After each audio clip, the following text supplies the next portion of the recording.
wanna breathe and rest. Let yourself feel the best. Feel it all so deeply, so deeply. Divine with how we be, yeah, yeah.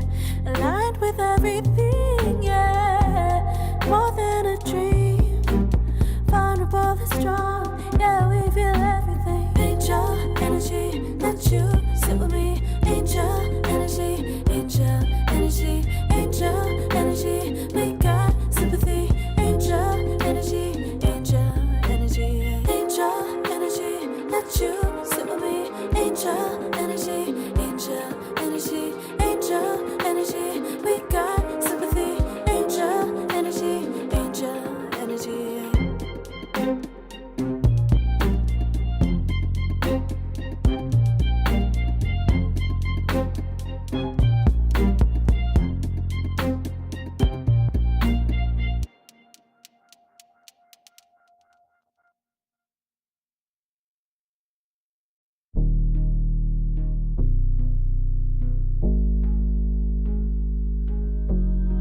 Never pressed, but I got the juice. Taking the lead, that's just what I do. I made mountains move with one hand tied, and still this world ain't satisfied. Everywhere I go, they stop and stare. I tell the truth, I take it there. Call me vicious, persistent, overzealous, that's fine. Main character energy, I stay taking what's mine. You need a foot on the gas, so put my name on the line. Main character energy, I'm just taking what's mine. And it's written in the stars, I'm a king like my sign, yeah. Raising the bar, the jaws drop like a surprise. Don't be mad about it. Don't be mad, don't be mad. Don't be mad about it. Don't be mad, don't be mad. I don't play the game, nah, I make the rules. Cards close to the chest, and I don't play no fool. Don't be mad about it. Look, yeah, my name stay in the mouth. Legs got broke, they said cast her. I'm the 911 response in a disaster. I don't ask, I just take.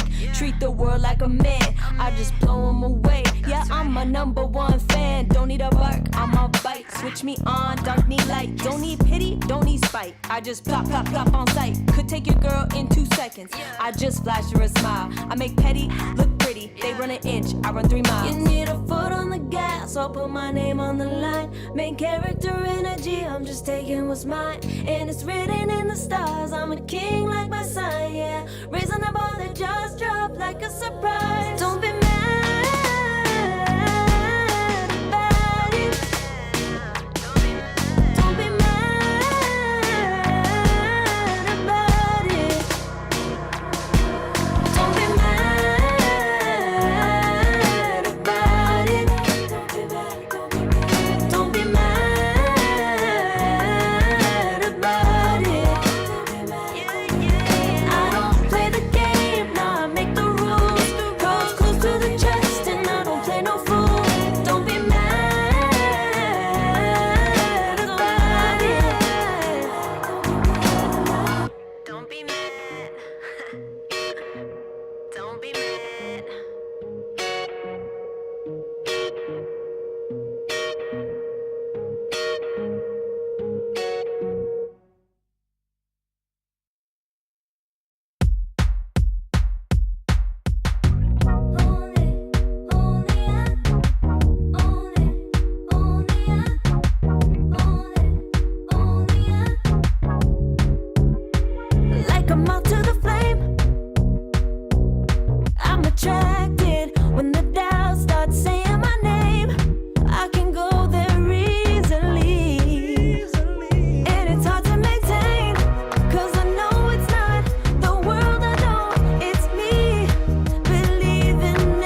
burning up all my desire to be greatest days coming in waves. And no, I ain't no stranger to the fire, burning up all my desire to be great. I gotta just open the gate. All I need is saving from hitting the pavement, understand it when I'm impatient, that only I give to me. All I need is a little love in lonely places, the strength to stand fear in the face, that only I give to me.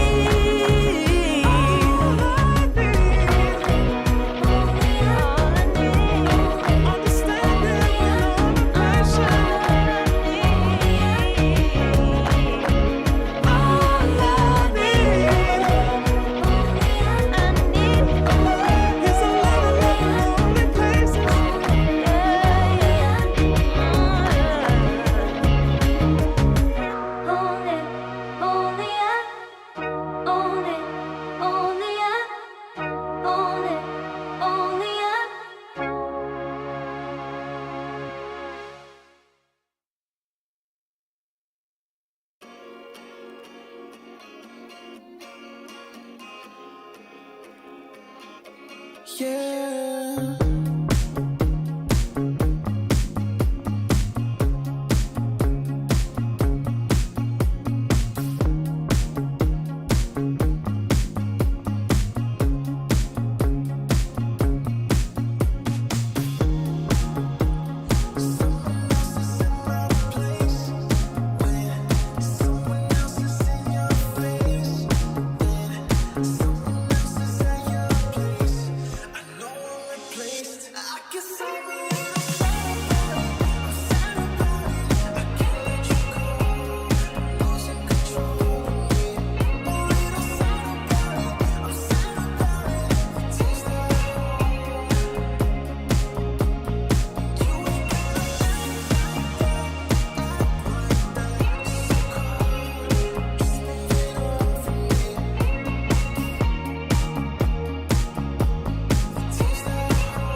I pack my suitcase, headed out the door, I keep my shoes laced. 2,000 miles away from home, a couple dollars in my pocket, never stopped the boy before. I load my bags and hit the road. Miles past, turning back, found my track, face the fact, she a cold one. Never gonna settle for none, stay up every night till I won. Don't want a slow rise now, I'm confident opulence isn't a long ride out. When I look back now, I'm astounded.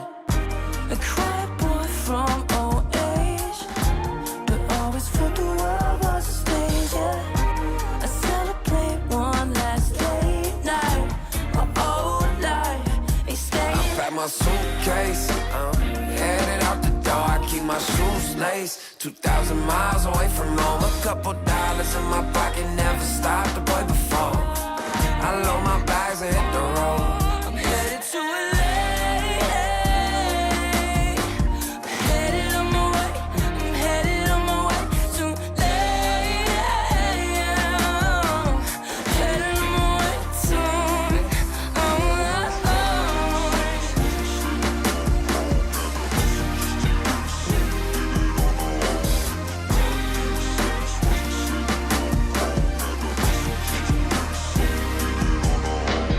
Couple thousand miles, throw it on the dash. 10,000 hours, can't let them pass. Yeah, well, I was putting time in, you was pulled up wildin'. You always had shit to say, now when I see you, it's silence. Thought I'd have a Grammy by 25. Commas after commas next to dollar sign, yeah. Had to remind myself why I'm living this life. Look at all the late nights, it'll all come in due time, yeah. Made for the fight, for the pain and the climb. Tied to the life I chose. Stay through the night, another day, not a dime. Race against time. I couldn't just lay by and wonder what I could have made mine. I'm closing on the moment, no one's gonna hold me down. I pack my suitcase, headed out the door, I keep my shoes laced. 2,000 miles away from home, a couple dollars in my pocket, never stopped the boy before. I load my bags and hit the road.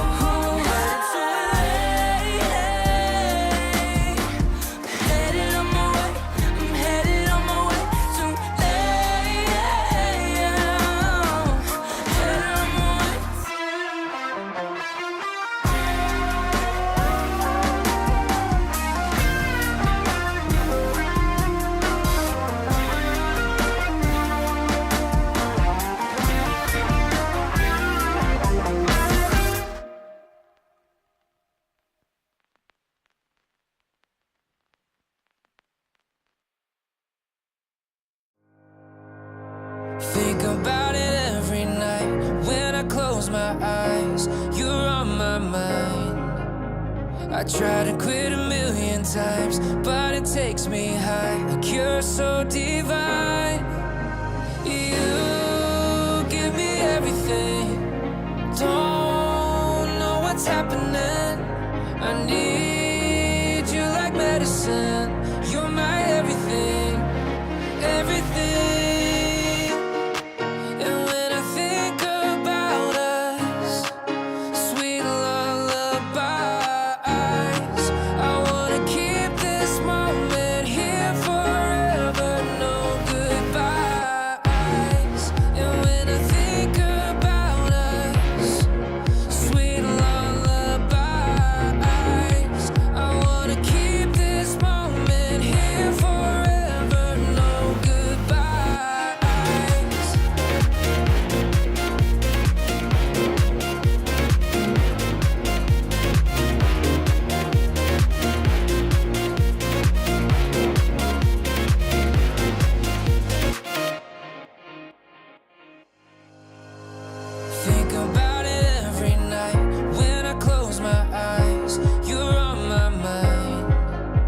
I try to quit a million times, but it takes me high. Like you're so divine. You give me everything. Don't know what's happening. I need you like medicine. You're my everything, everything. And when I think about us, sweet lullabies, I wanna keep this moment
together. Ever since I found you, my life just got better. Better than this, better than that, better than anything I ever had. Better than this, better than that, better than anything I ever had.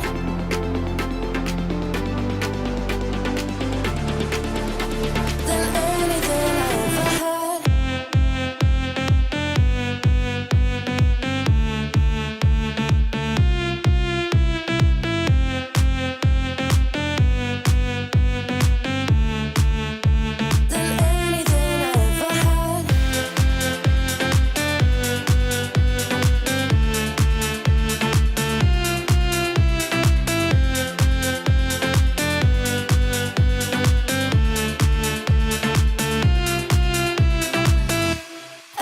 Every time I start to doubt if I'm good enough, looking straight in your blue eyes makes me feel better.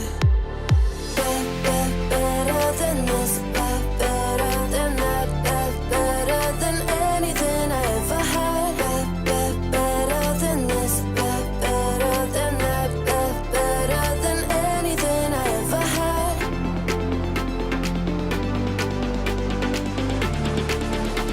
Than anything I ever had. Than anything I ever had.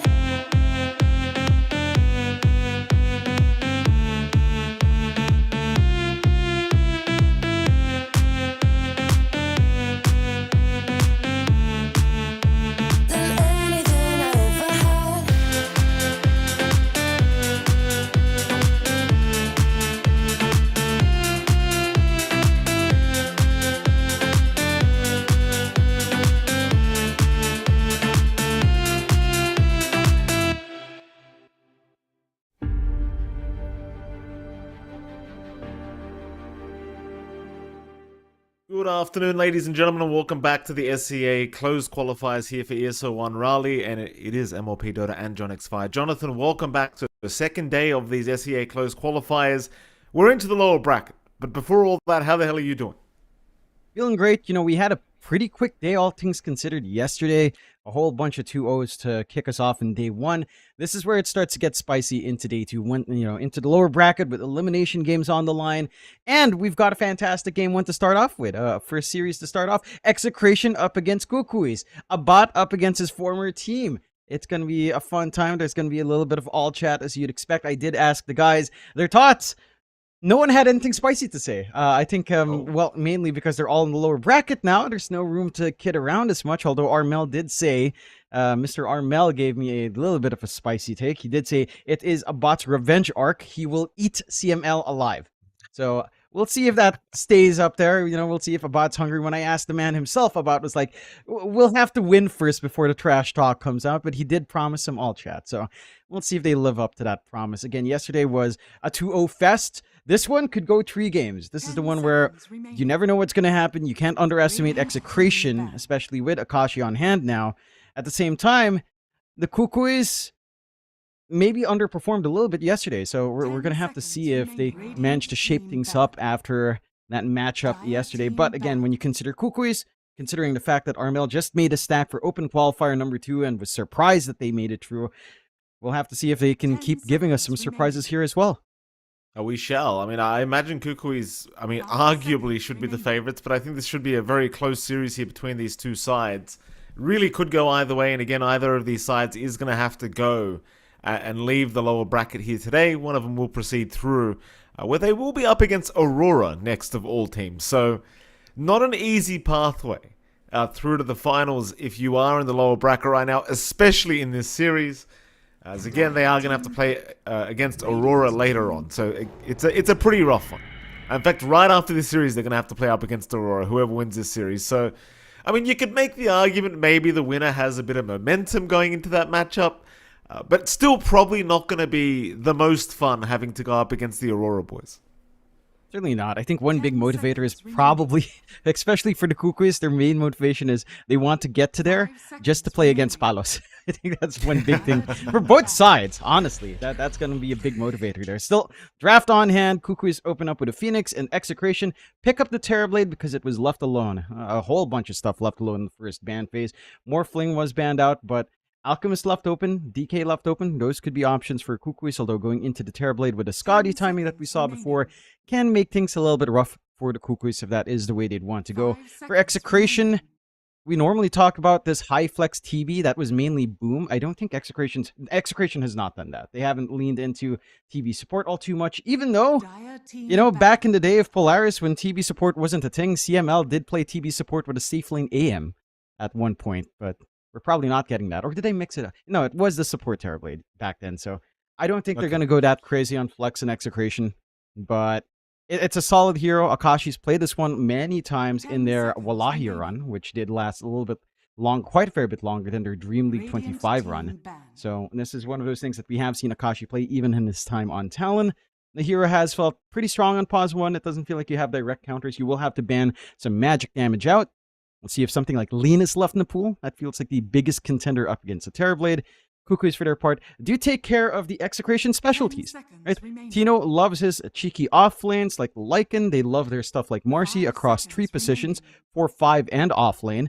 So Kukuis is just wanting to make that game a little bit less complicated with those odd pocket picks here and there. There's the Lich coming out as well from Execration. Not too surprising. This hero does feel extremely powerful at the moment. I mean, already off to a pretty strong start here, Execration, with their opening draft. I mean, Terrorblade Lich seems pretty damn good to start your game off with. Of course, Kukuis with the Phoenix looking for their second pickup now. See what they want to follow up with here. Going to the reserve time, it seems. You do have options like the SD still available, which doesn't seem too bad, especially when you're up against Terrorblade. Yeah. It fits in. I'd say maybe even something like Lion if you don't want to go for a core to kind of try to play for early bursts in the Terrorblade. Lion's one solution. It can take care of the illusions as well.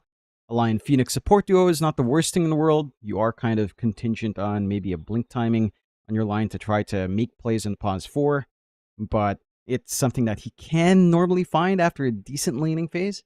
I wouldn't mind that for Kukuis if that's the direction they'd want to go. There's also this factor we talked about with Kukuis yesterday where they were flexing between their positions with Cox and Joel, and they will just lock in that line as a bit of a solution for the Terrorblade, which I don't mind. But I am curious to see who does step up to the offlane plate. Will it be Cox? Will it be Joel? Because that's one of those things with this kind of roster that just forms out of nowhere for the qualifiers. There's a little bit of a lost identity crisis. So I'm curious to see who takes what. They'll take the Beastmaster as well, taking that away from Tino, who is pretty much our off-lane Beastmaster specialist. He was the guy who built Drums of Slom into a PL when Drums of Slom was new and wouldn't die. Oh, I remember. So, you know, you got to take that away from good old Tino. I was actually watching that clip, I think, like a week ago. It was you and Ricky were casting that game. I think where was I? I was sick or something, I think. No. Yeah. You had a child born. I believe that was... Oh, that's right. So that I was right sick, around that time, yeah. Yeah, that's what I said, John. I was feeling sick at the time. Execration, they'll go for the Lena Pangolier. Oh, don't bring up children with me right now, Jonathan. They're not letting me sleep. I still feel jet lagged from Malaysia. You know, I haven't slept since Malaysia. Legitimately, I have not slept since that damn plane ride. These damn kids won't shut up. They just won't keep their mouths shut. Oh, Michael Phoenix. Don't have kids, folks. Don't do it.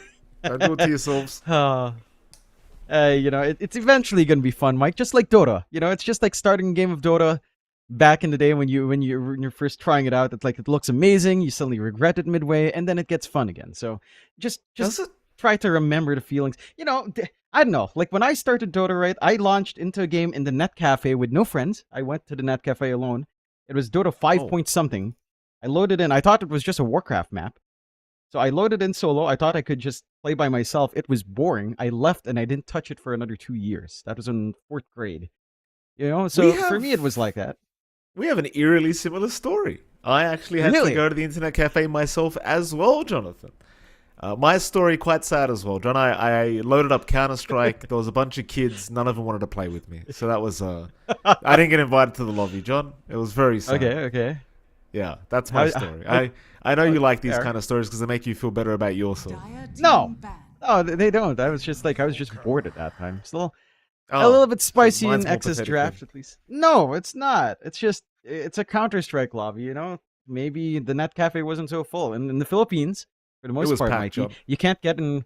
Okay, that's a little bit strange. You could get into a lot of lobbies, Mike. You know, a lot of when me and my friends used to play, there was like this 9-year-old kid who joined in when we were like 14, and the guy started trash talking us, like actually cursing us with words that we weren't allowed to use at that age. I was like, what the heck is wrong with this kid? We were just like, we finished the game, we just left. It's like, I don't want to have to deal with this kid just in case, you know. It's like whatever. Still, we have the same children fighting here today with Execration versus Cuckoos as well. Lena versus Lena Pango being picked up by X. I look for a way to angle in. I look for a way. Lena Pango for X. We were talking about the Lena high burst, great scaling on hand.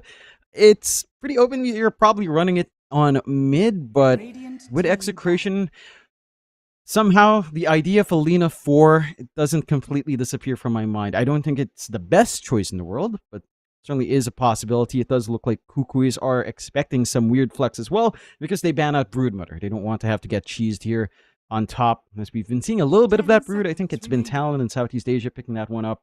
So don't want to leave any micro options for Tino, who again has been highly effective with it. And for Cuckoo's part, just going into the Invoker here for Boss Mel. Solid mid, doesn't really lose a lot of matchups. Potentially going into the Pangolier is pretty fine for the Invoker, as long as he ensures he doesn't really get caught out by the shield crash, or the Pango doesn't have too much room to run forward and try to get that shield crash on. You're very stable here as the Invo, so I like that. I'm just wondering now what your hyper carry is going to be. The Alchemist DK do get banned in the end from Execration. They ban out the Bristleback as well in the Cuckoos, and they instantly go into the Tiny for the side of Cuckoos. We've seen a little bit of this, especially from the Mongols. It hasn't felt like the best hero. At the very least, you have a way of boosting the Tiny's attack speed down the line. Your lane isn't too bad with Tiny Phoenix. I'm just curious if it will have enough laning presence. It feels like this hero just feels a little bit slow. It also feels like maybe it's on the teams, right? Like they get this blink timing, they don't really play around it. But Tiny's timings are sensitive. Mind you, it's a lot of good magic damage to play with into a Terrorblade. It is some form of gap close to catch like the Lina in the back line. And again, laning-wise, depending on what Tino picks up, it shouldn't be too rough for the Tiny. I just don't know if it's if it's really that high priority as a core right now, considering what we saw yesterday. We'll see. Like that Tiny Pos 1, Pos 2, I mean, neither of them worked. I think Pos 2 Tiny is still very potent, don't get me wrong. Pos 1, definitely not so much. I'd rather not have to see that again, but it is going to be a Pos 1 Tiny by the looks of it, so we'll see, John. We'll see. I don't want to call things too early here today, but, you know, it didn't look great yesterday. I can tell you that. As Execration, their final pickup now, still needing something, like a support maybe, though it is still very flexible. Could be a pos 3, still could be a carry. I mean, I guess carry maybe, if you don't want to run the TV carry. It's all very confusing here for Execration. Yeah. It's the classic Execration kind of draft. There's a couple of pocket picks for Tino. Visage stands out, although they don't have like the Marcy combination, and it might not be the comfiest of times with Tiny able to cleave through early on his familiars, but it is a lane that can kind of hold its own. You play with the Soul Assumption, you potentially have a pretty aggressive support on hand, depending if you're running like Alina 4 and the Pango mid with the Terrorblade 1. Something like Visage can fit in it. I mean, Cuckoos, again, are expecting a Tino hero to come out. If it's the Terrorblade flexed into support or off lane, like you mentioned there, Pos 1s open up, although you could just run the Pos 1 Lina in that case, if you wanted to. I don't think the lane matchup against the Beastmaster is all too bad. Execration are taking a lot of time to figure this one out, and they will eventually just go for Tidehunter. So we're getting what? A support Lina or a support TB is the question now here for good old Exe. And considering their players, alright, it's a support Lina, which we really don't see too often, but Shanks will pick it up. Tidehunter Lina lane honestly isn't too bad, and I have to say the slow burn facet is actually quite fascinating with how much damage it does. You will have an Aura Carrier at the very least on Cox with a Beastmaster down the line. But early on in the lane, this Lina, with a couple of Dragon Slaves up, it's actually pretty painful by level 2 Dragon Slave. So I don't mind this at all for Shanks. I think there is a lot of potential to play with. Your one main issue is trying to set up for that LSA in the Tidehunter lane if you're looking for kills. But beyond that, you have really good range harass, you have really good poke, and it's going to be interesting to see just how much Execration can try to work this lane out. It should be, Jonathan. I wasn't quite expecting the Tide to finish things off here for Execration, but can't say I'm against it either. Should be a pretty interesting game, number one, here between these two sides, and we'll see who can start their series off in a nice way. Again, this is the lower bracket, so you'd love to start off with a one-game advantage into this best-of-3 series. I mean, draft-wise, I can't really pick one or the other, I want to say, John. They both look pretty good to me. Looks like an even kind of game. That it is. I do feel like the tempo from the side of Execration might be something that's worth considering. Now, mind you, the tempo coming out from Kukuis as well is pretty strong in terms of push pressure, especially with that Beastmaster, depending on how much Cox can get out of his lane.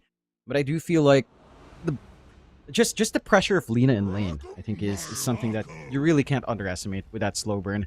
It is just a stupid amount of damage if you manage to land your spells. And with Tino around, just one simple gush and a chase down with some right clicks and minus armor playing with your Lina can feel quite good. We do have some nice all chat coming out, nothing too weird, just good lucks coming out. Armel saying, curse UCML, revenge arc of Abbat. Abbat says the charger was not paid from Abbat. Okay. And they're looking for money. What's happening? I don't know, John. I don't know what these boys are up to today, but it doesn't matter. We've got some good Dota on our hands. That's all that matters here. As we are going to see smoke-on-smoke situations between these two teams, but neither team is right. Like, they're not even close to each other. Where's Tino going? What's Tino up to here? He's got us. Oh, he's blocking the Ancients. Okay. That's fair enough. I mean, you are up against a Beastmaster after all. It makes sense to just block those Ancients and make the stacking impossible to get done ASAP. Yeah, Tino is that prolific Beastmaster player as we talked about. He knows what he doesn't like to play against, so he's going to get that done onto Cox and make his life a living hell. Doesn't look like anyone's going to be swapping around for runes. It's going to be a 2-for-2. And I have to say, this discourse in the Charger is going to be interesting. I guess a bot will try to prove a point through a win that he did not steal any Charger. Why he would steal a Charger, who knows? But it goes back to our point yesterday about pro players, Mikey. They're just not ready sometimes. The manager's got to do everything. Got to get the Chargers out. Got to get the jerseys packed. I mean, I know people that steal Chargers, Jonathan, so I wouldn't be too surprised if a bot did. I'm not going to say he didn't, or he did or he didn't, but he may have, John. You can't remove that possibility. It's mid lane, Armel. Getting a fair bit of damage already from Lewis. Of course, he doesn't go for the double shield crash, but it won't matter. Still, the Pango versus Invoker matchup can be pretty alright for the Pango. The shield crash spam can be pretty annoying to go up against here for Armel. And it will be. You're really waiting on at least one of your rate bands to be up to feel nice on your right-click trades into level 3, level 4. Once you have a little bit more of that quas up with lifesteal, you can sustain pretty fine on Armel. So it can be a little bit static until that point. Taking a look at some of that aggression down bot already from Akashi. Does go for the level 1 reflection. And this is a pretty sweet lane to play in. Mind you, there is some good poke damage coming out here from the side of Kukuis. A couple of axes with the Earth Spike on hand, considering the low total HP of Akashi. With all that magic damage, it is something you have to respect. You will have to just kind of watch your pacing until that Metamorphosis threat is up. So far, so good for Cox and Joel. They are managing that lane nicely. Of course, the last lane is up top with a bot and Ponyo up against Cox. Tino and Shanks. Oh. They are jumping the Beastmaster right now, but a nice Earth Spike does make it so they actually can't continue chasing. You were saying, John, the final lane, top lane. This is the one where it's a little bit spicy when you have that Lina support that you really don't see too often. Look at a bot. Look at that burn damage just go to town. Oh, he's actually going to turn. It is a dumb amount of damage. Bart's going to try and go for the kill. Shank's actually going to go too far and does go down. I thought Shanks would just turn around and man fight against a Tiny and just hope for the best, but Turns out he felt like he couldn't. Meanwhile, bottom lane, Cox still in trouble. Does have some stick charges, so we'll be able to barely survive, but well, that Metamorphosis is always so scary to go up against here with Akashi. Now that it is over though, Cox, well, he's out of regen, but you know, he can spam those wild axes. He should be okay. Gonna get a little bit of a reset from Joel as soon as he gets back, and maybe TP's in with some regen. You should be fine to just sustain that lane. You're still seeing a lot of poking and prodding on mid. You are starting to see Armel pull ahead. Again, he's got that 2 levels in Quas, so despite all the pokes from Lewis, Armel's going to be happy enough to right-click. And again, he has that 1 Wraith band up. That's more than enough to provide a little bit of armor, a little bit more attack speed to sustain through. And this is where it just slows down just a tad bit for the Pango. So, Rune control not going to be as important on the mid lane as well, considering it's Invoker. Maybe a little bit more for the Pango if you get Room out on exit to try to get some help.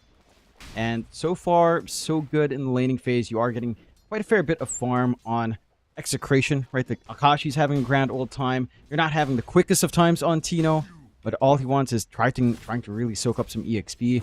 They are getting some good pulls off on Kukuis. They didn't really manage to fully commit for the blocks here from Shanks, instead of opting to just open up their own large camp.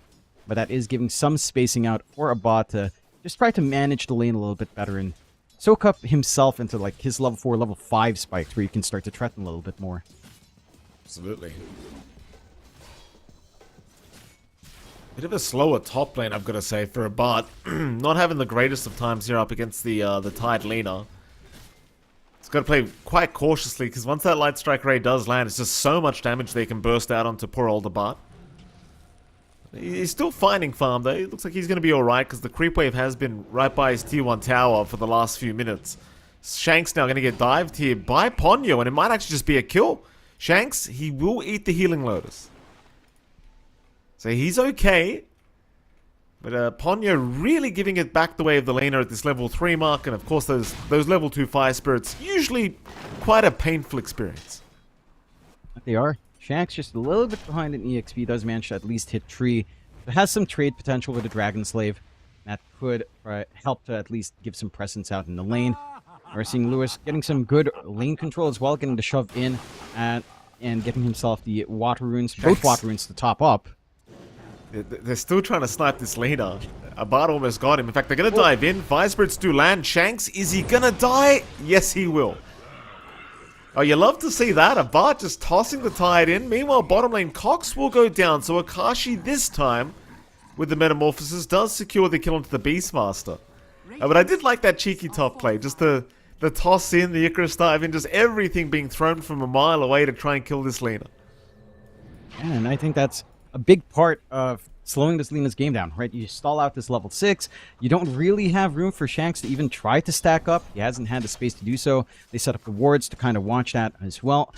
Shanks does have the opportunity to rotate here, though. Oh, very nice. Nice. Very nice kill here from Shanks. Great setup onto Armel, who was not anticipating it and did not have vision on that left side of the river. That's a big pickoff. Finding that mid invoker is always going to feel very nice. And I mean, Lewis was already having a great old lane as it was in the Pangolier, but now it's going to be even better.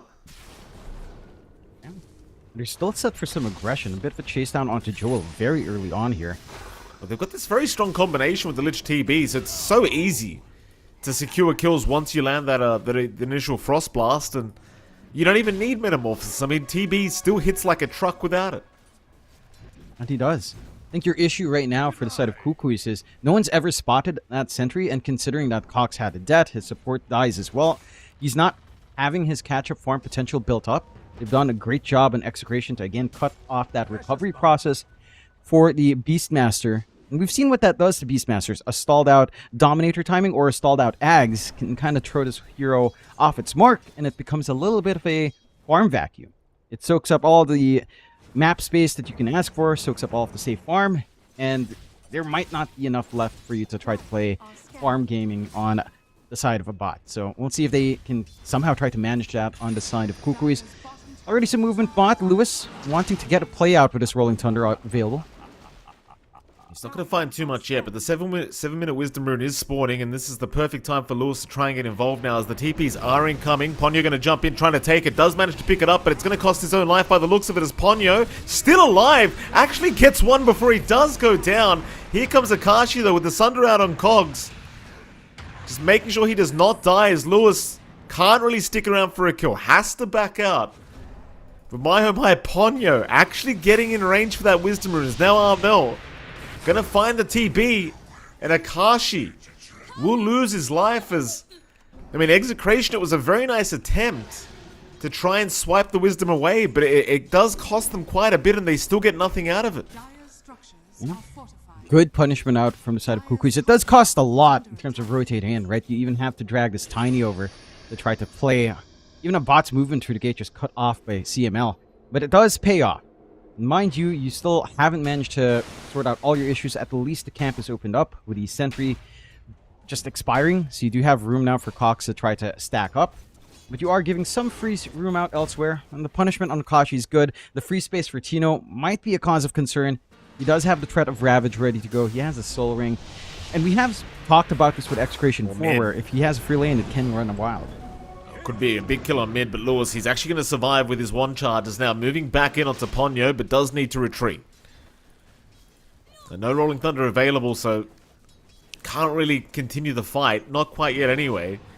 It doesn't seem like Kukuis are planning to back off either. I mean, Ponyo's still around, but he may have gone a bit too far now. Without Icarus Dive available, he's going to hand a kill back the way of Lewis, of all people. And you're not going to mind that freebie. I like the aggression coming out from the Kukuis. I like this understanding of trying to play fast. Like, they have this really good ward behind the tier 1 just to set themselves up for this quick push and skirmish. But they still have to respect some spacing, right? Like, your supports aren't level 6. You don't have that bailout on Egg. You are getting some room out to at least build up your stacks now. And Ancients are being stacked up. Large Camp being stacked up quite nicely here as well. So the recovery farm is there. You just don't want to keep leading support kills like this. Yeah, they're still trying to go into Jewel here, and Lewis is going to join in as well, finding Cox in the back. We'll just leave the Beastmaster. They got what they came for in the Lion, and that's going to be enough for them to happily retreat out of there. This bottom lane still a pretty dangerous zone for Kukuis to try and play in. Have they found Ponyo? They have found Ponyo. He's got Icarus Dive available. Lewis is still having a gander. There's your Icarus Dive committed. You do have CML wrapping around the long way, and he's under vision now. Ponyo, he's going to be spotted. Gets a D ward off. Lewis trying to get him before he gets through the twin gates, and they've got him. The gaze will be enough to lock him down, and well, Ponyo at least gets a D ward, but it is going to be at the cost of his own life. Yeah, it's a little bit rough right now for Ponyo, but he is giving some key space out. It is at the cost of a lot of EXP for this Phoenix not sitting in the lane and just soaking. Again, this timing into 6 might be a little bit more stalled out than you'd want it to be with the Egg. They are still clumped down bot here on the side of Kukuis. They do have Roar ready on Cox if they can find a good target, and Akashi would be the big one. He's got him. Tornado, though, not going to actually connect here from Armel. Just a little bit too projected. And Armel, I believe, was spotted running towards that bottom lane, so they were very well aware that he was coming, even with the Ghost Walk, because they had double wards around the mid-river. It's a bit unfortunate for Armel. He had an amp damage room, but all he's going to be able to really get out of this is the bottom tier 1 tower, which is still pretty good, but not quite the kill he would have liked. And I mean, Akashi and CML, they're still actually down south to the tier 1 bottom tower, but you see, they're not going to dive that deep in. They'll just leave the TBB for now.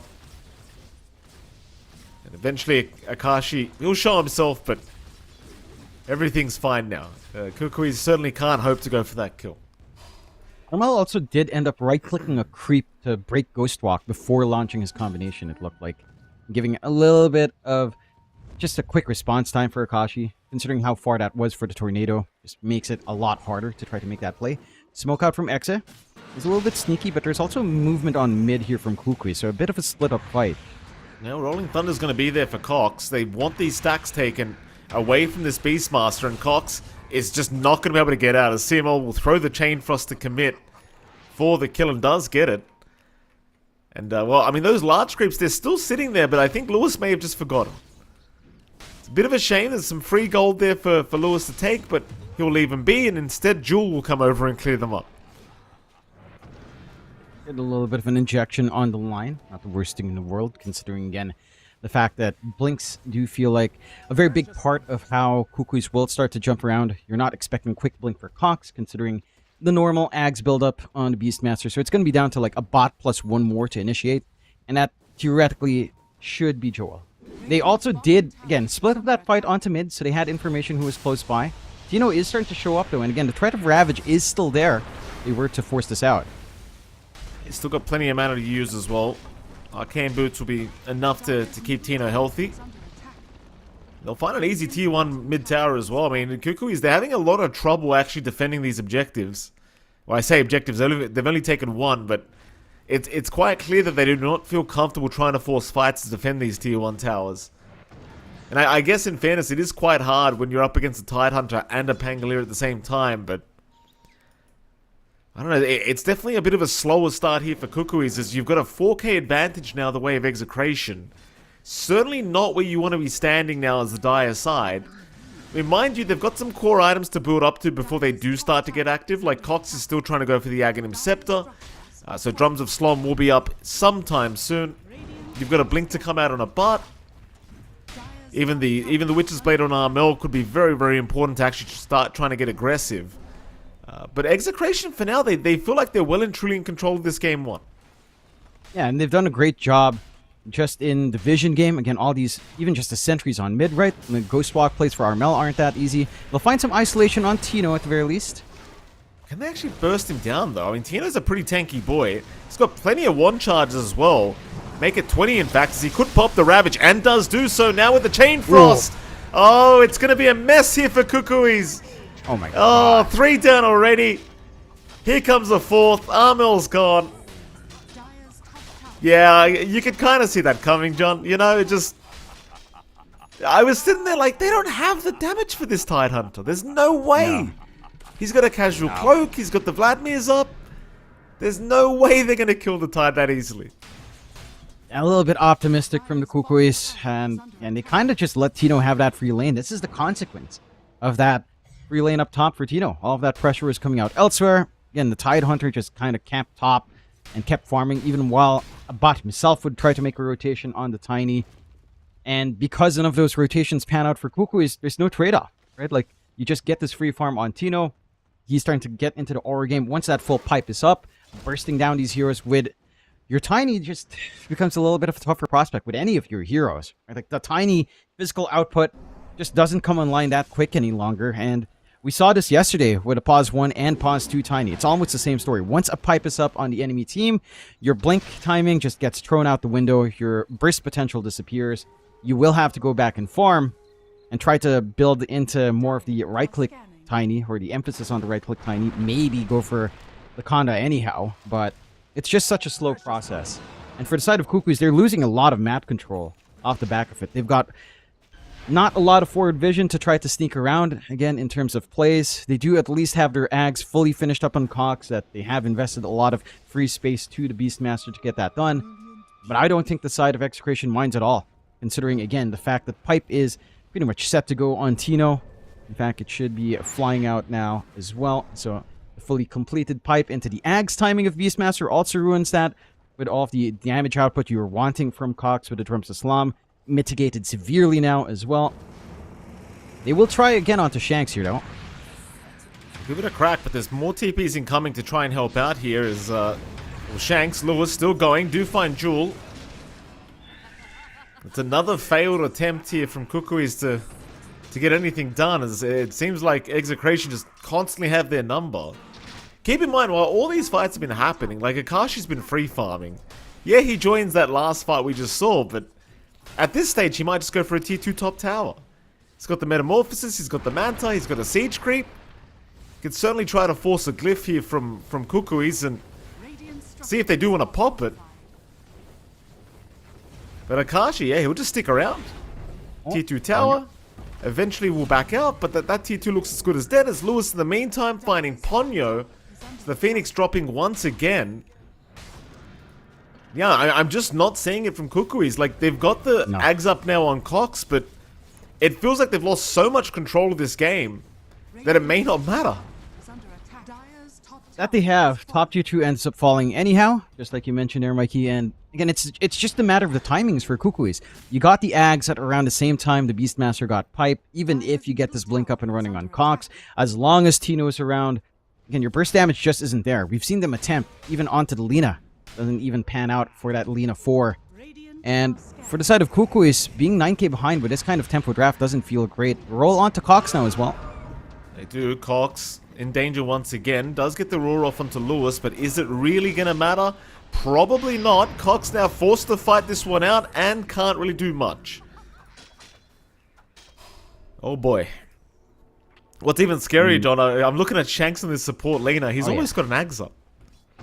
Yeah. Like, he's at the same net worth of RML. Like, that's how rough this game has been. That's pretty bad. That gets terrifying. You've got the slow burn damage. You've got the Flame Cloak active with all of that spell amp on the slow burn. It's painful, man. And because you went for Ags Rush on your Beastmaster, you have no pipe of your own. Right? Because of that slower lane for Cox, because of the fact you had no ancient stacks, you don't have protection for that Lina with the damage coming in. And again, it just throws off these timings from the Kukuis off.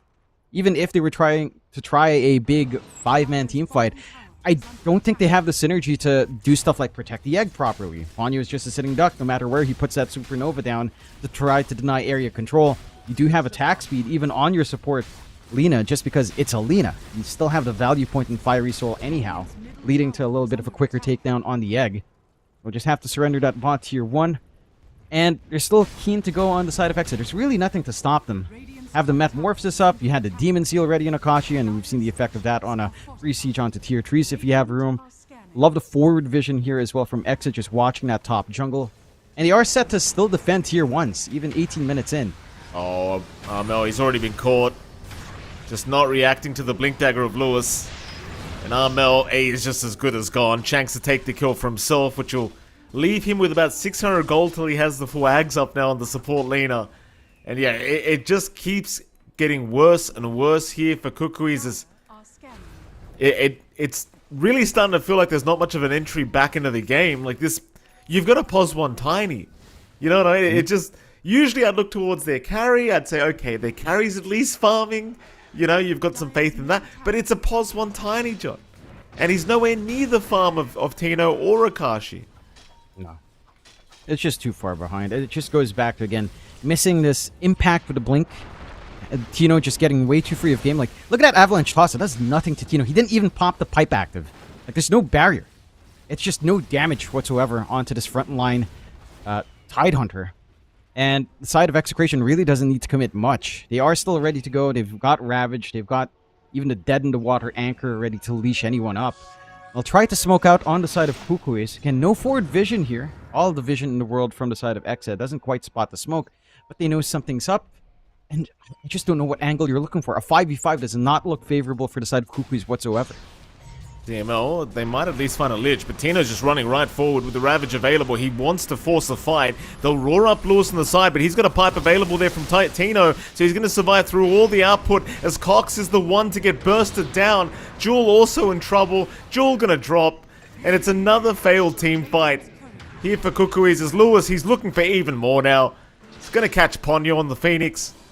He'll actually leave him for Tino to finish off.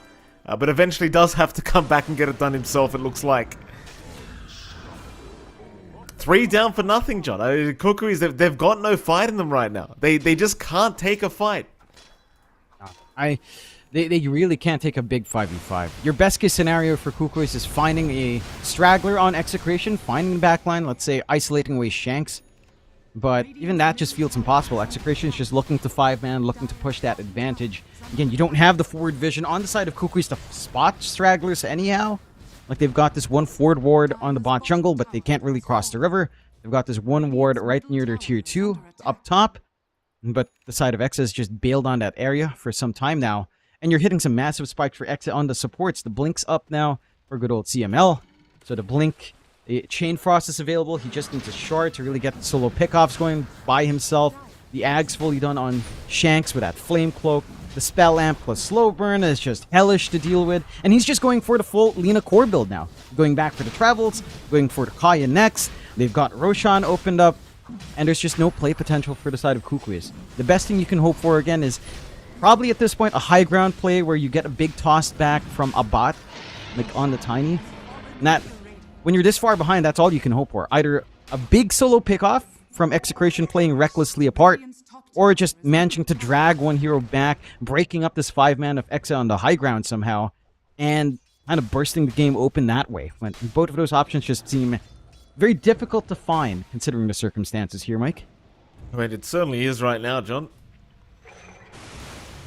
The hunt continues as well. Looks like they have got the dead in the water here for Tino, so now the Phoenix can't even Icarus dive away.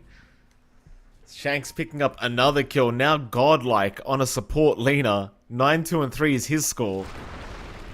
And this is, I mean, you've basically got this Lina core now. It's not even a support anymore. Is Lewis, they're trying to jump the Pango, but he's just taking no damage. He's got an Aegis anyway, John. Even if they took him out the first time, chances are they weren't fighting him a second time. No. Again, with this draft of Kukuis, I like to look at the bright side of everything, but a Bart needs so much farm to be a scary carry at this point. Like, we're talking so much farm. And he is well and truly off of that farm. Like, he's nowhere near. And again, talking about Shanks, he has eclipsed all the cores on the side of Kukui's in farm. He was right around Lewis's farm just a moment ago. He's got his travels up on this quote-unquote support Lina. And Kaya, again, isn't going to be too far off. For the side of Kukui's, the kind of timings you're talking about in the bot are just, it feels impossible in this kind of game. He's a part away from his BKB. He's trying to go into the Silver Edge to have a way of sneaking around these fights. I would say a Daedalus is maybe when that Fate starts to come back in the tiny carry, because that's when we've seen this hero normally pop off in games where it does carry. It just kind of pops off when you get the Daedalus timing up. But there's just no room for that for a bot. There's really no room to farm considering the start. A little bit of a cheeky move out from Tino. Misses the dead in the water, sadly, but it will find a nice free tier 2. All outer towers gone for Kukuis, and with the Aegis still standing for 2 minutes 40 here, there's nothing really to hold back the side of Exit. They're not even committing all their heroes out for this. They're still splitting up on the hunt. Cox trying to split push. Might not be the safest here. I mean, Shanks is around. Shanks will not have the opportunity to get him this time. Cox does back off the right moment, but I mean, they're just desperately trying to keep this game going as best they possibly can. They do successfully defend the T3 tower as well, so you did have the Glyph forced out to make sure that happened. Now a full Aghanim Scepter available on Lewis to make matters even worse for Kukuis. And you really are starting to approach that time where you take one more good team fight for Execration, it's just high ground. In fact, they might just go now. They've got all their spells up plus 2 minutes on the Aegis. So it's like, why even just not go? Yeah. Like they can't fight you, even in their own base. There's nothing to hold you back. Kashi does commit the meta and start poking onto that high ground. There's just no backline threat. Like, even if a bot were to jump in with his BKB, try to get the toss back, the follow-through damage just isn't there. You're really going to have to watch yourself. They'll try with a smoke, Kukuis. They need something big in the back, but look at Execration spacing. They're allowing the illusions to do the work. They're allowing Tino to soak up all the space up front. It's so hard to find this kind of opening into the rear that the side of the Kukuis desperately need to even have hope to win a fight. I mean, they're trying to find anybody, but they're all smoked up behind Tino. And Tino's not the answer either. Lewis. Oh, Abad, he was pretty deep in. They're going to make the jump in now, finding the Tiny. Abad will at least BKB up, but he really cannot stick around here. He'll back off eventually. Ravage will be committed to ensure Ponyo will go down, but he'll buy back. Maybe without the Ravage, you could hope to try and take a fight, but maybe not so much anymore, because Cox has been bursted down by Shanks, and now Jewel also in trouble. They'll try for Akashi. Akashi, he'll get the Sunder off in time. He'll barely survive. There's 2 down, 3 if you count the buyback that was committed here from Ponyo. Lewis almost going down, but that's just the Aegis. It's going to be a reset now for the Pangolier, as they will find Armel here on the Invoker. Armel will drop. No buyback available on him. Tino looking for more, has jumped right onto a Bart. And a Bart can't even toss them into the fountain. GG's called. Game 1 for the side of Execration. And oh, there it is, Tino. That's my boy. He knows the voice lines to use. Well done, Tino. Oh, yeah. Very He's well the done, MVP. Tito. Oh, absolutely. You know, I'm not even memeing. That move to block off Cox's camp really impacted the tempo that you were looking here from the side of Kukuis. And it's just down to the fact that Tino himself is a prolific Beastmaster player. He knows what he hates as a Beastmaster.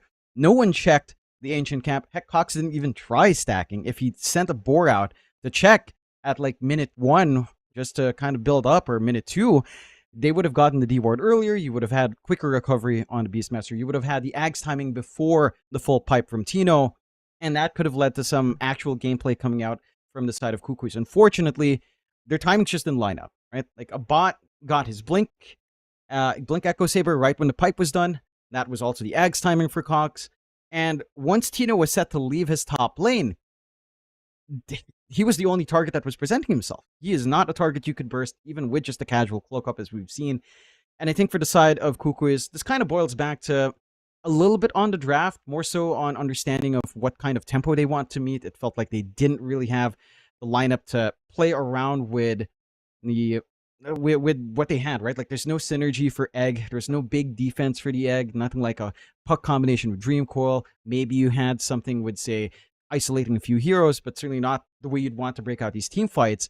And that just made the late game very strenuous as well when they were trying to look for a way back in, because they had to go for pickoffs that Execration were not willing to give. I think it just boils down to the fact that Execration had a very strong understanding as to how to play their draft, and the side of Kukuis, again, just looking a little bit lost, as we've seen it yesterday as well.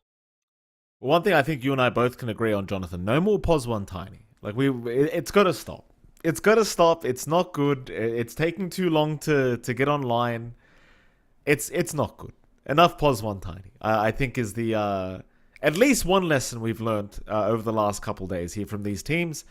Apart from that, though, Kukuis, I mean, I still have faith that these guys can force us to a game 3 up against Execration. Obviously, they'll need to get it together, though, because that game 1 didn't even look close. We'll go to a break, and right after that break, we'll be back with game 2 between the side of Kukuis and Execration.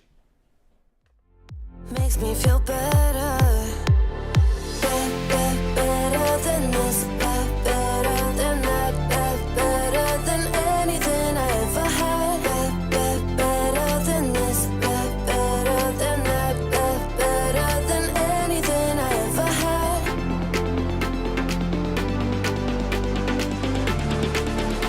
Than anything I ever had. Than anything I ever had.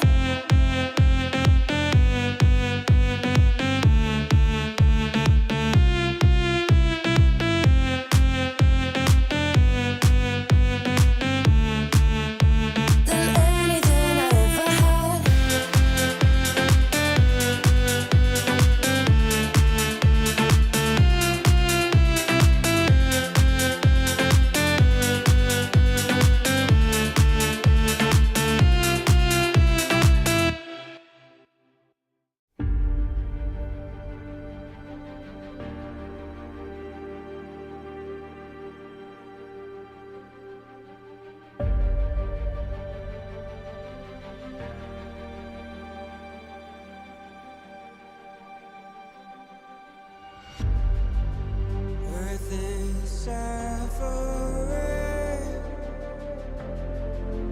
trouble is rising, mountains are melting, there's gonna be nothing left to breathe. Raise the sirens now.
you call me.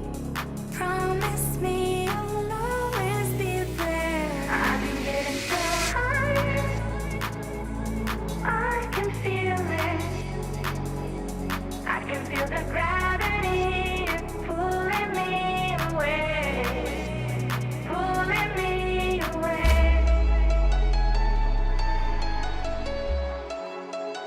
pulling me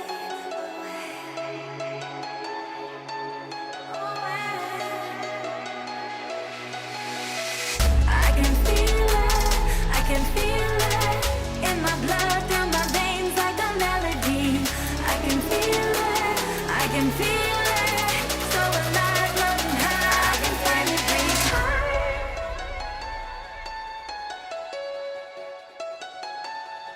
I can feel the gravity is pulling me away, pulling me away.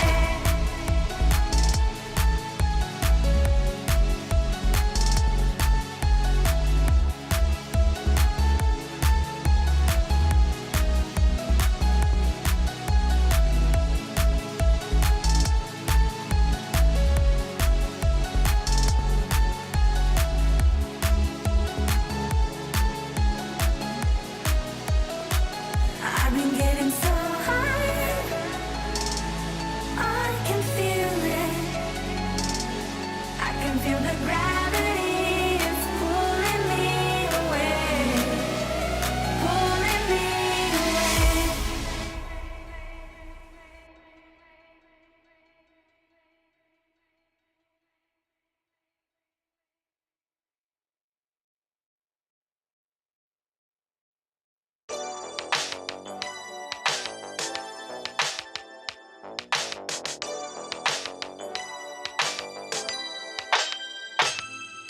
Ooh, that day that boy walked my way. Won't forget his pretty face. It was like we both had something to say. Yeah, but as soon as I saw him, his fine ass was gone.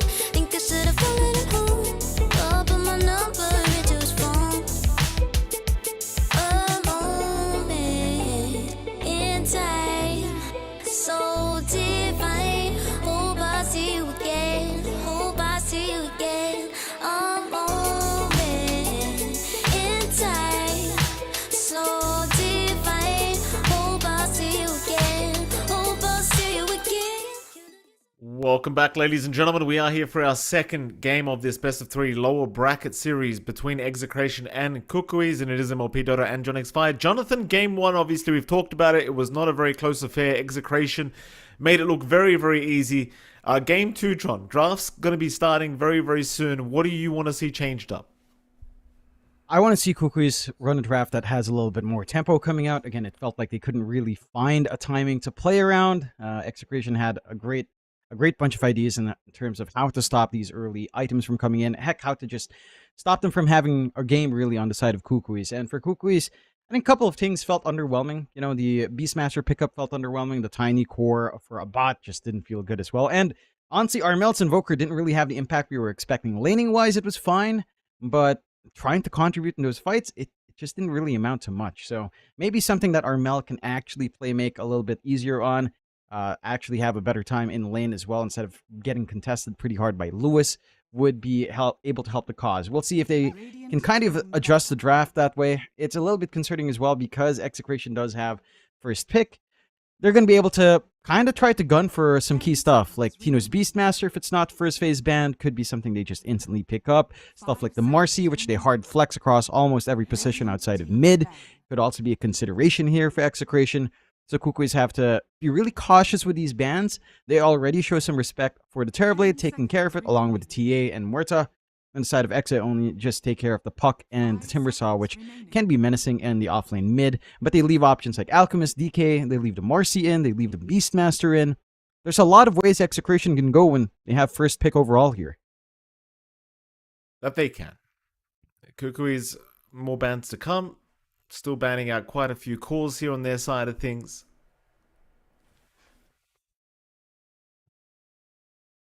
I'm not actually 100% sure if it's even worth banning TB, but I suppose the flex is concerning. Akashi playing that POS 1 TB very well last game round, just made it look pretty easy. Gyrocopter also going to be banned by execration, and they go right into the Magnus. Yeah. Ooh. Very quick pickups here from Kukuis as well into the Dawnbreaker. Love seeing the Magnus for Exe. There is room to kind of run that pause one. We've seen a few teams here in the Raleigh qualifiers already getting that done. I believe Palos played it up against Talon last time, although it didn't quite pan out well. And there is some room to kind of toss this here around for the side of Exe. They could even hand it to Lewis if they so wish. So it's not a hard lock on Tino. For Kukuis, the Dawnbreaker does show you a little bit more. That should be our Cox or Joel hero on the off lane. And it can be a very devastating hero for sure. I'm wondering what sort of combination they'd want. Execration already take care of the Nyx Assassin combo with the Vendetta Solar Guardian that you love to talk about there, Mikey. No longer a possibility here. Maybe you just get a straightforward stun out for Kukuis then. There is maybe a couple of options that you don't tend to see nowadays, but has been highly effective up against stuff like Magnus. Lion's one way with the Hex. The Rubik with lift back tends to be one answer that we used to see for Magnus that has tapered off. I do feel like it has some value here if you want to lean that way for Kukuis, and it's certainly not going to be banned out for sure, so you have some room to kind of try to play around that on Kukuis. They'll take care of the Elk with Exa taking care of the DK for themselves. And again, they have Rubik, they have like a Lion pickup if they're worried about the Magnus trying to kidnap people, and those still tend to lane pretty nicely with the Dawnbreaker on 4 and 3. They do. Remaining. Dire team pick. There's the line. Very nice. I mean, you must be very happy seeing the line being picked up pretty much every game. Very, very nice. It has been doing well. You know, the line, I can't complain myself, John. I think it's been doing its job very nicely. Yeah.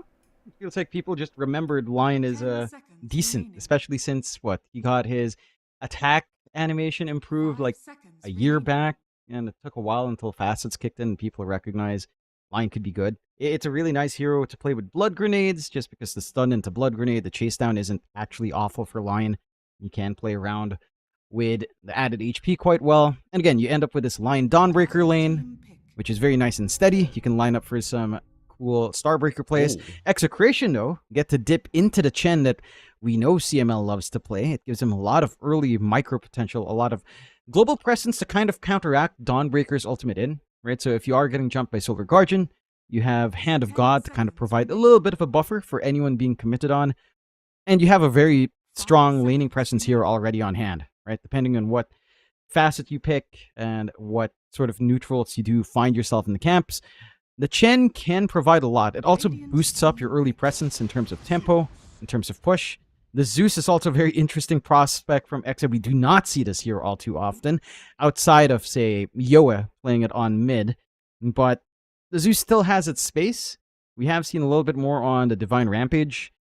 Every now and again, if you can't utilize the static field because its minimum drops to 2% from 4, there is room to just kind of improve your laning that way. But I'm curious to see what Exa plans, because I want to say it's a mid Zeus. They don't really see anything to kind of lock that in. So knowing Execration, there's a little bit of flex in this one. Perhaps something like Shanks Zeus could come out here. I actually like support Zeus a lot. I think Shanks could do some great work on it if he does wish. Kukui's third pick for themselves now. I mean, if they do go support Zeus, it is really quite ridiculous how much damage you can deal. Especially at that level 1 mark, just spamming Lightning Bolt. It's actually a very, very painful experience for the other support, and carry for that matter. Not very much fun, that's for sure. I mean... But we'll see if that's what they're intending on doing. Yeah, well, we did just see Shanks completely dominate on a support Lina, so I don't think the Zeus is any worse off. In fact, I think the laning is just a tad bit better for the Zeus, having that bailout and heavenly jump if you manage to get to 3. Kukuis will just pick up the Bristle while they can.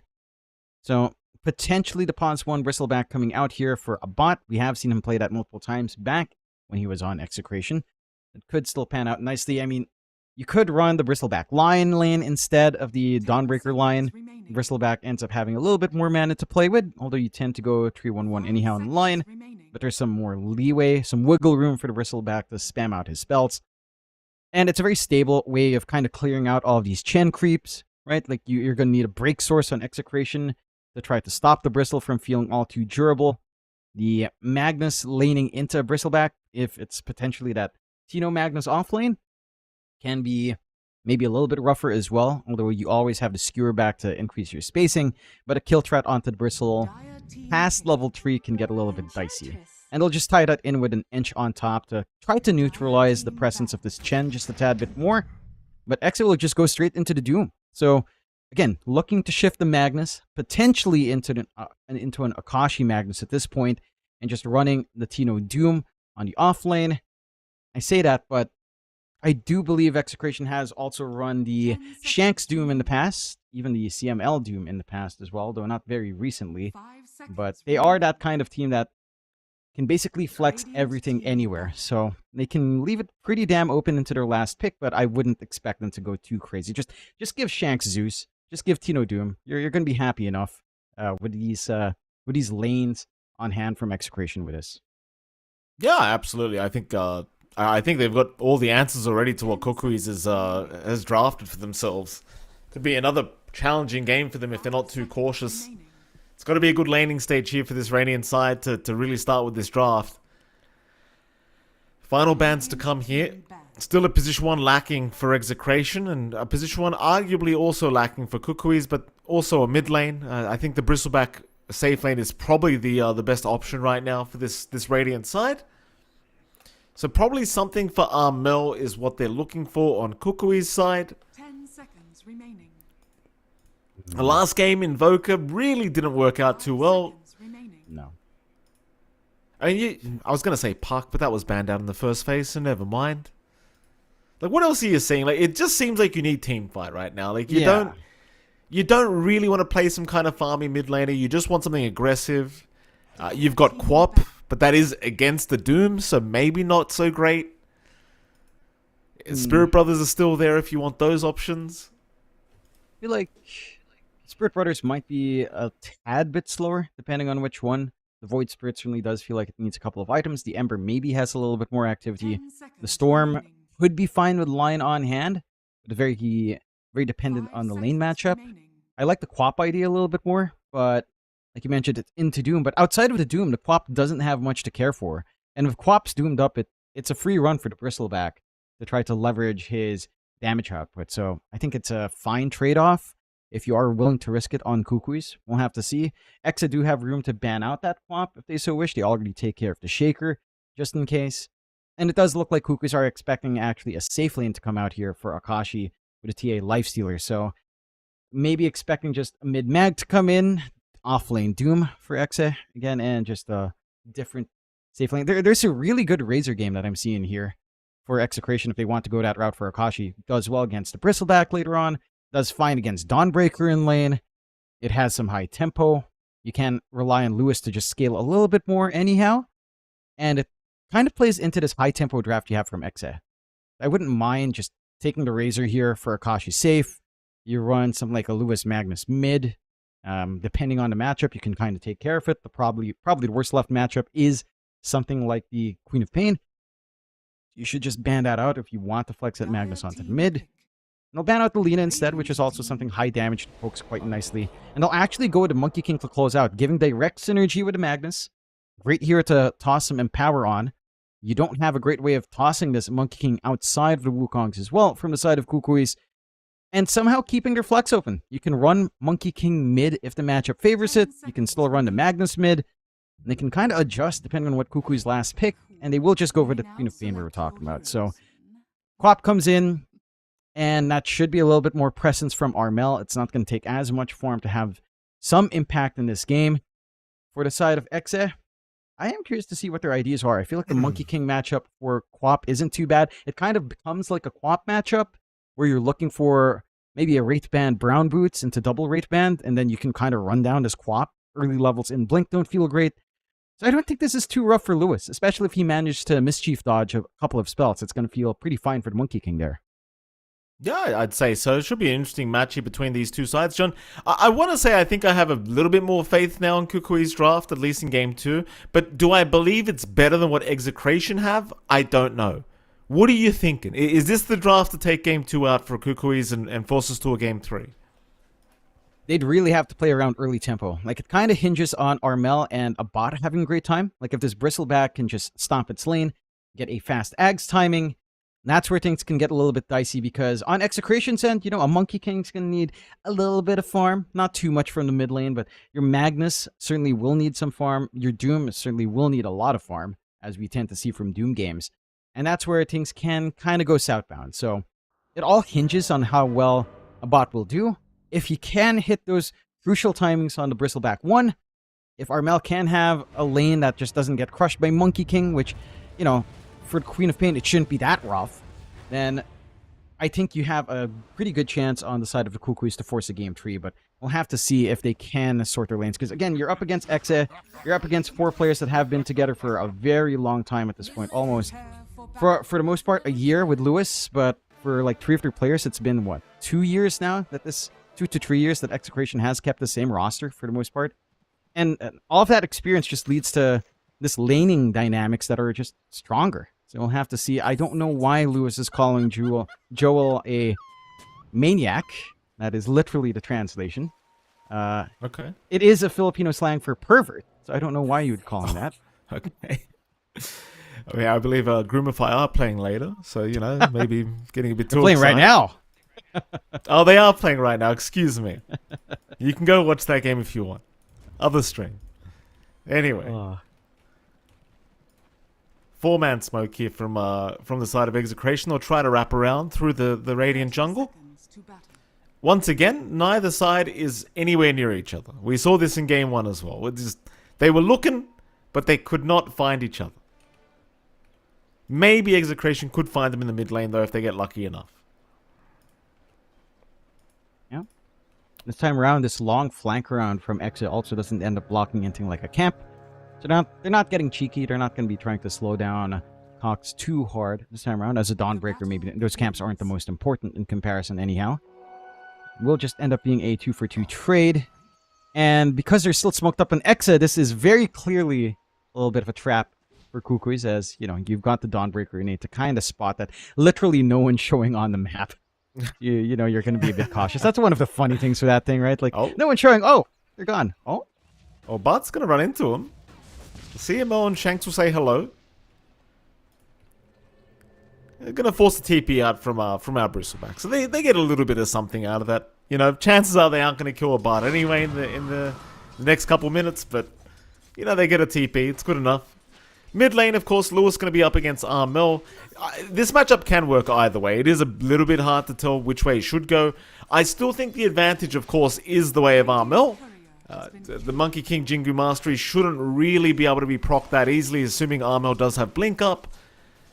But apart from that, I think Lewis still will have a decent enough time.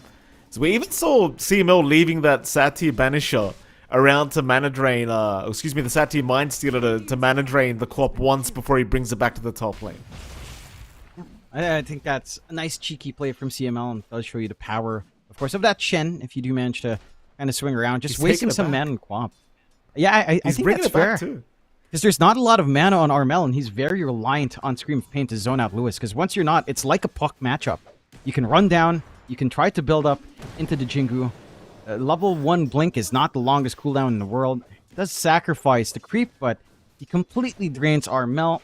He should have his bottle flying out at the least to start to stabilize a bit. But again, if you drain Quap's mana, if she pops out the screams and you're not zoning out Lewis hard enough, once he has Wraith Band 1 brown boot, he's happy there. Oh, Bart securing first blood here up against Shanks. Tino not looking very safe either. Does have 1 charger, so will be okay to survive. But they do secure first blood on this Bristleback, and that's going to be a very exciting time already for a Bart. Yeah, a big stark difference compared to game 1. Again, off to a smooth start. It does cost all of his mana, and he doesn't have 1 charges left. So he doesn't really have that much more presence in this lane. And for the most part, as a Zeus, Shanks, as long as he drains his mana, he's pretty happy getting reset, even though he does feed first blood. So you do have some play potential here to start to punish on the side of Exe if they overstep. Again, like you said there with the Zeus, Lightning Bolt is a pain in the ass in the lane. And Bot does have the value point, at least in Bristleback. But again, no mana to really threaten. He has, what, maybe 1 or 2 Quilt Sprays after a couple of Wand Charges come in. Not really the most annoying thing in the world. You can take a gander at the top lane, which has been a little bit slower, but you are getting some good form out for Akashi. Cox just trying to focus in on CML's creep every time it comes out. This lane for the Magnus is pretty passive. There is some play potential, for sure, in terms of skewering. He does skewer Joel away to get himself a nice Lotus, but the kill potential maybe not as high. You don't have a standard sort of stun to try to lead you into a skewer back. The Cox is fairly tanky, and they do have some good interrupts on hand for the line, as they will try to isolate CML here. No, he'll eat a Fairy Fire, but he's been blocked up by Akashi, so CML's still actually going to die. Nice pickup here for the side of Kukui. He's finding another top lane, and Akashi obviously unable to help out. It's the classic Chen. You know, even as annoying as it is with the creeps, it can be very easy to pick off, as Cox now getting skewered into the tier 1 tower. Still a very tanky boy with that Bracer, but here comes CML to try and help out with a Blood Grenade. And it's not really enough. Akashi did not want to go for the chase. A little bit too far back. That does put the lane at least in a mildly awkward position. You don't really have regen on hand left. You have 1 Tango on Cox. You do have a Salve ready to fly out from Joel. There is something to kind of try to reset. But you are going to have to, again, kind of show some respect. They do manage to at least get a pull, so they are starting to slow Akashi down just a tad bit. But CML does have access to the camps, and he does get the Chain Lightning creep for himself. So he does have 2 really good sources of poke. Still the Mana Burn, Satyr Mindstealer, and this Harpy Stormcrafter on hand. That's enough to kind of just zone out freely to give your Magnus some space. Heck, he's rotating them onto mid again. He's just looking to constantly apply pressure on Armel. And again, for Armel, with the Brown Boots and the Wraith Band up, Lewis is starting to run down this lane. It becomes almost like a quap lane. You don't have that much play if Lewis can just commit, run in, dodge your spots with a Mischief. He's just a menace with the damage he has. Still, Tino's starting to drop a little bit low with a deep dive. He certainly is. Meanwhile, Jewel goes down top lane. Bart still really playing with fire with that deep dive in. Shank's now looking for a potential chase. Will probably not have the damage though. Does have level 2 Lightning Bolt available, but Bart still plenty of HP available to play with. Tino can't really help out as Bart still thinking about diving in, but may have cost his own life now as the chase is on. The cheeky tornado at the end trying to just pick off Bart, but it's not going to prove to be enough. That'll allow Tino a bit of space here to farm that bottom lane underneath his tier 1 tower. Bart, though, still really just playing on the edge here. There's no regen available to speak of. He actually brings out a salve for himself, so he's still going to be alright. Gets to stay in the lane, but again, is starting to drop a little bit low in mana. Has maybe 4 uses out from the Quilts. You still are fairly healthy on mana here for Shanks as well. So 1 misstep can lead to some aggression. A little bit of emphasis onto the mid lane as these 6-minute runes are starting to come in, and a quick pause from Boss Armel. Trying to fix things up, and there you go. Tino getting the good voice lines out. The best voice lines, Jonathan. You do have the power in spawning in 10 seconds. Very important for Armel to try and secure. I mean, it's been a bit of a rough lane. Like, you look at the CS difference. 35 and 16 for Lewis compared to the 25 and 6 of Armel. And which, that is the one strength that MK does have in this mid lane is CS-wise, it will probably dominate. So, bit of a rough time already for Armel. It's not the end of the world, though. He's still having an okay time. He is a little bit behind in the XP department, but should still be able to hit his level 6 rather soon. He just won't have it for this 6-minute power rune timing, sadly. So, you know, you might run into a situation where you would have really liked to have that Sonic Wave, but he won't have it available. He should still be able to secure, though, I'd say. You know, blinks up, he should still be able to get the power rune for himself. Depending on whether he gets lucky and it spawns top. He'll even have Ponyo coming in from the bottom. So it looks like they should be able to secure this for him. Go when ready, then wait, mouse. Alright, Cox. Fix that. It was sorted. Yeah, it's... I'm just fascinated that into the Monkey King they still pick this Quap. Because, it feels like almost the same shortcomings as Puck into Monkey King. You are seeing, again, Lewis just kind of crush the lane quite hard. And the 16 denies really hurt. Even though, again, for Armel, half a level away isn't too rough for that Quap, but it is significant in terms of trying to look for some turnabout play. For the side of Cuckoos, again, a couple of things to be happy about is just stronger laning presence. Bot's been able to play on edge. We're seeing a little bit more coming out from Cox as well, getting some punishment out on top lane. You are still having a rough time for Armel, but again, your foundations in the side lanes are kind of building up. And we're talking how important it is for, say, a bot in particular to hit this Ag's timing. It's not going to be the quickest in the world, but he's not being held back too badly. So the Ag should still be coming out at maybe the 10, 12-minute mark, and you will still be happy to play around this Bristleback at that point, because the side of Exa have to be the ones a little bit cautious about the Bristleback active, considering how much damage output a bot can have, especially with the Seeing Red on hand as well. There's a lot to have to consider as we start to approach slowly into the 10-minute mark. I do like the potential for the side of Kukuis to rotate. Again, just having a Lion on hand feels really good to just have the Earth Spike plus the Hex down the line, help pin some heroes down, help to try to jump this Monkey King, let's say, before he can start to tree dance around. You don't even have the value point in tree dance, mind you, on Lewis just yet. Again, emphasizing that strong laning presence first. And the one thing you might be a little bit concerned about, though, is how much Akashi is free farming on this mag. Like, he has been left relatively free up top outside of the one time that they managed to kill off CML. The Magnus itself hasn't been under too much pressure.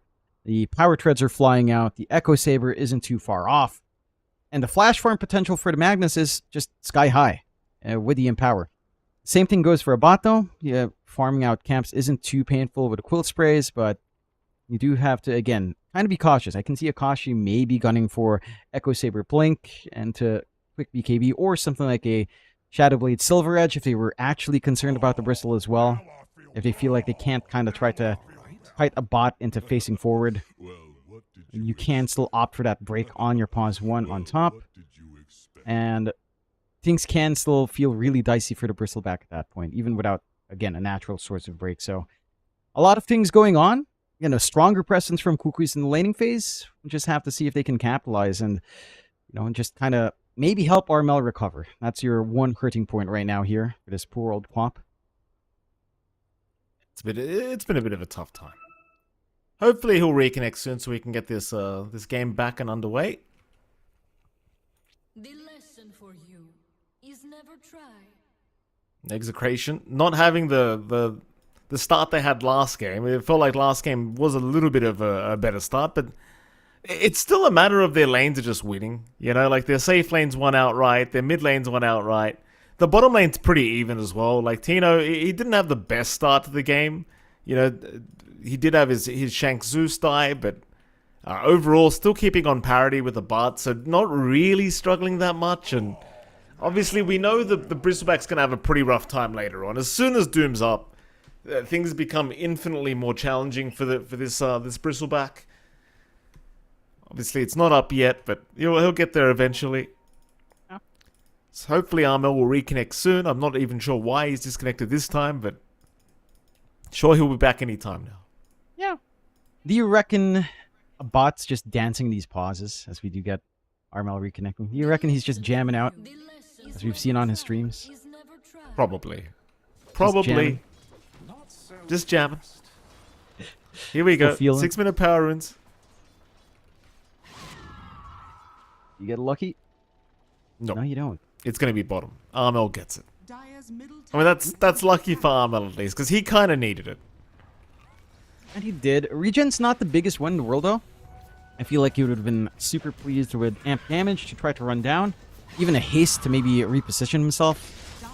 They are still trying with a nice hoof stomp here from the Centaur Conqueror, but just not enough follow-through just yet to really force in. Heck, even popping the Fortify to ensure that they can try to angle in for a deeper dive. But Lewis is just playing really defensively. Shows a lot of respect. They did show the supports on hand. They're trying to swing around elsewhere now with Ponyo, trying to poke Shanks away. But I think you're honestly pretty happy on the side of Exit to get this space out. Right, Tino's farming. You're getting free space for Akashi. Lewis isn't really under threat. They are checking into the triangle at the very least. No stacks really to contest. And they're starting to collapse down bot here. A lot of commitment for the 7-minute rune, but should be able to find one at the very least. They've moved in. They've got Tino here. Tino, not looking like he has a good way out of this, is going to drop. Meanwhile, Ponyo does lose his life top, or rather bottom lane. Lewis does pick him up as Armel, now looking for a TP away, does make it. Radiant's courier has been killed. So happy days, they'll get away with a very strong kill in the Doom of Tino.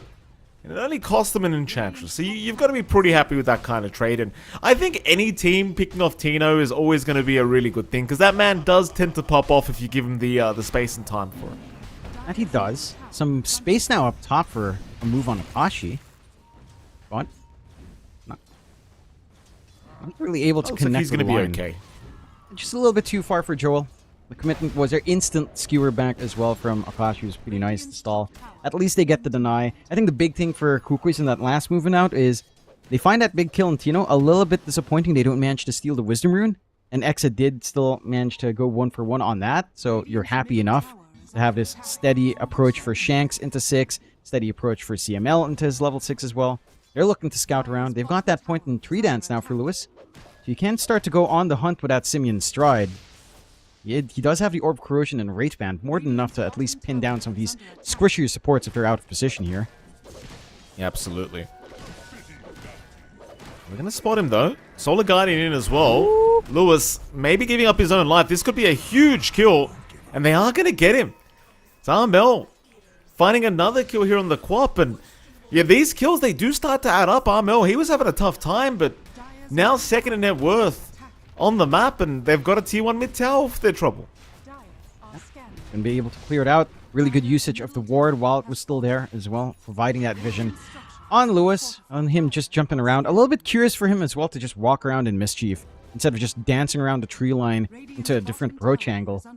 And just that little cheeky play just costing him. 4-2, still the 1k lead on Exa, but you are starting to even things out here on the side of Kukuis. Just start to fight. Well, RP out as well. They caught the Bristle. Very nice setup here from Akashi. They'll leave the Bristle to just casually die, as Jewel also getting caught out here by Lewis. And of course, a Bart can do nothing to survive through the Doom. He is just as good as dead. And that's what you wanted to see, is even Armel's courier gets picked off. That's a bit of a shame. The diadem was on that. And Armel himself might get picked off, as he never gets a Sonic Wave off in time. So all of a sudden, Kukuis, they were having a great old time, and suddenly they just dropped 3 bodies. 3 big bodies as well. Just losing, again, this bristleback, that tempo that you're looking for in the Ag's timing, getting stalled out just a tad bit more. You're seeing some activities start to come out from Akashi. Echo Saber's not too far off, so a little bit more damage as well from that mag once he is set to go. I mean, you find that tier 1 tower in exchange for Kukuis. It's massive if they can start to set some forward vision, which they haven't really been able to do so. They are trying. We managed to find a good Invis rune on Ponyo, but they don't really have anyone to play with him. In fact, there is already some wards revealed by the creep. A little bit of quick view wards. Lewis. Yeah, Lewis jumping in for Ponyo. Solar Guardian going to help out there. Lewis maybe getting a little bit too excited, but he does still have a barrier to play with, but it's not going to matter. Armel out with the Sonic Wave will get the job done. And Ponyo, I mean, maybe just baiting in Lewis there, who really just wants to keep going for kills, this Monkey King. He has not stopped. Every single time he sees a support, he just happily Primal Springs in. And you can't really fault him. Again, they know they want to play pretty high tempo on the side of Exa. He's the core that can get that done, because Tino's going to be hanging back to farm when Doom's not up. Akashi's just going to be trying to build up as well until you hit maybe Echo Saber Blink or Echo Saber BKB. And you have that safety net. So it's down to the Monkey King to try to get this aggressive play. And the punishment is good, and it's led to the point where Armel is almost at equal net worth parity with Lewis. He has managed to equalize the game after a little bit of a slower start. There is some room now as well for the side of Kukuis to start to play off this Enchantress push. They've got the Dark Troll Summoner. They've got the little Skellies pushing in up top. And they are starting to make some steady progress. Akashi is keeping up the defense. Does show that Echo Saber on hand. Don't really have the aggressive angles in, as Lewis is just a little bit too far out. This is also really important space, again, to recover on a bot. And Zanti, he's been sitting down bot in the Bristle, been farming up into the Ags. Tino does have Doom. They are on the hunt now to try to play off of that. They do commit it immediately. No hesitation. As soon as they see a bot, they want to just commit and go for it. You've got Lewis here now as well. Balance Strike going to connect, ensnare up onto the Bristle, and the bot is just dead. Another easy killers. Execration looking for more. Lewis got to be just slightly cautious though, not to get his tree chopped, but he's going to be alright. He'll back out successfully. And Abart's, he's having a pretty rough time now. That's 2 deaths in a row. It's putting a pretty big lag on his Aghanim Scepter, which was actually at a pretty quick pace, but not so much now. And we all know with this Bristleback, like, the Axe is a huge timing, but you know, if the timing's too slow, it can be pretty rough to get off. And it can be. You're going to be soaking up a lot of space, not like you aren't already. And again, the entire team's just going to have to wait. Heck, a bot's still looking to play down bot. It is only Shanks playing poke, and no threat of Doom this time. But Lewis is hanging around the area. He does have some damage to play with, and they will play safe on Kukuis instead. 4k lead out for Execration. Again, feeling nice and strong already. Big smoke out from Armel and Joel. They do have burst damage on hand if they can find an angle in. The issue is no forward vision again from Kukuis. It's just not something they've been able to really get done in any of their games. Spots no one up top. So just a little bit of a try your luck smoke. Instead, it's a bot who's in the firing line again. Doesn't get fully chased though. Objective is still there for them to take, and they can just easily gun for that tier 1. Bit of a missed opportunity for the Kukuis. They'll trade tier 1 top for the mid, but if you're Exa, you're more than happy to take that kind of trade. You haven't played up top anyhow. Akashi's starting to show up. He's only 150 away from his own Blink Dagger on the Magnus with the Echo Saber up. And that's the key timing, where this 5v5 starts to line up for Exa. If you're not too careful on the side of Kukuis, this is where things can start to get pretty explosive for Exa if they do decide to take some engagements here. Yeah, absolutely. Akashi's going to make his way through the mid lane. He won't run into Armel yet. Looks like he's actually going to avoid Armel altogether. Smoke out though. Execration as 3. Tino has Doom back up, but he's not with the team at the moment. He's just farming up north. If they can find Armel, they'd be very happy with that. They are going to spot him eventually. Armel just farming the triangle at the moment. Thunder God's Wrath going to give the vision. Here comes the chase. The Lewis misses the Boundless. Oh, that's a pretty big whiff. Thankfully, Akashi did cancel the RP before it fully committed. And a bit of a shame there with the Boundless miss. Yeah, it would have been a big pick off to slow that tempo out from Armel. Missed opportunity. So the smoke from Exit also falling flat. They did pump the Thunder Gods to scout out for that one as well. They do at least get a D-ward for their trouble.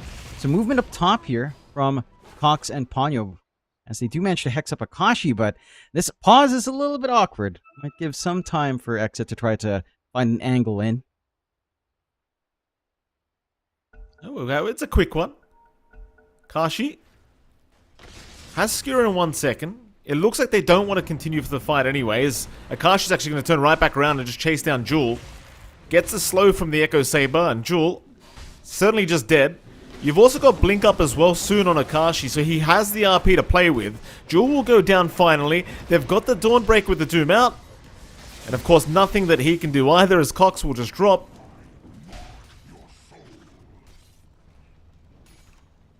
Execrate. I mean, they're still just in a very powerful position. RP's still available, keep in mind, as well for Akashi, so odds are he might look for another kind of solo pickoff if he sees it. But things still going very, very smoothly now as a 5k net worth advantage for Execration. And Kukuis, again, they had their little moments where they looked good, but it's starting to fall apart once again. And it is. I mean, again, they had a decent angle onto Akashi. It's just a little bit too split up, right? Like, if you maybe had Jewel a little bit closer to get that control right on Cox jumping in, maybe that story's a little bit different. They're still trying for some aggressive movement, but trying to catch out Lewis is a tall order, to say the least. And it doesn't really amount to much with Monkey. Oh! Yeah, they're just going to take the easy one. Just take Jewel. Jewel's going to buy a little bit of time for himself. Not really going to matter, though. Lewis will happily just secure for himself. It's just the thing. Like, the Execration, it's another game where they're just in complete control. You know? They can just make these small little plays, go back to farming. They know that they have a great draft for the late game as well. Bart really just has not taken off at all yet on this Bristleback. Like, he's had the Ags for a while now, but you're not ready yet. You need the Bloodstone, you need the Shards up. So the timing's still going to be maybe 5 to 10 minutes away at minimum, and that's not a good sign. No, certainly not. It's just a lot of space still necessary. And again, this feels like the consistent issue we've seen from this Kukui's lineup. Just doesn't feel like their timings ever come together.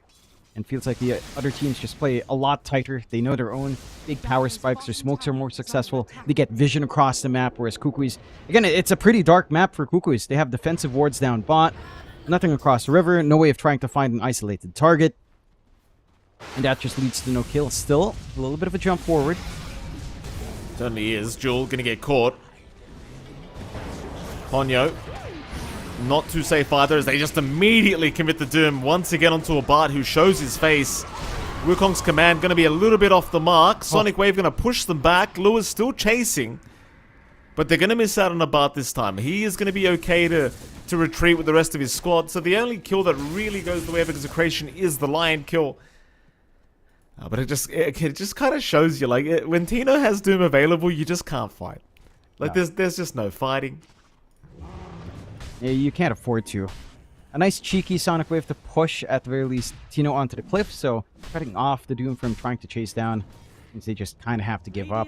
There is a window of opportunity here for the side of Kukui's if they did want to play aggressive off the back, but they're not really clumped up for it.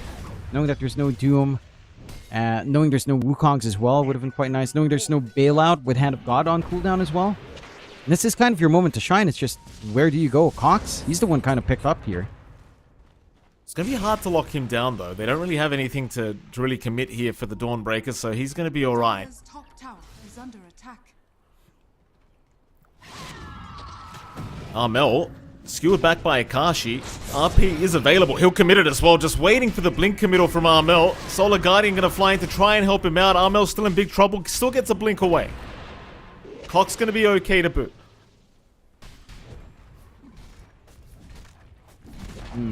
A bit optimistic for the RP and trying to look for the lockdown on the Quap. Damage not quite there solo for Akashi yet. Need a little bit more, but is at least forcing out stuff like the Solar Guardian. Solar Guardian in exchange for RP is not bad, because you will have Doom up a little bit earlier than Solar Guardian will be. So it provides an angle out instead for Tino. Again, try to play, try to catch out, and destroy this Bristle, and destroy the follow-through that you might be looking here from the side of Kukui's. The Kukui's, for their part, getting a little bit sharper this game. They do manage to take care of some tier 1s. They finally get some vision across the map, right behind where that tier 1 bot would have been on the Dire side. So a little bit forward vision to try to scout, maybe giving him info on some smokes. Smoke does come out. That one was not within ward vision, though. And this could lead into a nice one again onto that Bristle back down bot. I mean, Doom is back up. No Solar Guardian to play with. Bot, he senses something wrong, though. He does. We'll retreat at the right time. Though Lewis is going to be spotted here by that Dawnbreaker facet. Or innate, I should say. So Bart definitely on the right kind of idea, knowing that they were incoming. But Bart does have the... does he have the Bloodstone coming out? Or did he just switch items? Bottom tower is under attack. He switched out for the BKB instead. Just knowing how important it would be to play into all of this control. Into all of this magic damage really coming out from the sides. And just the threat of just being slowed down, kited around, does feel necessary. Mind you, it does take away his forward presence. It does take away that synergy with the Bristleback active. But he doesn't have too much of a choice. Oh. RP committed. He found 2 targets. Akashi. Solar Guardian still going to save Armel, and Ponyo is now the Sonic Wave. Akashi and Tino both gone. The Solar Guardian, it's been making it so hard to follow up. Cox will save the day once again. I'll tell you, it's just so many times we've seen this game where the RP's committed and it's a nice one. But the Solar Guardian, it's doing too much work. And this is before the Axe is up. It's just about to come up, in fact, for Cox. A big issue for X is that they had the right idea to try to play with this Doom on Tino while Solar Guardian was on cooldown. The fact that they didn't find that play down bot and they still forced this fight after causes so many issues. They know how troublesome that Solar Guardian is. Tino did not manage to get the Doom off before getting stuck in the middle of that engagement. And your own sustain and Hand of God isn't quite as strong. You don't even have level 2 Hand of God just yet on CML. You're not able to mitigate some of that output. Network lead drops the 3k here for Execration. Roshan opens up. And they do have the damage for this one with the nasal goose spam coming in here. Not going to take too long for the Rush to fall down. Excess still aware of this going on. They did get the scan. It's not the quickest in the world. They have time. They still have Doom, but no RP here to try to play. They do not. Jump in. Akashi will take down Ponyo. Now Abad, he's been doomed up. Still trying for the Roshan play. The Aegis on the deck, and Abad does pick it up. Abad barely gets it in time. Just before he dies. Zakashi now going to drop his own life as Armel will find 2. Oh, had they not gotten that Aegis, it could have been a completely different fight. But with the Aegis barely picked up by the Bristle, Kukui's managed to make it work, as they'll even find Shanks now down at that bottom side. And I'll tell you, Armel, he's having a much, much better game on this Queen of Pain. He is, after a little bit of a slower start. I think one big thing that caused issues there for Execration was the fact that Lewis was just spotted out in the tree. They didn't manage to get the D ward. There was a nice cliff ward hanging here, a ramp ward hanging here from the side of Kukui's to spot the Monkey King's position. And it meant that jump into the pit was not really backed up by the damage. Like, your damage is kind of coming out from Lewis at this point in the game. Not much so on Akashi just yet. And just quick fingers out from Abad. Like, that Aegis changed the narrative, so to say. 11 to 12, less than 1k lead for Exe. But you have fully caught up in this Bristle. Number 1 in net worth, Armel number 2. The lead Exe had just completely disappearing. And Execration need to find a way to mitigate this. They need more protection on Tino. He is going for a BKB. I feel like you need a blink on your Doom. You need to be able to jump in and Doom. That's been the main issue. They are relying on Akashi to get like blink RPs, but that doesn't necessarily mean you get the Doom off in the target you'd want. And you get the isolation play you'd want as well.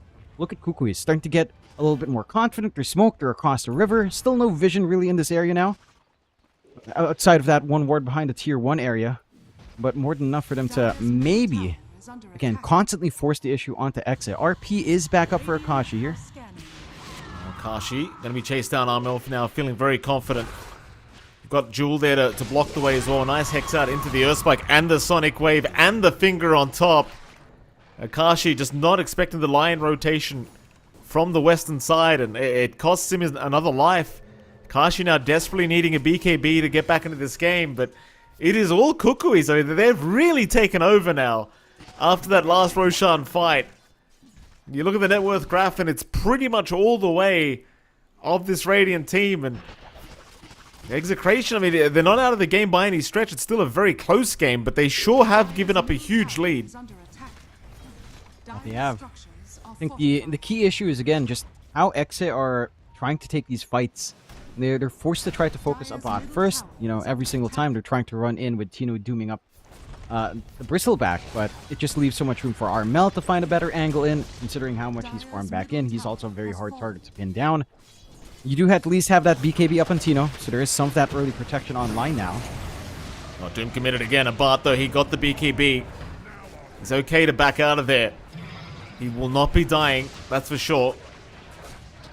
Execration, a lot of committal. At least going to find Ponyo to drag back here with his skewer, but they have Solar Guardian coming in. Ponyo's still going to die, but Akashi, he's been caught out. Cox will move in, so will Abad. RP's committed, but there's no follow-up. There's nothing to follow up with here. There's Execration on the retreat, just trying to get the hell out of there.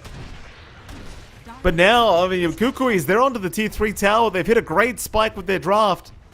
And it's hard to see them being slowed down.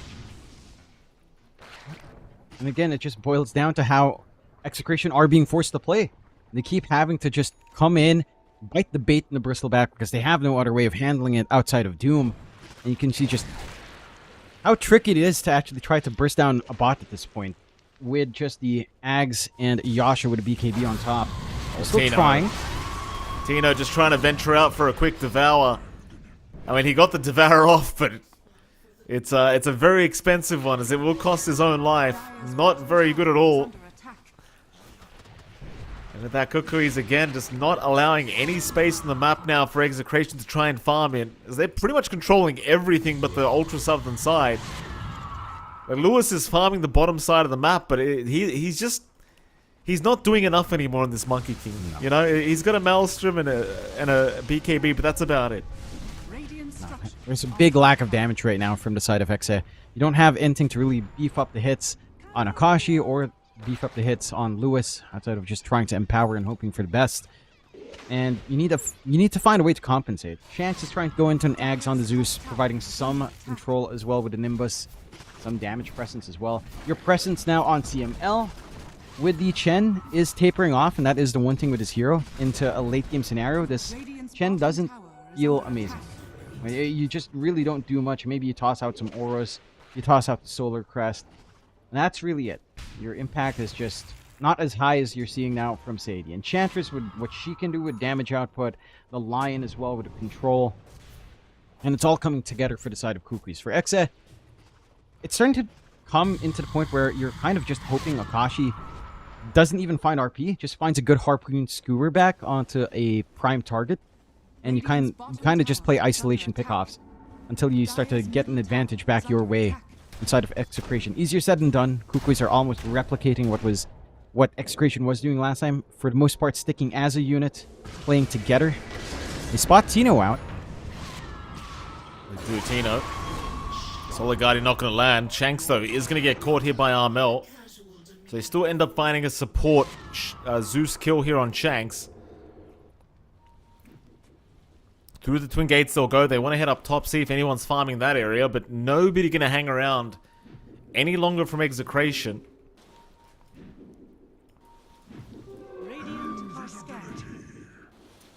I mean, the longer this game goes on, the scarier it can get for Kukuis, though, in fairness, because you do still have an MK Mag you have to go up against in the late stages of the game, if it does get to that stage. So you are seeing they are trying to apply a lot of pressure while they still can. Ponyo now going to lose his life to Akashi.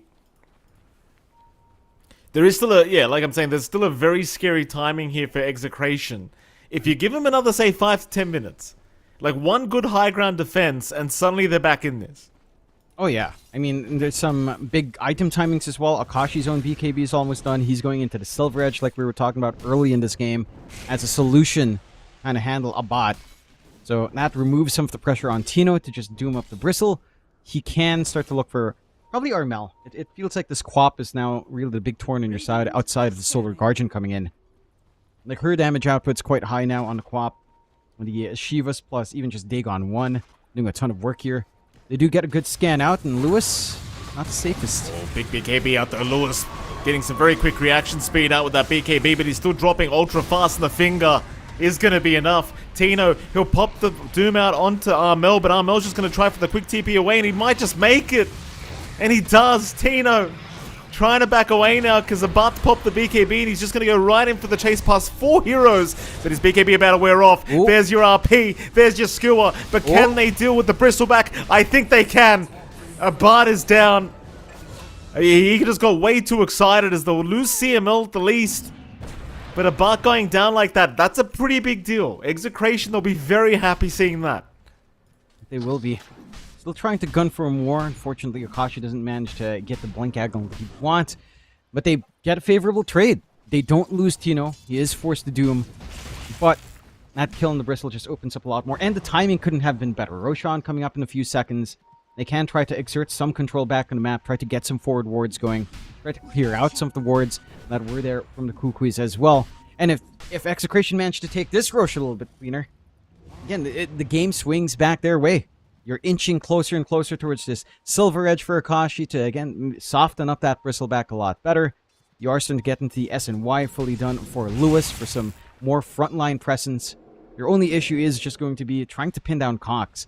Like, I'd say at this point, if you can hunt down the Dawnbreaker, you know, play away from where everyone else is playing and just catch a Dawnbreaker out, doom her, and just take the follow-up 4v5, the game actually simplifies this to a huge extent for Exe. The issue is trying to find Cox.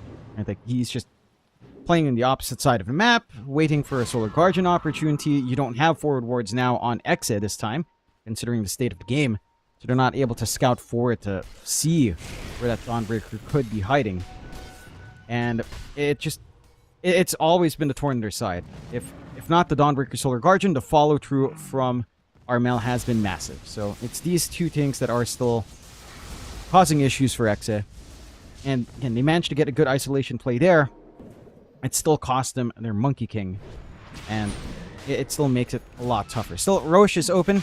Exa has gone to work. They have an Axe timing up in Shanks that could scout for them and could provide a little bit more into the team fights. Have to be a bit smart about this Roche. And it's not taking too much time to fall, but Exa are still on their way without smoke here. Oh, we saw this before. I mean, they've got to be so careful for Bart to not swipe the Aegis away. Roshan's going down. Lewis is going to jump in soon, but it's too late. Roshan down. Do you still want the fight? I think the answer must be no. And indeed, they are looking to retreat. It's definitely not a well-advised fight to take against the Bart when he's got 2 lives available.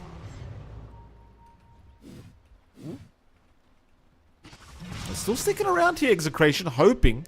A Bart does show up, but again, it's not really advised to take this fight because a Bart, you are so reliant on committing Doom for this Bristleback to die. Unless you skewer him into the T3 towers and he's completely out of position. But apart from that, like, the Doom is what's making it happen.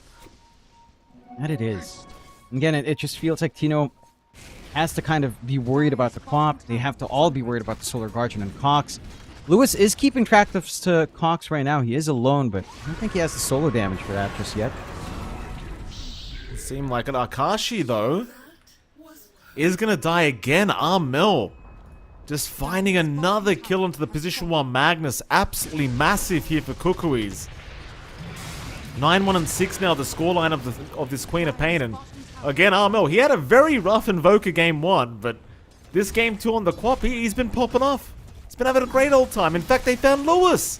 And Lewis is going to pop the BKB, try for the TP out, but they have the damage. What is that? It was something. It was something, John. But now you've got 2 cores down without buyback. This could be high ground.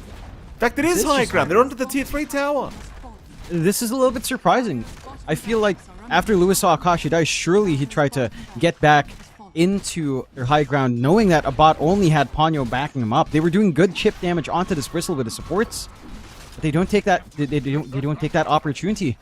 And now it's just a free set of racks coming out here for the side of Kukui's. Execration back 10k behind.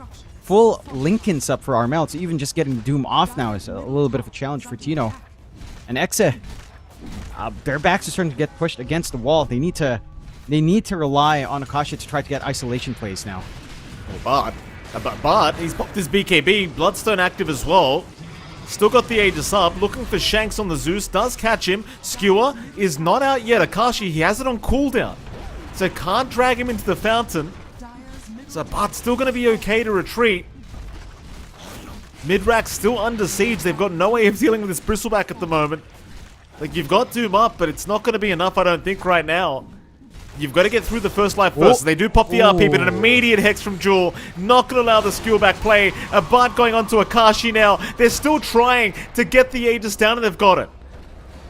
They've got 1 life. That's a start. Now the Doom out. They want the secondary, but a Bart just going to casually walk out of there. They could just probably move back in after that Doom expires. And that is going to be the idea. It's just no threat. Like, Akashi was forced to skewer back a while ago during the Solar Guardian. Does have at least a Shadow Blade, but can't even get the Harpoon skewer back as well.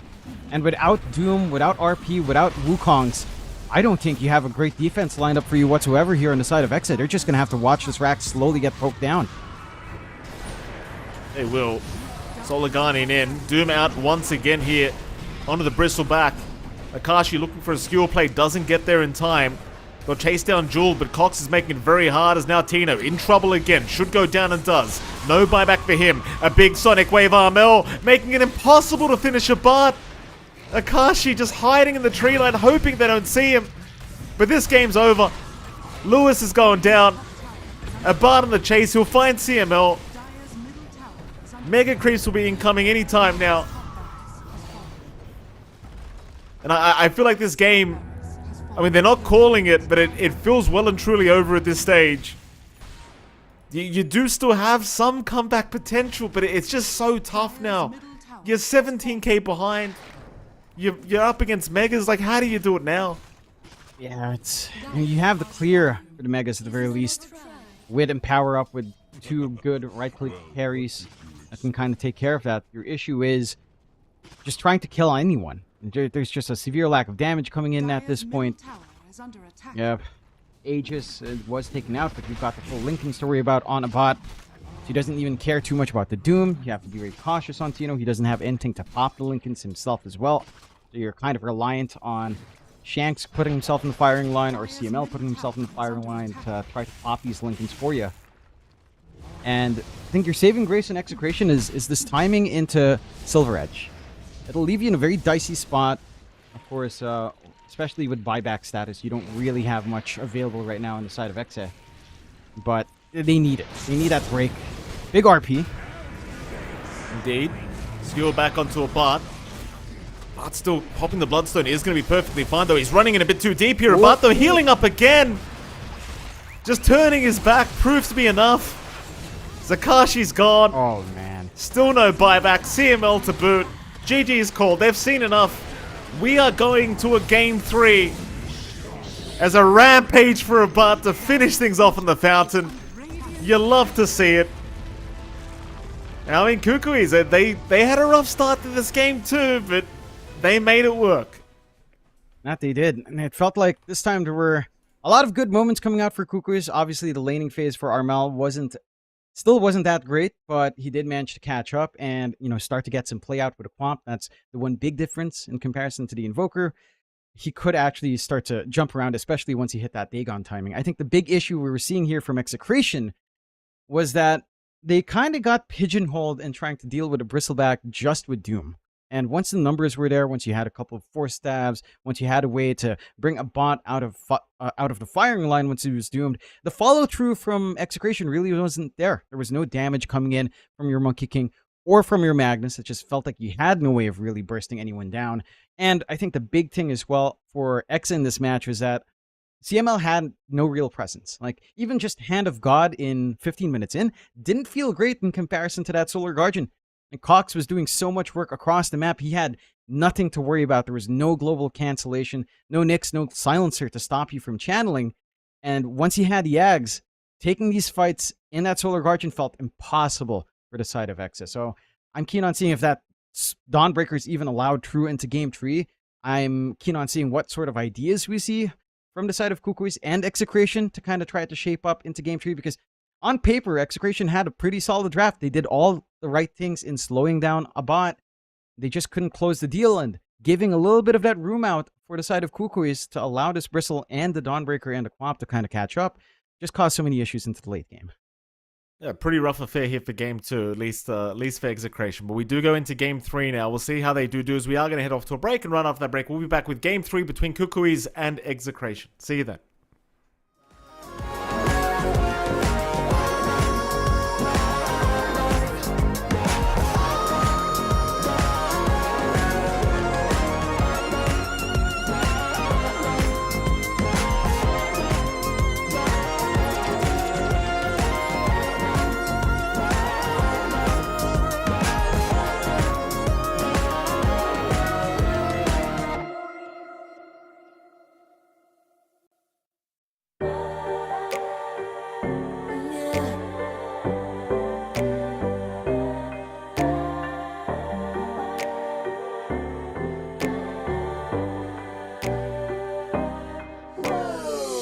Talking my, I've been working all year getting by.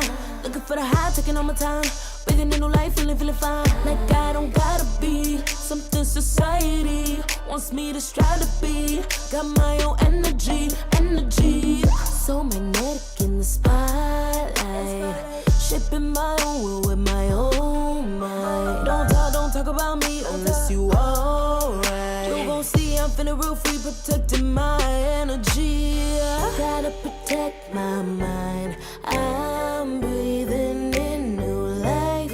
It's time that I realize what feels good ain't always right.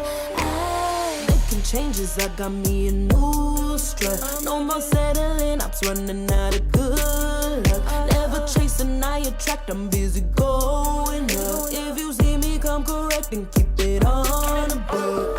Get it how I live it, that's the motto, how it goes. No more reaching in it, distance, hit the lotto, I'm the one. Not denying myself anymore, I'm done with this. Guidance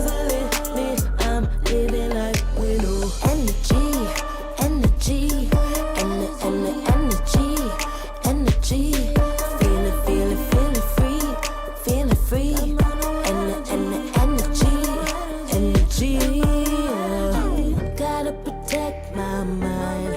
I'm breathing in new life.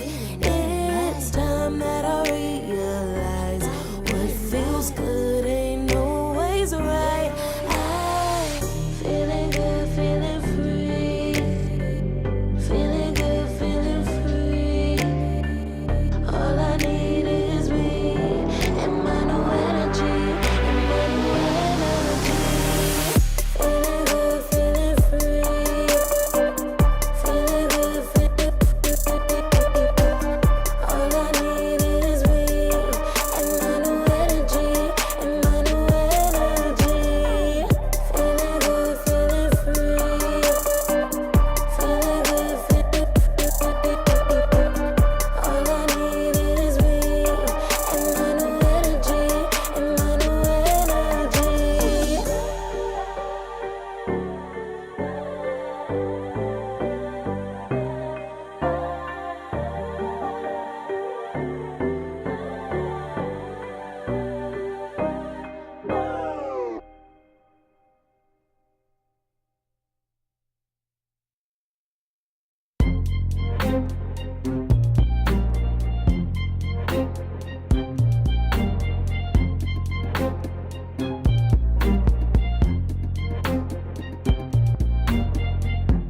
Took too long for me to feel, yeah. Tell me why you on your knees, yeah. Mama thought I had a dream, yeah. Kicking off the covers, I'm too hot for this bed. Give me space, I need to breathe, yeah. Giving face, giving it beautifully, yeah. Yeah, it's just me and my clique, yeah. We might be the hottest, but we let you in. Angel energy, let you sit with me. Angel energy, angel energy, angel energy. We got sympathy. Angel energy, angel energy.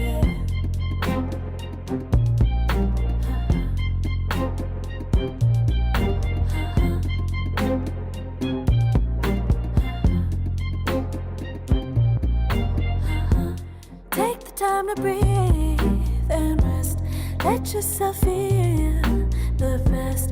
Feel it all so deeply, so deeply.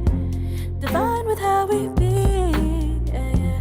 Aligned with everything, yeah. More than a dream.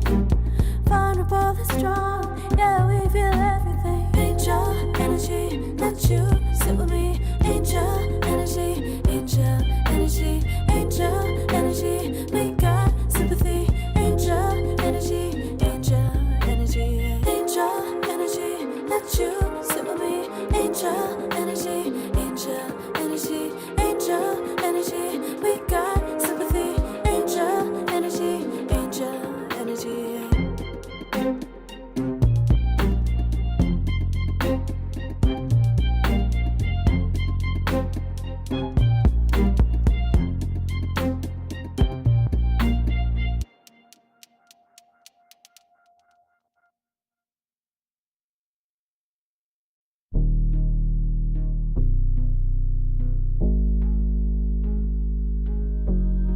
Never pressed, but I got the juice. Taking the lead, that's just what I do. I made mountains move with one hand tied, and still this world ain't satisfied. Everywhere I go, they stop and stare. I tell the truth, I take it there. Call me vicious, persistent, overzealous, that's fine. Main character energy, I stay taking what's mine. You need a foot on the gas, or put my name on the line. Main character energy, I'm just taking what's mine. And it's written in the stars, I'm a king like my sign, yeah. Raising the bar, the jaws drop like a surprise. Don't be mad about it. Don't be mad about it. I don't play the game, nah, I make the rules. Cards close to the chest, and I don't play no fool. Don't be mad about it. Look, yeah, my name stay in the mouth. Legs got broke, they said cast her. I'm the 911 response in a disaster. I don't ask, I just take. Treat the world like like a man. I just blow him away. Yeah, I'm a #1 fan. Don't need a bark, I'm a bite. Switch me on, dark need light. Don't need pity, don't need spite. I just plop, plop, plop on sight. Could take your girl in 2 seconds. I just flash her a smile. I make petty look pretty. They run an inch, I run 3 miles. You need a foot on the gas, I'll put my name on the line. Welcome back, ladies and gentlemen. We are going into our third game of this best of 3 lower bracket series between Execration and the boys on the side of Kukuis, and it is MLP Dota and John X5. Jonathan, welcome back, sir. We're into our third game, our first third game for you and I at the very least, for the whole of the qualifiers thus far. How the hell are you doing? Doing great. It was very fun to watch that last one. The comeback coming in there after it looked pretty strong early on for the side of Execration. We saw a lot of improvements coming out there for Kukuis and a lot of confidence coming back in. I think the key thing was, again, the fact that Armel actually had a game to play was a pretty big factor. This Dawnbreaker with the Ags timing as well just felt so oppressive for the side of Execration to kind of have to handle. The mischance was big. The healing was a little bit too much. Hand of God could not compare to the healing coming in from Solar Guardian. I think that just shows you the state of Chen in terms of the ultimate past laning phase can fall a little bit flat. So I'd like to see some changes for Execration this time. I feel like you probably can't allow the Bristleback True. It does feel like a very... It's not like a super difficult here to handle. It's just if you miss your timing and stopping it while it's weak, it will catch up, and eventually it can be just this massive nuisance that if you don't have a draft to handle Bristleback, it will just take over the game. So I think that's going to be a priority ban now for the side of Execration. I think they might step away from this Chen for CML. Just because I don't think it did a bad job. It's just it really had no contributions into the late game. And again, Hand of God really just didn't feel like it was even bailing you out in any of those dire circumstances. So probably not going to be seeing the Chen again. And I don't know. I think we need to see a little bit of that Execration spice kick in once again. You know, some of their cheekier picks. Maybe something like the Marcy can get picked up here. They have first pick overall. Really depends on if Kukuis will want to ban it out. You can see, again, Execration already banning out that Abat Bristleback. That just caused a lot of issues in the last game. And Kukuis, again, going back for some Akashi heroes. TA, Terrorblade being taken care of, along with that Muerta. And again, it's a question now where if you want to ban any of the big cores, Alk, DK, Morphling still in the pool, or if you want to take care of some Tino stuff. Beastmaster, Marcy, that has a 3-way flex. Those are really the big ones that Exa will probably try to lean into in this last game. Yeah, we'll see. I mean, I think another point to make as well, like I know you kind of already went over CML's Chen, and I do agree that Chen did feel very lackluster last game. Lewis on the MK, John, he had a great lane. He dominated that mid lane really hard, but then we saw a couple of really questionable plays. Like he just kept jumping in to what he thought were solo supports, but ultimately we saw multiple times that Armel was there to just clean him up, and it's like those kind of plays really felt like it put them a little bit behind, you know, just those awkward deaths that just didn't need to happen. Felt like they were happening a little bit too often as well, I just want to say. Yeah, it certainly did feel that way, especially the one thing that strikes me was that time when Akashi died in the river, and Lewis had a chance to TP back. Instead, tries to go hunting again, even though Abat's like sieging solo with just Ponyo and Enchantress backing him. Looks like our draft isn't changing too hard here. We've got the Magnus opener for Exa, and Kukuis just go back into the Dawnbreaker. So some of that same mix coming back in. At least for Exa, they don't have to worry about anything like... I want to see where the changes come in. Execration will ban out the Lion, because again, in lane, the Dawnbreaker Lion was actually highly effective in slowing down Akashi to an extent there. And just the control that you were getting was quite high. I am curious about what ideas Kukuis has now for like a bot safe lane, because the Bristleback was a key part in kind of finding that. I'm expecting now Alchemist DK to be banned out at this point. If not, then you have your answers right there for a bot if they do want to slide that in. Yeah, they take care of the Nyx combination with the Dawn. So again, Alchemist DK left in the pool. Kukuis will probably ban the one they don't want to pick up.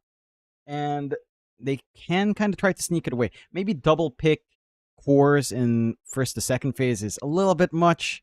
But honestly, I can't fault them if they wanted an Alk or DK very early here. See, if it does get banned out, they'll get rid of the Doom for now. Kukuis, they will go for the Alchemist. So there you go, John.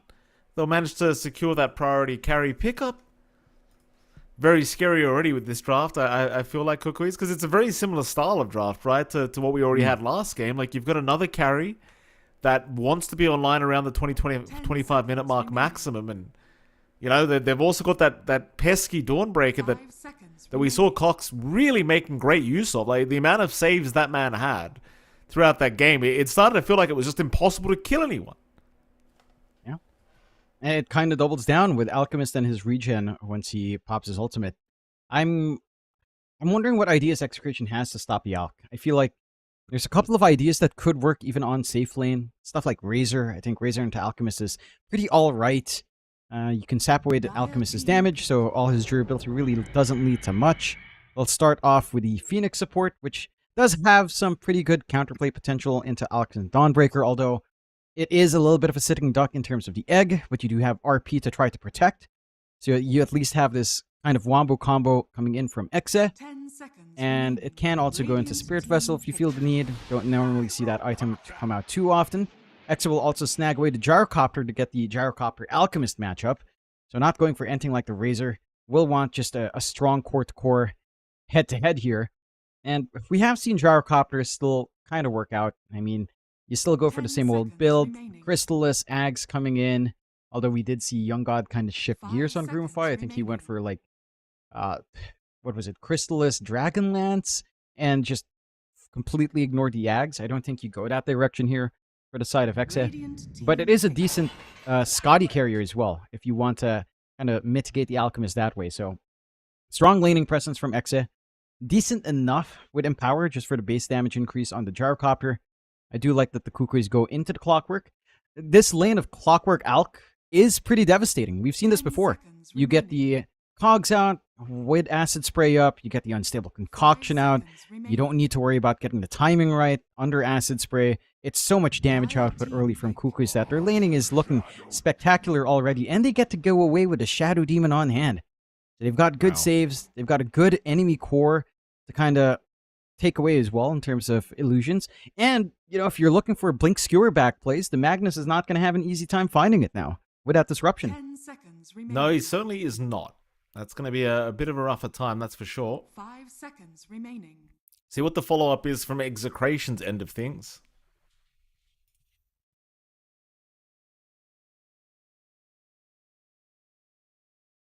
Still another support to be picked up. Probably going to be the idea here from Execration.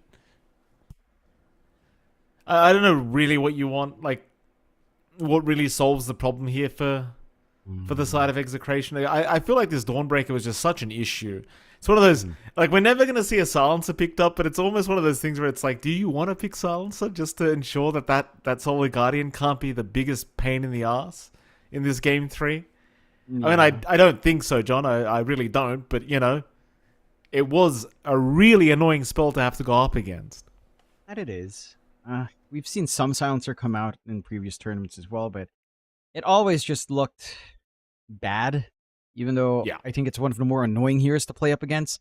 That reverberating silence is just the worst thing they've ever designed in this game. Instead, it's the Anti-Mage. Alright, Execration going very left field with the AM pickup. We were just talking about bad, John. Is this support?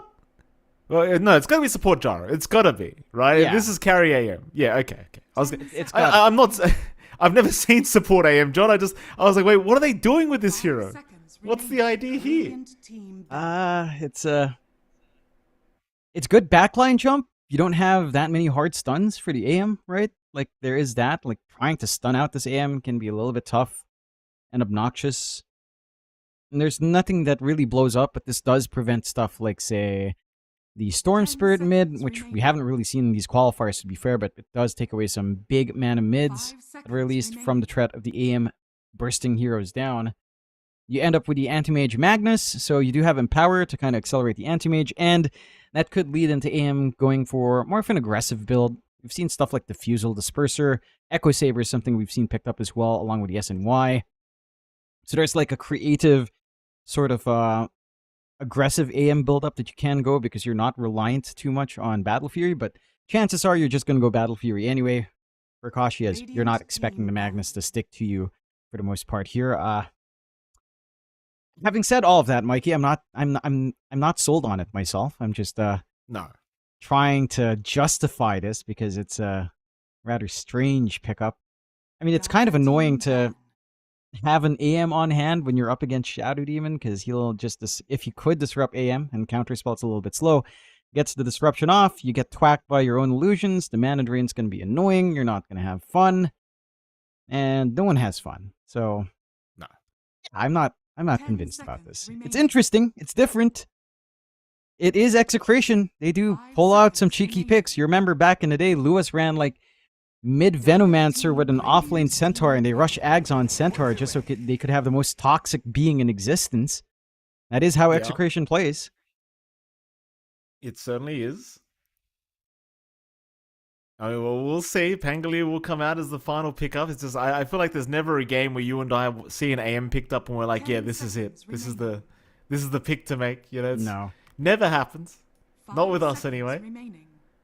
Doesn't matter though. We're not the ones playing. I'm sure they've got a grand idea as to how to make this AM work. Final pickup now for Kukuis. They still need something in the mid lane for Armel.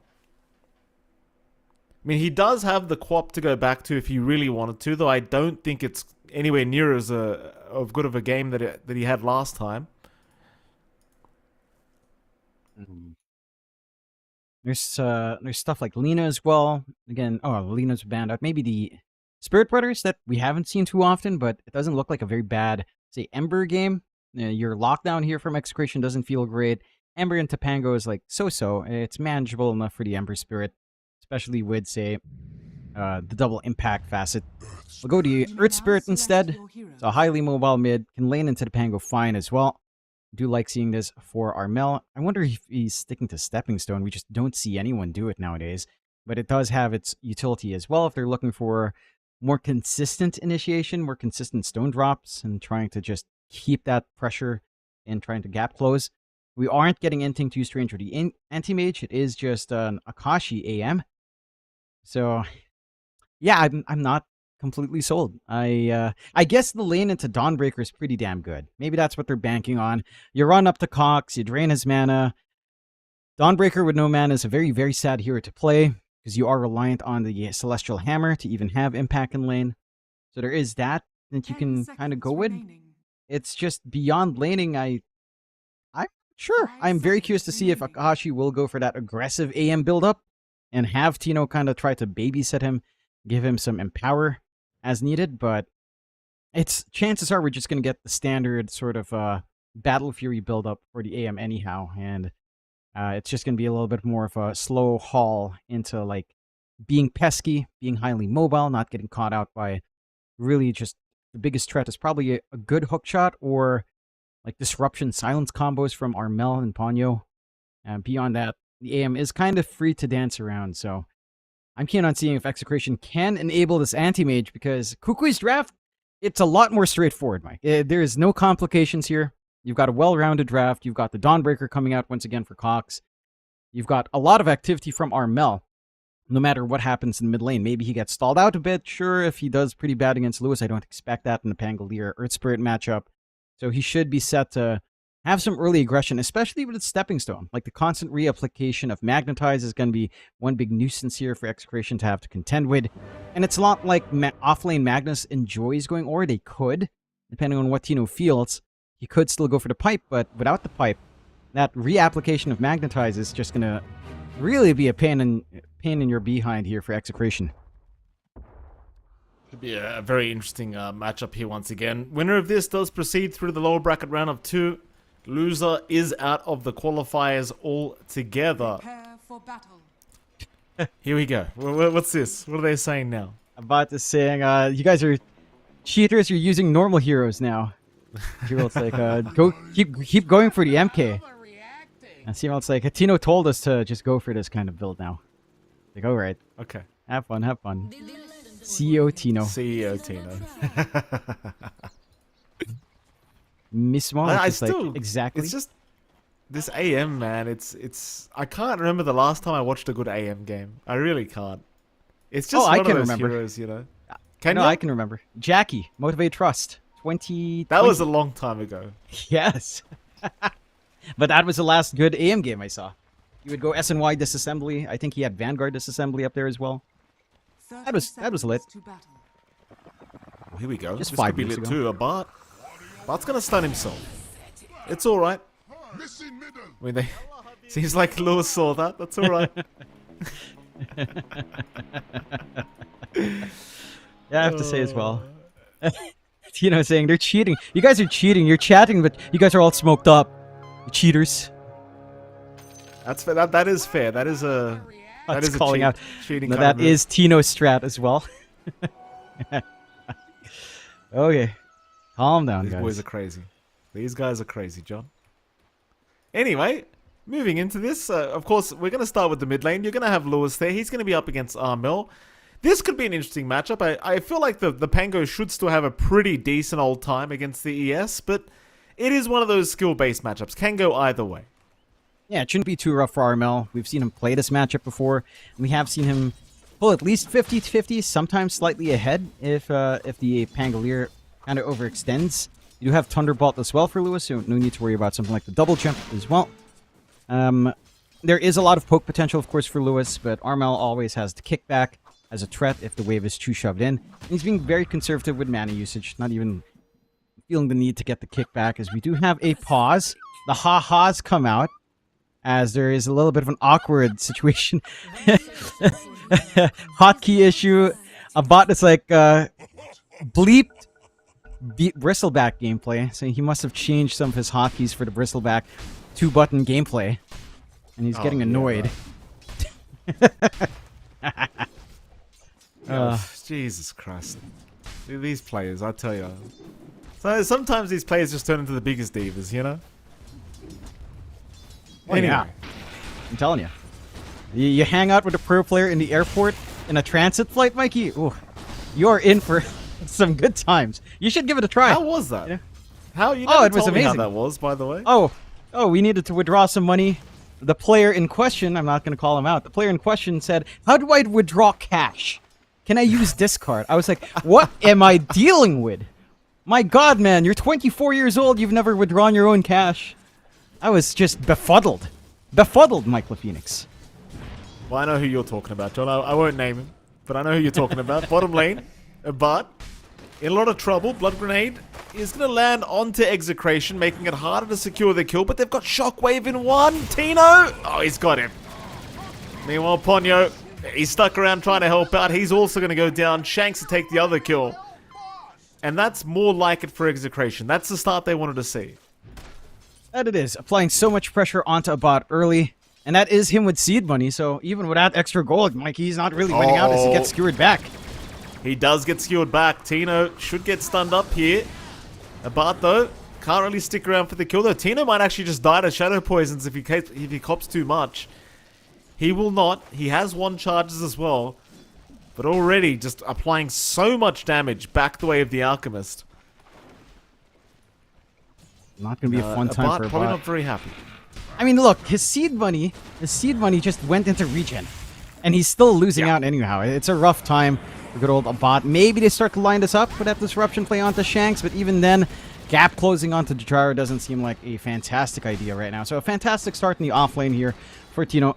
We'll take a look at the top.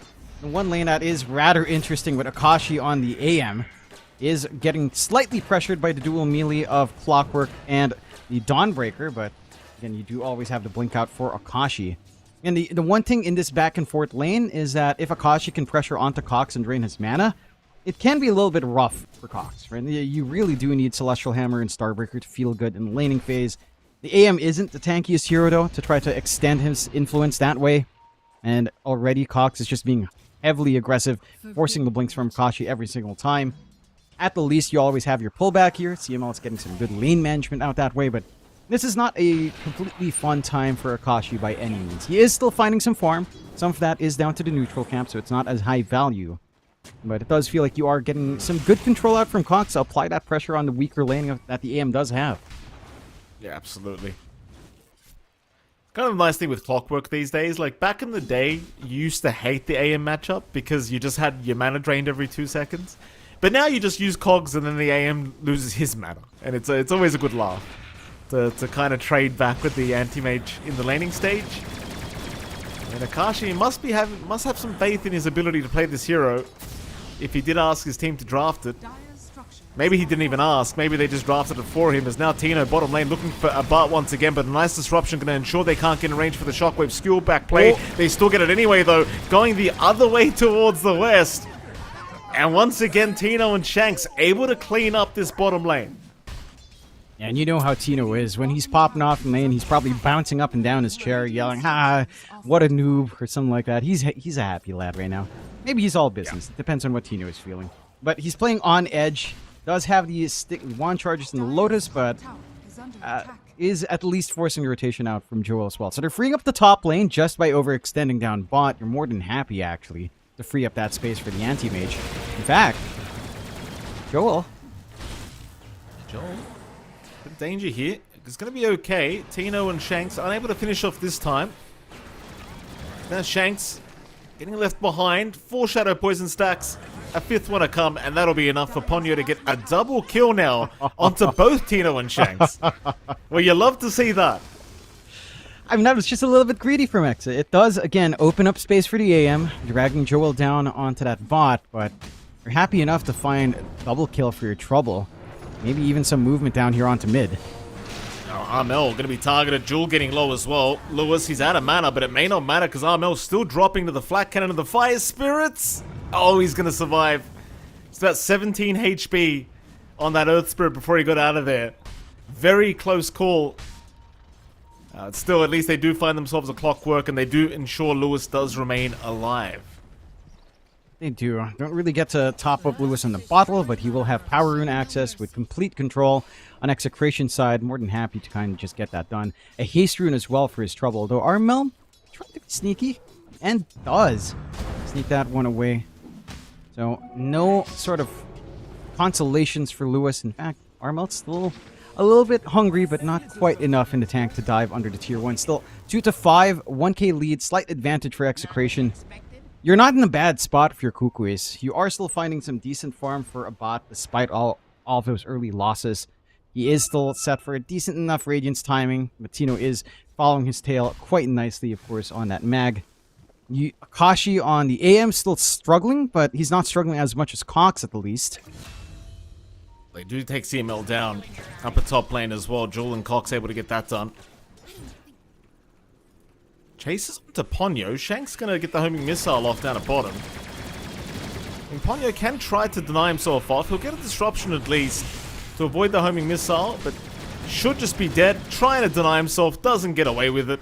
Tino able to pick up another kill here on this Magnuson. This is kind of a scary start to give Tino on a mag. Like, this man knows this hero very, very well, and giving him this kind of start is not going to be the greatest idea here for Kukuis. Certainly not. They're also not in position to contest for Wisdom Rune, so they just have to go for the 1-for-1. You at least manage to, again, still find your own, but you miss out on an opportunity to start to build up. Tino now has level 6. As his power treads up, is going to be probably working to Blinker Echo. They isolate Lewis on mid, though. You do get that Lewis, consolation out. It was trying to get the Rolling Thunder off, but it does never get it off, and it costs him his life. Oh, Joel. They're really starting to have a little bit of fun on both sides. Sending messages to each other. Mid lane, Armel being chased again by CML, but it's just for the power rune. It's going to be a nice little invis pickup for whoever wants it, and it seems like Akashi might just... No, Akashi does not take it. No, he does. There you go. He'll get away with it. Meanwhile, bottom lane, RP committed. Our Bart has been caught again, but this time they've got the Solar Guardian to follow up with. Rolling Thunder, though, is going to fly in here from Lewis to buy Tino a bit of time, but Tino is going to drop. Here comes Armel to help out. Lewis does not have the damage output right now for this Alchemist, though he is sticking around trying, but now with the Chemical Rage, he can't get it done, and Tino... Or rather, Cox was moving in. Lewis will go down. A Bart looking for more. CML going to get caught. You love to see that. 3 down for the side of Execration, and Kukui is going to be very happy with themselves about the trades. Certainly so. Again, you're just seeing how disruptive Solar Guardian can be, and just the lack of damage right now on the side of Execration to even consider that RP play. You don't really have anything coming out from Shanks. Rocket Barrage can't really help you with a wide swath of heroes. and there's really not much to speak of from Tino in terms of damage outside of the shockwave poke. Of course, you're not expecting the anti-mage to show up anytime soon as well. Akashi just camping up top, still trying to work into that Battle Fury, so we're not getting something like the fighting AM sort of build here. Let's start to fight onto Cox at the very least. Or try to. Dire's middle tower They is got under him. attack. Cox will go down. CML to secure that one for himself. Radiant's top tower is under Ping's attack. coming out towards bottom. It seems like they might... No, they won't. I mean, it's still Tino on the mag. Not going to be that easy to pick off, though. But so he does land a quick stun onto the Magnus, but that's going to be about it.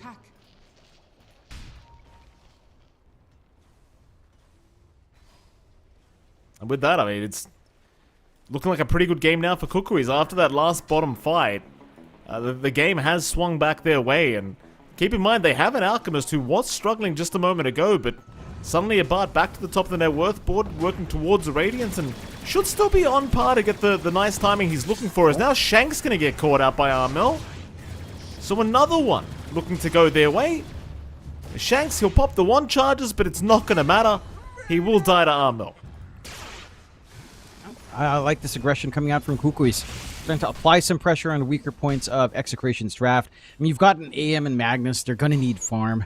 Outside of that, laning phase going well for them. These heroes are just not going to be fully ready. Tino is trying to go into the Echo Saber, it looks like. Again, Akashi still needs a Battle Fury because of Lewis not really finding the best of times on mid. Like, all of this emphasis on him with some good rotations in. He's also offset on his own timings into that Echo Saber as they managed to get an isolation onto CML. Yeah, that they do. CML are definitely just going to die here. No two ways about that. He is gone. And I mean, this draft, it's really starting to pop off now. Very, very hard to slow this one down, especially considering you got to carry AM on your side of things, who's not able to ever help out until he's like ready in like 20 minutes. Yeah, it still begs the question what they expect the anti-mage to do, because its tempo doesn't tie into an early mid-game timing. Even with Battle Fury, you're going to need Manta style or an SNY, something for some durability here. And that's just more time where you're just buying space to farm. You can maybe start to make some plays with your Magnus plus Pangolier. That could be one way to go about it. The side of Kukuis, though, not willing to cede that ground. Take the tier 1, straight for gate movement, not going to be hunting the AM. Instead, they do have some juicy targets down bot. If they manage to catch Tino just farming out here, it would be, again, another big hero to slow down, because we talk about it all the time with Exa. If Tino is off to a bad start, things can go bad very quickly. Oh, nice hook shot. Jewel catching him mid-skewer. Tino. I mean, he was having an amazing start to this game, but they're just constant pickoffs onto Tino, making life very hard for the poor Magnus. And with that, there's just no reactions either. It was underneath the T1 tower of the Dire, but they just did not feel confident enough to try and get in there and help out. Jewel, he's alright. He'll just pop the cogs and run.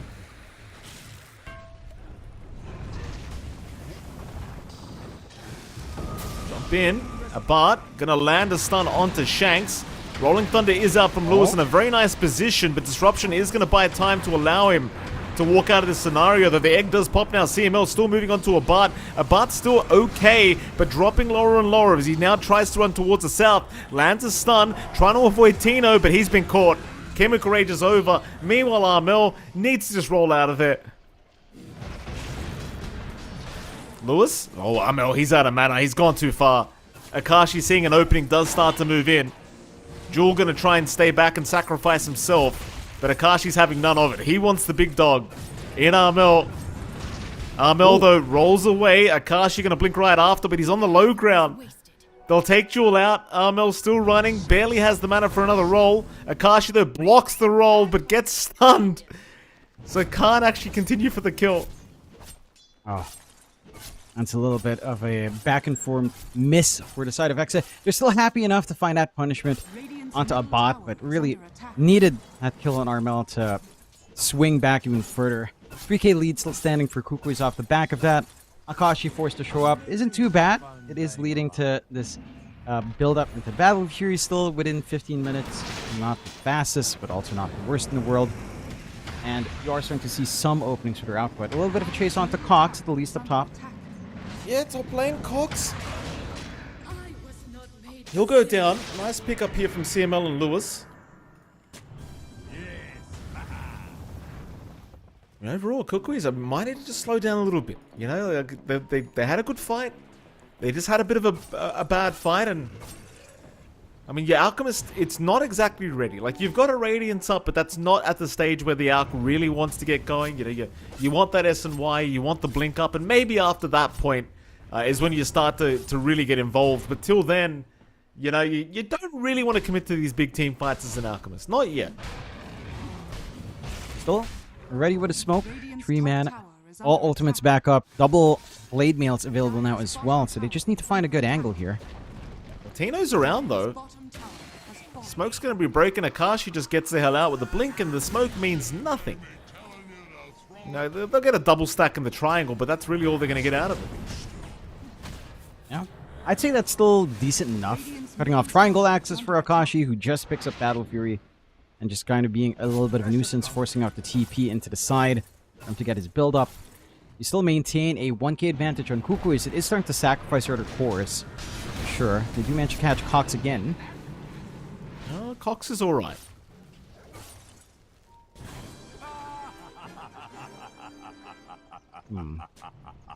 It's just concerning. Still, you are getting these timings out for Akashi.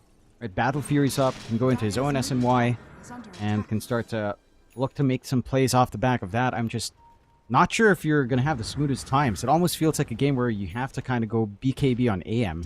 Just because if you are going to get stunned out by Armel, the chain stuns afterwards are just going to be kind of atrocious to deal with. 2k lead for an Alchemist draft, not the biggest. Joel, just going a little bit aggressive and not really looking for the full follow-up just yet. Or slowing down the response out from Exa and forcing bodies out to kind of clump around mid. Like, this is a lot of space being given out to the sides, right? Like, because you're teleporting these heroes to aid Lewis, you're sure that a bot is safe. You're sure that Cox has room to try to build up into his Ags. And you're kind of still happy playing this pace anyhow in Kukuis. Again, a 2k lead isn't massive. You kind of want to grow that. Every single time you're leaving a bot alone, that lead will grow almost exponentially with some time given out here.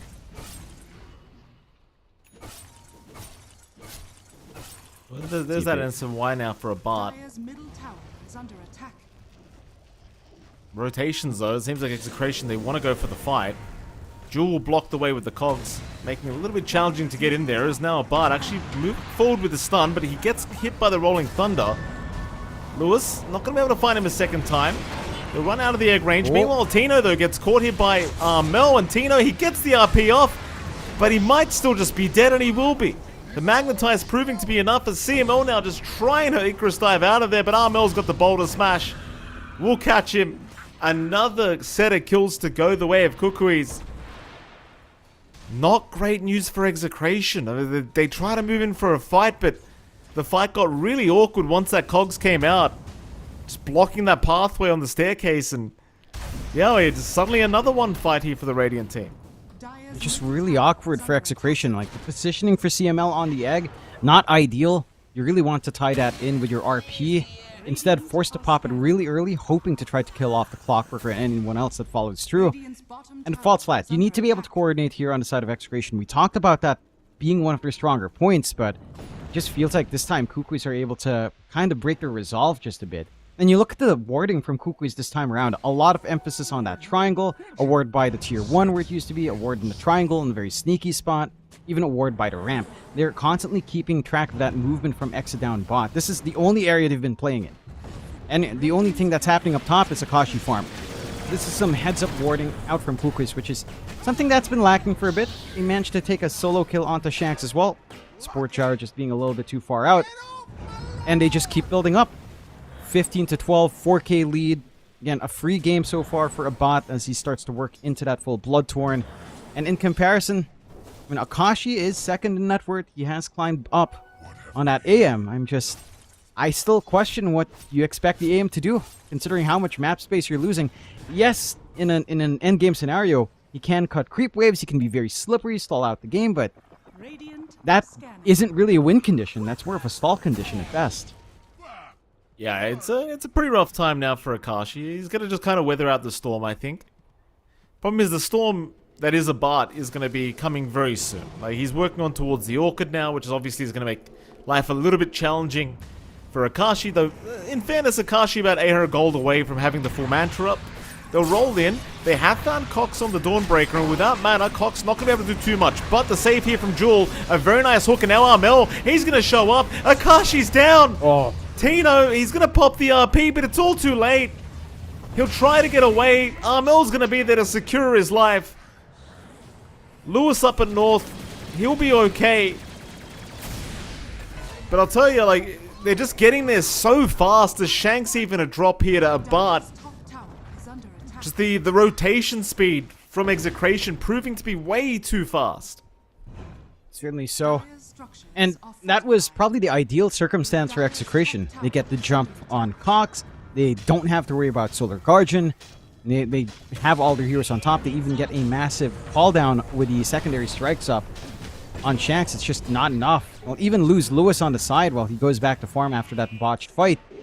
And the side of Kukuis are just dancing all over Execration. For Execration's part, Candace AM's starting to try to help out, but what's it supposed to achieve at this point? Oh, top lane, Akashi barely getting out for now, but the chase continues here from a bot. He wants to commit. Akashi's got to blink back up. He's going to be okay. Like, it just keeps getting scarier and scarier as now a bot looking to move back in onto CML. Does catch the Phoenix. So you don't get the anti-mage you wanted, but you still get a consolation prize here for the Alchemist. And, well, Bard now, he's getting closer and closer into just finishing off the full Bloodthorn.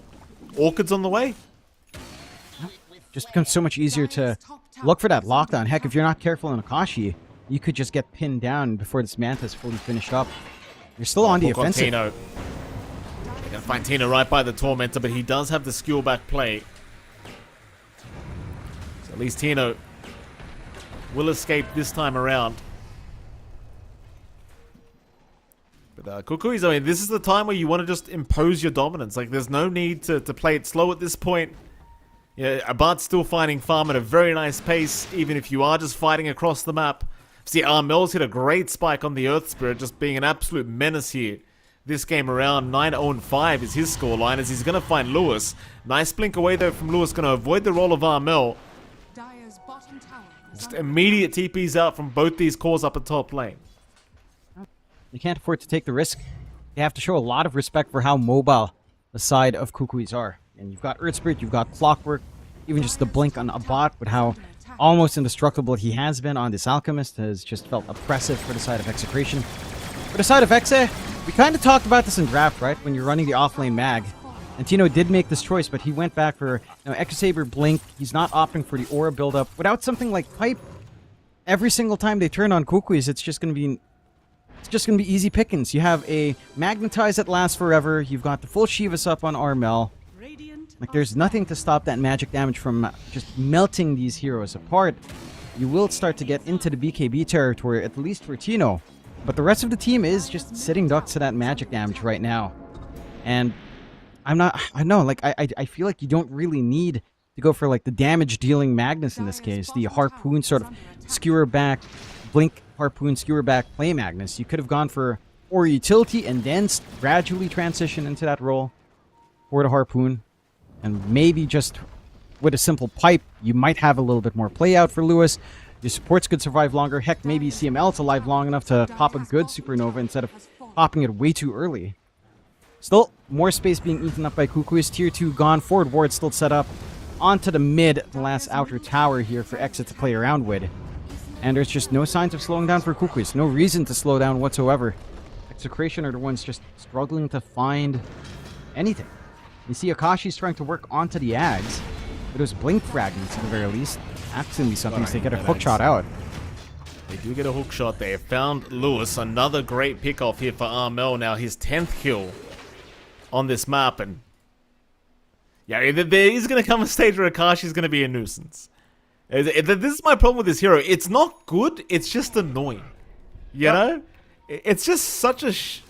I'm not going to swear, but it's such a bad hero.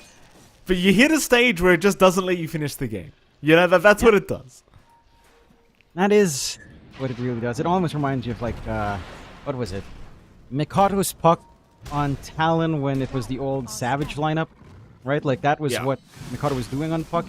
He would just stall the game until eventually a mistake is made and come back in. But it's not like they draft the puck to think that, oh, we're going to play 60 minutes, we're going to have Mikado carry our asses and kind of win. They don't pick the puck for that. In this case, you kind of pick the AIM for that, right? Like, I don't know what other reason you pick the AIM for outside of being that annoying bug. And I know, it's just, maybe we'll see if it pays off at maybe around the 30-minute mark. Roche will just go the way of Kukuis with no contest. Secondary life up for Abat. And 14k lead for Kukuis. All the cores on the side of Kukuis pulling ahead now in comparison to their counterparts on Execration. No outer towers left for Exa. A couple of forward wards, I say forward, just at least outside or high ground wards on their side of the map, watching the triangle and top jungle, but nothing that they can really play off the back of. At the least in high ground fights, with the BKB up on Tino, it should be a little bit easier to gun for some big RP plays, which they are heavily reliant on now to kind of have an opening. Looking for a freebie here on Shanks. Not going to be too challenging for Abad. He'll just let him walk away and die to the Bloodthorn. Dire's middle tower is And Abad, he's onto the T3 mid tower. I mean, no messing around here for the Alk. Understands he can at least find this. Of course, you do have Tino with the skewer back play, so you do have to be somewhat cautious, but you're going to have to deal with Abad twice. That's the challenging part. How do you kill this guy 2 times? Dire's middle tower has fallen. Well, at least his Chemical Rage is going to wear off. So that should give you an opportunity to think about how we can actually kill him, as they are going to go for the skill back play. Into the T4 towers they'll go. Dire's Bart still perfectly fine to walk out of there, though. Oh, Lewis is going to jump in. Rolling Thunder is there. Bart still 10 seconds away from that next Chemical Rage. Does get knocked onto the high ground now. Akashi going to get to work. Bart's going to lose his first life, although Hookshot is out from Jewel, catching Akashi. Akashi will blink out of there. Meanwhile, Tino going to go for a big RP, looking for the skill back play, but the Solar Guardian instead going to fly in. They'll actually avoid it altogether with the skewer into the tier 4 towers. Now the Spirit Vessel into Abat, trying to pick him off, but he's still just not dying. Abat's still going to be able to survive and reset by the looks of it. They just don't have enough in the tank to finish him off, as now Tino jumps in, but the immediate silence out.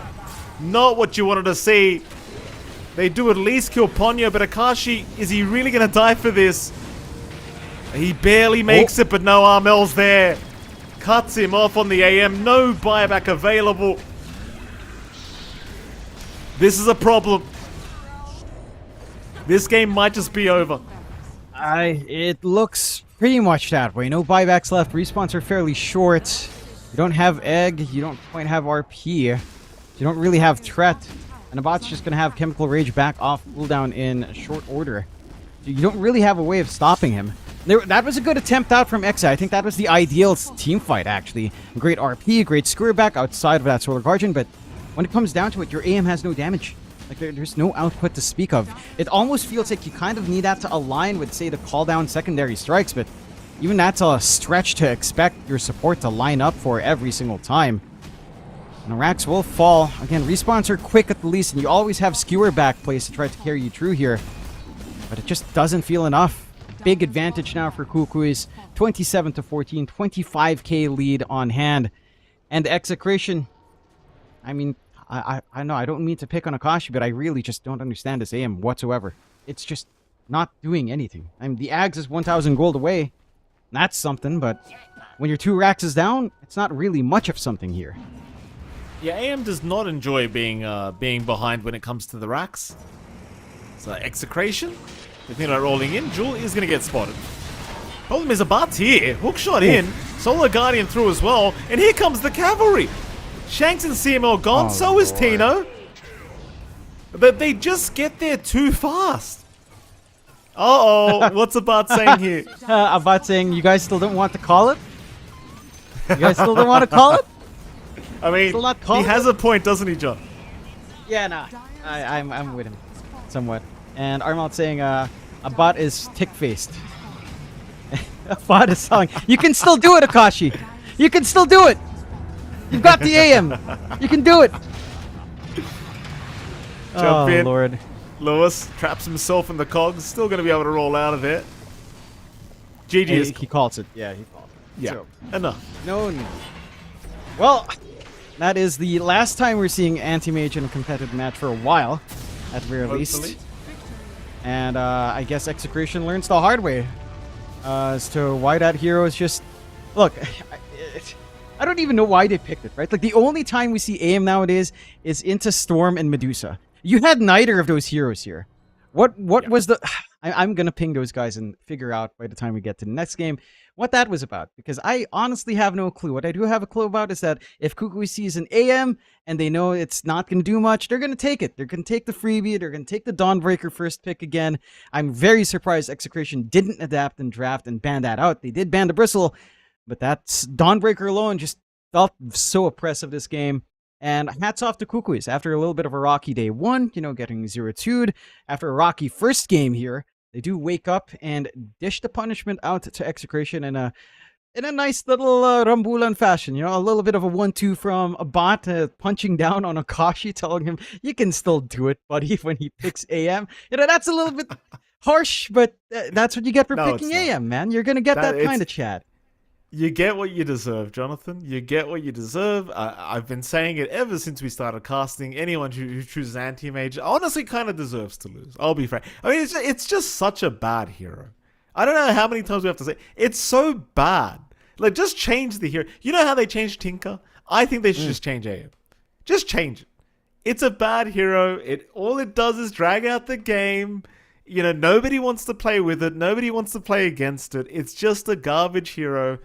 And sadly for Akashi, he found it the hard way. I don't even think it's Akashi's fault, John. You know, I just think the hero's bad. I just think it's just bad. Anyway, props to Kukuis for making it through to the next round. Of course, they're going to be up against Aurora in our next series, and I believe that's going to be over an hour away. But nonetheless, we'll head to that break, and right after that break, we'll be back with our second series of the day. We'll see you soon.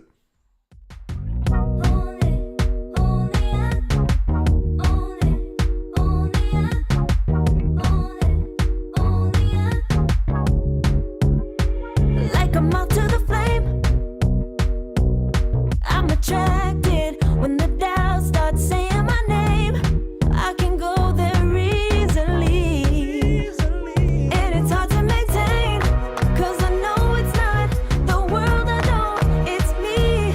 Believe in every little thing I hear, and no, I ain't no stranger to the fire, burning up all my desire to be great. It stays coming in waves, and no, I ain't no stranger to the fire, burning up all my desire to be great. I gotta just open the gate. All I need is saving from hitting the pavement, understand it when I'm impatient, that only I give to me. All I need is a little love in lonely places, the strength to stare fear in the face, that only I give to me.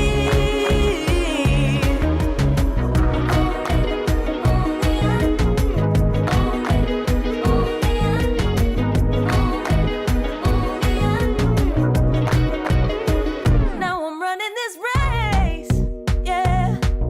Stallions couldn't catch up to me.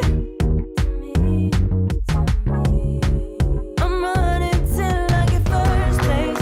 I'm running till I get everything, everything I ever wanted in my dream. No, I ain't no stranger to the fire, burning up all my desire to be greatest days coming in waves. And no, I ain't no stranger to the fire, burning up all my desire to be great. I gotta just open the gate. All I need is saving from hitting the pavement, understand it when I'm impatient, that only I give to me. All I need is a little love in lonely places, the strength to stand fear in the face, that only I give to me. All I need.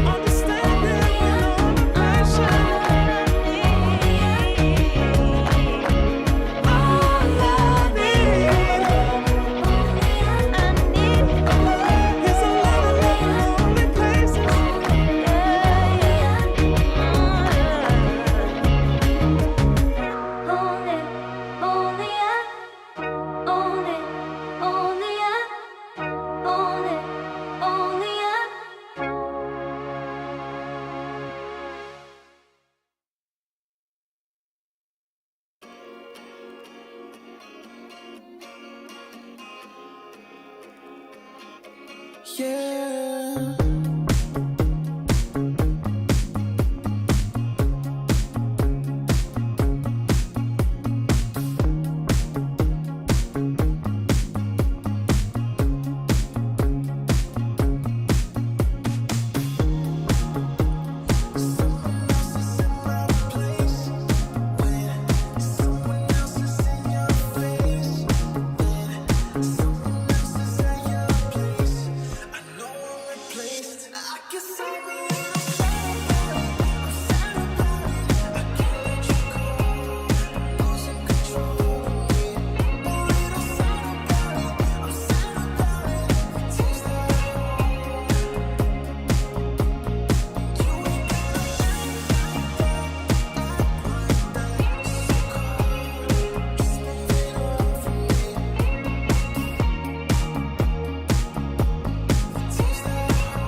Far from me.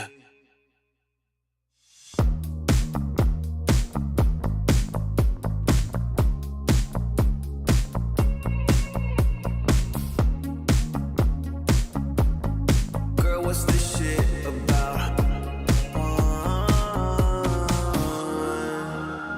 You told me I was different than them. Now you got yourself another man. I hate to see you out with him. I guess I'm a little sad about it. I'm sad about it. I can't let you go. I'm losing control of me. Oh, I'm sad about it. I'm sad about it. Taste the you ain't gotta act like that. Just leave it alone for me. Taste the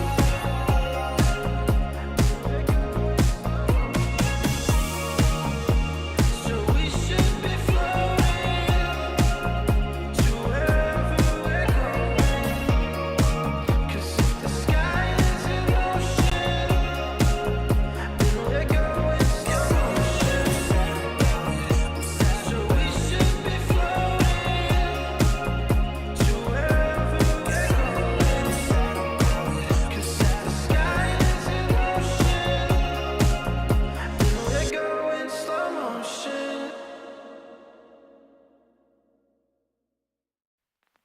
I pack my suitcase, headed out the door. I keep my shoes laced. 2,000 miles away from home. A couple dollars in my pocket, never stopped the boy before. I load my bags and hit the road. Miles past, turning back, found my track, face the fact, she a cold one. Never gonna settle for none. Stay up every night till I won. Don't want a slow rise now. I'm confident opulence isn't a long ride out. When I look back now, I'm astounded.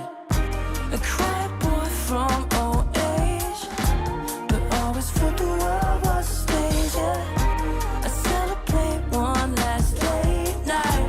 My old life ain't staying. I pack my suitcase, headed out the door. I keep my shoes laced. 2,000 miles away from home. A couple dollars in my pocket, never stopped the boy before. I load my bags and hit the road. I'm headed to LA. I'm headed on my way. I'm headed on my way to LA. Headed on my way to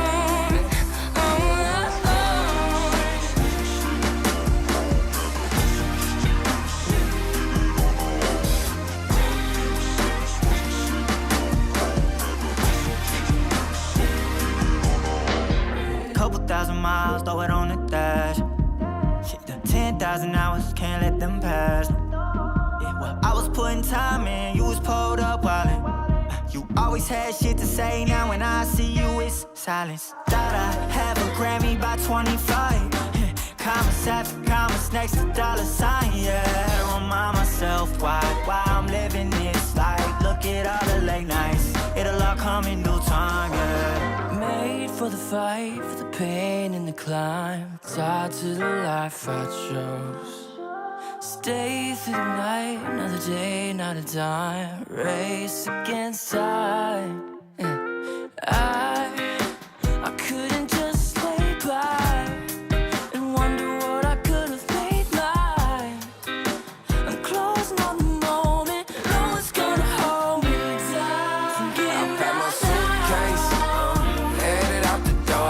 shoes laced. 2,000 miles away from home. A couple dollars in my pocket, never stopped the boy before.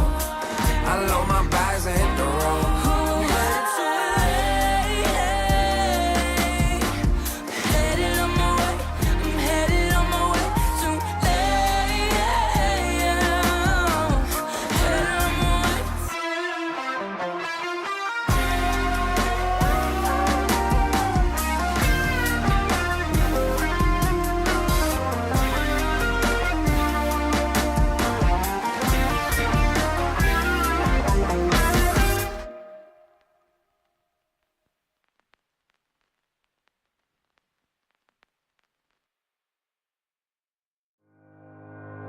Think about it every night when I close my eyes.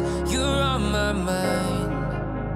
I try to quit a million times, but it takes me high. Like you're so divine. You give me everything.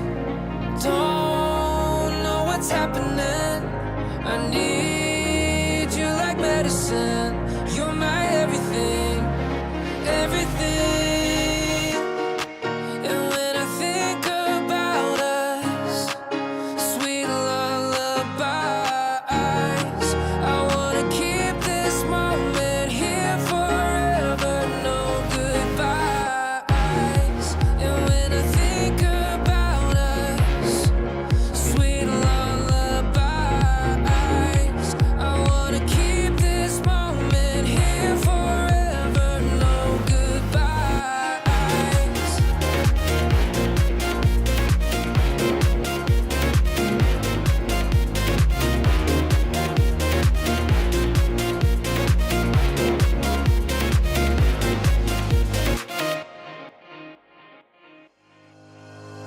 Think about it every night when I close my eyes. You're on my mind.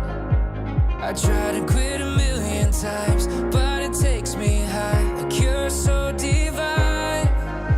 You give me everything. Don't know what's happening.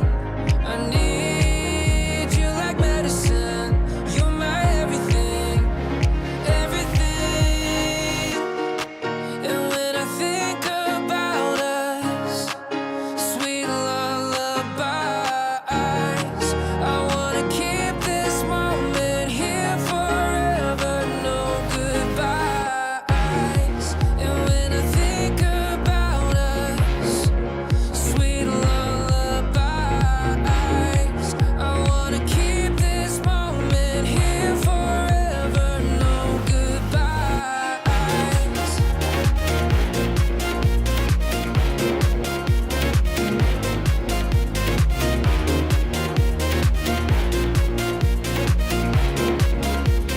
No goodbyes. And when I think about us, sweet lullabies, I wanna keep this moment here forever. No goodbyes.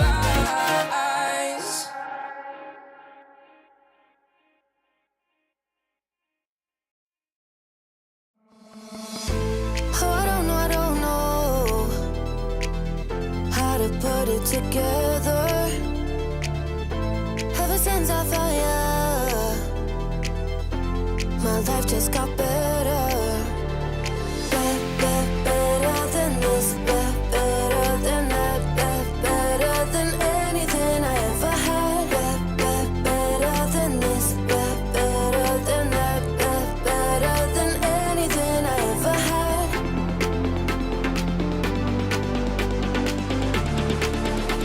Than anything I ever had.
feel the gravity is pulling me away, pulling me away.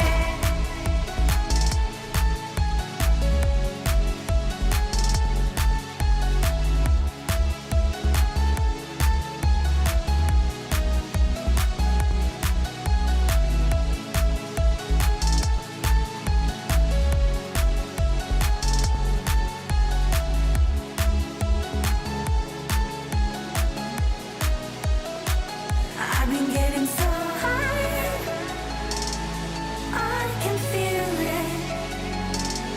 I can feel the gravity is pulling me away, pulling me away.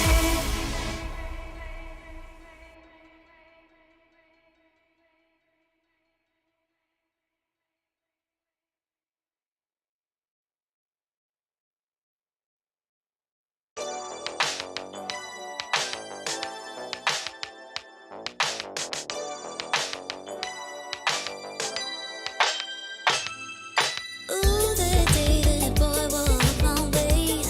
Won't forget his pretty face. It was like we both had something to say. Yeah, but as soon as I saw him, his fine ass was gone. Think I should have fallen at home. I'll put my number into his phone. A moment in time, so divine. Hope I see you again. Hope I see you again. A moment in time, so divine. Hope I see you again. Hope I see you again. You looking so good, made me wanna know you.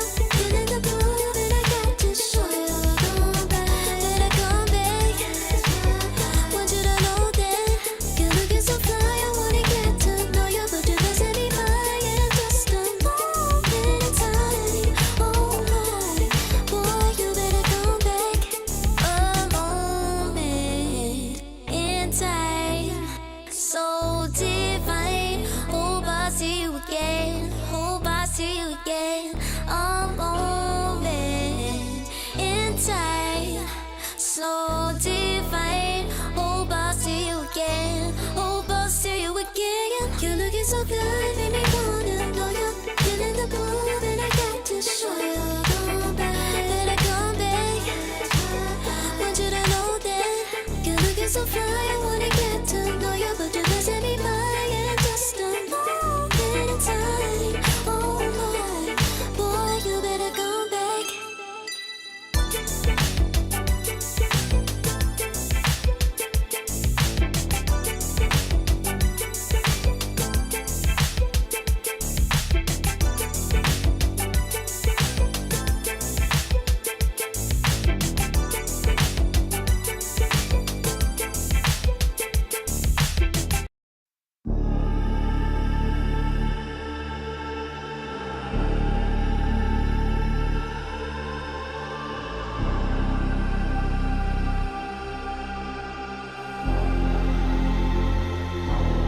You'll be free when I set you free. I breathe you in, but all your sins won't disappear. You can see it's true that I want only you when we'll break free. Together, you and me. Take me in your arms and let us rise high up to the stars where we can fly. So come with me and pray. I want you to play my games and fulfill my black desires. So break my heart and leave me. I only need your body. So I'm saying I'm in love with you, but I don't care much about you. When you've gone, I would find someone new.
second to push you to your limits, going strong and feeling better.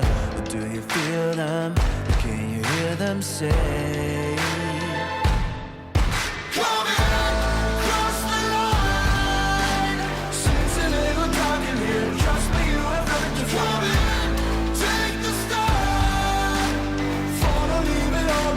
Welcome to the other side.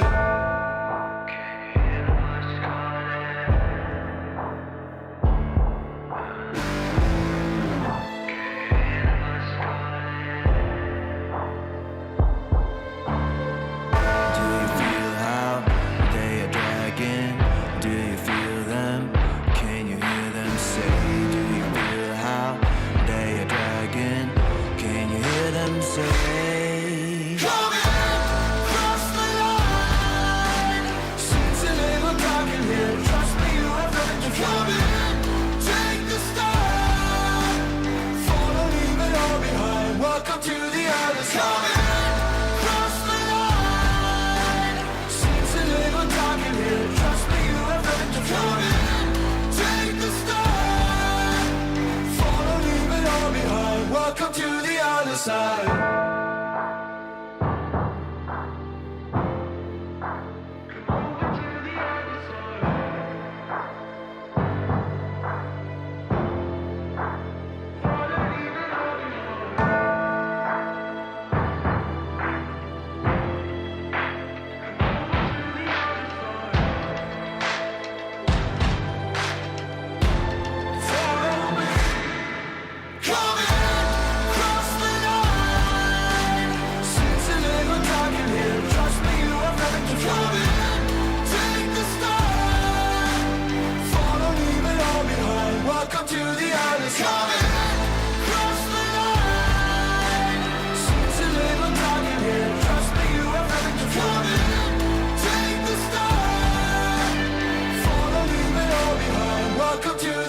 side.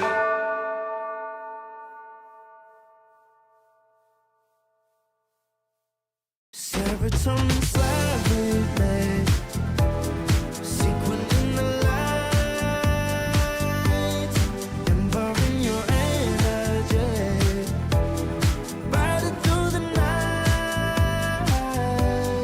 Serotonin slide on over here by my side, stars up in your eyes, desire, caught up in this chemical high.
Dopamine, dive, flow, take it higher.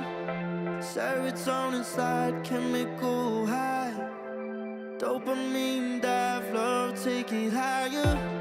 Serotonin slide, chemical high.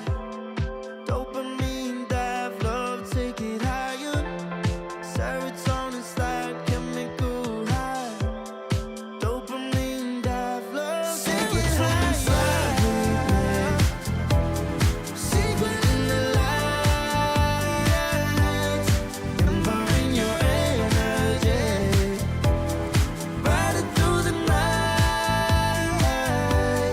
Serotonin slide, slide, slide, slide. Serotonin slide, slide, slide, slide. Serotonin slide.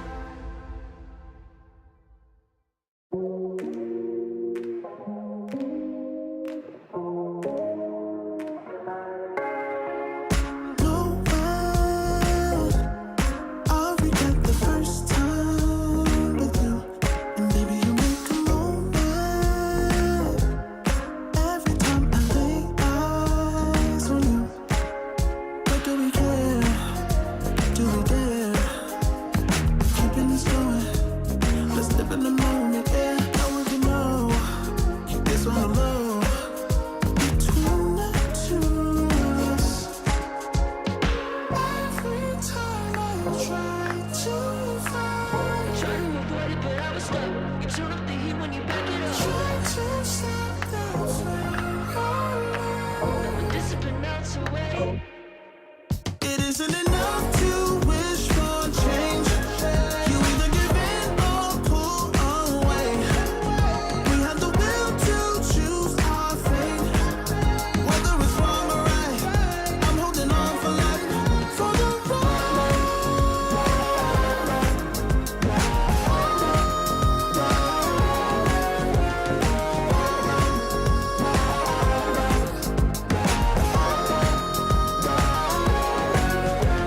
The day we woke up, lying in a pool of shame.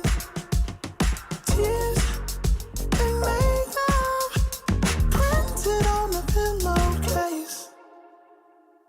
It's hard to apply restraint. I'm trying to stay away. It's so magnetic. Ooh, I gotta have it now. Let's keep it a private thing. I'll give you a secret name. Let's build a life on a lie. Every time I try to find, Try to avoid it, but I was stuck. You turn up the heat when you back it up. try to stop the flame. But discipline melts away. It isn't enough to wish for change. You either give in or pull away. We have the will to choose our fate. Whether it's wrong or right, I'm holding on for life, for the ride.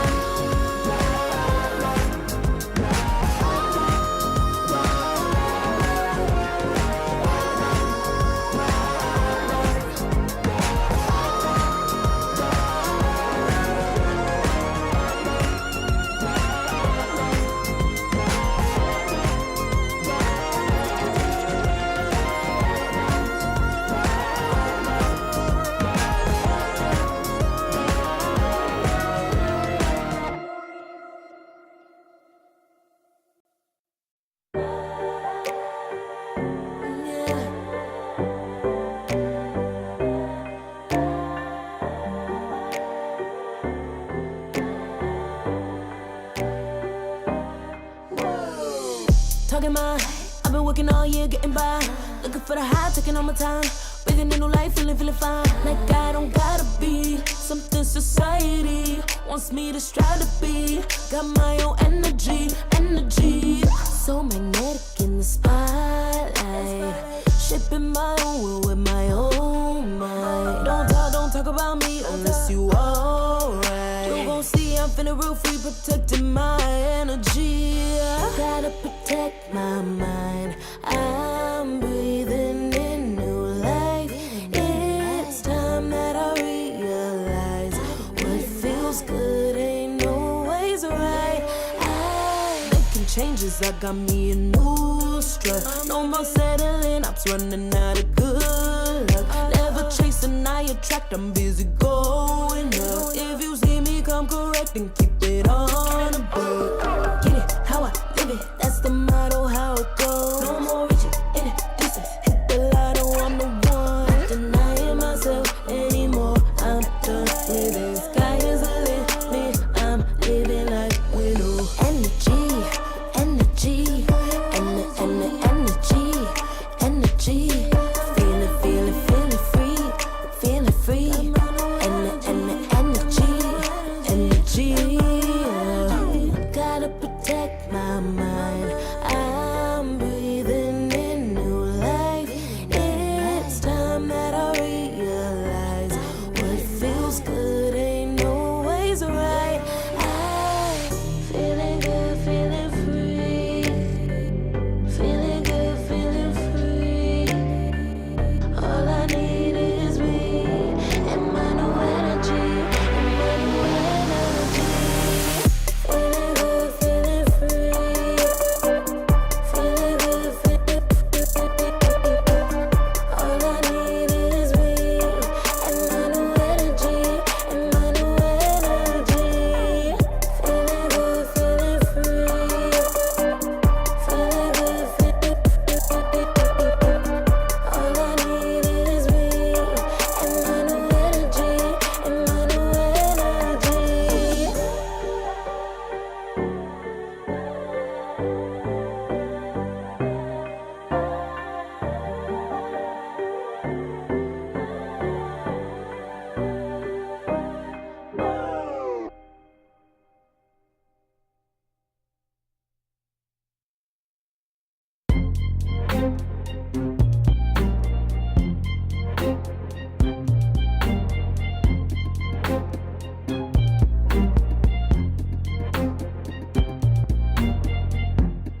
Too long for me to feel, yeah. Tell me why you on your knees, yeah.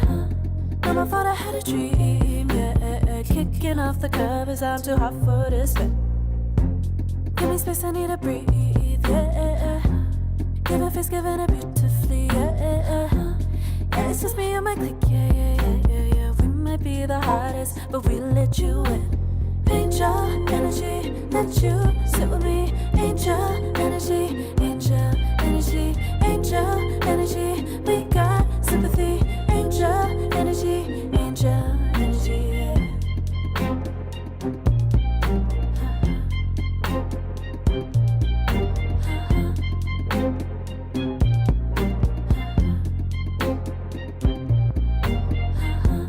Take the time to breathe and rest. Let yourself feel the best. Feel it all so deeply, so deeply. Divine with how we be, yeah.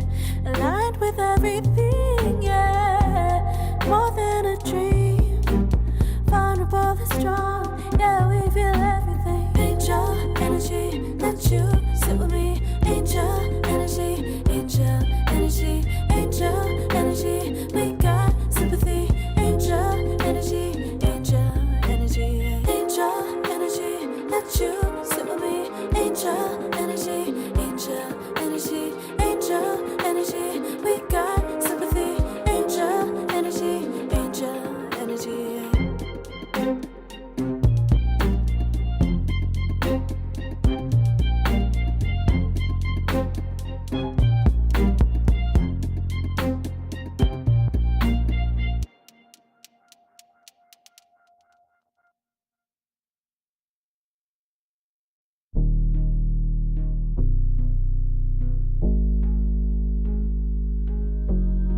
Never pressed, but I got the juice. Taking the lead, that's just what I do. I made mountains move with one hand tied, and still this world ain't satisfied. Everywhere I go, they stop and stare. I tell the truth, I take it there.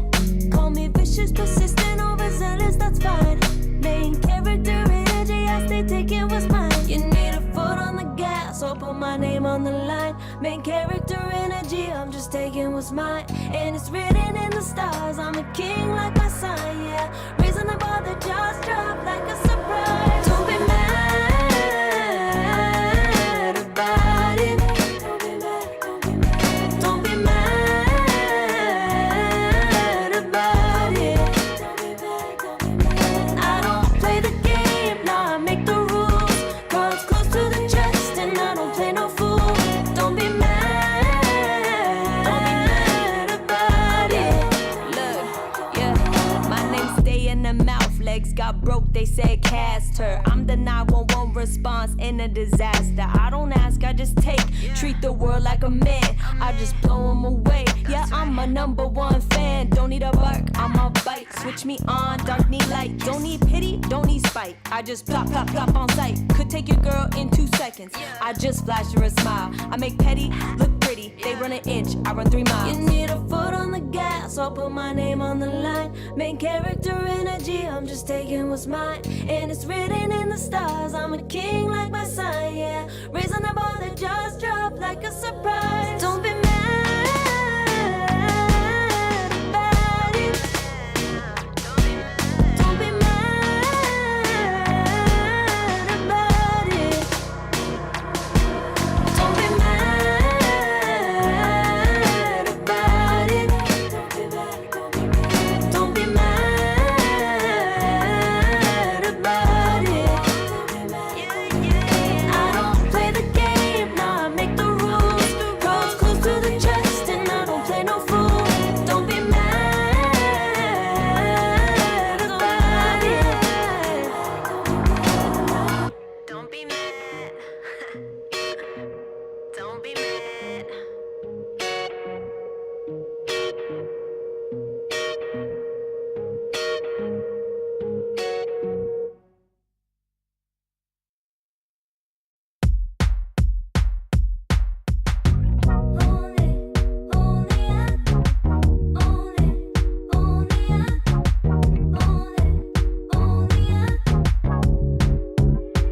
Like a moth to the flame,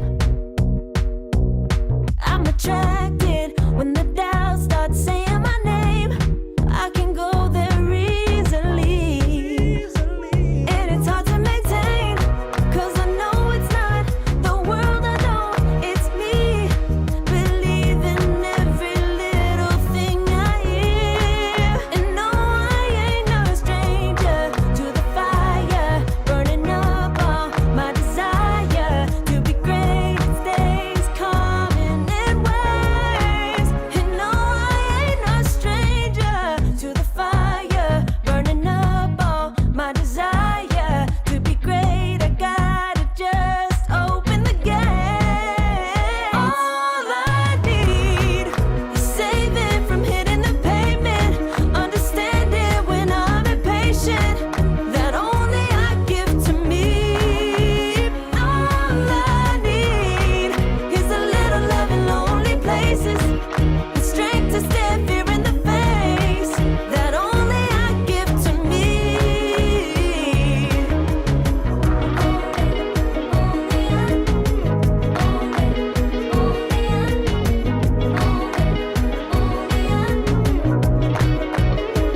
Now I'm running this race, yeah. Stallions couldn't catch up to me. I'm running till I get first place. I'm running till I get everything, everything I ever wanted in my dream. No, I ain't no stranger to the fire, burning up all my desire to be greatest days coming in waves. And no, I ain't no stranger to the fire, burning up all my desire to be great. I gotta just open the gate. All I need is saving from hitting the pavement, understanding when I'm impatient, that only I give to me. All I need is a little love in lonely places, the strength to stand fear in the face, that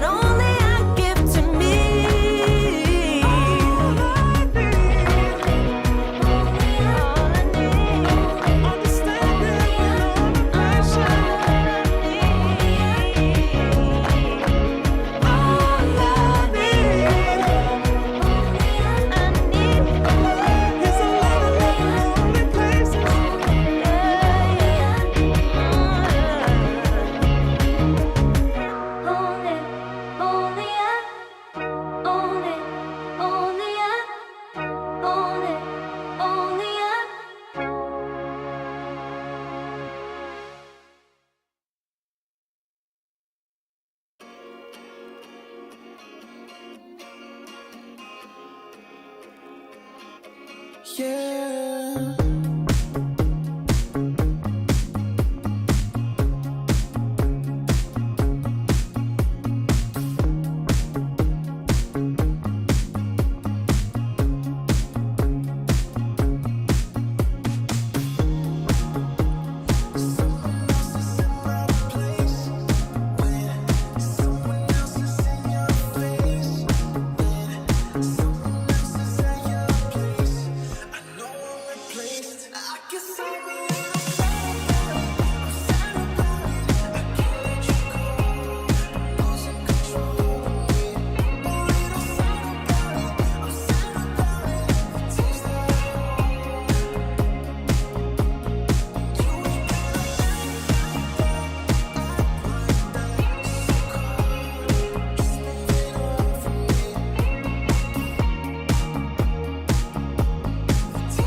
I pack my suitcase, headed out the door. I keep my shoes laced. 2,000 miles away from home. A couple dollars in my pocket, never stopped the boy before.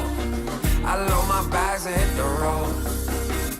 Miles past, turning back, found my track, face the fact she a cold one. Never gonna settle for none. Stay up every night till I won.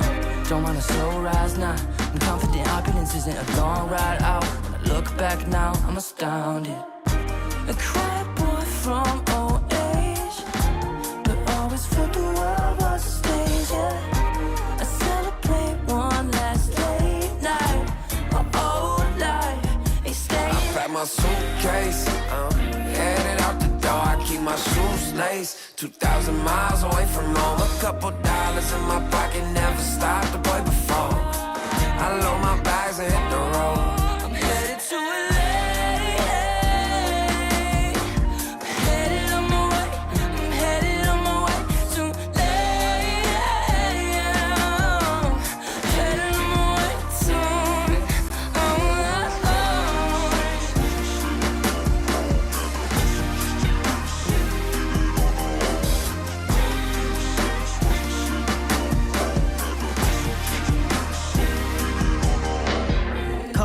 Miles, throw it on the dash. Shit, the 10,000 hours, can't let them pass. Yeah, well, I was putting time in, you was pulled up wildin'. You always had shit to say, now when I see you, it's silence. Thought I'd have a Grammy by 25. Commas after commas next to dollar sign, yeah. Had to remind myself why I'm living this life. Look at all the late nights, it'll all come in due time, yeah. Made for the fight, for the pain and the climb. Tied to the life I chose. Stay through the night, another day, not a dime. Race against time. I couldn't just lay by and wonder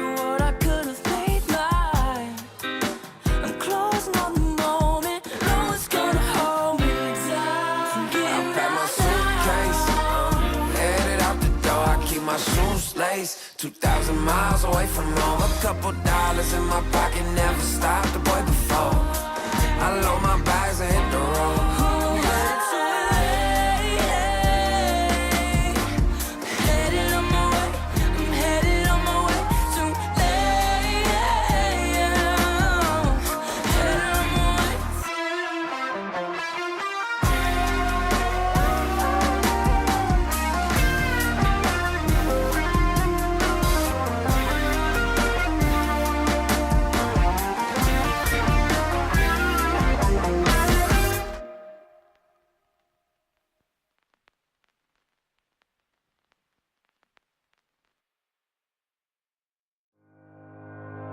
Think about it every night when I close my eyes.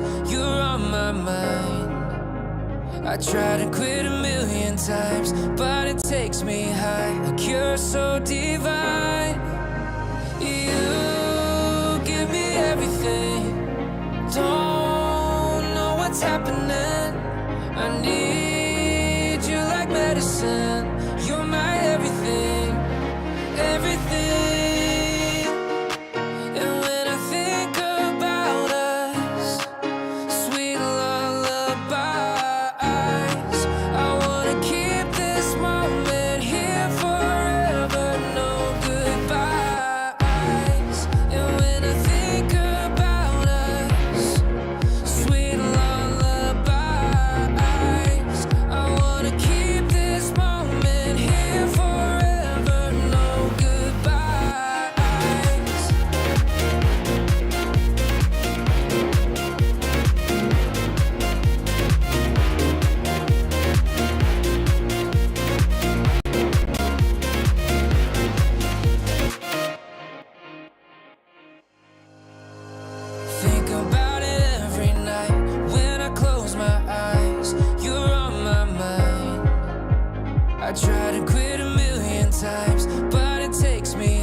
Put it together.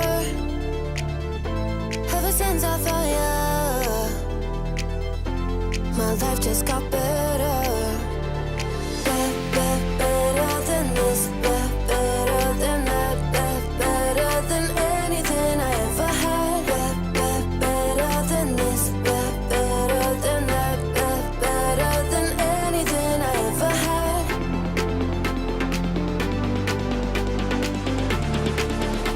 Than anything I ever had.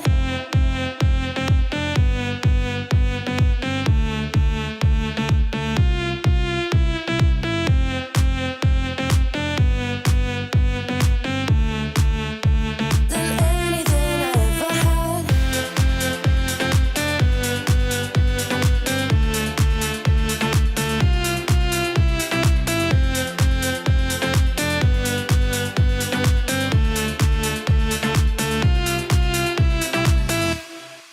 Every time I start to doubt if I'm good enough, can strain your blue eyes. Makes me feel better. Better than this. Better than that.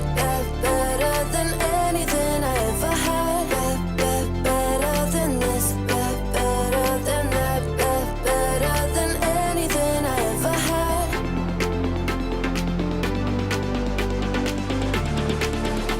Than anything I ever had.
all your sins won't disappear. You can see it's true that I want only you when we'll break free together, you and me.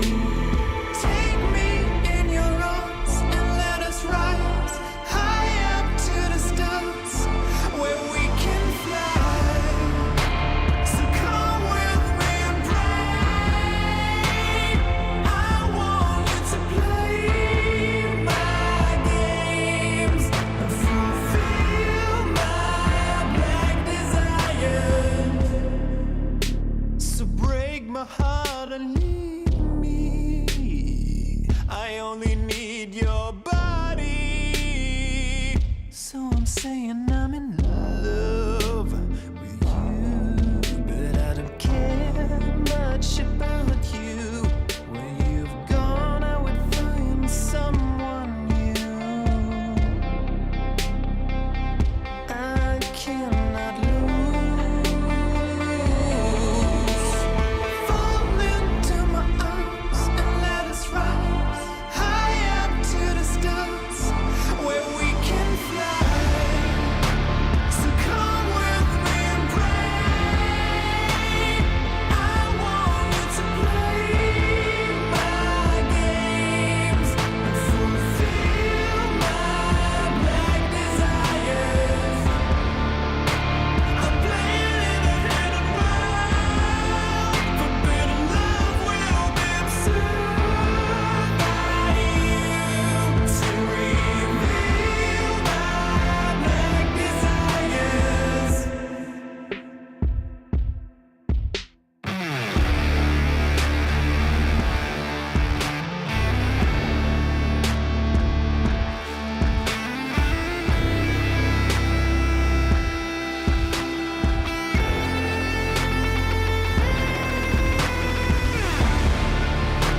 So come with me and pray. I want you to play my games and fulfill my black desires. I'm playing in a hidden world. Welcome back, ladies and gentlemen. We are here for our second series of the night between Aurora and Qualifiers, and it is in MLP, Dota, and John X5 once again. Jonathan, welcome back. So we were just on an extended break, but we're back for our second series in the lower bracket. It's going to be Aurora versus Qualifiers, who just made it through round one of that lower bracket, beating out Execration. How the hell are you doing? Doing great. This should be a fun one. Obviously the Cuckoos are playing up against their good friend Palos. We managed to. I pinged the guys up. You know me. I like to stir stuff up whenever we get any of these because let's face it, Cuckoos, they love content. Armel, he loves content, and all of those guys love content. So I decided to go ahead and ask Armel. Armel, what are your thoughts in this matchup? Good old Armel. And Armel gave me in Filipino. He said, "I'm not gonna beat Palos that hard, so he won't be replaced by 23 Savage just yet." Aurora Gaming's turn. That is pretty brutal from Armel, but hey, he knows how to dish it out, Mikey. Oh, yeah, I appreciate it. It's the next level trash talk from Armel. You love to see it. We do get into the bans here with the draft, and 5 seconds well, remaining.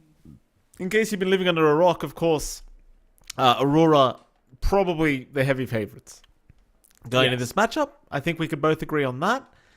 Cuckoos, though, at this squad, I keep saying it, John. I see the light with these boys, but this will be a hard one, I think. This would be. I'm interested to seeing what changes up in their draft, whether or not they get some of that special access that we saw from Abat in the last game. One of those already being taken out, or instantly taken care of the Bristleback already. Inside of Cuckoo's taking care of the Terrorblade, stuff like Alchemist, DK still in the pool, should be banned out next, maybe the Morphling. Monkey King being taken out by Cuckoos. Mind you, I did ask Palos as well for some words back, and all he said was that if they lose, he will not treat Armel to Chicharon Bulaklak, which is the crispy pork, and this one's the intestine, something in the gut, crispy, nice and cooked, and no, none of that for Armel if they lose. So he'll lose out in that, but hey, at least if Armel does beat Aurora, he said he's not going to beat them that hard that they'll look to replace Palos instantly. So, he'll have a career still. He'll have a job. It's fine. Nice guy, 10 Armel. seconds remaining. He's still thinking about his friends, even though they are enemies right now. Always very good of Armel. I always knew he was a great guy, Jonathan. Here we go. More bans to come out. First pick's coming up rather soon. We still have Alchemist in the pool if either team wants it, but no, we don't. Kukui is going to ban it out. One more ban to go. 10 seconds We'll have remaining. stuff like DK, Shadow Demon, Morphling still in the pool for Aurora to kind of consider. They have first pick overall on Aurora, and I believe they've been leaning into actually opening with jabs like heroes first, right? Like stuff like Timbersaw has been big. They ban out the Dawnbreaker themselves. Tim has been something they've leaned into. We'll go to Gyrocopter first, which is interesting when you consider that they leave the Morphling in the pool. Maybe having a lot of confidence up against something like the bot Morphling here. And they also still have the fletch potential, of course, but Kukuis, they see the Gyrocopter matchup, they're like, we'll have a free one with Morphling, thank you very much. We'll take that flat cannon for ourselves. Nice and simple. Yeah, it's one of the only games we've seen where it's actually been allowed to go all the way through here as well. So, props to Kukuis for being able to take the Morphling for themselves. Aurora, again, favorites into this matchup. Probably not too concerned about giving the Morphling away, but certainly a very nice carry against the Gyrocopter. Couple more bans to go. Still got supports like the SD available that we have been seeing a lot of. The Lion still available as well currently. Yeah. I think any kind of hero with like a Hex is probably going to be very nice against Morphling. You've even got Shadow Shaman, which we saw a bit of yesterday. Yeah. That is something that Aurora was leaning into actually as well in their own games. I believe they ran it back again up against Talon, which unfortunately didn't go quite their way at 2-0. But still, I have high expectations for Aurora anyhow to make it through this lower bracket. And Kukuis, it's down to them to try to surprise us. We'll see what Aurora will allow through. Taking their time on this ban, I would say something like the Shadow Demon's already worth considering, as that hero has just felt obnoxious to play up against with disruption saves. Morphling illusions are going to be nice. Even Gyrocopter illusions being formed here from the side of Kukuis on offensive leave onto the Gyrocopter would be pretty good as well. For the side of Kukuis, once it gets into their bans, the only big thing up against the Morphling is probably something like Doom, if you want to take care of it. And surprisingly, Aurora will actually ban out the Tiny that we haven't seen the highest impact on.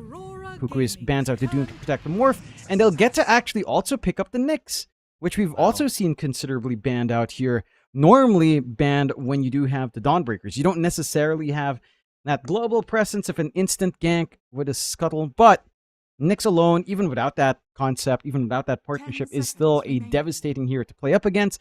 Up against a Gyrocopter down the line, Spike Carapace, there's so many AoE spells from the Gyro, a Rocket Barrage when he's close, Flak Cannon, proc the Carapace, and even a Call Down. So many ways to keep that Gyrocopter locked in until he has a BKB. They do manage to snag that Lion, so you do have that hard control lined up for the Morphling, and some ways to drain away some of the mana after you get the chain control off, so there's not as much strength morphing for a Morphling here, which it's a double-edged sword. We talked about this last time we saw Lion into Morph, but Morphling also really enjoys turning into Lion if need be.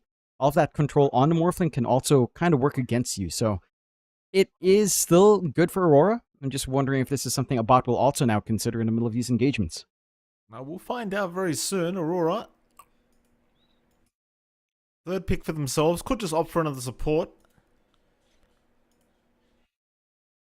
Again, Shadow Demon's still there if they want to take SD. I question what the what the effectiveness of this Nyx is going to be this game. Like, without the global presence of the Dawnbreaker and without like a Spectre on top, it's just, I wonder if it's going to even do much, right? Like, we saw Nyx the other day, and you without the global presence, like you get a few sentries down on the map, things can get a little bit tough for the Nyx assassins, and again, without the Solar Guardian to fly in to help out, it can be a little bit rough trying to play this hero as Aurora. They do go into a Night Stalker pick, which I always like against Morphling. I think once you have the Blink up with Crippling Fear, it makes Morphling's life extremely horrible. Yeah, it just forces a BKB that we really don't want to have to pick up on the Morphling. That can just kind of drag you down. The early timings for the Night Stalker into Echo Saber Blink is also enough to overwhelm the Morphling early on. He's going to have to spend a lot of time farming up. And the Night Stalker is not a hero that you can really hunt down all too well or isolate away as Nyx. That's one less hero to worry about being bursted down instantaneously. on Aurora's end. Like seeing that pick up here. Radiant I do team pick. get what you're saying about the Nyx. It doesn't feel like the most effective Nyx without that tie-in. Aurora At the same time, there's still a couple of gains pocket turn picks here for to Kukuis. They'll go to Mars first, so they're leaving their mid last, but if you really wanted to tie in with the Nyx, even though it's not fully necessary, there's still stuff like Zeus if your mid lane matchup works, although with a Night Stalker on hand, that also sounds like a little bit of a nightmare to kind of deal with. 10 Beyond that, seconds remaining. maybe an NP mid could be one way, but that's also kind of 5 out of seconds fashion nowadays remaining. for something that can join in on a Nyx gank. So you're just going to have to try to maximize what you can. I believe it was Aurora Tim's we saw gains struggling a turn little bit to early base. with Nyx on that kind of game with all the sentries down. The Mars Phoenix combo for Kukuis is strong. Good egg protection on hand. And Mars into Gyrocopter will always feel slightly awkward for Gyro playing with Flak if the arena is well positioned here from 10 our Mars. seconds So there's remaining. some positional things that you have to think about here for Radiant team Palos. ban. And for Aurora, they just go into the Earth Spirit. Should be our Abed mid. Nothing's too strange about that. Matchup isn't seen yet, but very rarely have we seen Earth Spirit have a rough lane anyhow. Maybe something like the Quap still being in the pool could be knowing. Probably just Quap Lina that you have to worry 10 about in Aurora as they seconds already remaining. banned the Shaker. Beyond that, for the most part, Earth Spirit doesn't really get 5 bullied out seconds anyhow. And it gives remaining. good tempo to tie in for Aurora. They play into this Night Stalker tempo with the Earth Spirit, and it can all Radiant just team ban. kind of work together well if their lanes go at least 50-50. Yeah, absolutely. Well, we do have the final bans now to come. Kukui is actually banning out the Elder Titan of all things. Not quite what I was expecting, but I suppose Aurora, they are still lacking a support. Unless they just flex the Gyrocopter here. I mean, you could still just, throw the Gyro into a support role and pick up something else. You did mention the Mars does kind of deal with the Gyro quite well, so that could be an idea here from Aurora. Cookie is still focusing on supports. Do ban out the Ogre Magi. Now, Aurora, for now, they get rid of the ES, which would have done very well against the other ES in the mid lane. 10 seconds remaining. I feel like it's 5 still a really seconds decent time to look at Quap or Lina. Sure, you still have the same issues with Night Stalker jumping on top of the Silence, but it's also not too bad, all things considered. They ban out the Timbersaw and they pick up the Dragon Knight themselves, so they will shift Gyrocopter likely onto the support role. They'll just run that DK safe for good old Palos. Lane's fine into the Mars. You still worry somewhat about Arena, but it's not as awkward as a Gyrocopter who relies on Flak to clean everyone up. And it's a lot hard to melt down. You do have some percent-based burn on Kukuis with the Sunray on hand, but it's not like you're going to be necessarily looking to aim that at the DK anyhow. So I'm keen on seeing what Kukuis will want now for the mid. And they emphasize their Mars offlane pick with his Phoenix combination first. They still have options like the Lina, the Quap on hand, but you have to think about the Night Stalker being there and him having a blink timing on top, making that pretty hellish. There is a couple of mids that doesn't mind playing into Earth Spirit and is tanky enough to ride through the Crippling Fear, but they haven't been too popular. Stuff like Primal Beast mid is still there, can kind of play into Earth Spirit somewhat fine. Your offense is taken away by the kickback defense play Earth Spirit can get done, but you still lane into Earth Spirit pretty alright, all things considered. And again, you kind of don't mind Night Stalker jumping on top. You naturally build a BKB. It ties in nicely with, say, Mars Phoenix as well. Pulverize could be good in isolating away that Dragon Knight. We'll go with Lina instead, so they'll just top it. You get a great lane against Earth Spirit. You always have to think twice about the Night Stalker. But just depending on how well our Melt's lane goes, perhaps that might not even be an issue. Mind you, Lina's not a hero that tends to enjoy going BKB nowadays. So a key blink timing from jabs can still make this game pretty hard for Armel if he's not too careful. Yeah, I think the Night Stalker offlane pick for Aurora is going to cause a lot of problems here for Kukuis. We'll wait and see. I mean, maybe the laning stage will be atrocious for jabs, but I kind of doubt it, Phoenix Morphling, not the most amazing lane, when you think of hero combinations. And yeah, it seems like jabs, a lot of pressure on his shoulders to have a good game, but I don't think it's very hard for him to have a good game in this game one with this style of draft here from the Radiant side. So I feel like there's just this one Night Stalker pick alone is going to make it really hard for Kukuis to actually do anything. Like once the blink's up, you're probably in trouble. That's really the fear, right? Like, the Morphling's not going to have fun, especially if he's just caught outside from fog into an instant silence. Nalina just can't cast her spells. You have no saves on your supports. You don't have, like, a disruption on hand. You could rush something like the Force Staff on Joel, but it's not ideal. You tend to want to have the Dagon to just keep that momentum for yourself. So there's going to be a big window where Jabs is just strong, and the Kukuis are just completely at the mercy of Jabs. Their best window is that laning phase that you mentioned there, but even then, it's not like it's particularly terrible for the Night Stalker nowadays, considering how bulky he can be and how passive the first 2 levels can be anyhow for Morphling and Phoenix. I do feel like the playstyle of Aurora for this lineup is maybe a little bit easier to pull off. You're not relying on like big wombo combos, whereas for Kukuis, you kind of want to get a good Egg Arena combination, and you are banking on Armel getting a good time on that Lina, hitting that Travels timing, getting Aetherlens into the Ags, and just blowing people up. And again, having to consider something like a BKB in this game, which is not optimal for Aline, but certainly necessary when you're playing against that Night Stalker.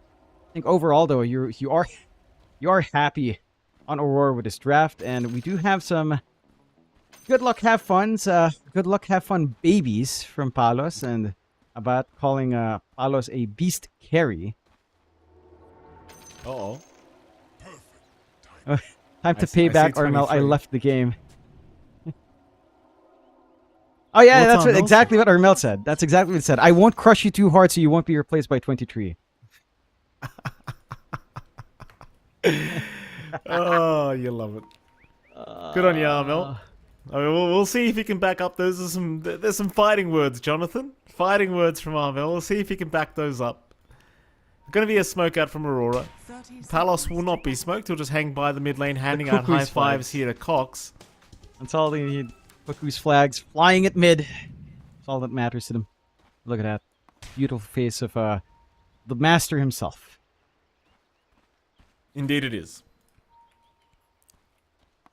No real fight to break out.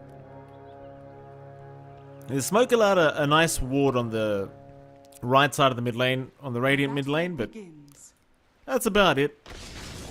Bounty Runes, it's gonna be practically an even trade, but still manages to get his one down to the bottom side. They were not able to swipe it away. So pretty even start. Of course, we are starting as nighttime because we do have the Night Rain for Jabs, which is why I think Night Stalker has so much of an easier time these days. So you can just start at nighttime and it just feels so much better to lane. Get those initial levels up, and by the time daytime hits, you don't really care anymore. You're fine with it.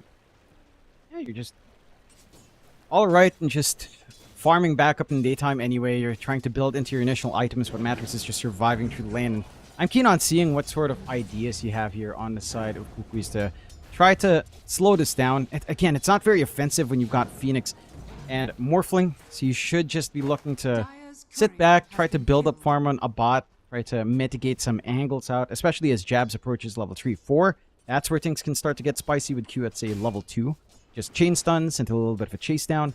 Lead to some nice opportunities, especially if Ponyo or a bot overextends. We'll see if that shapes up that way down the line. For now, farming-wise, a bot is still alright in the first few levels, and that should maintain for a bit. You're taking a look, a little bit of a chase from Joel, dragging the creep wave around. Does have the Mind Flayer. He will snipe. What did a bot do? Why was he... okay. It was more... Jabs went Crippling Fear level 1. So Q just landed a stun. Jabs casually walks in with Crippling Fear, and it's actually... like, you don't see it very often, but it works. Yeah. I see it. I see the problem with 362 HP fully agied up. A bot is... It's...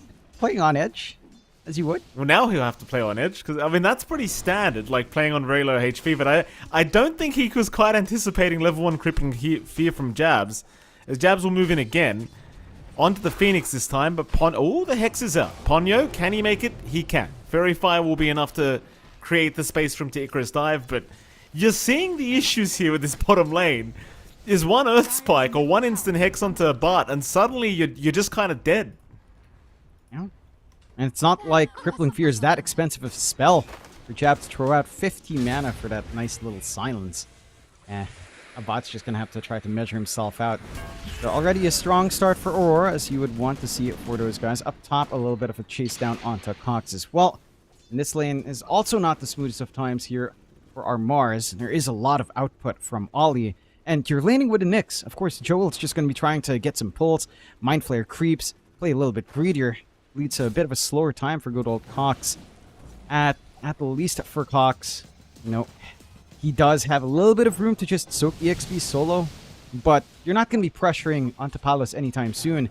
And a free farm DK is a little bit of a terror. He hits a timing on Blink, he hits a timing on maybe Armlet or SNY.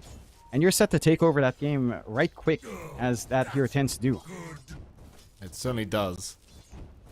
Armel at the very least mid lane having a pretty good time. Arbed about 8 CS behind Armel, but this is to be expected. Not an easy lane matchup here for Arbed. Armel really dishing the harassment out as much as humanly possible. Arbed gonna kind of be relegated to just waiting for the creep wave to get underneath his own tier 1 tower to be able to farm at the moment. I don't see any support rotations happening anytime soon either. So it could be a bit of a rough mid lane here for Arbed to get things started, as bottom lane, Earthspike going to land onto Ponyo, into the Hex, and now the Crippling Fear, and Arbed from a mile away with the Boulder Smash will clean up the kill. So I suppose that's one way to deal with the CSing issue in mid lane, is just come down bot and snipe a kill. Yeah, you're giving space out to Armel, but again, you don't really have presence here. Anyhow, you're happy enough to get some activity out on Abed. And as long as he hits some level strides, you're still somewhat fine on the Earth Spirit. He's not really able to try to pressure on the double water runes, though. Once again, they already get an early move out from Joel to at least ensure one rune for Armel. A 0-2 start for Aurora. And all things considered, outside of mid, everything else is starting to feel pretty good here for them. The safe lane of Palos is basically uncontested. You are having an outstanding time on jabs, and this is something almost similar to Execration with Aurora, but we always talk about jabs as well. It feels like a lot of times for him and his teams, it relies on him kind of having a good start. If he can ride through the first 5-10 minutes of a game and get off to a decent start, he will pay back that momentum sevenfold for his team. And so far, again, there's just no presence from Kukuis in their lanes, both bot and top. Again, their lineup's just a little bit more passive. They're forced to just kind of play farming game up top because they have that Nyx. And down bot, they can't contest the Night Stalker in the first initial nighttime. Arbed in trouble. Nice juke on the Impale, but there's no TPs incoming here for the mid-Earth Spirit. He will go down.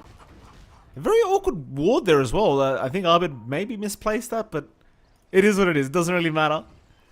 Nice rotations here from Kukuis to ensure the Earth Spirit just not going to have a bit of a comeback here in this mid lane. It's looking pretty rough for Arbed.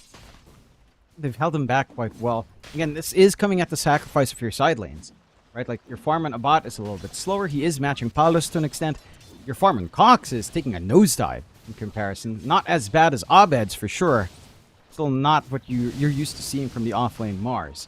So all of these movements are kind of coming at a cost. They're just playing where they're strong. And their only strong lane is that mid. You do have the Laguna Blade ready to go on Armel as well, if they can land some sort of connection onto Abed for back-to-back kills. See if the rune plays in their favor as well. Are in position, and Armel will get one sneaky shield rune for himself. Not the best in terms of trying to set up for a kill, but does allow him to maybe go for a deeper dive if wanted. But again, it's all down to this Lina kind of setting tempo, because you need that recovery on the Mars, you need a recovery on the Morph, at the least for Jab's daytime. You know, again, he's gotten good impact from his first nighttime. Daytime, he's got the levels to just be fine and just farm up into the Echo Saber, more than likely tanky enough with double bracers and phase boots to not get insta-gibbed. So yeah, it's just the power of that Night Rain. It's a fun one with the duration changes as well. That's going to make it a little bit topsy-turvy later on in keeping track of day and night. Still, I think if you are Aurora, you're just happy. You're chasing down Cox again up top as well. They sure are. Cox, he's going to be okay. He'll survive thanks to the stuns out from Jewel, but certainly not able to continue this lane, as Palos is still just taking over completely here on this Dragon Knight. So he has a red dragon form as well, so going to have a lot faster farm with that cleave. The one saving grace right now really is the fact that Armel's had a great old lane. And in fairness, Abart's not doing bad either. He's pretty much on parity with this DK. So I'd say in some sense, Kukui is actually considering the laning stage. They're kind of ahead right now. So laning stage wise, you'd call it a win for the Radiant side. It may not matter in a few minutes once both sides start getting a little bit more active. In fact, they're going to go active right now because they will commit a smoke in the mid lane. So Abed wants to try and rotate with his level 6 timing. And it's where they'll go up tops where they'll see Cox very soon. Radiant are scanning. Radiant's top Scan is very nice though. So Cox very well aware that they're coming. Abed gonna roll up to the staircase. Does see Cox in the end. Enemy missile will connect. Here comes Palos to help out. And well, Jewel, he came in, but he's just gonna be another kill. Save a buddy syndrome, not gonna pay off this time as Abed does get a double kill for himself. And that really helps the Earth Spirit to just catch up. We were talking about the atrocious start for Abed. 2 kills, catapults him way beyond now on Cox Network. Just right behind about 400 gold behind. Still a significant amount at 8 minutes in, but not going to stay that far apart for too long. They managed to siege onto the tier 1, maximizing that commitment out. And the side of Kukuis can't really do much about it yet. We were talking about the power of this draft kind of being tied into this team fight potential as well of Arena Egg. You're still a ways off until Ponyo starts to hit that level 6. He is clearing out some stacks, which you can get done with a Phoenix with the Fire Spirits, but not quite enough damage to fully clear it out. Just enough to kind of be a nuisance on it at the very least and take a couple of creeps for his own. Still, I think Aurora, they're in a pretty happy position. You've got a free lane for Jabs once more. He is going for the Phylactery, probably into the Conda, just a little bit of a slow on the chase down with the Void. He does have the Dark Ascension ready as well. For Abed, Magnetize is going to be coming off cooldown in 20 seconds. The Blade Mail is the first item to come out as well, as you tend to see on that Earth Spirit. And again, despite the slower laning start, he's kind of closed that gap. Meanwhile, for the side of Kukuis, we haven't really seen Armel start to swing around into other lanes. He does have the travels up. They are looking to make some TPs bot. Maybe an opportunity to play with his first arena ready on Cox. It's just that there is vision from Aurora, and that could just be wasting a lot of time here from the side of the Kukuis. They're going to be set on Ponyo. Or maybe not. Ponyo's moving back in. They've got vision, although a nice Icarus dive. Q didn't feel confident enough to go for the Hex first. Just couldn't get within range, but they're still in anyway. Jabs, the Dark Ascension can catch up rather fast, and well, he's even maybe going to find the Morphling Courier at this rate as Jabs still going. They do at least trade with Ponyo, so it's not a free kill by any stretch. Jabs now needing to find his own way out of here as Armel's on the chase with the Guna Blade available. Looks like he's going to be okay. But at the very least, Kukui is able to, even out the trade a little bit and not make it quite as good. In fact, maybe now, though, Cox to get caught. Jabs is behind. TP's incoming. And that'll ensure that Jabs cannot just keep moving forward. Though here comes Abed. He'll say thank you very much. I'll take care of it. And Cox should just die to the Magnetize, and so will Ponyo. Some clean aggression from Aurora. Again, they're making use of these early spikes they have, making use of this offlane weakness right now in Kukui. It's like there is just nothing to play with just yet on this Mars. And again, you don't have the levels to be a menace on these supports. Joel does have Vendetta, but you don't have the Phoenix Egg ready to go with your Arena combination. All you're getting out of this is, again, just you're trading all of this for farm on Armel and a bot. And that farm is still free-flowing. You've got room to shove in bot, equalize map control just a tad bit. Again, you have the travels ready on Armel to start to show around the map. Is slowly making his way into the Ags timing of that carry, of that mid Lina that we tend to see. And it's really once you hit that Ags, that should align with the level 6 of Ponyo. I mean, he should have his 6 well before that point. And then you can start to think about a little bit more coming out. You do have to question if you are giving too much space out to Palos. As this free farming DK, we've seen this just take over games if it's allowed to. Armlet already up, Mask of Madness not too far off, and free reign up top as well for our DK. Uncontested in farm, is managing to just constantly trade places with a bot. It just feels like the DK's timings are a little bit quicker than the Morph. So there is a nice spike for Aurora lined up as long as this tempo stays the same on that safe lane. Well, mid lane's being forced in though, but will take it himself. Aurora not feeling confident enough to try and defend this. Is bottom lane in the meantime. Dark Ascension being forced out because Jewel was looking for a stun. Cox and Armel around the area as well, but Jabs wants to stick around and maybe go for a fight. Ping's coming out. He seems to want someone to join him. Do they know that Armel's there? They certainly do. He's under vision. Jabs getting caught in the arena now. Here comes the help from Ollie, but Jabs is still in a bit of danger. He'll just fly his way out. Now a Bart joining in as well, trying to chase down Ollie. Hell, even another, and the Phoenix joining in. So now 5 are here from both sides. But nobody's dead yet. Roll in, Arbit, a nice Magnetize, landing onto Armel. Armel dropping low. Magnetize will refresh, but now the turnaround onto Palos. The Palos proving to be quite tanky with that armlet. Still gonna die as Armel is still running. Jabs will eventually find him. And does take him down, but it's still a very good trade hit for Kukuyas as now Waponyo does get caught to boot. They'll even find Coxie with an Earth Spike. Nice impale though from Jewel. Will force them back a little bit. Cox still in danger. Abart's still playing around with his strength. Does take down the gyrocopter, but Cox is going to drop. As now Jabs moving back in onto Jewel, but Jabs now needs a way out. They'll land a great Earth Spike onto 2 heroes now, so Arbed will secure a double kill.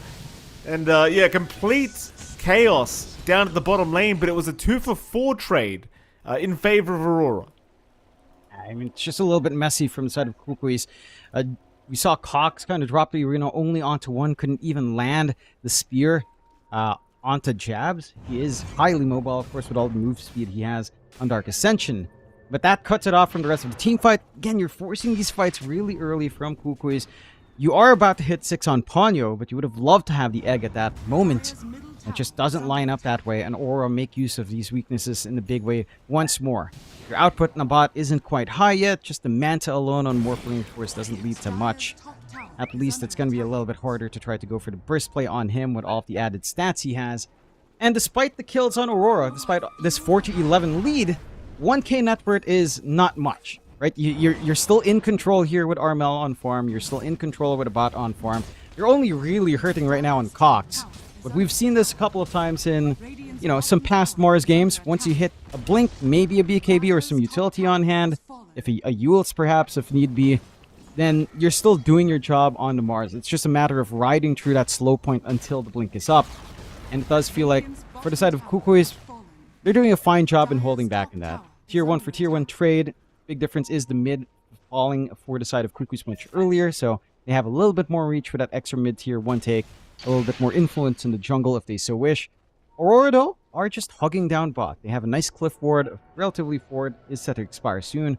They can start to set up their next points of vision. They've got the full phylactery up on Jabs, so the chase down doesn't take too long if they do want to commit on any single hero here. Jewel. They are having a look at Jewel. I mean, missile is going to be thrown out, but Jabs not wanting to pop the Dark Ascension underneath the Tier 2 tower. So Jewel's going to be okay. Man, while all this is happening, Abat and Armel are both farming very, very well. Like, you do have Palos right behind them in terms of the farm game, but I was anticipating Aurora would have a much easier time after that laning stage. It has not been the case. They're still allowing quite a bit of space here for Kukuyas to just keep farming up. And, well, bottom lane, is there a fight to break out? I think there might be. Q's been left behind. Jules having a look around, though. I don't believe he actually scouted out the lion. So he will miss out. No kills to happen. And that actually allows the Blink Dagger to come out for Q. Big timings being met. You also have that Blink for Cox. He's just not quite in the area to try to force a fight.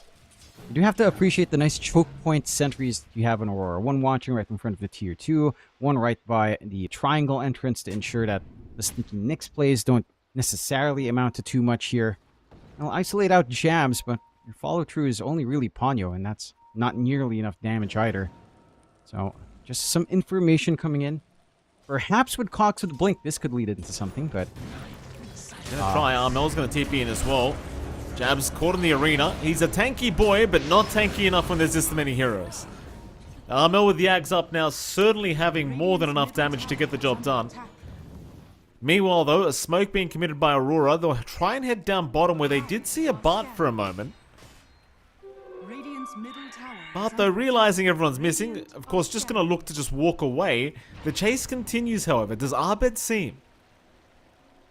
Not quite yet.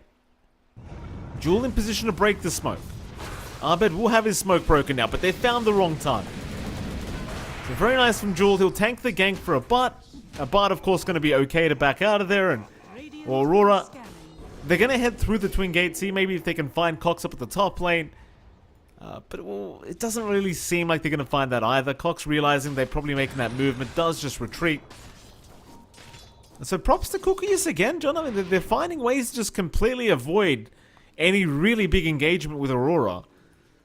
And I think that really does hurt Aurora, because you have this style of lineup that wants to fight during this time, but it's just not coming.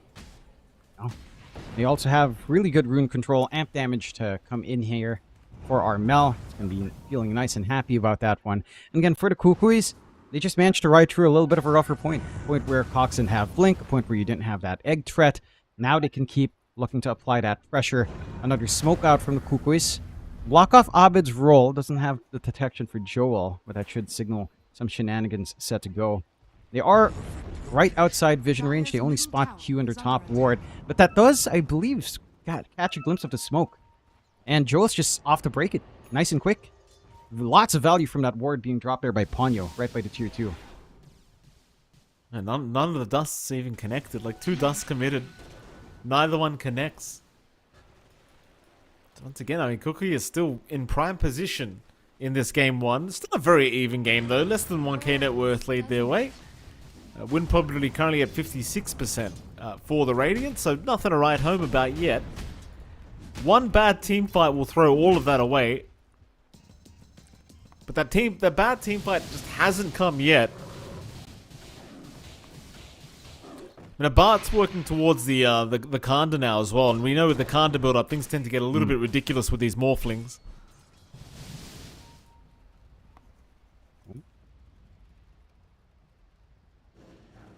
It's a little bit tricky to try to play forward as Aurora as well. Even if this Nyx isn't going full offense, right?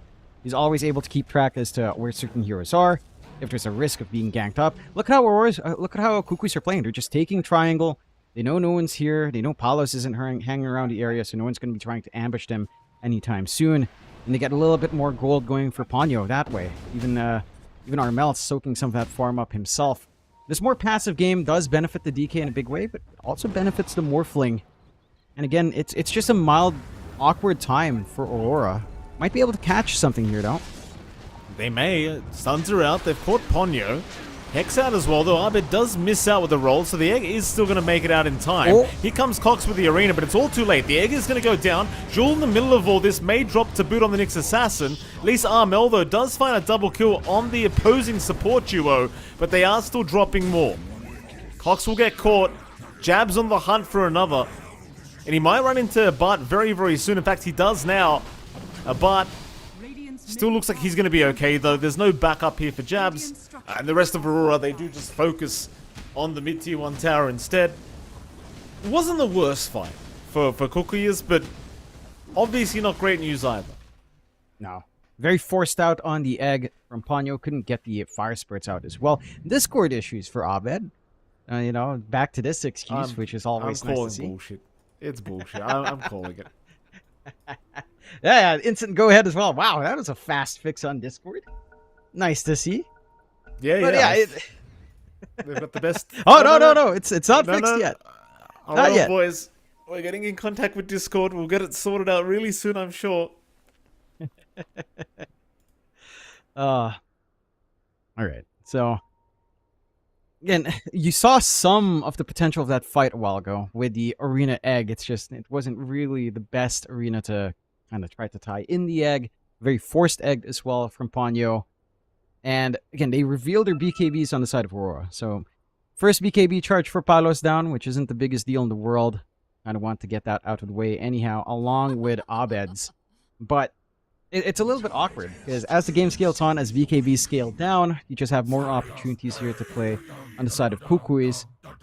And again, for Aurora, I don't really doubt their scaling. It's just, it's a little bit more awkward with, say, the Night Stalker. I feel like Night Stalker's scaling is where it's not at its best. You know, eventually BKBs will be up, eventually 4 stabs will be up, and people will have a way of kind of getting out of the crippling fear. It's not going to be as big of a threat. there's going to be a point where the Night Stalker is just not going to be as big of a factor. You're finding things right now for Aurora while this Jabs Night Stalker is strong, but I feel like if the game drags into 40 minutes, that's where things can maybe be a little bit harder to try to influence this game from that Night Stalker position. And it just becomes a little bit awkward in trying to rely on that as your be-all and all in terms of control. Whereas, again, for the Kukui's, Arena is always relevant, even with BKBs, because of how you can block right-click damage. The Egg is always relevant as well, especially as the game goes on. Like, when you get your shard up, when you have more hits to be durable, this Egg is going to be a massive feature in those next set of fights. And again, I'll have to hand it to Kukui's once more. I think their warding has improved since yesterday. We saw a little bit of it in the last game. We're seeing it here again. Just this nice diagonal line cutting across right in front of the tier 2s of Aurora. Right behind that tier 2 top, near the mid, right in front of it, down bot. Like, it gives such good angles for them to anticipate smokes, to try to play around Joel, who again, hasn't really killed off the most heroes, doesn't even have Dagon. Just the information gathering that they've been getting has been nice. Heck, that smoke as well, I believe, caught on edge again off this cheeky ward. Here we go. I mean, they're going to go for something here with this smoke, but I mean, they were spotted. It makes things a little bit challenging. But maybe Ponyo didn't get the memo. Hex is out from Q, so they are going to find themselves a Phoenix. Okay, not the biggest steal in the world. Ponyo won't really mind dying like that just to tank the smoke. At least now you know where Aurora are. And everyone else is still very safe. I mean, Abart's still free farming. He's got the full Kanda up, going towards the BKB. Armel's going for the BKB himself now. Everything's just smooth sailing right now for Kukui's. Maybe bottom lane, Palos could get caught, but it's just Jewel.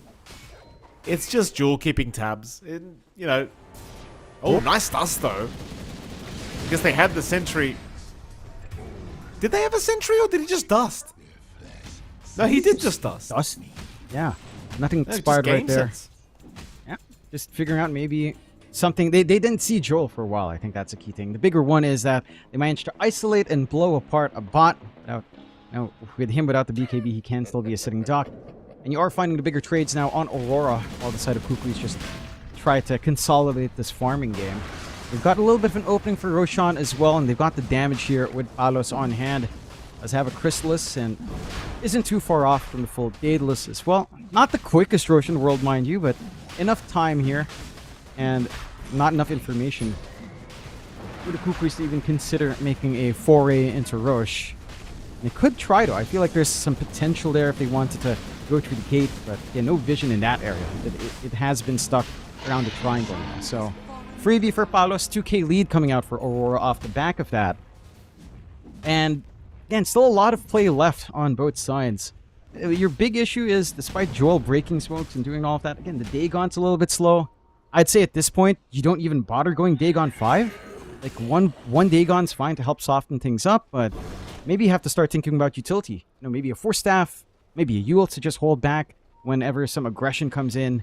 Maybe even saving up for the Ags into your Burrow could be really nice as well, if you're looking for the long con. But let's see if Joel starts to shift around. There is still burst play. It's just a matter of finding the burst has not been easy in this next game. No, it has not. We're going to see him jabs. We'll run right into the Night Stalker, but he was underneath sentry vision, so they are aware the Nyx is scouting around at the top lane somewhere. There's your BKB on Armel now, so he might want to make the call to go for a fight. Aurora might actually meet him down at bottom lane as well. I'm considering that Palos does have an Aegis and is starting to push through the tier 2 tower. Keep in mind, Palos is just what, like 50 gold off having the Demon Edge to finish off his Daedalus, and there you go. He's got it on the way. So it's nice timing as well for Aurora to try and force a fight, knowing that they've got a pretty big spike on their DK. Question is, do Kukui's want to force the fight? The answer's looking like it might just be a resounding no. Because they're just allowing the tier 2 bottom tower to go for free. Which is a little bit surprising. Maybe they just make the call that we wait for a Bart's BKB before we get going. There's Cox's BKB. Problem is now you're losing the mid tier 2 tower. Like, are you really going to wait for that final BKB to be up? There's still about 400 gold to a Bart has it. I think they're willing to let go of tier 2s just because they do have really good fight potential on high ground anyhow. Like Arena Egg cannot be underestimated in such a tight area. So they might be happy enough to just allow this Aegis to take at least 2 outer towers, maybe hang on to the last one. That's the one thing I don't think they'd want to give up. They need at least 1 forward point to try to exert some map control here. And we'll just let that go. You are getting space out for Joel to just snipe around top. And again, you're riding out a bot who does eventually hit that BKB. So triple BKB timings are online. It's just a matter of now finding that position. They will try for the smoke out. Their wards, not really giving them the info they'd want. It is mainly across the river and the triangle. 1 forward ward by the secret shop, but again, not anything to spot Aurora out. So you're going to have to go fishing for this one. Joel is a good front line to scout, but that's Scuttle. Issue is, there's a lot of sentries on the ground if he does decide to show up somewhere. We'll wrap around the long way. Oh, Abed, he could get caught. Cox, does he want to jump in? He will, but Abed very quick with the BKB, and now they really want the fight. The Dark Ascension was already committed here from Jabs. So Jabs trying to find himself a target. Not seeing anyone yet. Will eventually spot Armel, and now a Bart also showing, but he'll start on Ponyo. The Earthspike gonna land as well. Ponyo in trouble. They'll try to jump in and help out, but he's already down. Coxer with a nice arena, catching out Ollie and Q, who both drop. Palos and Abat meanwhile just man fighting here, but Abat needs to back out of there. He hasn't got the damage. Abat's down. He tried to man fight Palos, but he got destroyed. Zarmel now has no idea how he's getting out of here. He'll get through the higher ground, pops his BKB, and just TPs out. So he's okay. But a pretty awkward team fight for Kukuyas, who just again, it was all over the place. I thought a nice arena came out, but it was still very messy from their end of things. It was. Quick BKB usage from Aurora as well. I think a couple of things for the Kukuyas that led to that circumstance. They were turning around to try to clear out that medium camp while retreating.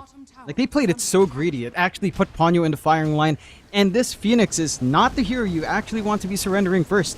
If any, you're fine with Joel dying on the Nyx. But you take this Phoenix away, you take away the Fire Spirits and the threat of the Supernova with your teamfight combination, your arena gets a little bit less scary without that egg follow-through. And it just kind of falls flat. Aurora, again, they just run right in. They might find punishment.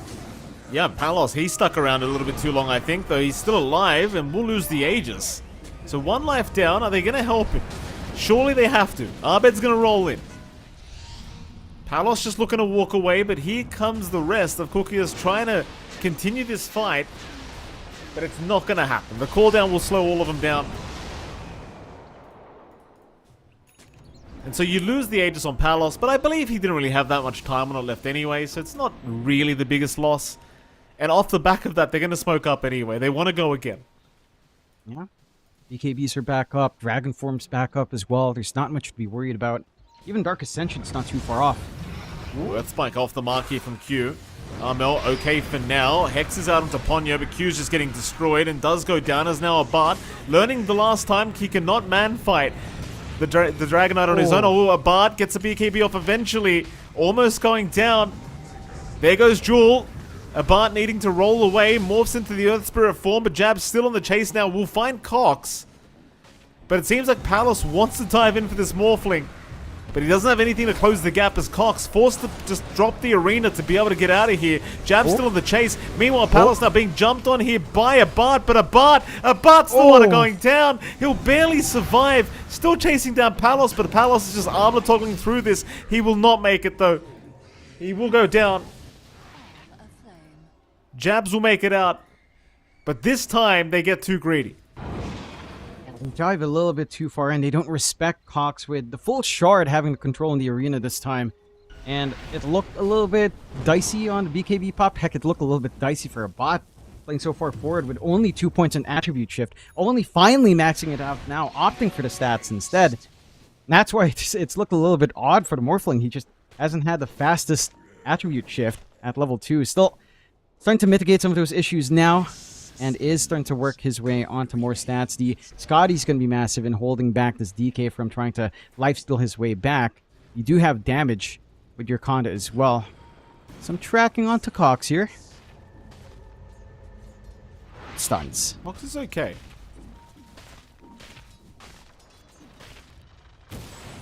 Bart's hanging around. Like he'll go through the twin gates. Not going to stick around here. Not looking for a easy burst play onto perhaps Ollie. Armel actually going to take out Q in the mid lane. So Q just kind of copying it with the Laguna Blade. Not much he could have done about that. Still a very close game between these two sides, I might add, as well. Like, just Aurora, I really thought this was going to be a very one-sided game, but it just has not panned out the way I had expected. The props to the Radiant side. It's just Armel and Abad have just found so much off this map. Now an Ethereal Blade completed on Armel to make matters worse, so the burst potential gets even worse, and they're looking at Palos. Impel's going to land, and they've got him. It happens that quick. Yeah, I thought Armel was going to take it easy in Palos. No, sir. Didn't quite go that way. You saw how cheeky Joel was trying to be as well, right? Looking for a cleave to hit his Spike Carapace to start things off. Doesn't really find it, but they're trying to eke out every advantage they can get here on the Kukuis. 4K lead despite being 9 kills behind at 14 to 23. You're reaching this point where, again, you're hitting critical mass on a bot. Once that Scotty Satanic is up, Morphling is kind of set to just take complete control. Tormentor, Joel barely escapes with his life. 100 HP, very nice for him as the free shard comes out for a bot of all people. And the next Roche, 2 minutes and a half away. So a little bit more time until it's up. They left behind a tier 3 token. Fortunately, a bot does have his courier out. Very nice. Very nice indeed. You like talking about pro players needing help, Mikey. I mean, you know, they leave their stuff behind before flying. They leave their stuff behind right before leaving the hotel or leaving the game house. They leave tokens on the floor. Horrible. These players, man. How do they even survive real life? Like, what happens after Dota for these guys? They're just done. Just like, that's it. It's all over. Basically it. You know, then you have people like Eternal Envy who just go on Twitter and lose their minds every other day. Yeah. You know? It's either or. Either you fade away in silence or you turn into envy. Yeah. I till this day, I don't know. Is Joel stuck? His scuttle faded and he's stuck in... Oh, poor Joel. He is stuck. No TP. What even is that? That little ledge? Like, what is that? Who puts this crap in the game? Radiant are Val? scanning. It's good. Dire are scanning. It's useful, you see? Very useful. I guarantee the poor guy didn't even know that little area existed before that. I didn't. Here we go. Roshan about to spawn in a minute. Fight to break out. Cox will show himself.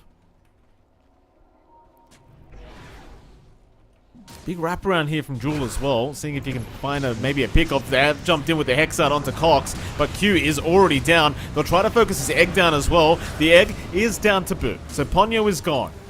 The chase is on. They want Palos. Palos already committed his BKB, so they've locked him down and they've got him. Oh! Without the BKB, he's really not that tanky though. Armel now gone as well, so maybe they can still turn this team fight with this Starbed and Jabs.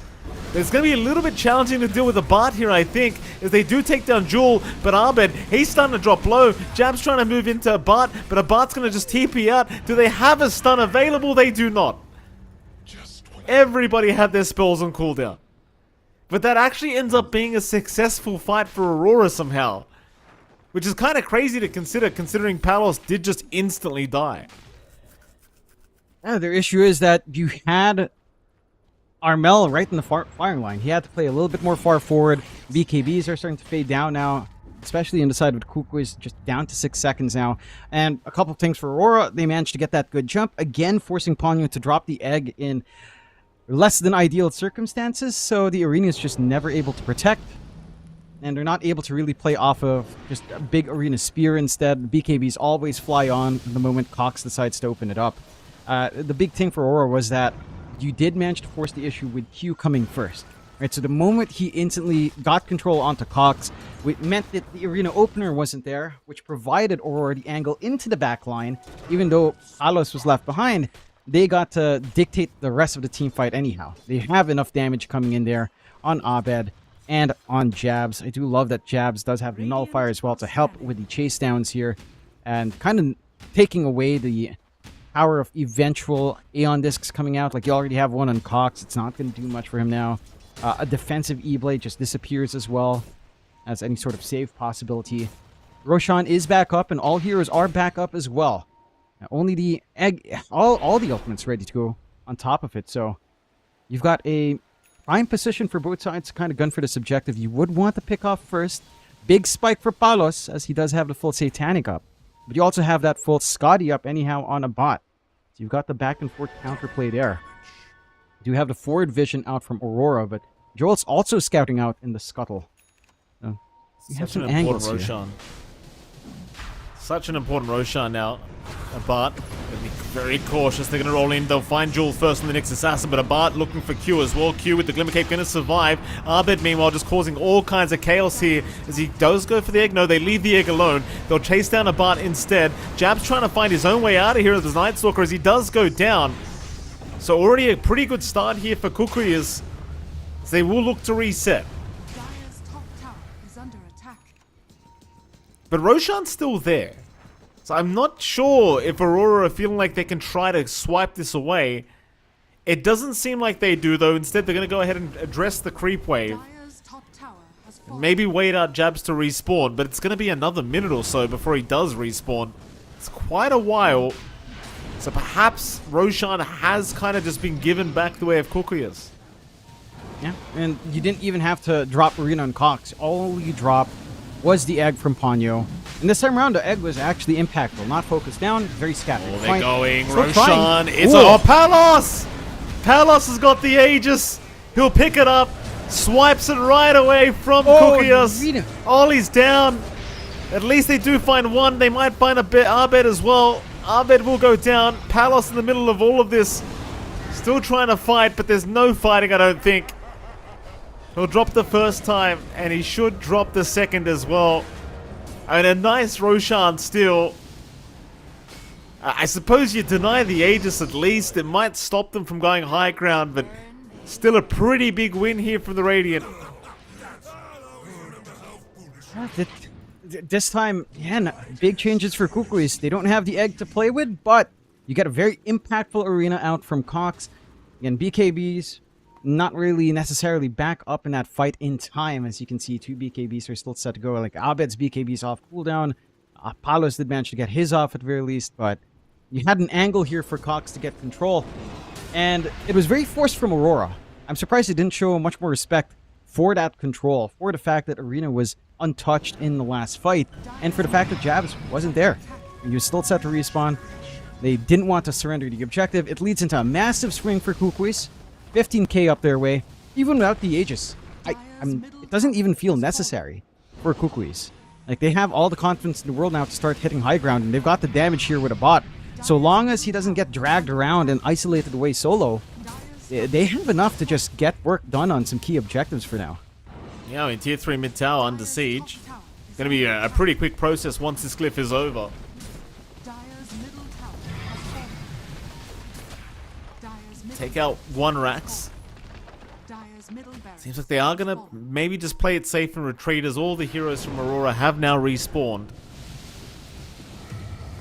Suddenly one Rax up, 17k advantage.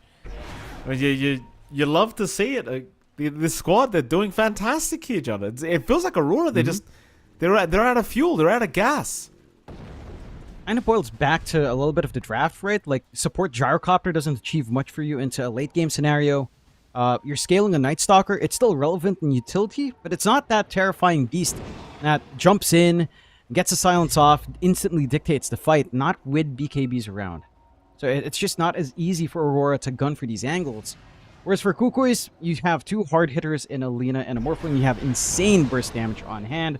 You can instantly get a numbers advantage just by looking for the blow up. And you have good teamfight control. Drop in again, Arena is down. They'll go for another fight. Looks like Q's already gone to boot. BKBs were forced out from Palos and Arbed as well, so it makes it very hard to hope for a defense here as they are going to buy back on Q. Looks like they are going to commit for the fight once again. Jabs are going to be so cautious as Abart just doing so much damage with that adaptive strike. They'll move on to Cox. The Mars has been left behind, so Cox will drop as Aurora, they want to get more. Looks like they're looking for this Morphling. Abart, they're going to be able to waveform away, but Arbed is still chasing. Still trying. to find more. But has he gone too far? There's no BKBs up. A nice Earth Spike though by Q. May have just saved the day for Aurora. Had it not been for that, Abat may have just cleaned them up. He'll roll back in after Abed, but he's gone too far. No, in fact, he hasn't. He'll roll away. They can't find him either. He'll TP out of there as Q was on mark with the Earth Spike, but he was not there in time. So 3 for 2 that time around. Props to Aurora for being able to punish quite nicely on the tail end of that, but I'll tell you what, it almost felt like they were going to get turned on had Q not land that 3-man Earth Spike. Yeah, there was potential for Kukuis.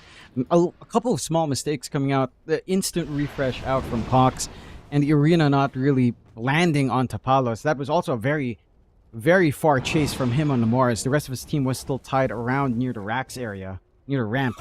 So a little bit over enthusiastic on Cox does lead to a little bit of a stumble for the follow through, and it does provide some time for Aurora to try to fix their lane, to try to find an angle back in and just kind of hold out. Still maintaining the 16k lead on the side of Kukuis is massive. Again, all of this is down to really a bot on his Morphling's farm. Going for the butterfly next. And Armel having some room to start to finish up. Oh no. Jeez. That's quick. Ouch. Yeah. It's very quick. Oh. You know, Armel's still not showing mercy, as he should. Now, there's a lot in the line. We're in the lower bracket. You're up against Aurora, one of the top 3 teams in Southeast Asia. You want to go far in this qualifier run, of course, the Kukuis would. And they're certainly showing why you can't underestimate any of your lower bracket teams. Like, again, Aurora coming in, you'd figure they're the heavy favorites. You were saying it in the draft. I was in agreement. Like, it should just be Aurora, as we normally see, but looks like at least one game is going to be going to the Kukuis, and who knows about the next. Full AC up for Jabs. Does have a little bit more protection. That does leave him without buyback, so a little bit of a risky time now in these fights. One more set of racks here. See Raindrak's down. They're going to try for the Phoenix first. Abed is in. The Phoenix, though, alive? No. Ponyo is now down. Jewel also being caught by a roll, but there's no detection here to really catch him out. Meanwhile, Abat has been stunned up, but he's still very, very healthy here as he will morph into the Earth Spirit now, looking back towards Jabs on the Night Stalker. Another arena down by Cox. Jabs somehow still alive, finally will go down. Abed also in trouble, will roll out of there, but Palos, he's the important one. You can't really afford to lose him right now. He's got no buyback. Oh, this game's over if he dies. And I think he is. Oh, indeed, yeah. they call it. GG, well played. I was not expecting Game 1 to go this way, but I mean, these boys, John, I have faith in them, and they've shown me why. Aurora will drop Game 1 to Kukuyas, and well, now Aurora, they're one game away from being knocked out of the whole qualifier. Yeah, it's a risky spot for Aurora, lower bracket already, and again, the Kukuis, look, they're showing day 1 wasn't amazing. They're showing up against Excretion was pretty back and forth, all things considered, but this game against Aurora just looked pretty clean outside of maybe a couple of mistakes. They had that fate in Abat to carry them through. Their lanes went relatively okay, and I think the issue here for Aurora was just this idea they had that they'd win early game very hard with Night Stalker. And this is something we've seen with the Night Stalkers before. As it scales into the late game, it just doesn't have that same impact as we were seeing even from Cox with his arenas and the area denial. You were having some good moments. It felt like Aurora had to play a little bit quicker, but they couldn't quite. I think there were some ideas to play with your DK, take these nice early fights, go on to objectives every single time Dragon form is up, but they didn't quite play to that tempo. They were happy enough to sit back and farm, maybe more than confident in how strong DK is in the late game. It's just the DK didn't have enough to back it up in this case. And again, you just had a much more simple process for the side of Kukuis. That burst damage was also a little bit too much. Like, this Lina hero is ridiculous. Like, it really is too much once the E-Blade and the Axe is up, and I think you have to consider whether or not this hero even gets past the bans. We'll find out in 10 minutes, Jonathan. We're going to head to a break, and right after that break, we'll be back with Game 2 between Kukuyas and Aurora. We'll see you then. And it's written in the stars, I'm a king like my son, yeah. Reason above the jaws drop like a surprise. Don't be mad about it. Don't be mad, don't be mad. Don't be mad about it. Don't be mad, don't be mad. I don't play the game, nah, I make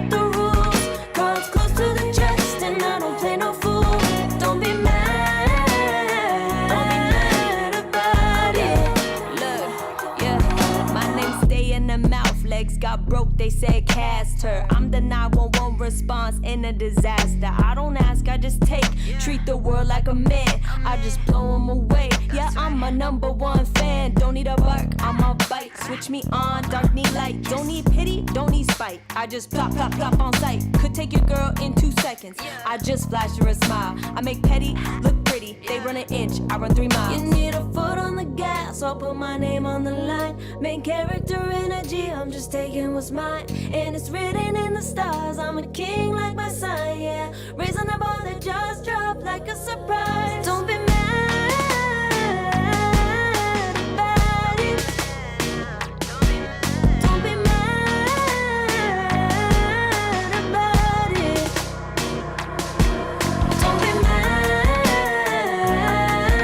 about it. Don't be mad about it. I don't play the game, nah, I make the rules. Cards close to the chest and I don't play no fool. Don't be mad about it. Don't be mad. Don't be mad.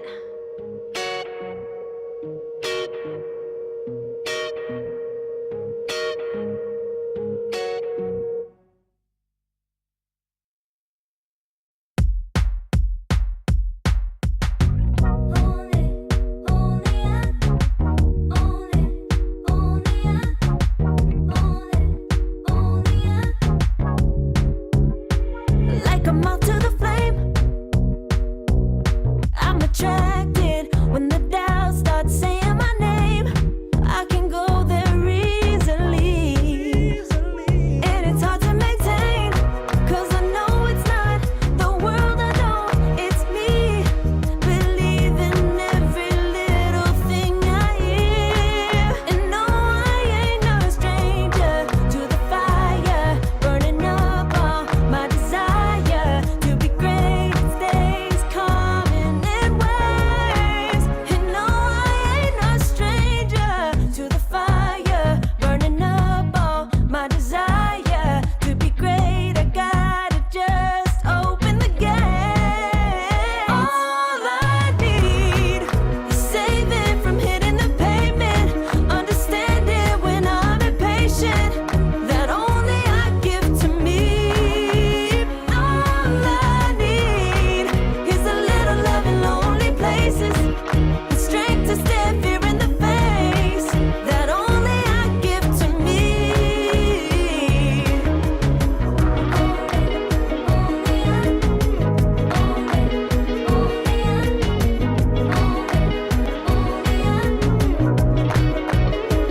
Now I'm running this race, yeah. Stallions couldn't catch up to me.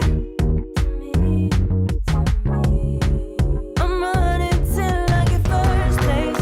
I'm running till I get everything, everything I ever wanted in my dream. No, I ain't no stranger to the fire, burning up all my desire to be greatest days coming in waves. And no, I ain't no stranger to the fire, burning up all my desire to be great. I gotta just open the gate. All I need is saving from hitting the pavement, understanding when I'm impatient, that only I give to me. All I need is a little love in lonely places, the strength to stand fear in the face, that only I give to me. All I need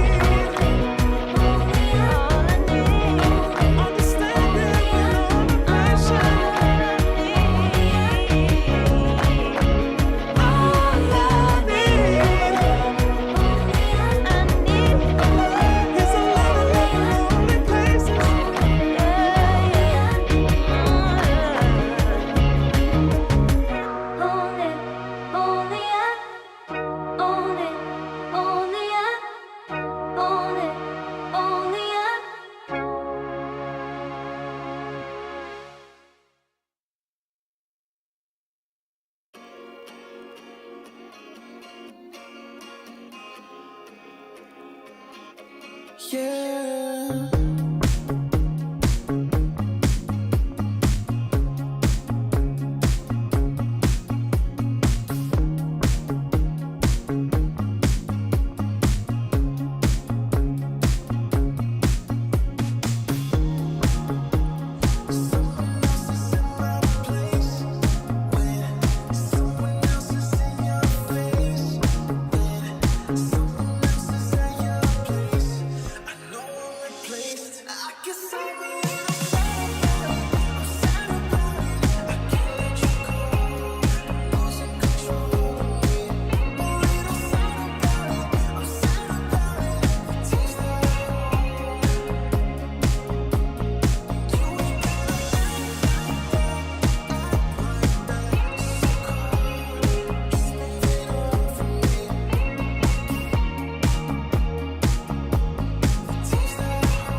Far from me.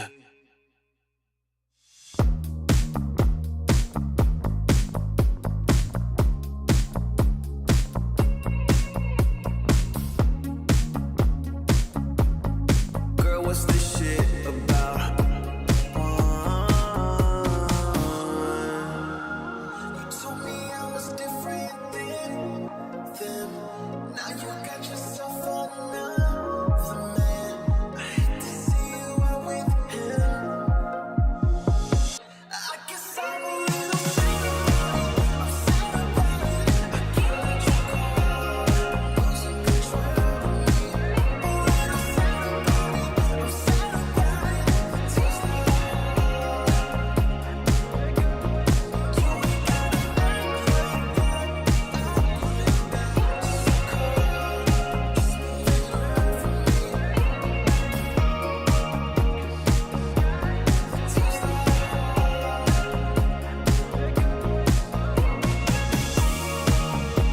So we should be floating to wherever we're going.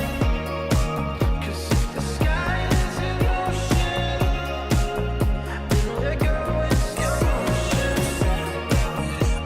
So we should be floating to wherever we're going. 'Cause if the sky is in motion, then we're going slow motion.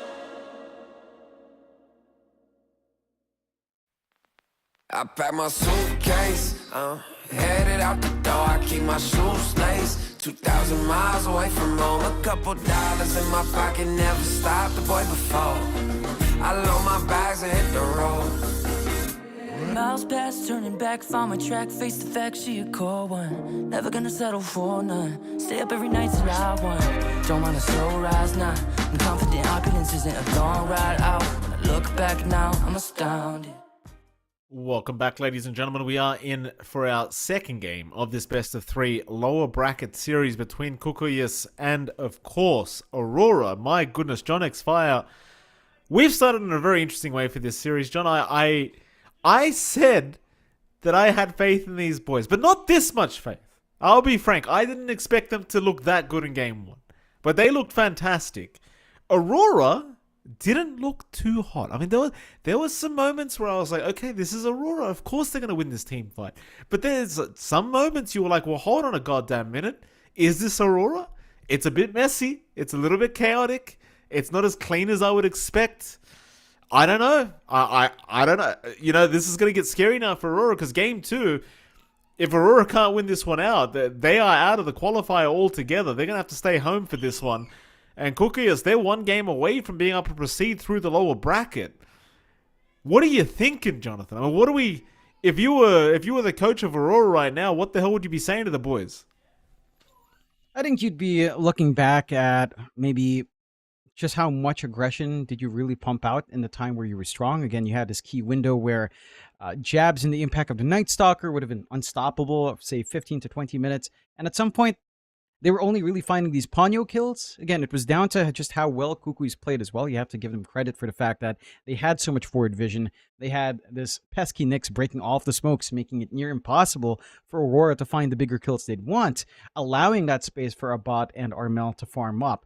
So I think you they've got to find a way to pierce through that, and I think it's going to be down to maybe slight adjustments in the draft, because for Aurora, this time the win condition was solely, almost completely onto Palos, whereas for the most part, you see some scaling out beforehand. You see scaling on jabs, you see a little bit more scaling on Abed. Not the case in this time, because you've got Earth Spirit, you've got Night Stalker. They do have contributions in late game, but it's severely lessened in comparison to, say, the mid-game tempo these heroes provide. So I think they just couldn't play to that tempo that the draft required, and it was just a difficult game for Palos to kind of just stand and fight in a vacuum. Unless they got the initiation they'd want on Aurora, the Kukuis would always have like a leg up. That, and they had a ridiculous amount of bursts. You did not have saving support. This gyrocopter support from Aurora also kind of fell flat, as they open up with it, they try to flex it, and it does do some fine work early on, but we don't really feel that impact later on. It just launches a homing missile and maybe tries to rocket barrage. Maybe you get some secondary strikes on the call down, but it's not much to speak of there. No, it was a pretty rough affair for Aurora for game 1. We'll see how they reset for game 2, though. Of course, draft number 2 underway now. Now, maybe those maybe that 23 Savage comment is getting a little bit to Palos. You never know, John. Striking fear in the heart of Palos. Shout out to 23 Savage. I'm sure he's out there somewhere watching right now. From the OG team house. Yeah. I was actually having a little bit of a chat with Savage, because I saw his his profile pic is from Squid Games. It's the happy 456 and the happy 456, and I was like, "Are you sure you're not the sad 456 yet, Savage?" Because I feel like a lot of people are turning old. We'll see. Yeah. That's a topic for another day. Aurora do manage to snag away the Nyx Assassin for themselves, so they get to have fun with this nice pesky hero. They get to break smokes. They get to waste the economy of Kukuis in terms of dropping sentries, dropping dust every single time, having to be a little bit paranoid when you're solo farming. I like seeing this out from Aurora. I'm curious to see whether or not they will get access to Dawnbreaker, because Kukuis can't really pick it. Picking Dawnbreaker into Nyx is always kind of depressing, with Spike Carapace being the way it is. So you're likely not gunning for that. And they are actually digging into reserve time for this first pick early on. Normally you go for your big win condition. Just seeing a Nyx might be a little bit annoying, but the DK option's still there. Morphling's still there as well, although into Nyx Assassin, again, there's some risks associated with that. We'll go with the Lion instead. So trade away the Nyx for the Lion. A little bit of a switcheroo here for Aurora and Kukuis. But again, you've got Burst, you've got Hold on the Lion.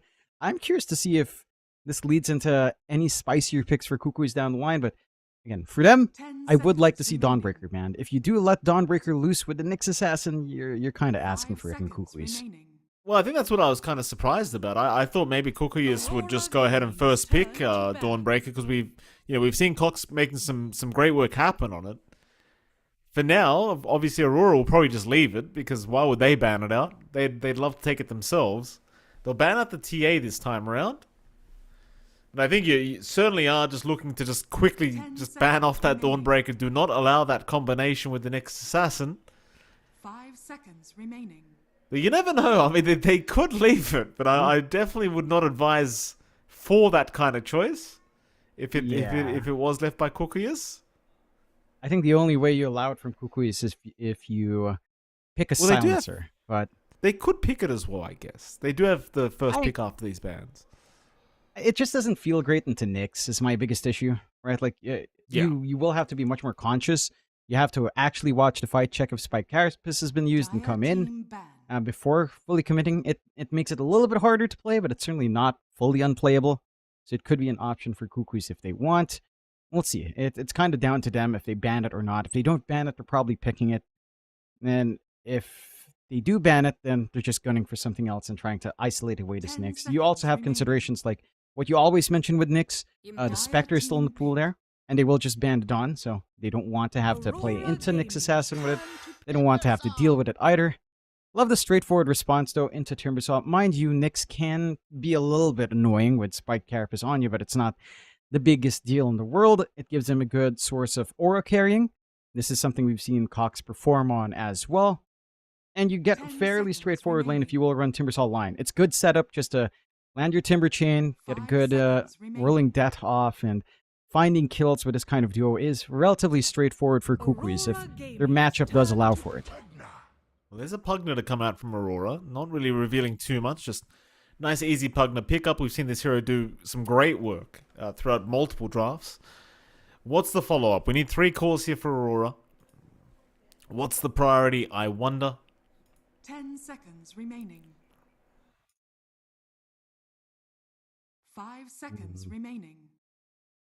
You have a lot left in the pool. Lena's still in the pool if you want that. Can gib down the Turbocell quite nice. You get to have fun with it. Have some fun with it with Abed on hand. You don't have to worry about anything like the Nyx. Pugna kind of speeds up your early burst as well with something like the Lena pickup. It's a little bit early, is the one thing. Like to pick that mid matchup, so you're likely gunning for maybe just the offlane flex. Instead, no, they'll just go straight for the Invoker. So a straightforward enough mid for Abed. Doesn't really lose out on a lot of matchups anyhow. Provides a great steroid for whatever win condition you look for on Palos. And it's a very stable pick. Like, you are picking a little bit blind for your cores. Invoker, again, doesn't really lose a lot of matchups mid. You could opt for Kukuis to go back into Lena. Like, Lena into Invoker is also not that bad if you want to just go that direction. Mind you, into Pugna could be annoying. That Nether Ward has caused some issues in the past. And the Nyx can also just kind of blow you up if you're not too careful. So it is a double-edged sword, and considering something like Lena once again this game. It is. I still like the Lena, though. Like, it's one of those things. It just feels so powerful at the moment. And RML might just make the call, like, guys, I had a great game last game. Let me just run it back. It is their choice. They might just go for a support pickup first instead. Instead, no, they're going to go the Earth Spirit route. Not quite what I was anticipating to fly out from their end of things, but it's not a bad lane for the Earth Spirit against Invoker. I think it matches up well. You have some good backline supports that you can easily dig into in Pugna and Nyx Assassin. You don't have too much to be worried about. Maybe the Nyx with Spike Carapace and Impale could be a little bit more annoying, but certainly not the end of the world. They'll also go back into the Phoenix pickup for Ponyo. Mind you, you don't have, like, great protection for the egg. Not that it mattered last game anyhow. It didn't feel like the arena egg combination was really getting anywhere for the most part with BKBs flying on. But it just feels a little bit more exposed in this game for the side of Kukuis. So I'm curious to see how they want to build up this Phoenix, what kind of lanes they're expecting. The sustain is going to be nice up against some of the sustain Aurora has as well, especially with the Pugna at the very least. So you do have that kind of lined up for you here on the side of the Kukuis. See how Aurora want to go. Again, this should be probably your jabs here, if not Palos. They have a tendency to save jabs here for last if they draft this way. And yeah, they just go for the Spectre Nyx. So it finally makes its appearance, Mikey, after some time here. They do have that global gank squad ready with Sunstrike set to follow. There's some good opportunities here for Aurora. Absolutely. Plenty of global presence. 10 seconds remaining. More bans to come, though. Aurora still lacking a jabs hero for the offlane. Seconds remaining. Cookie is just a safe lane pick is what they're lacking. Very fast-paced style of drafts from the side of Cookie is. Like, you could make the same argument for Aurora, but the Spectre can take a bit of time, especially if the laning stage is a little bit rough. Like, yeah, you come in, you shadow step, you find a quick kill, and you get the hell out again. Like, that's pretty standard, but the Spectre itself can take its sweet time to be ready to go. 10 seconds remaining. I wonder what kind of carry we're thinking about here for Cookies as well. Like, do you want to just go all in on something really fast, like a POS 1 Bristleback like we saw earlier? Yeah, it's still in the pool. You have some sustain for it. Phoenix and Lion can provide everything you'd want. A little bit of HP, a little bit of mana to keep that chase down going. And there's also some cheeky options here for a bot.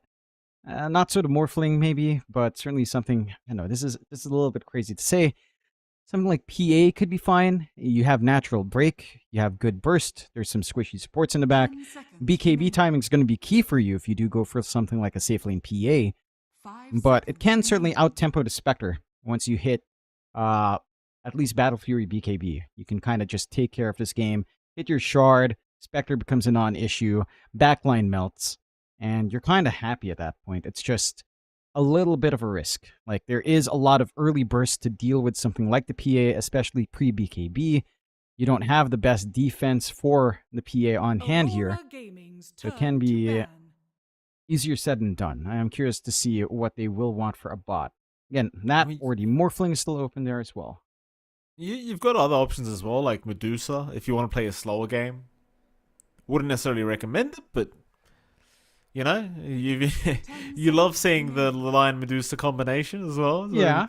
You know, it could happen, John. It could. That is a fun one. That does give you a way of protecting the egg with Stone Gaze.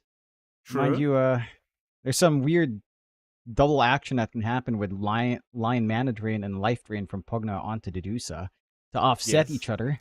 That would be a little bit funny, but maybe not the most meaningful interaction in the world. It's always hilarious. No, I'm sure you'd talk about it for hours on end if it did happen, though. John, Oh, yeah. wouldn't you?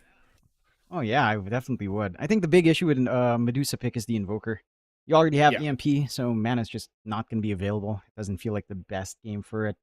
That's not the John X Fire I know. My John would have said, "But no, don't worry about the EMP. Mana Drain.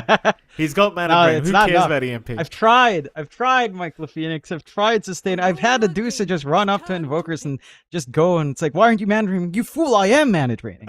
You just got EMP'd, you fool. Respect the Invoker. Respect Carl. There's the Bristleback ban. So they did think about it as Aurora. They're going to finish off with the classic Jab's Visage. That's a scary one. I always get a little bit concerned about the opposing side when I do see the Jab's Visage making its appearance. I still think you want to play quick as Cookiest, but the Bristleback probably would have been the best option, and they don't have that option. So now I'm wondering what else they could think about to run here. I think that the PA is not a bad option. Mind you, the laning stage against Visage is pretty ugly. So they might look away from something like the PA purely based off the laning stage being atrocious. Yeah, it doesn't seem fun. I'm trying to think if you could go for Razor. Razor into the Visage lane is not bad. Trying to sap the Spectre is a little bit of a pipe dream, though, with Shadow Step around, so it's not going to be the easiest thing in the world for you to just in down the Spectre and sap away. They'll just go for the Dedusa, so they don't care about the Invoker. They don't care about the EMP. I think it still makes sense. You've got Lion, you've got Joel to just drain you back Here up. we go. But here we go. You know, it's like, but later we're gonna I'm see just the worried about combination. EMP, man. It is fun. I want to see Joel with Shard though. I do have to see the multiple drain, and I need to see Ollie with Shard. We need to see the multi drains come out, Mike. The good sucks coming in. We'll see if that comes in. But I do feel like for Aurora, this is actually a lot more straightforward.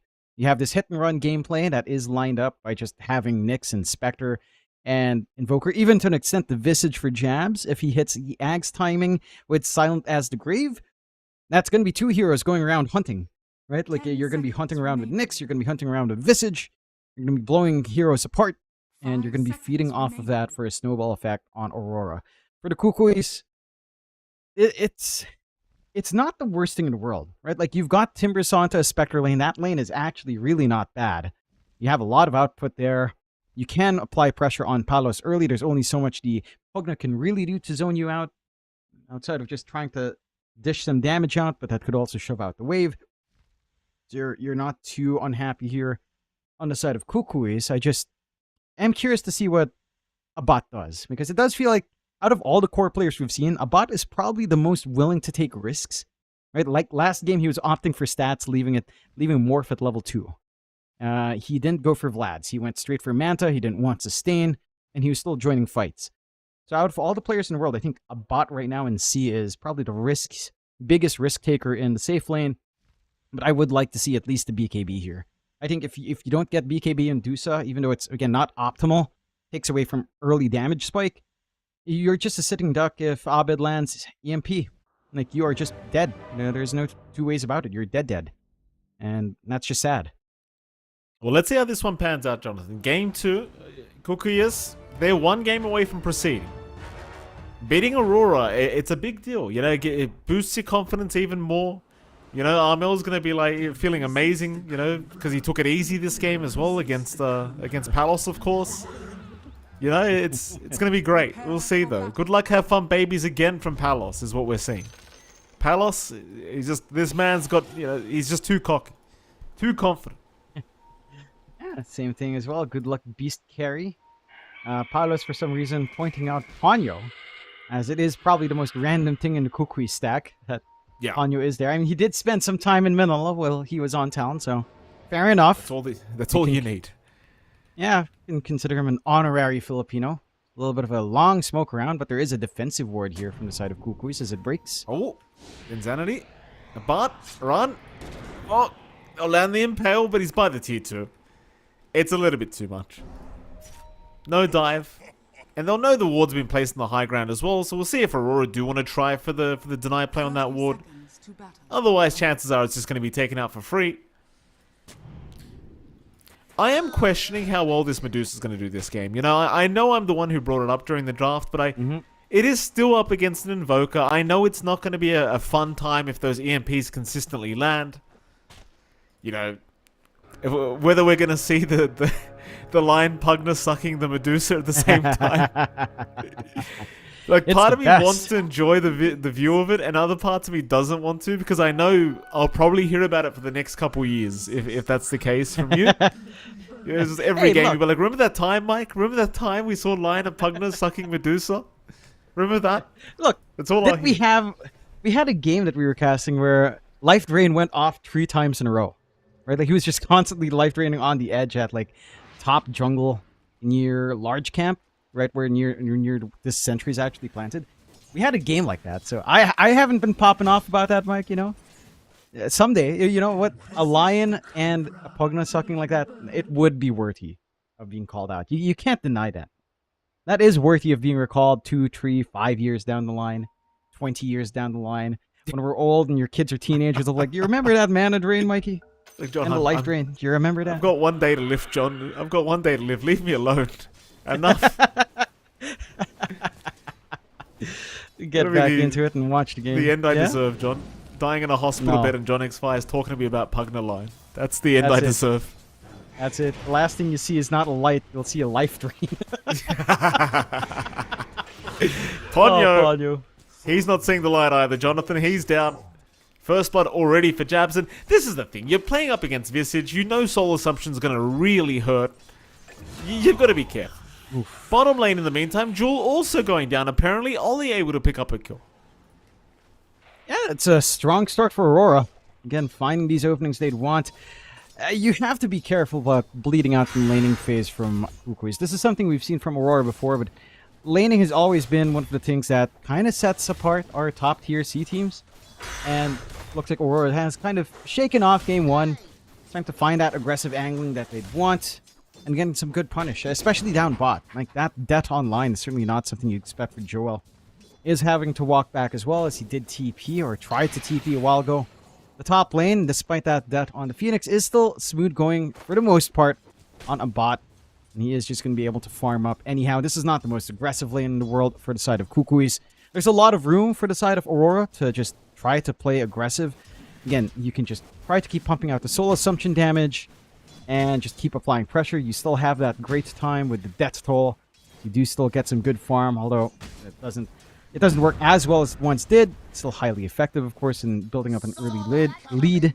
We're taking a look at mid for just a moment, and again, for this matchup on the Invoker and the Earth Spirit, it is fairly stable for Abed. Like, there's not too much you can really expect there from Armel. It's down to Mouse again. I'm telling you, John, these players aren't allowed to have wireless peripherals. It's got to be corded. It has to be. Because if you get the ones with cords, they can't mess up like this. Yeah. I mean, they could. They could be... I see some pro players be really aggressive when they, swipe their mouse and slam it back on the mouse pad to be center.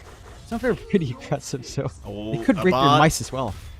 But it's a mango. Barely has enough now to turn back around. I appreciate how aggressive Aurora is being up at this top lane. They're really just not allowing these two to feel comfortable on the side of Kukuyas. And I mean, that's the way they play with the Visage early on. Just keep going at them. Yeah, that's all you need. Just constant pressure coming in.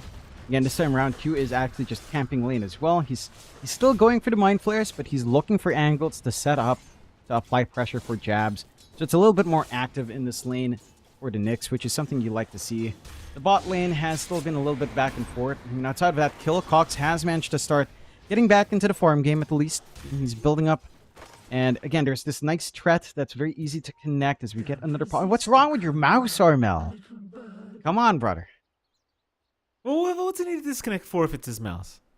I've never had to disconnect if my mouse... You know what? I've never had a mouse issue, John, I'll be honest. Right? What's that? What is it, John? Oh, what? You say Joel's saying he's grabbing some rice. Extra What is rice. it with you? Why do you guys just eat rice nonstop? Because we do. What do you mean? It's nice, cheap sustenance. It's a key part of the Filipino diet. I only bring it And up Paulus because is saying still eating while still in game. Full of himself.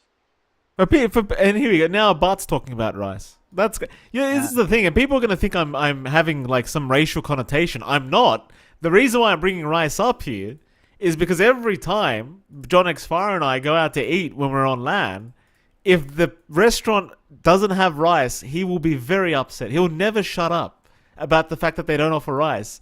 And to give you an example of that, we go to McDonald's, he gets upset that they don't offer rice. It's like, John, it's a burger chain, John. It's not meant to offer rice. Not in Southeast Asia. Look, they had one great pad kapow chicken in Thailand. Specifically, it was Thailand. I was really disappointed because I had that great chicken the first night, Mike. They never had it again. They had the plain chicken. It didn't come with a sauce, and it didn't come with a rice. You know, it's just incomplete, Mike. It's incomplete. Can I be honest? Can I be honest? And I feel kind of embarrassed saying this, but that one night where you did have that dish, that what do you call it? Something kapow? Or what? How do you pronounce it? I think it's supposed to be pad kapow chicken. Yeah. Pad kapow. Okay. Well, the one night you did have it and you really enjoyed it, and the next night we were ordering food and they didn't offer the rice and the sauce. Yeah. I never admitted it, but I was genuinely so happy. I was so happy. Because it just annoys me that every time we order food, you have to get rice. And so when they didn't offer rice anymore, I was genuinely so happy. I don't know. It just tickled me, you know, John. It gave me a little boost. I'm sorry. It's fine. I understand there's not a lot in life to make you happy, Mike, outside of other people's suffering. I do want to let you know there is a country of 110 million people that agree with what I do. There's a region of about 1 billion people, around about, I believe it is around 1 billion people in Southeast Asia that would agree with me as well, Mike LaPhoenix. This is rice country you're casting in. You're not going to find any sympathizers for the potato lovers here. Potatoes we love are our easier French to grow fries. too, John. You guys are wasting time. Potatoes are easier to grow. Look, we love our French fries. We have a potato corner in almost every corner. We love those fries. Would we replace our rice dishes with fries? No. Pad kapow with fries? That's sacrilege. That's pissing me off right now, thinking about pad kapow with French fries. That's not right, Mike LaFox. It's wrong. It's bad and it's I just want to make it clear as well. Potato corner sucks. I don't enjoy it at all. Have you had it? Yeah. Have we? Didn't like it. You don't like flavor in your fries? You don't like the shaker fries? It's not Oh. good flavor. Wow. They don't have it's good too I'm good just for gonna the say. Australian palate. Oh, I'm sorry that the third world country doesn't provide the flavors that you would experience in Australia, Mike. We're going deep in this one. Oh. Yeah. Well, I mean, in fairness, they were paused for that long. Q's just checked. Maybe Q's mouse is broken. He's still chasing Ponyo. Eventually does back off. So Arbed gonna have a bit of contest here with Ponyo over the water rune. Does manage to get it on the Phoenix, but Ponyo may have just sacrificed himself for this, and he does. It's a bit unfortunate for Ponyo. That it is. A strong 3-0 start for Aurora. And taking away the water rune isn't even that important either up against the Invoker. It's not like a big deal for Abed to try to top up a bot. He doesn't care. He's got his double rate bands up. Roll from Armel also falls flat, so no aggressive play on top. And this is when the Invoker really starts to dish the damage. Double rate band, even just a glove of haste up, level 5, level 3 on the quas. Lots of sustain for right foot trades. And there's no sign of relief coming out here from Kukuis anytime soon. Maybe you can get some movement out from Joel, but even our Lion's still stuck at level 2 himself after a little bit of a slower time down bot. They're still trying to pressure mid. Yeah, and Ponyo's trying to get a D-ward off here, but it may cost him his life if he's not too cautious, but looks like he has Icarus Dive. He'll commit and be off on his way. He's really just trying to get that Observer Ward in the mid lane, but he's not really going to get there, and sadly for him, it is expiring in 35 seconds, so chances are he's never going to get it in time. Meanwhile, Q, though, has been rolled on by Armel, and it seems like Q probably will fall, though he'll try to make it as hard as possible to kill him off, but Armel gets him anyway. Nice little consolation prize for the side of Kukuis to find. This free space is providing some leeway for a bot to at least keep up and farm. Like the solo pressure onto Dusa from a Visage isn't really there, especially as we're at level 5 now, so there's a lot more to play with here for a bot. They're still keeping a lot of emphasis on mid, especially from Kukuis. They're still keeping Ponyo around. Again, you can't really do much anyhow in the Dusa lane. So you might as well make yourself useful elsewhere. Nice Invis rune for Armel. Might lead to some rotations into other sides of the map. I believe some opportunities could present itself down bot. You have, again, some decent damage from Cox, but just doesn't feel like Armel's that comfy, at least until magnetizing again. Abed's not too comfy right now. John Armel looking very comfortable as they make the jump in. Abed, though, still alive, and a nice impel from Q is going to put an end to all of it as now the rotations are in. Jab's chasing down Ponyo. Abed still does go down. Armel able to get the kill with the magnetize. But Armel now needing his own way out of here. It looks like he is going to be okay to retreat. But my goodness, just the rotations real quick to ensure that they got some form of a trade. So a mid-invoker for the support duo of Kukuyas, not really too bad either way. And the invoker kill, I believe Abed was well and truly out of range for the XP, so you don't really get too much out of that kill. Not the best in terms of trying to snowball more, but you'll take what you can get on Armel. Just a little bit more gold to play with. Equalizes with the Invoker in terms of net worth. Does catapult him into number 2, tied in with a bot. And kind of keeps the game at an even haul. Considering, again, how topsy-turvy this laning phase has been. 5-2 start. Aura, again, not looking too shabby. Most of this gold early on is going on to jabs. As that early timing with the drums up, so the Filmmakers will do a lot of work once they're allowed to focus onto an objective. And for the Kukuis, they're not looking to play too aggressive. Or, we're not going to be seeing anything like a gate rotation out from a bot. The Deuce is probably one of the worst heroes to try to go for a gate rotation anyhow. But it is a lot more passive from that safe lane. And Armel is still trying to work into that blade mail anyhow. So as long as this game is passive on the safe lane, Spalos is going to be chuffed enough to just sit back and farm.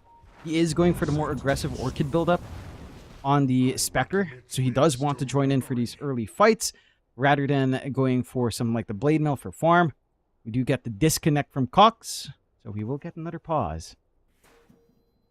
Oh. Yeah, these guys... You know what it is? No, you know what it is? Armel grabbed some rice a while ago. It's Cox's turn to go to the rice cooker. Grab some rice himself.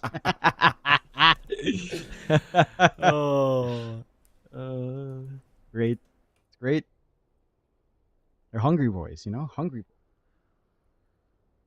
Well, they can win first, John. Winners deserve to eat. Only winners. Well, why even eat if you're not winning? Well, now that's one way to go on a diet. I don't think it's worked for any of our pro players yet, just fortunately. Thank you, Palos. Palos is asking the real questions here. Okay, internet issues for good old Fox. Fair enough. That's all right. That one we can forgive. Yeah. It is the Philippines.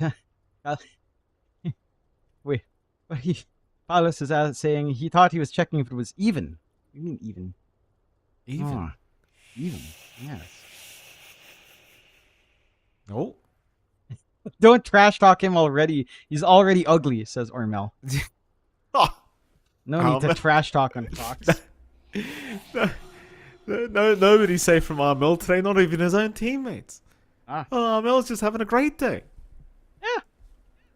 Yeah. It's like he's on fire. He's firing all the shots, Mikey.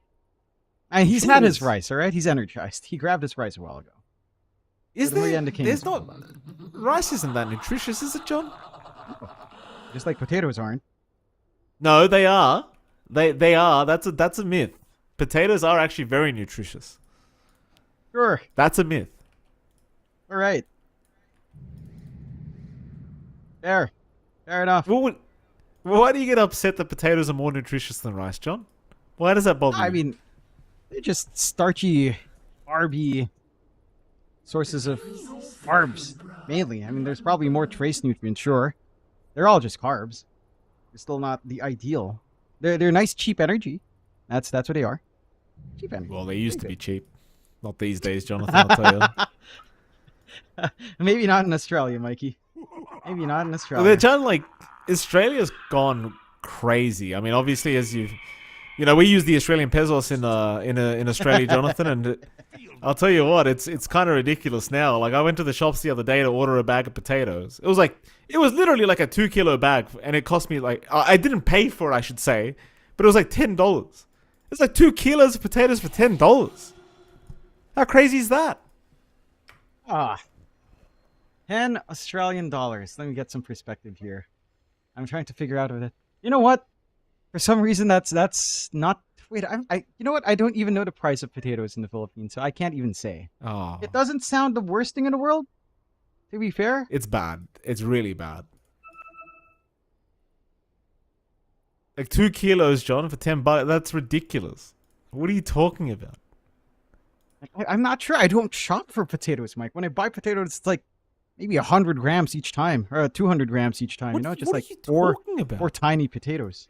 We don't chomp down on potatoes like you do, unless I make like mashed potatoes sometimes. Then it's like maybe a kilo or so. We don't buy that many potatoes, Mikey. We buy sacks of rice, although not really. We get shirataki rice in the house, or brown rice, black rice. That's pretty good. That's a little bit more Shirataki nutritious. rice? Well, what's shirataki rice? It's stuff shaped in rice. So it's What? it's low carb. It's Oh, low carb rice. It's not bad. The wet shirataki rice is pretty bad. It's really chewy. The dry stuff has rice flour, so it's not fully low carb, but it's a lot more palatable. And that's what we go for. Pretty nice. sounds it. We do have the go-in ready. I was being sarcastic in case that wasn't obvious, John, by the way. Doesn't sound very nice. It's not bad. It's not bad. It has a little bit more bounce in the rice, but it's not too bad, you know? It's enjoyable enough. It's not as sweet as plain old white rice, but you know what is sweet is the fact that we do have the game back. It's been 8 minutes. It feels like we've been in pause for at least 10. So there is that factor to consider as well. 5-2, 1K lead still standing for Aurora. Again, most of this farm hanging on Jabs, who's really had a free time up top. Again, has the drums going for the aura build-up into the pipe and is set to kind of just get to that point nicely. They haven't been able to really pressure out Palos too hard either on this Spectre. He's just been free to hang down bot. And we are still a ways until Q starts to hit level 6, but again, once you have that Vendetta scuttle around with the Shadow Step, things start to get a little bit spicy for Aurora. The pace should kick into full gear at that point. It's just a matter of hitting that point, which, again, it's felt like 19 minutes, but the game has only been on for 9, so yeah, we're not quite at that point yet. They do have quick shove, of course, with Ollie around with a Nether Blast. A bot. Maybe getting a bit too far forward. Going to be caught with his pants down and immediately bursted down by Q. Ponyo will be following him very soon to the graveyard. And Jewel will also go as Q will pick up a double kill on the Nyx Assassin of all people. And of course the mid-tier, or rather top tier 1 tower, not going to be surviving. So we'll be taken down quite quickly here by Aurora. Yeah, they get the connections they'd want. They finally get some utilization out from the Shadow Step as well. And for the side of the Kukuis, there's no presence yet. The Cox is not going to be rotating around just yet until maybe the Kai is up. At least has some form of mana sustain with a full Arcane Boots up, but still a ways off from that quick timing where the Timbersaw can rip Heroes to shreds. Armel also still looking for that full Blade Mail, so no one really set to go. Again, in stark comparison to Jabs, just with the drums, this Visage is willing to put in the damage. You've got output on Ollie. You've got some save potential coming in from Aurora. You have that early tier 1 advantage, so they can start to dip a little bit into that top jungle if they so wish. They are setting their sights onto mid. And this siege does not take long. With Visage and Pugna, the objectives will just melt. You don't have the best defense here on the side of the Kukuis. A Jewel, mid lane, being caught out here. Palos right on top. Will find a quick line kill. They did clip Armel with a tornado, but it won't matter. They just want the mid-tier 1 tower, and man, Aurora, they are playing very fast this game around. No messing around from these boys.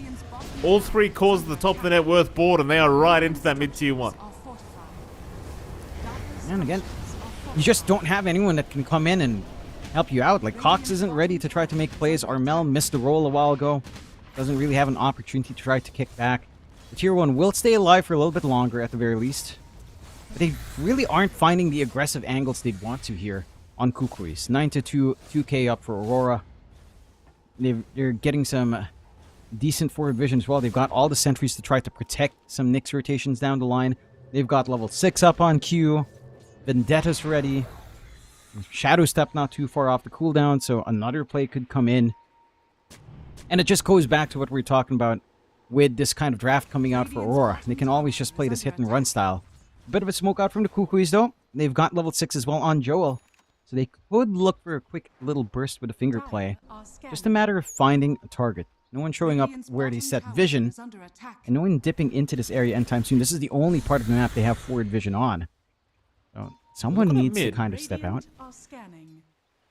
Arbit. Smoke broken. Armel gonna just go right through, but actually misses out. EMP actually landing as well on Jewel, so Palos will happily jump in.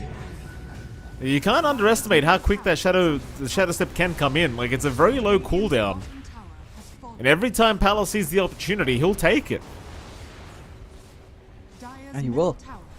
A little bit unfortunate for Armel. That's like 2 out of 2 rolls now that he just hasn't been able to connect. And that does provide enough spacing to clear out the mid, opening up, again, deeper reach for the side of Aurora. Q still hanging around in that Vendetta as well. Doesn't have the backing of the Shadow Step, still half a minute away.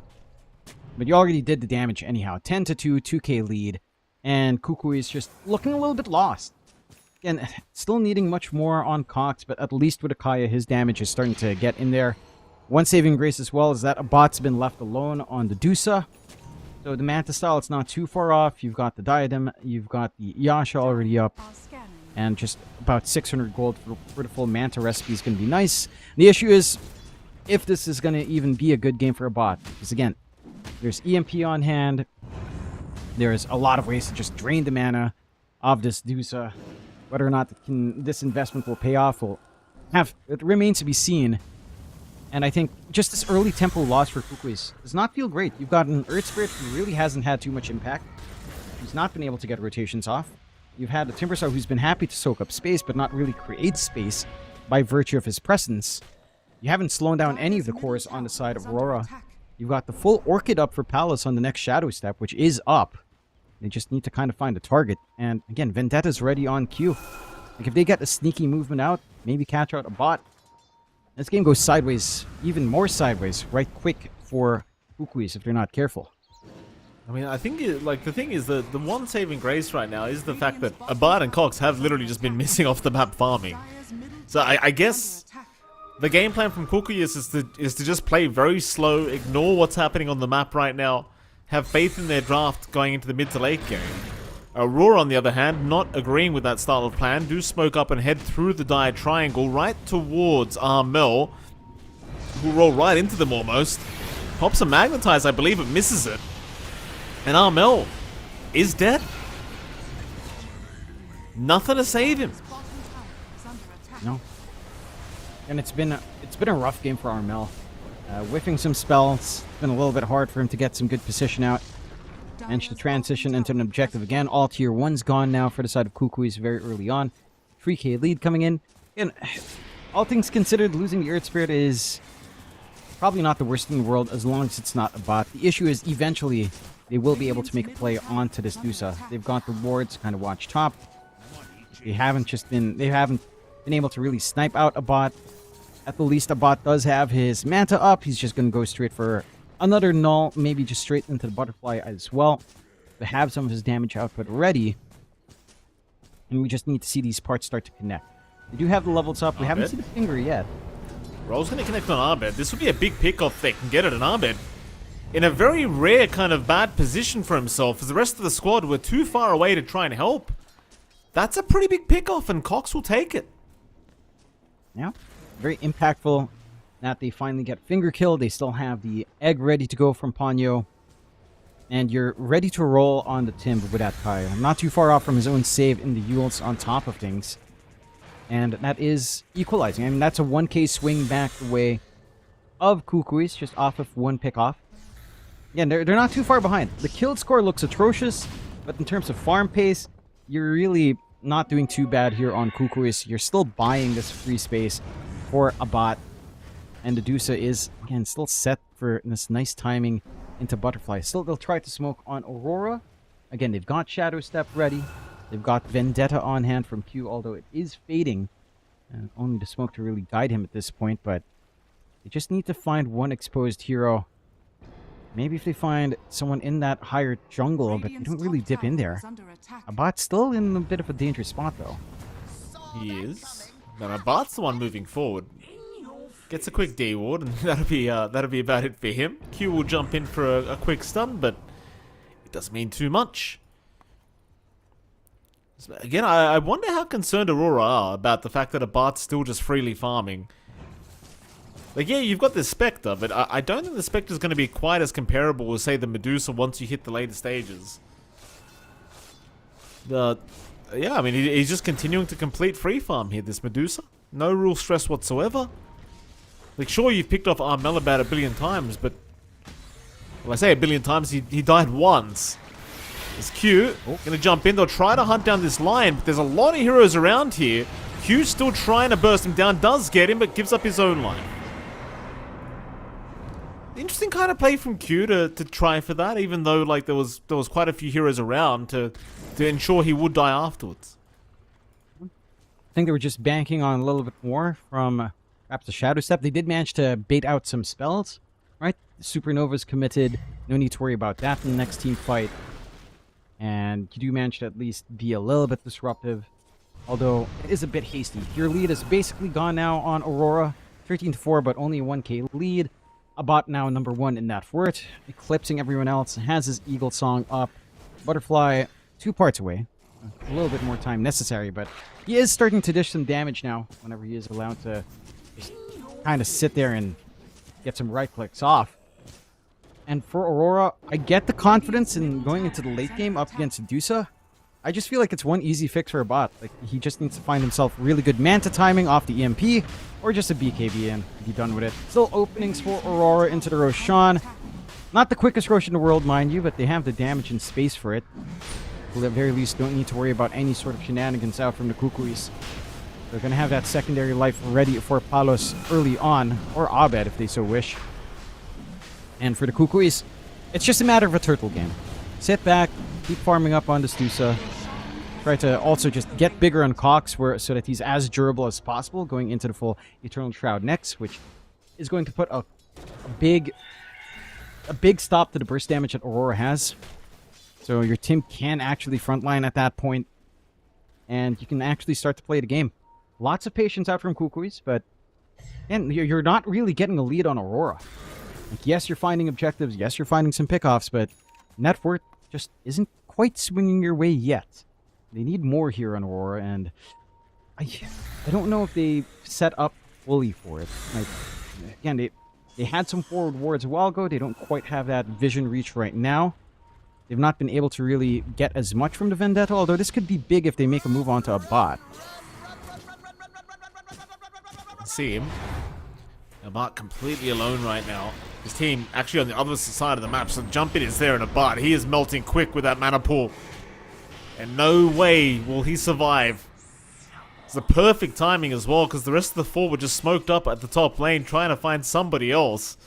But Abat just staying very far out of position. Will get caught very quickly here against the Nyx Assassin. And now, I mean, even the Dire Tormentor to be stolen by the looks of it. Got the space for it on the side of Aurora. A bit of a mistake from a bot, like not really respecting, say, the Orchid timing or the Nyx scouting around. Uses the Manta, and that's just the opening they need on Aurora. Very patient out from Q and Palos. That does allowed him to drag the lead back their way. 2k up now. You're still up ahead on a bot, but that kill does set you back a fair bit.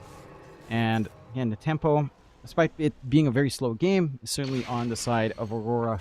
They got a nice deep ward watching by that Torm as well.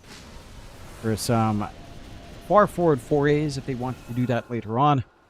Whereas the side of Kukuis, I mean, at some point this farm game has to stop. Like, even, it's fine for a bot. I just feel like you do want some activity out from Armel and from Cox. You've got the double Eternal Shrouds up in these two cores. You've got your damage spikes up. You've got your level 2 ultimates up.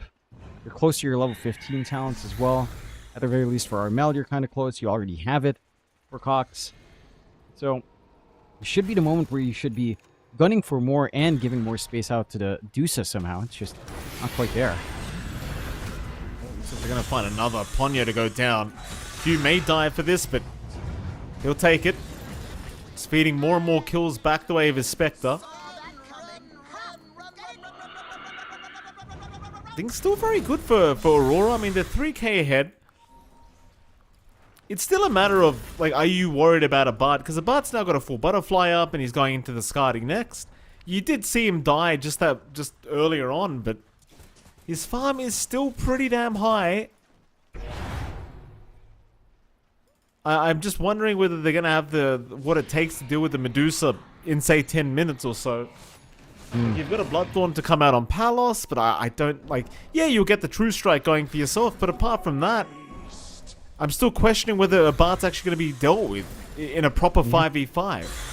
Like, we haven't really seen that yet with the Medusa. I think it's all down to how well a bot uses his one defensive item in the Manta.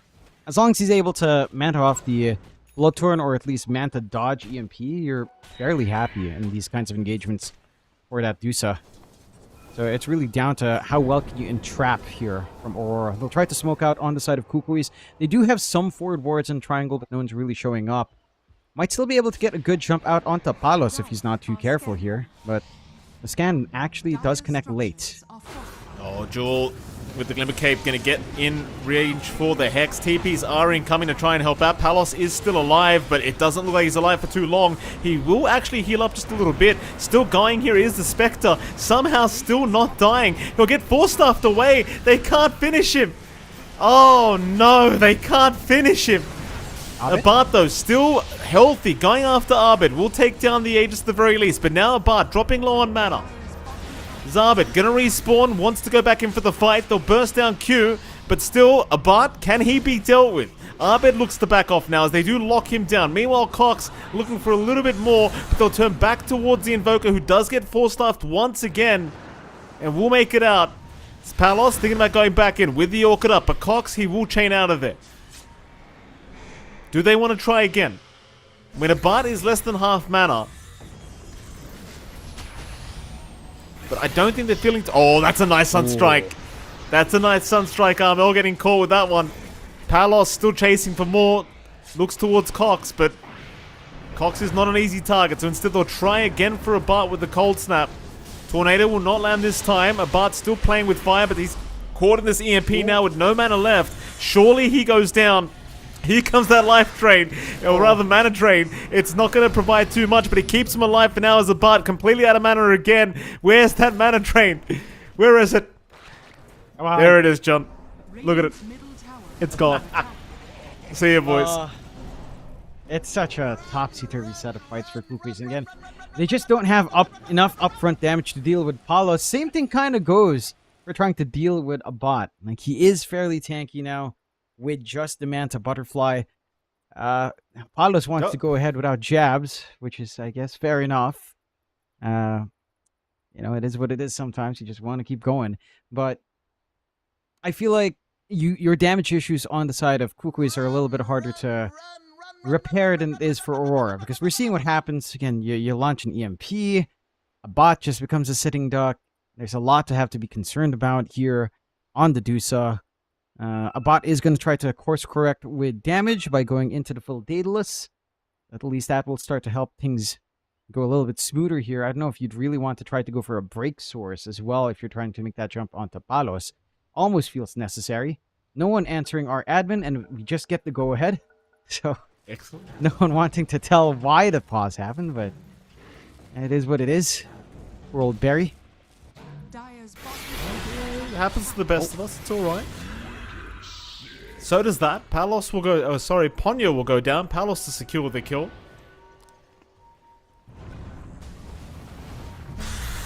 Dire's top tower is under attack.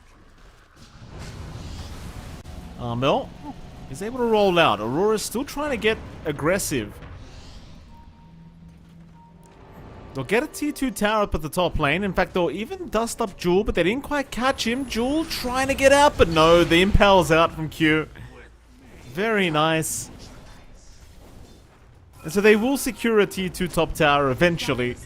Not quite enough, I don't think, yet to think about high ground, though. I think you're still at that stage of the game where you've got to leave that for another time, because you are still up against the Medusa high ground, so it's not going to be very fun trying to approach. No, certainly not. A little bit curious about this build-up on a bot as well. He does opt for the Diffusal Blade into the full Disperser. So not going for anything like the Daedalus, wanting something to just kind of give himself another secondary Dispel on hand, just to try to run away. Nice move speed bonus to get his position right, which is very key for the Deuce in this game, of course. You are starting to slip away, though. 20-6, 6k lead for Aurora at 26 minutes in. A nice impactful lead. All of that farm now just sinking into a bot, and none of it being shared with Armel or Cox. So it has been a tough game for good old Armel, but even for Cox, like, his impact has been a little bit of a mixed bag. Damage has not been consistent enough. This Scotty, or rather this Shiva's pickup, will be something that helps speed the process up when they do decide to commit. We'll just have to see if it's going to be enough. I just feel like Aurora's been able to dictate a little bit too much in the past few fights. Again, you're still having great time on a bot, considering this farm. He, for some reason, was queuing up another butterfly, which I'm pretty sure he doesn't quite want, but he might be feeling frisky today. We'll just stick to that Disperser. What I would like to see for a bot is just Disperser into Daedalus, or if he wants defensive, like, it has to be a BKB game. If he really wants to just stand there like a turret into off this control into the EMP threats, like, it has to be something like that if he's not willing to kind of just go full glass cannon damage. So I'm curious to see what his mindset is after this Disperser. Or, again, more than happy to just play this kind of game as well. You've got a Spectre to scale. You've got Invoker, who is scaling into the right click for Abed. With the Mage Slayer and the Hurricane Pike already a nuisance enough, is going to have a Mantis style on top, with an Octarine set to come out with it. And his spell spam is going to be the bane of the side of the Kukuis.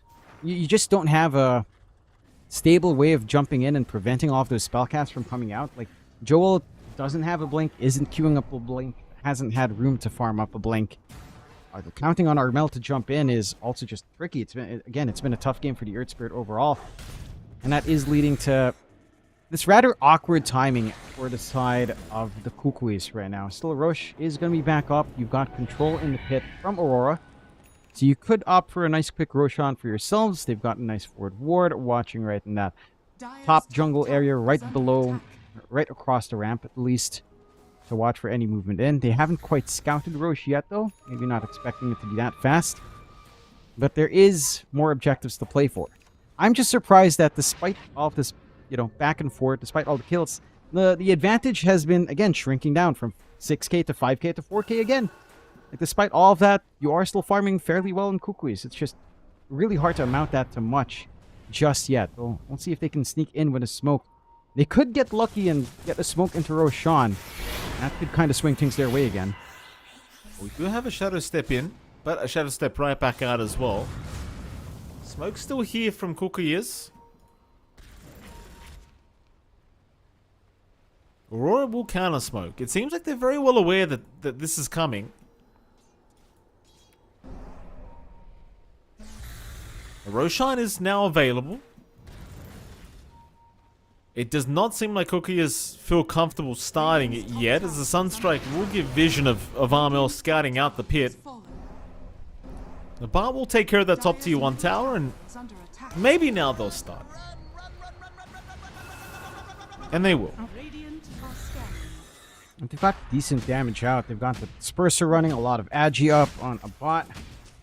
They've got some room. Again, they've got some wards to protect. Sunstrikes are giving constant vision. And the scan actually falls flat. They're taking the left flank here. And they're still Dire's bottom starting to tower come in. is under attack. See how they take this positional fight, though. He's going to hunt around. There are sentries here, so he does have to be a little bit cautious with where he goes. It's like a bot did run into jabs there for a second. Q going to show himself now underneath the sentry ward. But all of the side of Cookieus just go right through the twin gates, expecting Roshan to follow them. And the matter is as to whether Aurora are going to be able to get there now to contest this Roshan again. And of course, they'll just TP down to the bottom tier 2. They know they can't use the twin gates here. And so in we go again. Roshan will once again begin. Roshan will roar to make it obvious. Jabs, he's got the familiars to try and scout out. Roshan dropping pretty low now. Aurora don't really have too much time to think about this. They've got to make their move very soon. I bet he'll make his move in. Cox, he will be the target, but he's okay with that Eternal Shroud up. Meanwhile, Stonegaze also popped as they'll try to rush Roshan, and they do. Aegis now on a butt as Palos forced to just jaunt out of there. Q, he does get caught. Nyx Assassin is down. Meanwhile, Aurora looking to run away from this Phoenix Egg will make it outside of range. Jab's having to go into that stone form to survive this Abarth damage output, but he might just be left behind as they don't seem to be able to really stick around to help him out. He's still just trying to get out of here, but Jab's surely set to fall. Ollie does also go down, and suddenly Cookieus is looking very strong as they have also found out Palos. This is the big kill. This is the one they really wanted, and I think they've got it. Oh, Lord. He's got no way out. Palos is down. Oh, boy. Aurora. Just dropping the ball, aren't they, Jonathan? That they are. It felt like they had a good idea as to how to take this Roche fight, right? We've been harping on about stuff like EMP coming. You don't have anything defensive on a bot.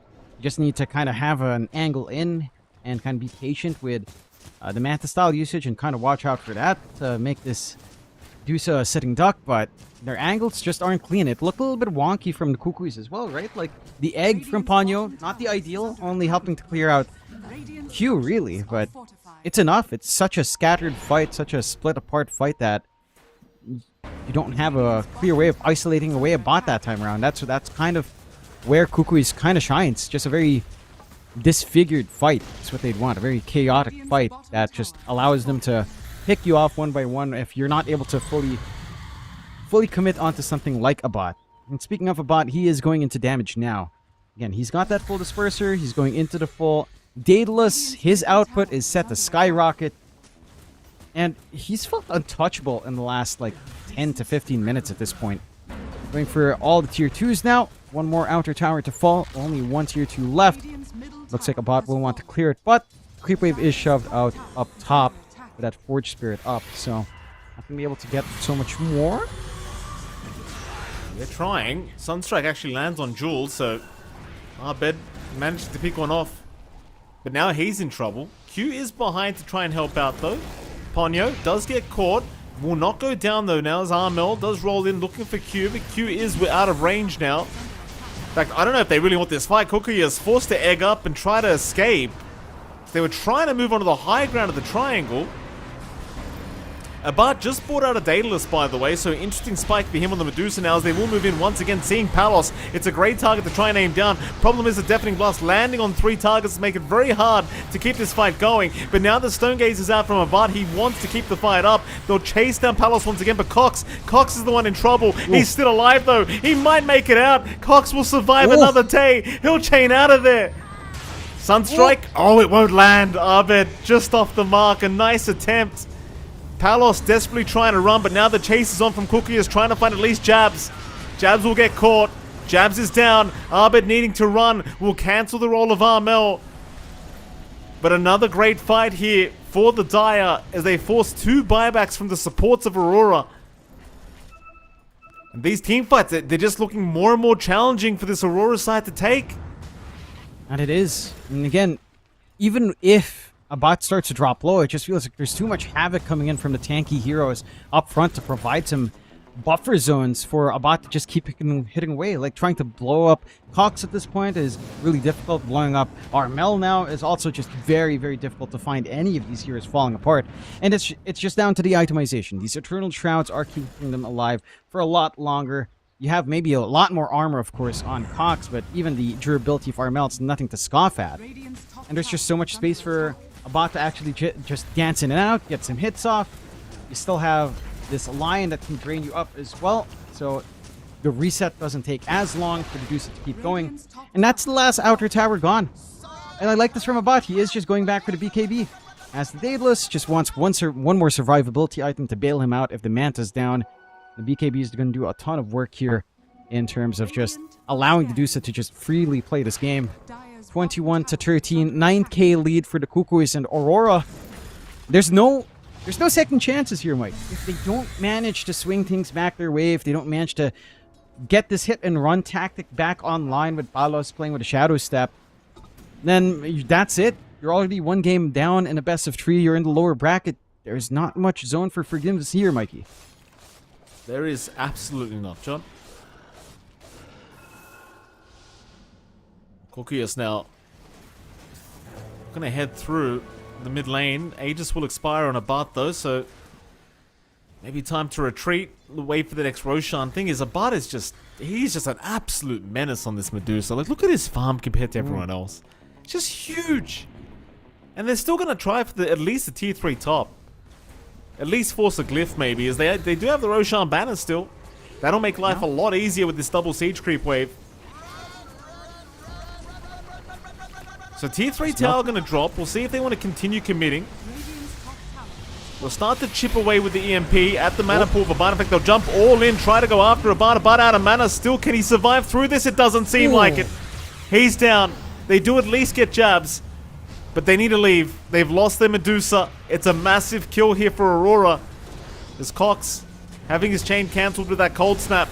Armel rather gonna move back in. Does take down Q. They'll drop the egg, create some space now as they'll find a 2-for-1. They are still trying to Rax without their Medusa up.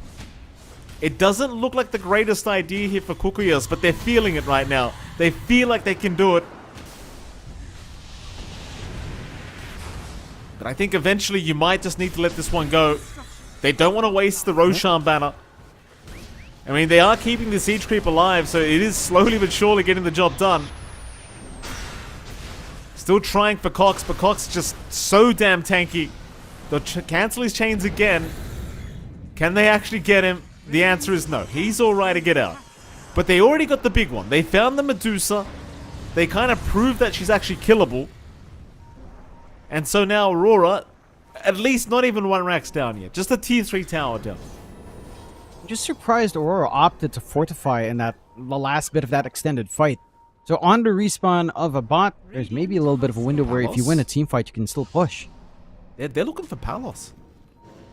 They won't find him though. In fact, now the cavalry is incoming from the back though. Ollie getting blown up. Oh, that's a big stun. That's a huge stun from Jewel.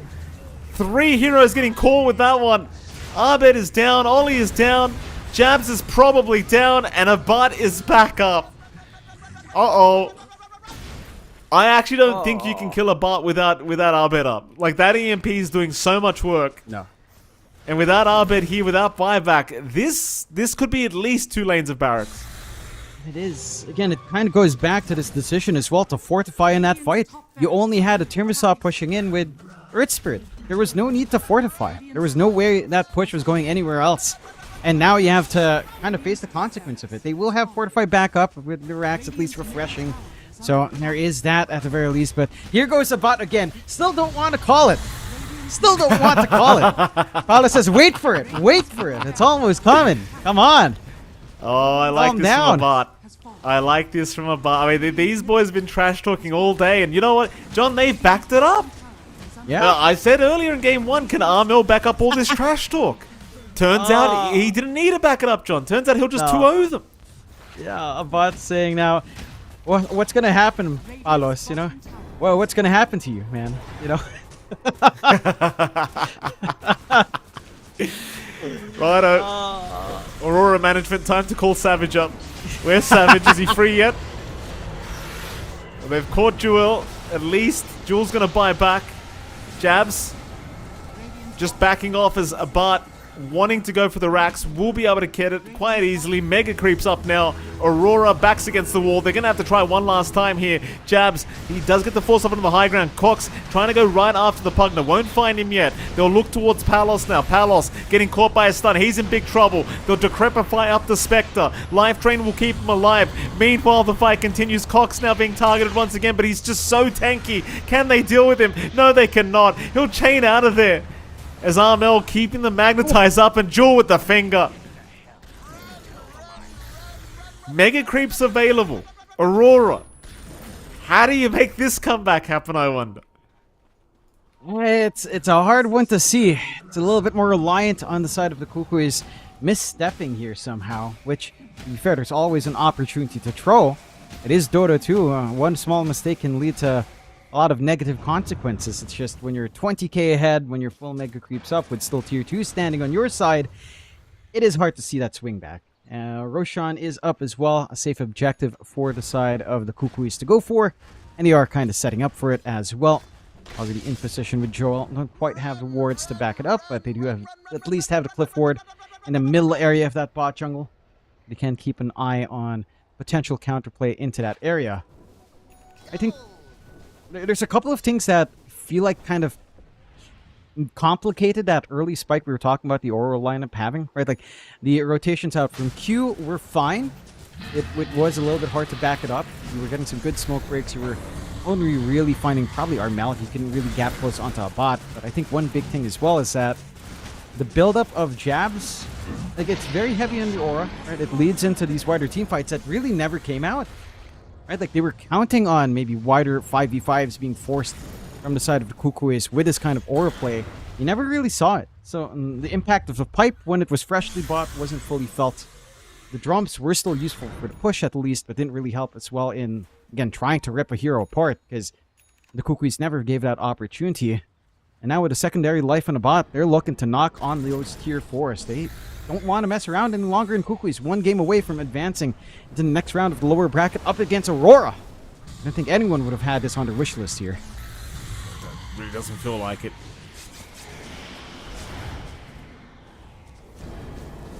Here we go. Kukuyas showing us they were the favorites all along apparently in this series. Well, but out of mana, has the Aegis up, won't mind too much. He'll just pop the Stone Gaze and taunt them as they run away. Ponyo, however, he went in deep. They want to go for more. They've blown up the Aegis. That's one life. Maybe this is the fight that Aurora needs to force us to a game 3 unless they lose Palos. And they just may. Palos, he jukes them out for now.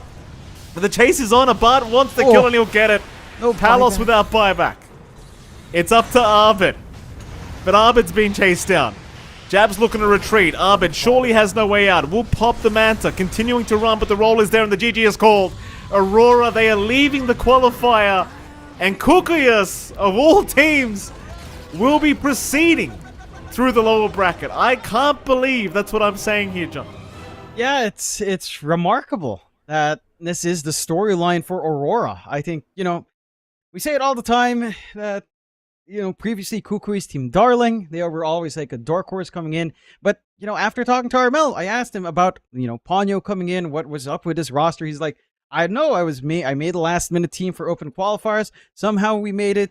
And then he's coming in, he's trash talking the Tessino brothers. Sure, they dropped the lower bracket off of that, but they run down Exe. They dominate Aurora. We got 3 games from Execration, Mike. Aurora, we got 2. They couldn't even force a game 3. That's a massive surprise. And this is a team that qualified to Dream League Season 25 from the upper bracket. So Southeast Asia is just at that point where you can't really predict much. And a big tip of the hat out to Kukuis, to good old Armel, the chief himself. I mean, they showed up today. Despite all odds, they have shown up today.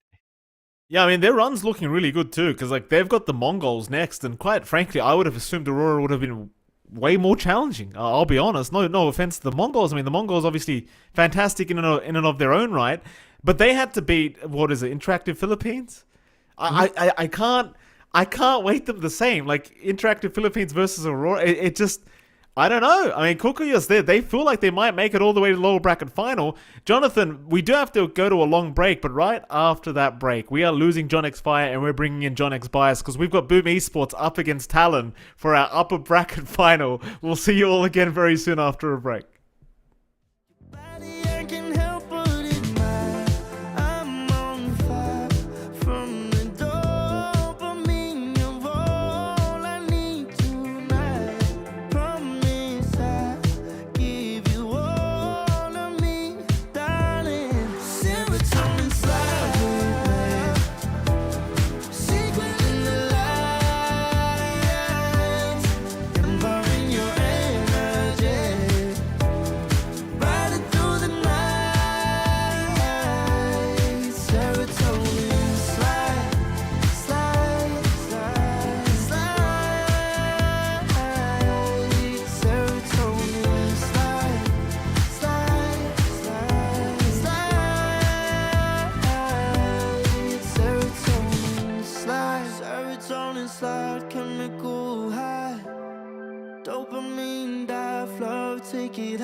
Serotonin slide, chemical high.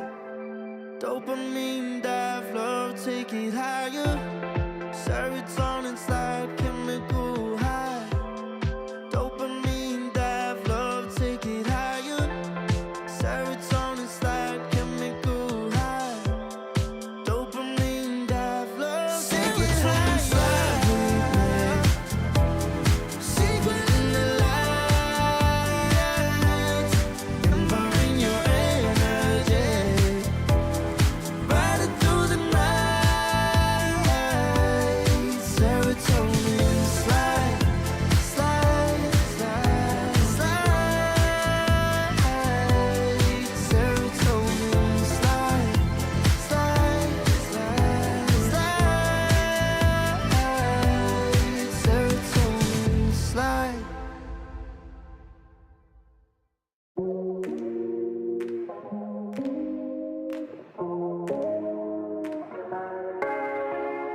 No way, I'll regret the first time with you. And baby, you make a moment every time I lay eyes on you. But do we care? Do we dare? Keeping this going. Let's live in the moment, yeah. How would you know? Keep this on the low. Between the two of us. Every time I try to find, try to avoid it, but I was stuck. You turn up the heat when you back it up. Try to stop the flame, but this has been knocked away. It isn't enough to wish for change. You either give in or pull away. We have the will to choose our fate. Whether it's wrong or right, I'm holding on for life, for the ride.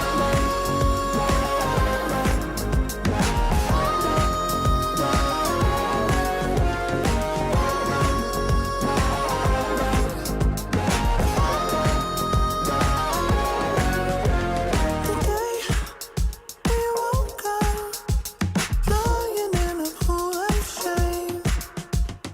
Tears and makeup printed on the pillowcase. It's hard to apply restraint. I'm trying to stay away. It's so magnetic. Ooh, I gotta have it now. Let's keep it a private thing. I'll give you a secret name. Let's build a life on a lie. Every time I try to find, try to avoid it, but I was stuck. You turn up the heat when you back it up. Try to stop the flame, but this has been knocked away. It isn't enough to wish for change. You either give in or pull away. We have the will to choose our fate. Whether it's wrong or right, I'm holding on for life, for the ride.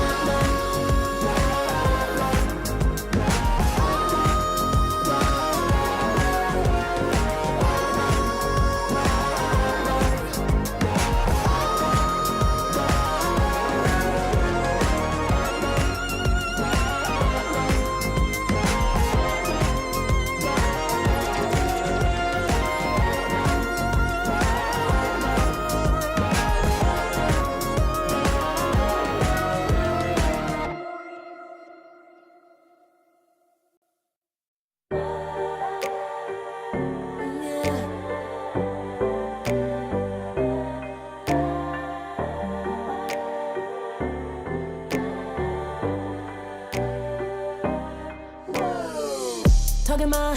I've been working all year, getting by. Looking for the high, taking all my time. Breathing in new life, feeling fine. Like I don't gotta be something society wants me to strive to be. Got my own energy. So magnetic in the spotlight. Shaping my own world with my own mind. Don't talk about me unless you alright. You gon' see I'm finna real free, protecting my energy. Gotta protect my mind. I'm breathing in new life. It's time that I realize what feels good ain't always right. Making changes, I got me a new strut. No more settling, I'm running out of good luck. Never chasing, I attract, I'm busy going up. If you see me come correct, then keep it on the book. Get it, how I live it, that's the motto, how it goes. No more reaching, introducing, hit the lotto, I'm the one. Not denying myself anymore, I'm done with it. Sky is the limit, I'm living like widow. Energy,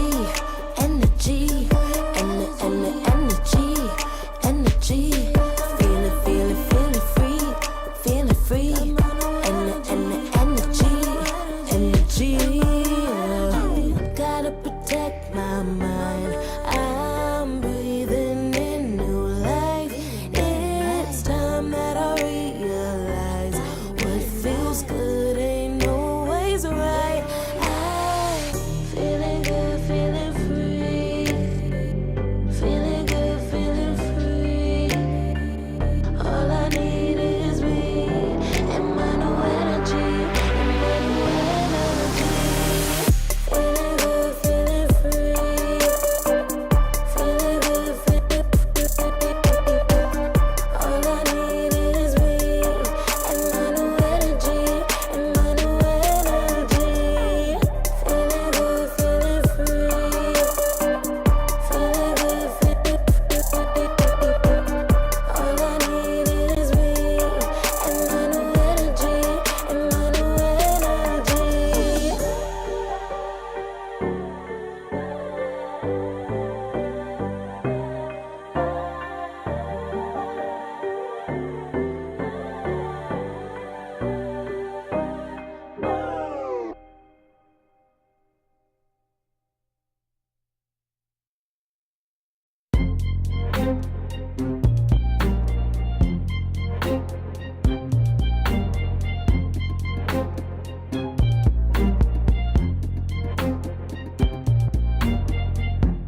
Took too long for me to feel, yeah. Tell me why you're on your knees, yeah. Never thought I had a dream, yeah. Kicking off the covers, I'm too hot for this bed. Give me space, I need to breathe, yeah. Give a face, giving it beautifully, yeah. Yeah, it's just me and my clique, yeah. We might be the hottest, but we let you in. Angel energy, let you sit with me. Angel energy, angel energy, angel energy. We got sympathy. Angel energy, angel energy. Yeah.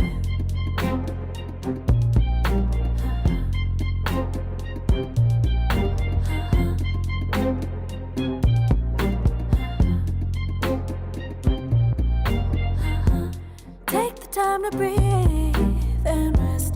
Let yourself feel the best. Feel it all so deeply, so deeply. Divine with how we be, yeah. Aligned with everything, yeah. More than a dream. Vulnerable and strong, yeah. We feel everything. Angel energy, let you sit with me. Angel energy, angel energy, angel energy. We got sympathy.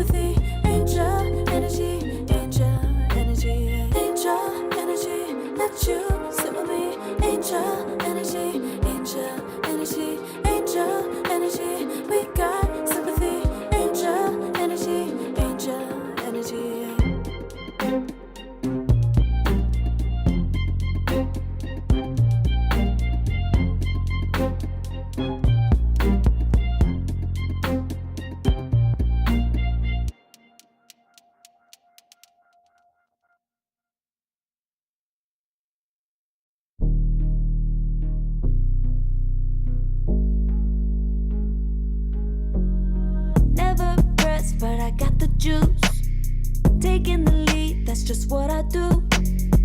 I make mountains move with one hand tied, and still this world ain't satisfied. Everywhere I go, they stop and stare.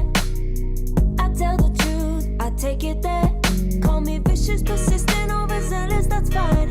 Main character energy, I stay taking what's mine. You need a foot on the gas, or put my name on the line. Main character energy, I'm just taking what's mine. And it's written in the stars, I'm a king like my sign, yeah. Raising the bar, the jaws drop like a surprise. Don't be mad about it. Don't be mad, don't be mad. Don't be mad about it. Don't be mad, don't be mad. I don't play the game, nah, I make the rules. Cards close to the chest, and I don't play no fool. Don't be mad about it. Look, yeah, my name stay in the mouth. Legs got broke, they said cast her. I'm the 911 response in a disaster. I don't ask, I just take.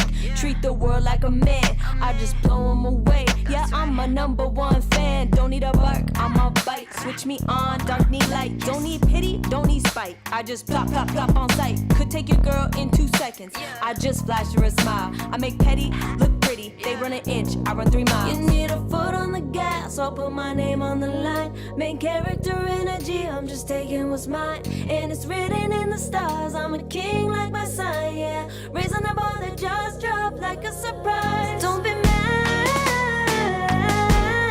about it.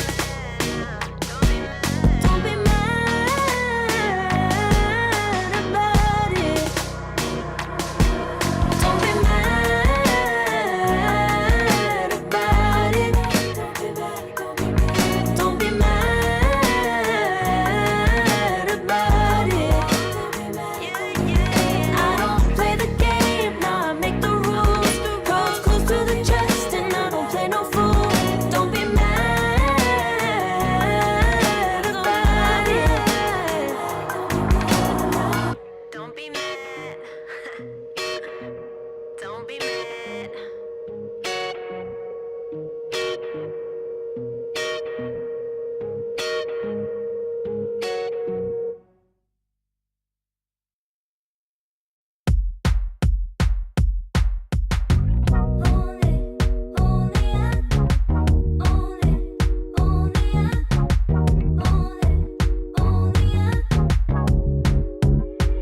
Like a moth to the flame, I'm attracted when the doubts start saying my name. I can go there easily, and it's hard to maintain, 'cause I know it's not the world I know, it's me. Believe in every little thing I hear, and no, I ain't no stranger to the fire, burning up all my desire to be great. It stays coming in waves, and no, I ain't no stranger to the fire, burning up all my desire to be great. I gotta just open the gate. All I need is saving from hitting the pavement, understanding when I'm impatient, that only I give to me.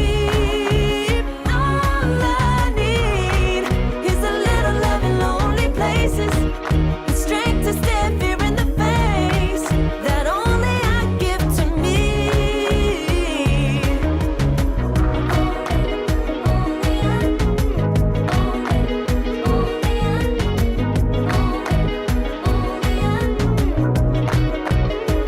Now I'm running this race, yeah. Stallions couldn't catch up to me. I'm running till I get first place. I'm running till I get everything, everything I ever wanted in my dream. No, I ain't no stranger to the fire, burning up all my desire to be greatest days coming in waves. And no, I ain't no stranger to the fire, burning up all my desire to be great. I gotta just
yeah.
Far from me.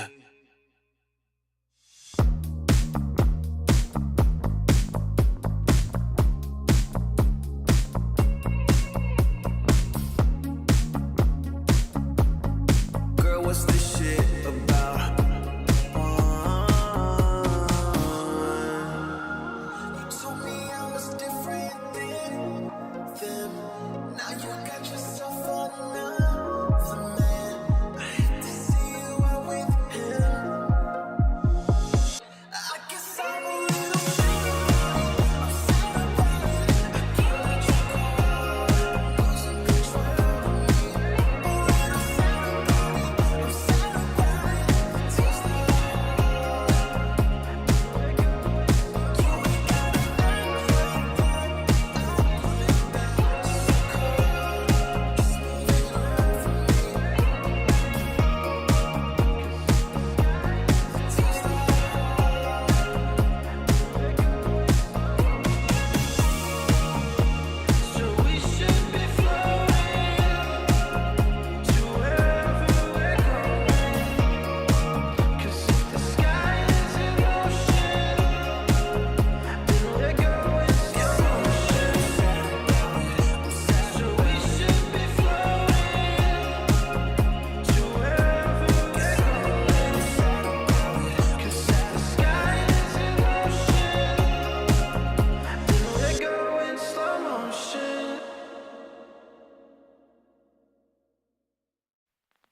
I pack my suitcase, headed out the door. I keep my shoes laced. 2,000 miles away from home. A couple dollars in my pocket, never stopped the boy before. I load my bags and hit the road. Miles past, turning back, found my track, face the fact she a cold one. Never gonna settle for none. Stay up every night till I won. Don't want a slow rise now. I'm confident opulence isn't a long ride out. When I look back now, I'm astounded. A quiet boy from old age, but always felt the world was a stage, yeah. I celebrate one last late night. My old life ain't staying. I pack my suitcase, headed out the door. I keep my shoes laced. 2,000 miles away from home. A couple dollars in my pocket, never stopped the boy before.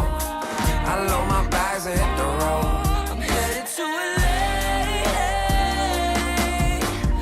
Headed on my way. I'm headed on my way to LA.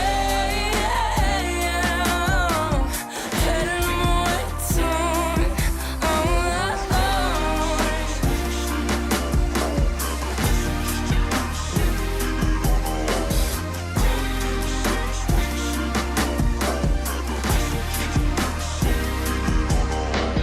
Couple thousand miles, throw it on the dash. Shit, the 10,000 hours, can't let them pass. Yeah, well, I was putting time in, you was pulled up wildin'. You always had shit to say, now when I see you, it's silence. Thought I'd have a Grammy by 25. Commas after commas next to dollar sign, yeah.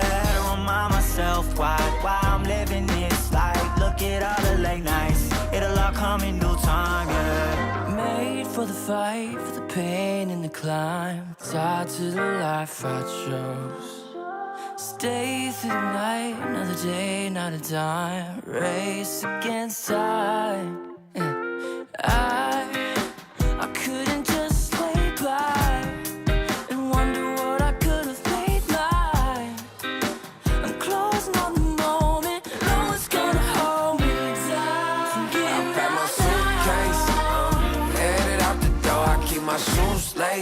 2,000 miles away from home. A couple dollars in my pocket, never stopped the boy before. I load my bags and hit the road.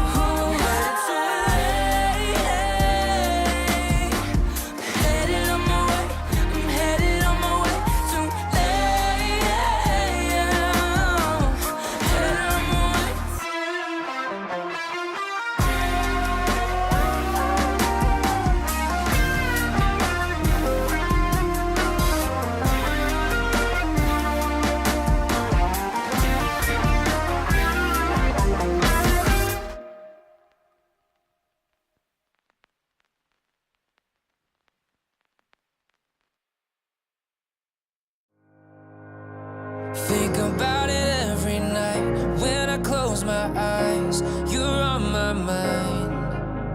I try to quit a million times, but it takes me high. Like you're so divine. You give me everything.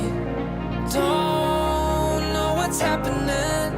I need you like medicine. You're my everything, everything.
Together,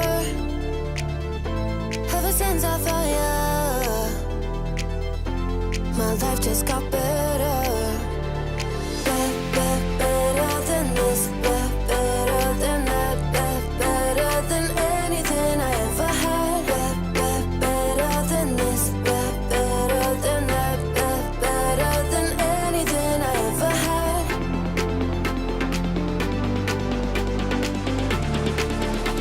Than anything I ever had.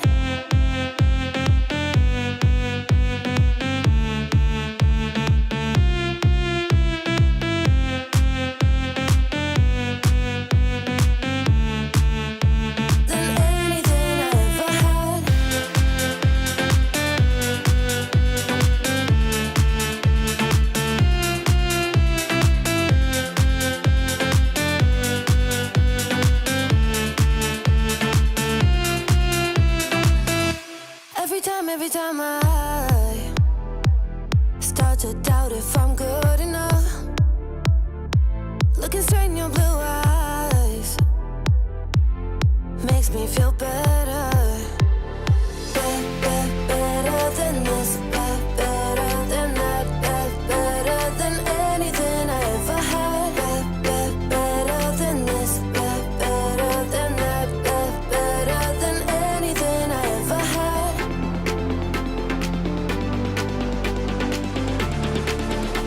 Than anything I ever had.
can feel it, so alive, floating high, I can finally breathe.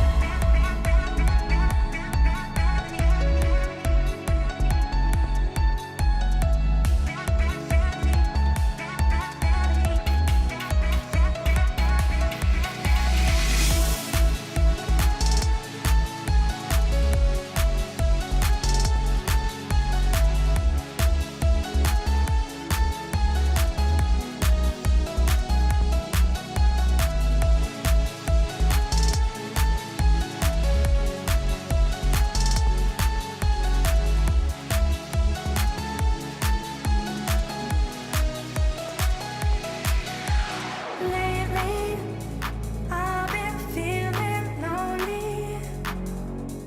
Want you to call me, promise me you'll always be there. I've been getting so high, I can feel it. I can feel the gravity pulling me away, pulling me away.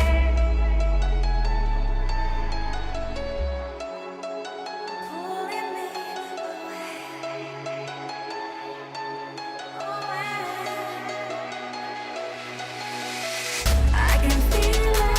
I can feel it in my blood, through my veins like a melody. I can feel it, so alive, floating high, I can finally breathe.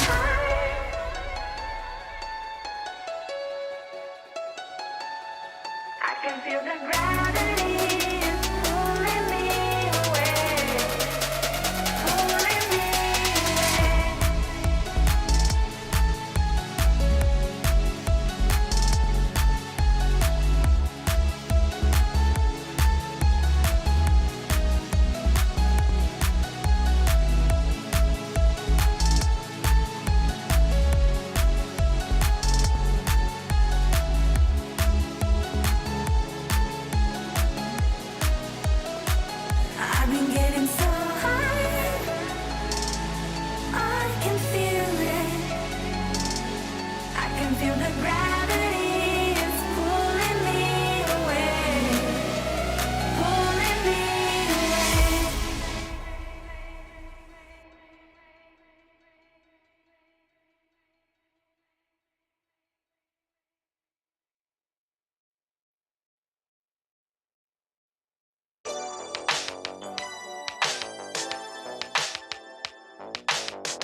that I want only you when we'll break free together, you and me. Take me in your arms and let us rise high up to the stars where we can fly. So come with me and pray. I want you to play my games and fulfill my black desires. So break my heart and leave me. I only need your body. So I'm saying I'm in love with you, but I don't care much about you. When you've gone, I would find someone new. I cannot lose. Fall into my arms and let us rise high up to the stars where we can fly. So come with me and pray. I want you to play my games and fulfill my black desires. I'm playing in a hidden world. Forbidden love will be observed by you to reveal my black desires.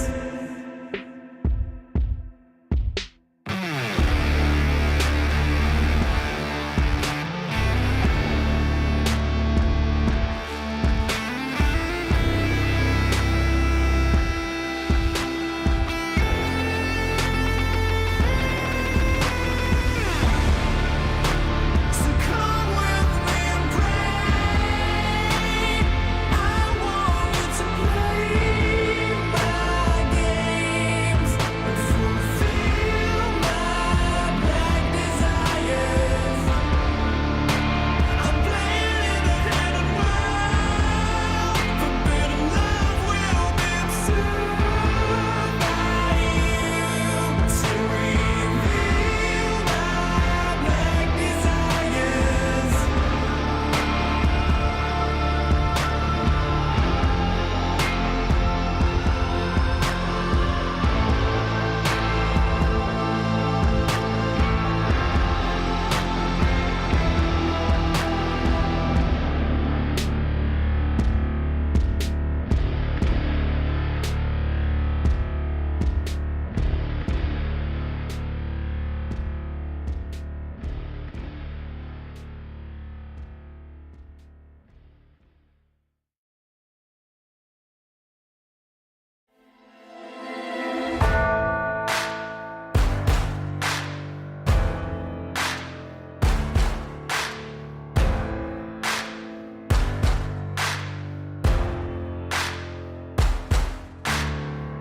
Can you hear the voices calling? Longing for your dirty souls, the wolves are hauling. Can you hear the voices calling? Do you feel how they are dragging? Waiting for a second to push you to your limits, going strong and feeling better. Or do you feel them? Can you hear them say?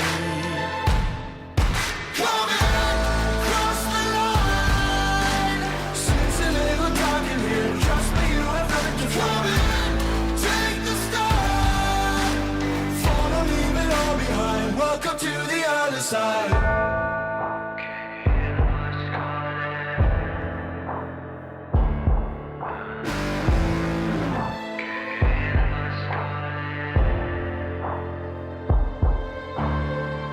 Do you feel how they are dragging? Do you feel them? Can you hear them say? Do you feel how they are dragging? Can you hear them say? Cross the line.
serotonin slide with me. Sequin in the light, embarking your energy. Riding through the night, serotonin slide. Slide on over here by my side. Slides up in your eyes, desire. Caught up in this chemical high. Angel, can you take me high? I'm on fire from the dopamine. You're all I need tonight. Promise I'll give you all of me, darling. Serotonin slide with me. Sequin in the light, embarking your energy. Riding through the night, serotonin slide, slide, slide. Serotonin slide, slide, slide. Serotonin slide. Slide up out of here like we're tired, but really we just about to get wired. Loving at the speed of light. Your body, I can help but admire. I'm on fire from the dopamine. You're all I need tonight. Promise I'll give you all of me, darling. Serotonin slide with me. Sequin in the light, embarking your energy. Riding through the night, serotonin slide, slide, slide, slide. Serotonin slide, slide, slide, slide. Serotonin slide, serotonin slide, chemical high. Dopamine dive, love, take it higher. Serotonin slide, chemical high. Dopamine dive, love, take it higher. Serotonin slide, chemical high. Dopamine dive, love, take it higher. Serotonin slide, chemical high. Dopamine dive, love, take it higher. Slide with me. Sequin in the light, embarking your energy. Riding through the night, serotonin slide, slide, slide, slide.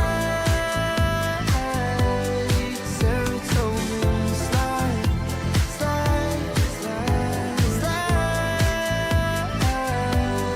Serotonin slide.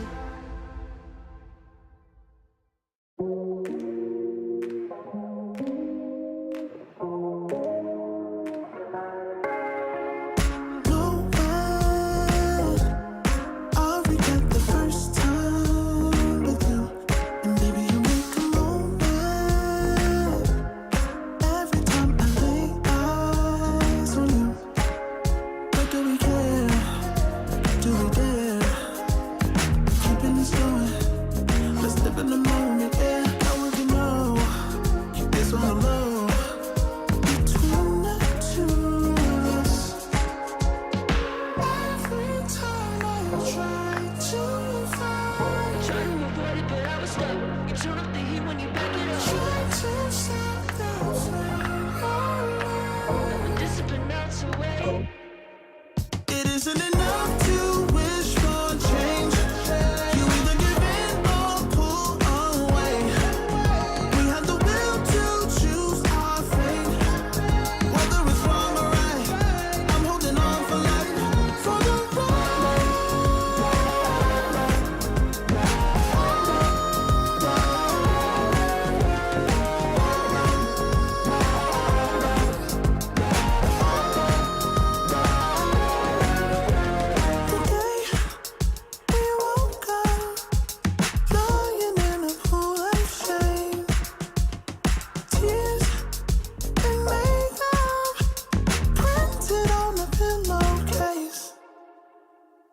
It's hard to apply restraint. I'm trying to stay away.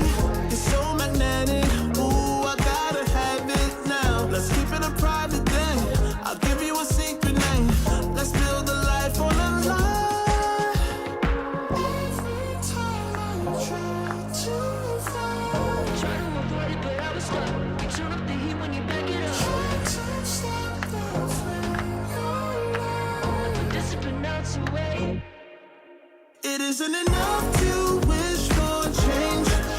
You either give in or pull away. We have the will to choose our fate. Whether it's wrong or right, I'm holding on for life, for the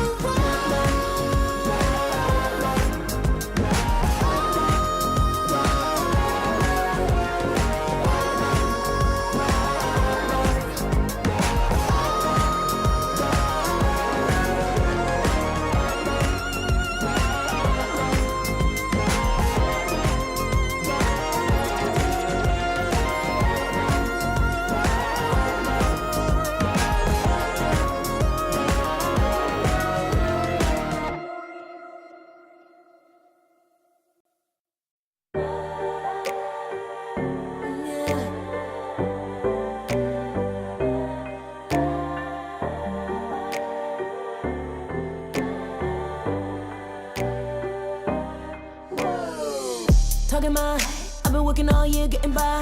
Looking for the high, taking all my time. Breathing in new life, feeling fine. Like I don't gotta be something society wants me to strive to be. Got my own energy. So magnetic in the spotlight. Shaping my own world with my own mind. Don't talk about me unless you alright. You gon' see I'm feeling real free, protecting my energy. Gotta protect my mind. I'm breathing in new life. It's time that I realize what feels good ain't always right. Making changes, I got me a new strut. No more settling, I'm running out of good luck. Never chasing, I attract, I'm busy going up. If you see me, come correct and keep it on the book. Get it how I live it, that's the motto, how it goes. No more reaching in it, distance, hit the lotto, I'm the one. Not denying myself anymore, I'm done with it. Sky is the limit, I'm living like we know. Energy,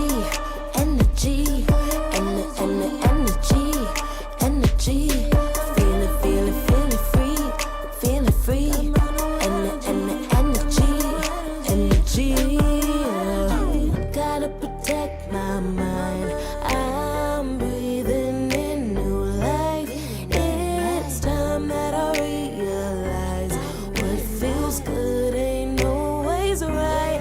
I'm feeling good, feeling free. Feeling good, feeling free. All I need is me and my new energy.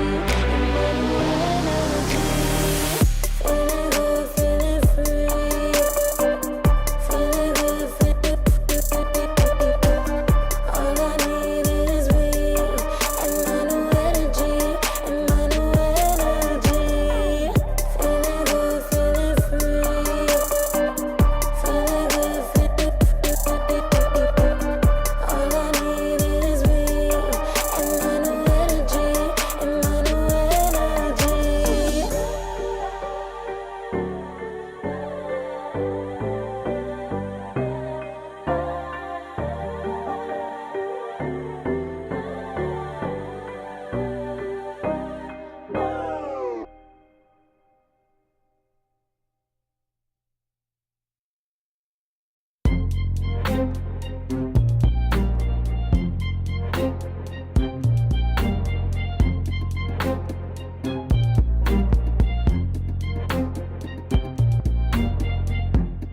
Too long for me to feel, yeah. Tell me why you're on your knees, yeah. Never thought I had a dream, yeah. Kicking off the covers, I'm too hot for this bed. Give me space, I need to breathe, yeah. Give a face, giving it beautifully, yeah. Yeah, it's just me and my clique, yeah. We might be be the hardest, but we'll let you in. Angel energy, let you sit with me. Angel energy, angel energy, angel energy. We got sympathy. Angel energy, angel energy. Yeah.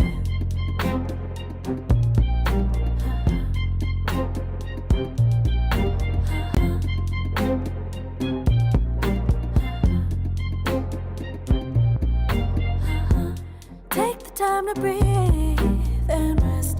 Let yourself feel the best. Feel it all so deeply, so deeply. Divine with how we be, yeah, yeah. Aligned with everything, yeah. More than a dream. Vulnerable and strong, yeah, we feel everything. Angel energy, let you sit with me. Angel energy, angel energy, angel energy. We got sympathy. Angel energy, angel energy, angel energy. Let you sit with me. Angel energy, angel energy, angel energy. We got sympathy. Angel energy, angel energy.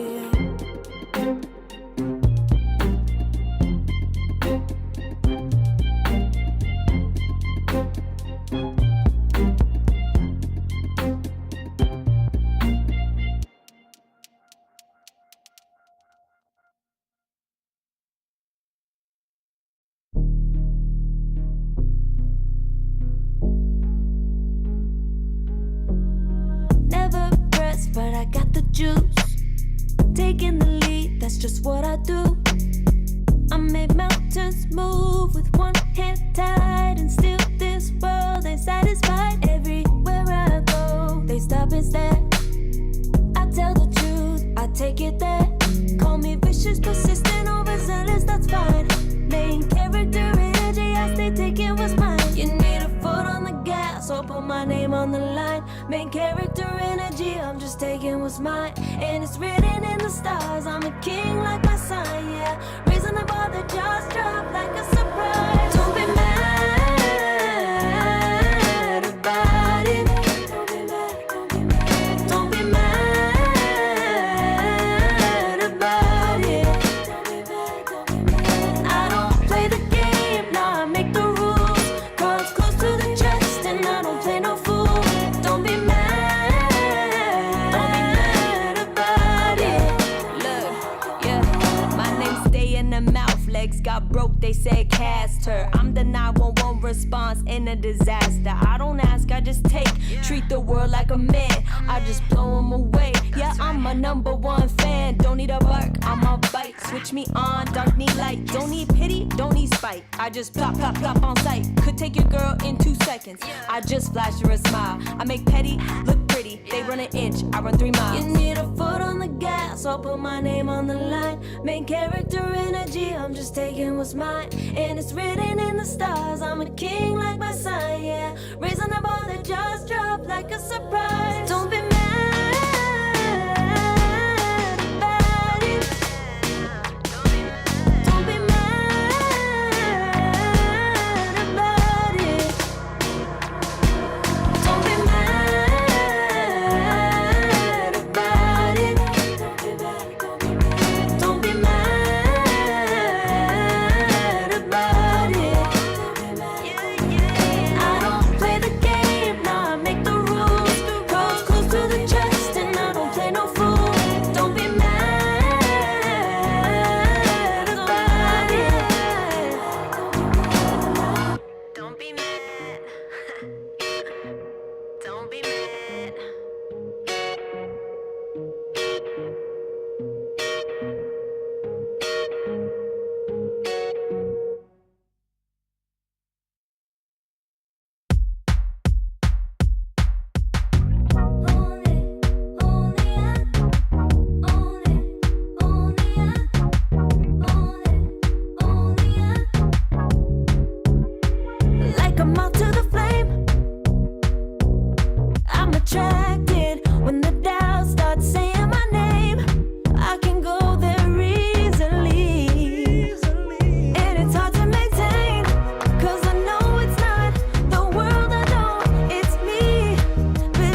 days coming in waves. And no, I ain't no stranger to the fire, burning up all my desire to be great. I gotta just open the gate. All I need is saving from hitting the pavement.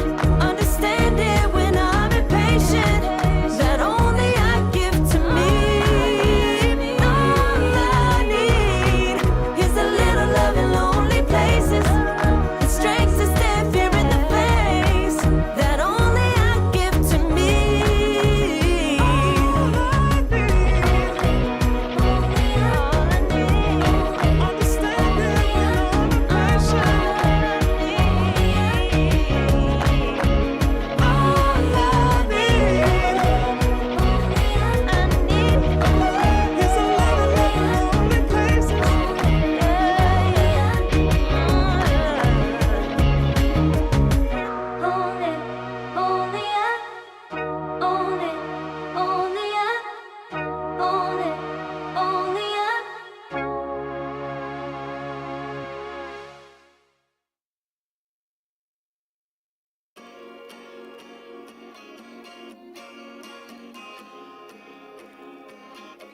Yeah.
Far from me.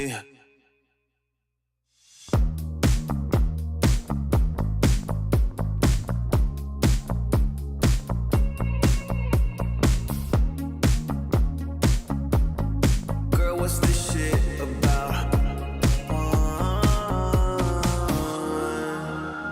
You told me I was different than them. Now you got yourself another man. I hate to see you out with him. I guess I'm a little sad about it. I'm sad about it. I can't let you go. Losing control of me. A little sad about it. I'm sad about it. Tears that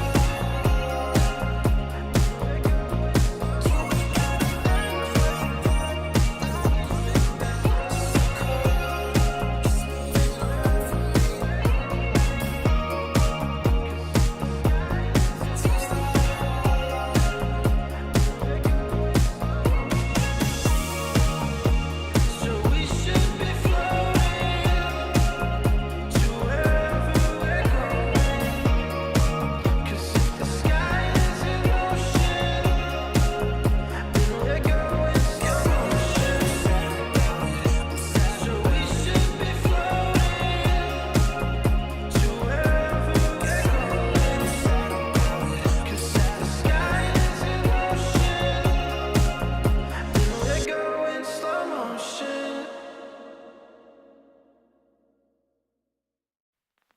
I pack my suitcase, headed out the door. I keep my shoes laced. 2,000 miles away from home. A couple dollars in my pocket, never stopped the boy before.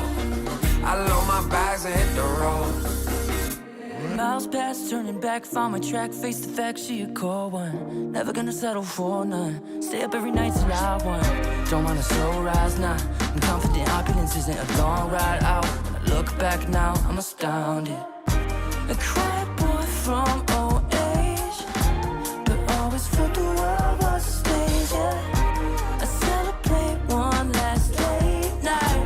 My old life ain't staying. I pack my suitcase, headed out the my shoes laced. 2,000 miles away from home. A couple dollars in my pocket, never stopped the boy before. I load my bags and hit the road. I'm headed to LA. I'm headed on my way. I'm headed on my way to LA. Headed on my way soon.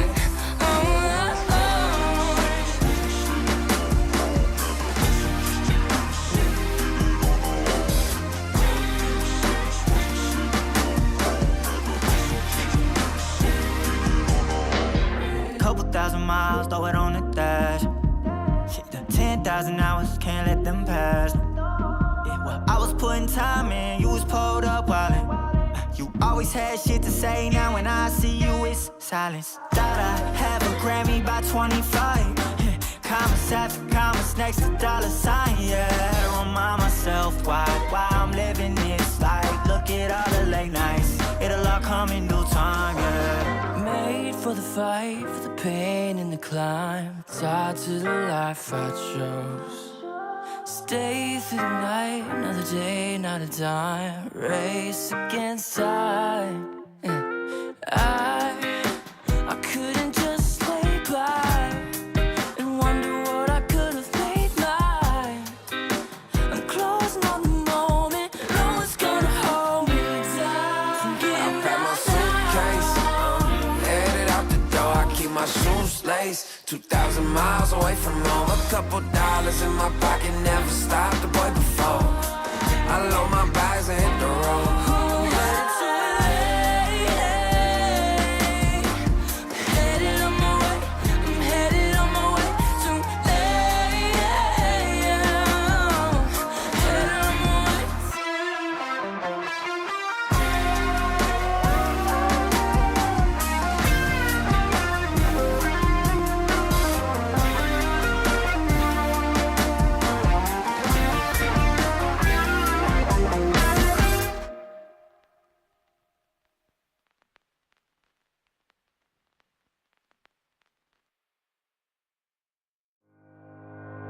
Think about it every night when I close my eyes. You're on my mind. I try to quit a million times, but it takes me high. Like you're so divine.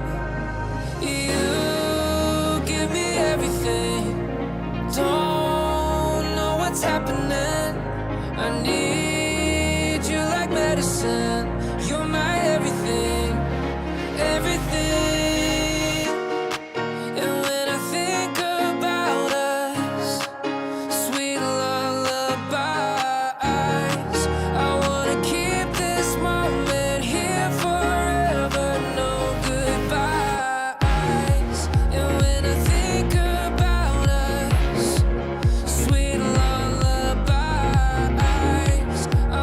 Keep this moment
together. Ever since I found you, my life just got better. Better than this, better than that, better than anything I ever had. Better than this, better than that, better than anything I ever had.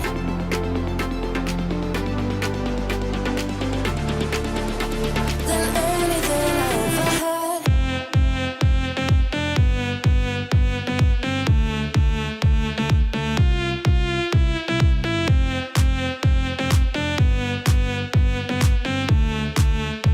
Than anything I ever had.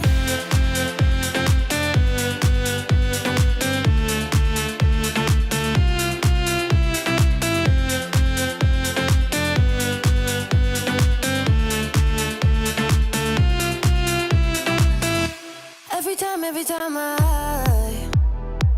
start to doubt if I'm good enough, looking straight in your blue eyes makes me feel better. Better than this, better than that, better than anything I ever had. Better than this, better than that, better than anything I ever had.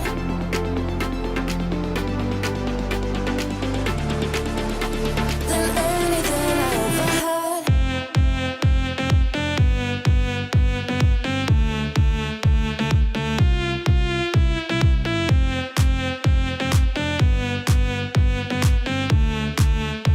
Than anything I ever had.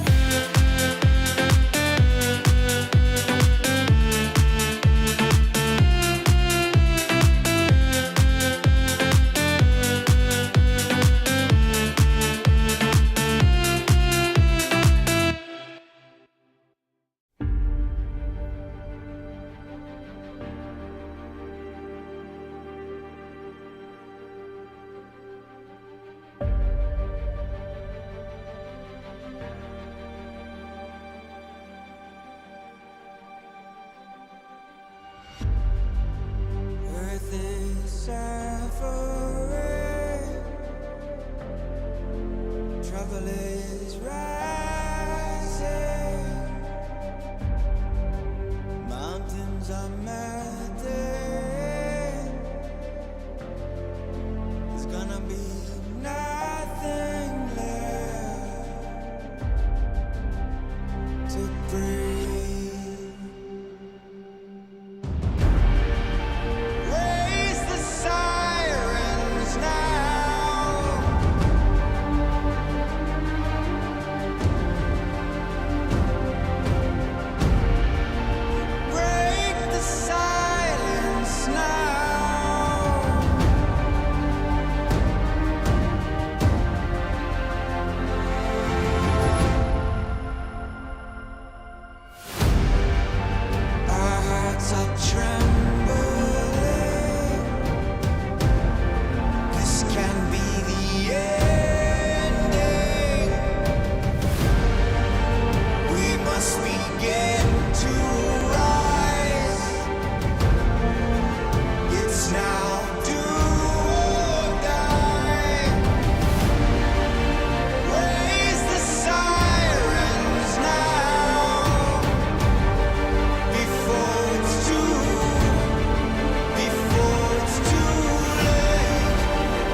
in my blood, through my veins like a melody. I can feel it, I can feel it. So alive, floating high, I can finally breathe.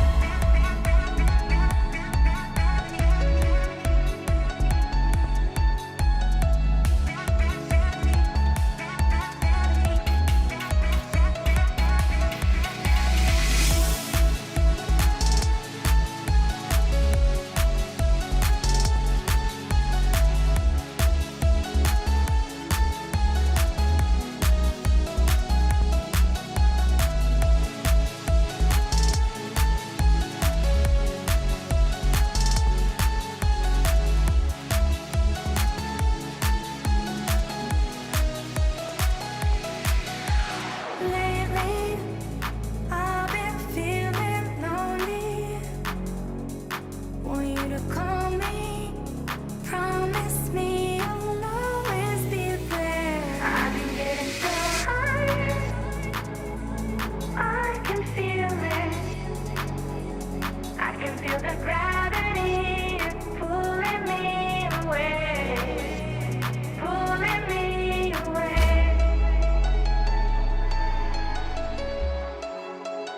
Pulling me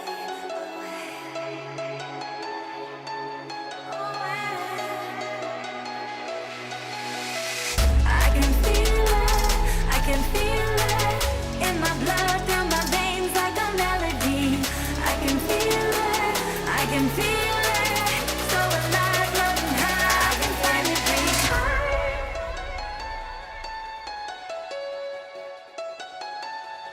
I can feel the gravity pulling me away, pulling me away.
disappear. You can see it's true that I want only you when we'll break free together, you and me.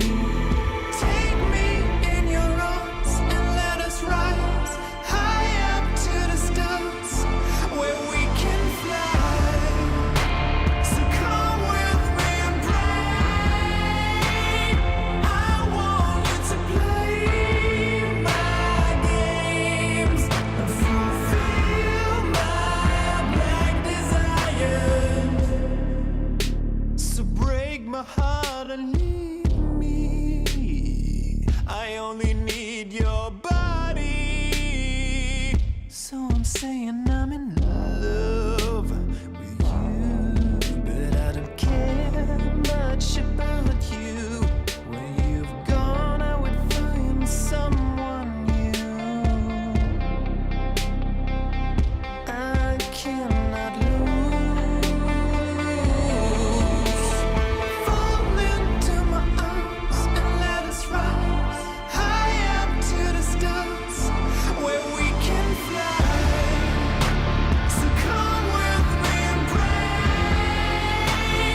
I want you to play my games and fulfill my black desires. I'm playing in a hidden world. Forbidden love will be observed by you to reveal my black desires.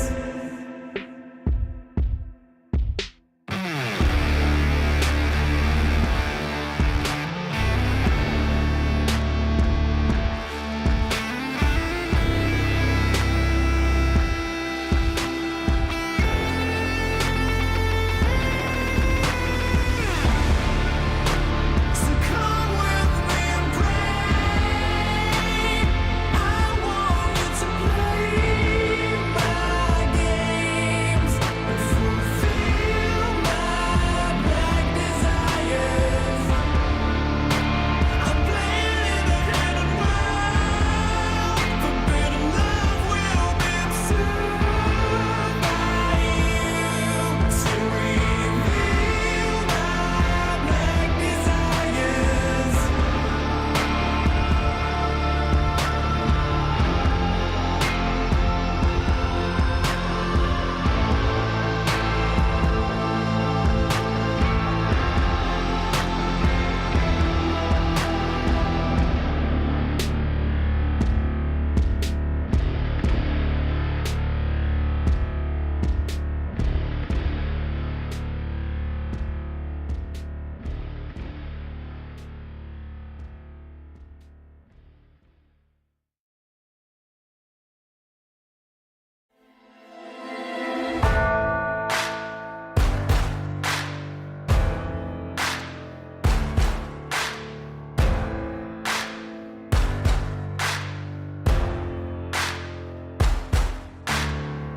Can you hear the voices calling?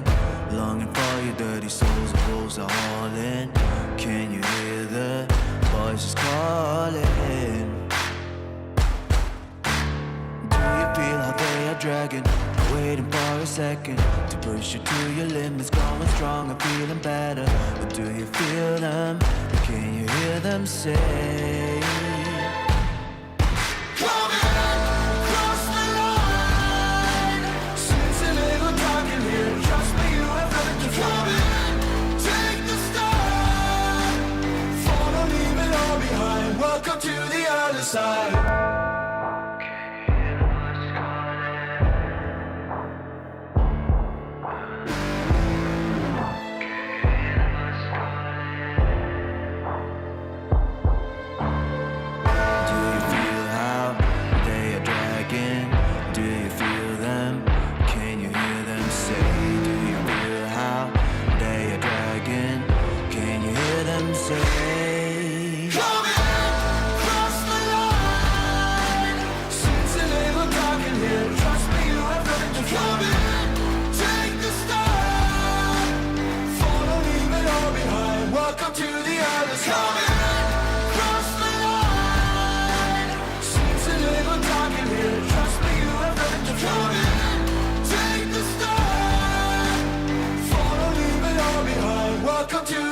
other side.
Serotonin slightly made, sequin in the light, embarking your energy, riding through the night. Serotonin slide on over here by my side, stars up in your eyes, desire, caught up in this chemical high.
Take it higher. Serotonin slide, chemical high. Dopamine dive, love, take it higher. Serotonin slide, chemical high. Dopamine dive, love, take it higher. Serotonin slide, chemical high. Dopamine dive, love, take it higher. Secret in the light, embarking your energy.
isn't enough to wish for change.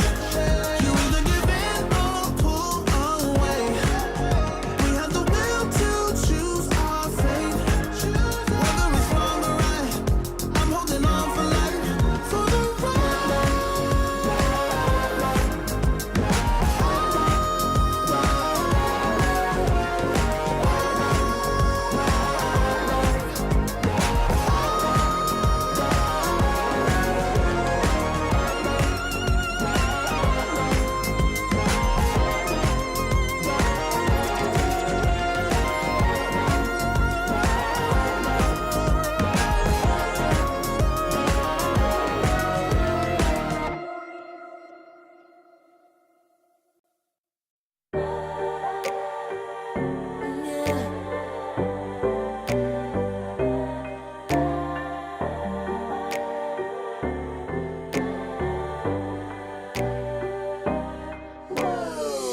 Talking mine, I've been working all year getting by.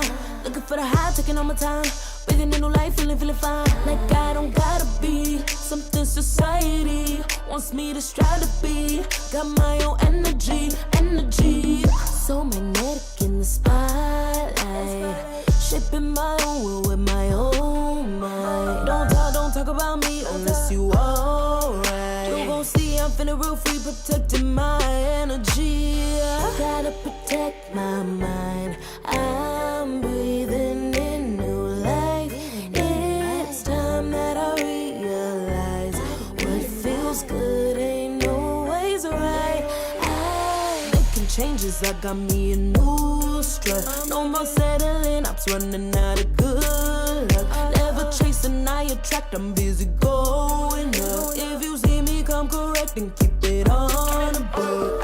Get it how I live it, that's the motto, how it goes. No more reaching in it, distance, hit the lotto, I'm the one. Not denying myself anymore, I'm done with it. Sky is the limit, I'm living like we know. Energy, energy, energy. Feeling free. Welcome back, ladies and gentlemen. We are into our upper bracket final between Boom Esports and Talon Esports, and it is MLP Dota and John X Fire. Jonathan, welcome back, sir. We're in for our upper bracket final. One of these teams is going to be into the grand final after probably a long best of three, I'd imagine, between these two. How the hell are you doing, though?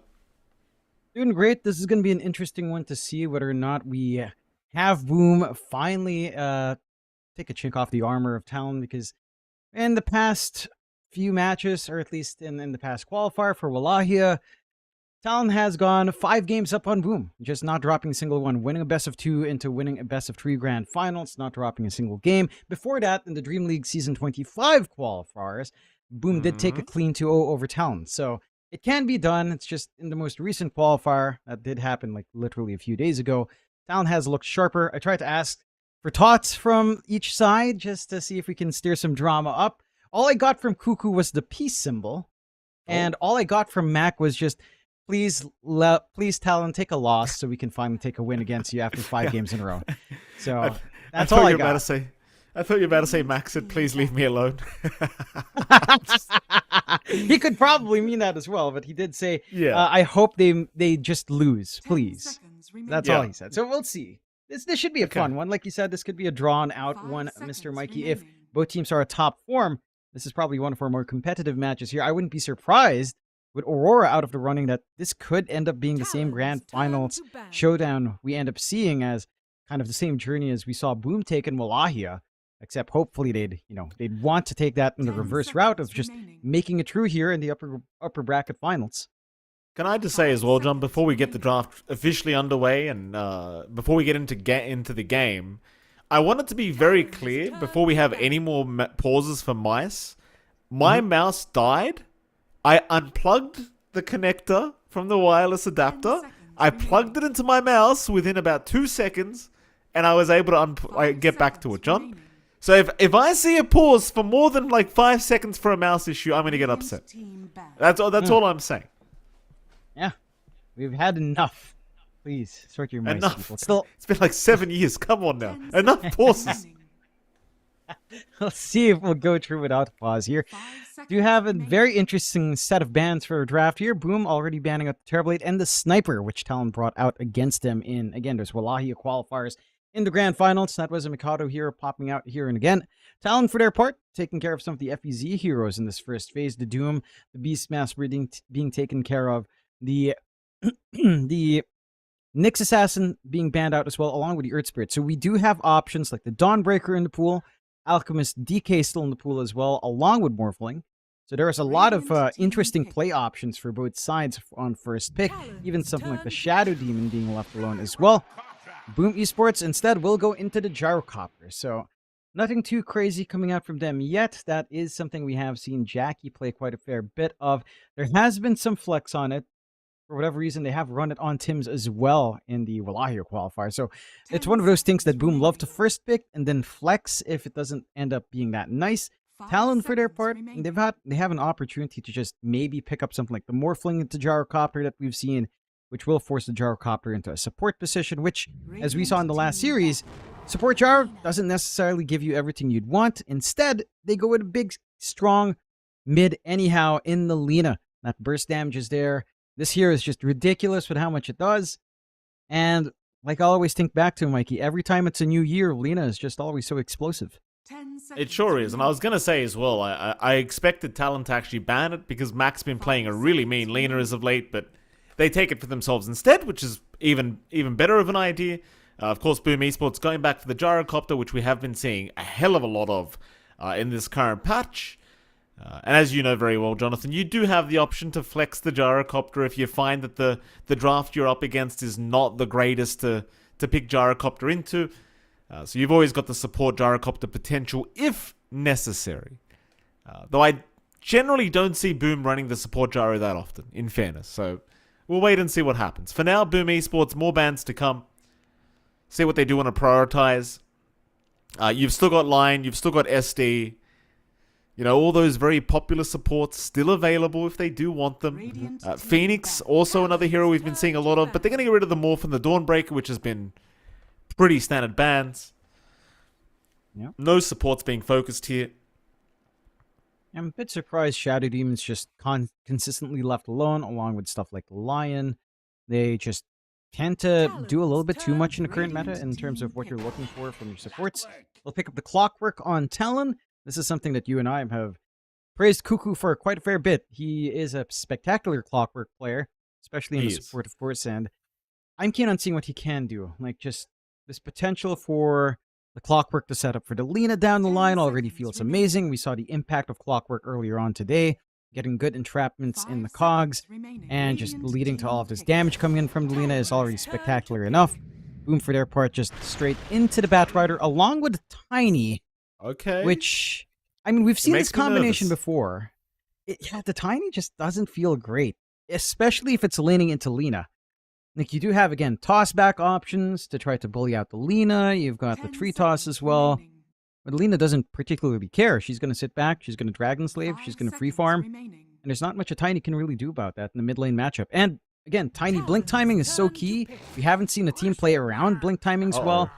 Talon just straight up picked the Bristle back now as potentially their pause 1, probably off lane as well. Some flex here for WS. Already having some good presence out. I'm not sold on Tiny still. And I'm hoping they prove us wrong, but I'm just not sold. Look, as long as I don't have to watch another position 1 Tiny, I'm okay. I realize the mid matchup's not going to be fun, but in fairness, who does have fun against Lina right now in the mid, right? Like, it's never fun against this hero. As long as I don't have to see position 1 Tiny, I'm okay. I'm okay. You know? It's fine. He can still CS all right, Johnny. He still gets the CS advantage with, you know, with the tree grab. Yes, he's going to cop a lot of harassment. We know that's going to happen, but as long as it's not pos 1. If it's pos 1 Tiny, Talon have got game 1. I'm calling it right now. Talon, 4th pick for themselves. I mean, I like what Talon's drafted, though, I might add, John. I mean, Lena's obviously great. There's not much to say about that. Clockwork's been great for a while now. Not much to say about that. But even the Bristleback, every Bristle we've seen recently have been performing really well, even if they are playing from behind, as we're also going to see a CM. So a very aggressive style of draft here from Talon. I like their lanes as well, Jonathan. It's very dominant styles of lanes so far with the heroes they've got. And judging by the fact that you've got a CM, chances are you are going to have a draft that wants to play hyper-aggressive, which you can see is probably going to be the case. 5 seconds remaining. And it should be. I'm a little bit surprised they took the Crystal Maiden over something like the Shadow Demon to kind of save you from the lasso, but even then, maybe you aren't too concerned about it. Boom Esports will just pick up the TA, so now opening up the possibility of either our Tiny or Gyrocopter going in support. I would be very keen on seeing something like a Tim's Tiny. I think that can still work out. Just run something like the Mac TA, run Jackie into Gyrocopter. TA versus Lena matchup is pretty alright. You don't tend to go for the slow burn Lena on mid, so you don't have a DOT to worry about in terms of melting through refraction. Lena can still have fun, but the TA still has Psyblades, and you can still kind of farm that lane. It's not too painful for the TA, and that does shift the Tiny away again from core position, which has just not been too impressive. So I'm curious to see which way Boom will want to flex. Again, this is something they've done a lot in their draft. They take something on pick one that can just kind of be flexed out, then they kind of make this choice down the line, and it's relatively open. It does look like Talon is expecting an offlane to come in, so they do suspect that it's likely Tiny Batrider support duo, mid TA, Gyrocopter safe, which makes sense. It is a nice game for the TA in the sense that there are some squishy heroes here. You can feed off of this Crystal Maiden if you are just slightly out of position here on the CM. It's going to be lovely food for Boom if you're off to a rough start in Talon. So I like having these solutions on Boom, and it's also really high tempo, right? Like TA doesn't take long to get online. You get Dragonlance, you get Blink, or just Dragonlance Deso or Deso Blink, one of these combinations, and you're kind of set to go. You're looking for aggression, you take a fight, take an objective, you can jump into Roshan nice and quick as well, and you can start pushing, pressuring onto Talon very early on when they might not be ready for it if the lanes go bad. Yeah, I mean, I like the TA as well. I think the TA is a nice pick because you know that Talon are going to be running at you past that laning stage. So that 20-minute mark or so in this game is going to be very, very explosive between these two, I think. But more so, Talon are going to be definitely running at Boom Esports, assuming they get those timings on the Bristle Ags and the Bloodstone and whatever else you're looking for.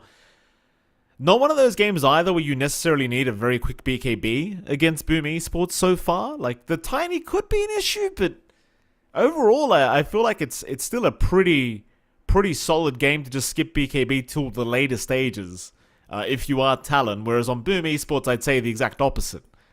Still, final pickups to come. Final ban for Boom Esports. They get rid of the Brewmaster for now. Still trying to ban out some WS heroes. You have a couple of options that are just left hanging. Might not be the best draft for it, but both sides can look for something like the Magnus. I like the Mars to just protect this bristleback pick. You're not going to be forced to face forward at the very least. There's stuff like Enigma that's still in the pool that we have seen FBZ perform on. Although you do have a decent set of stunts from Talon. We saw Kuku kind of have to deal with Enigma before, and he has done great with just hookshot as your debuff immunity piercing spell. It might not be the smoothest times for that as well. I wouldn't mind seeing something like that, like an offlane Razor coming out here.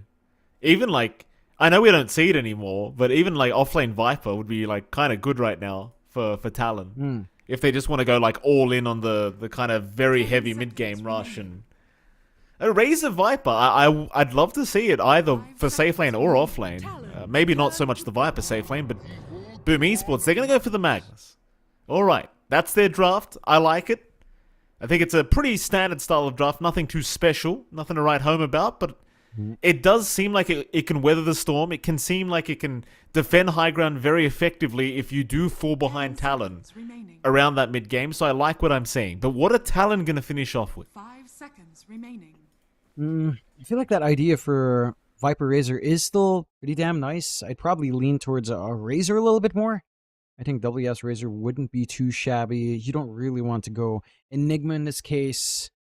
There's an option like a Tide Hunter if, again, you're looking to flex Bristle back into 1.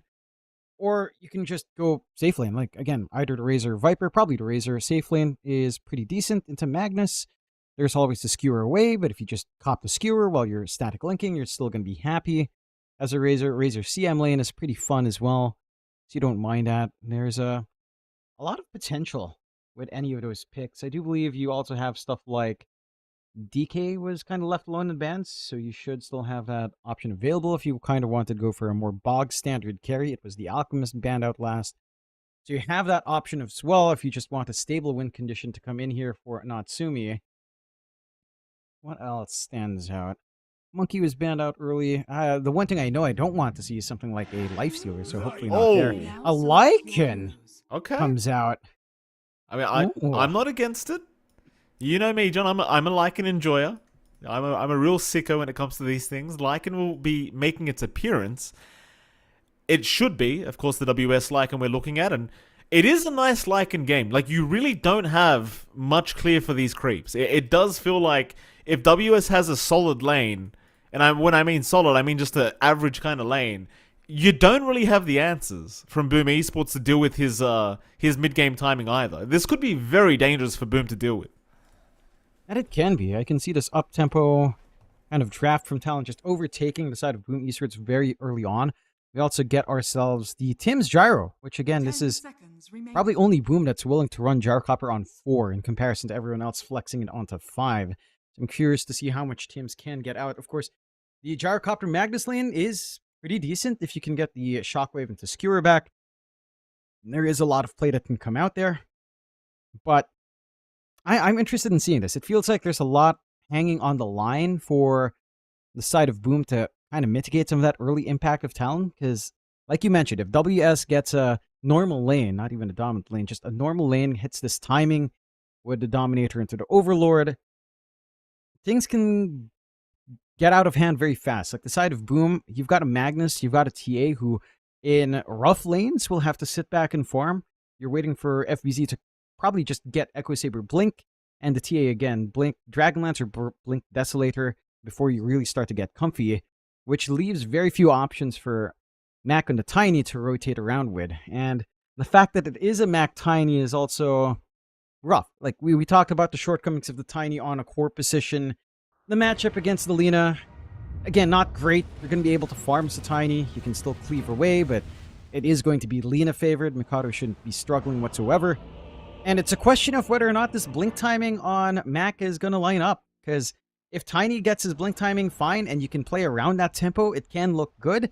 If you get the blink and you just end up farming, it's kind of a waste. Like that's the key timing of the Tiny, and you just don't play to its strength, so you lose its impact. It doesn't snowball. It doesn't scale into a core. It just kind of looks like a bad pick when you don't play it around that tempo. It looks like Zhao's having a bit of packet loss here, so we'll just wait it out. Gonna upgrade the internet a little bit, Gary. Come on now. Stop trying to save money. Oh, goodness.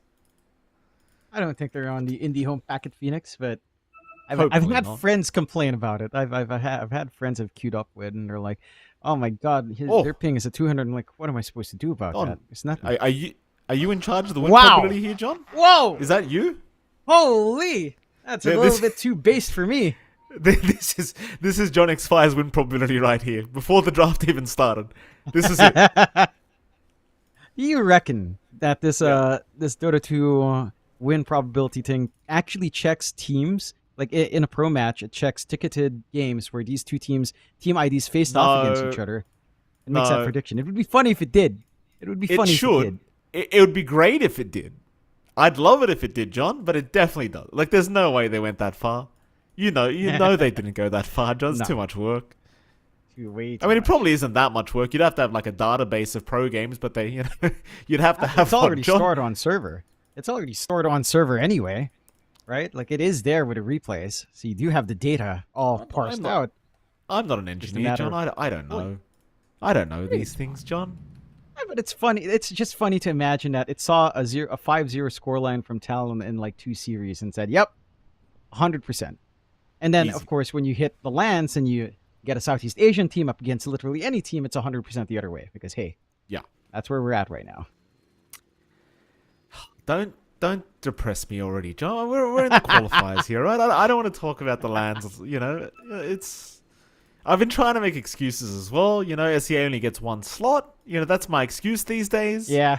Of course we can't win. We only have 1 team.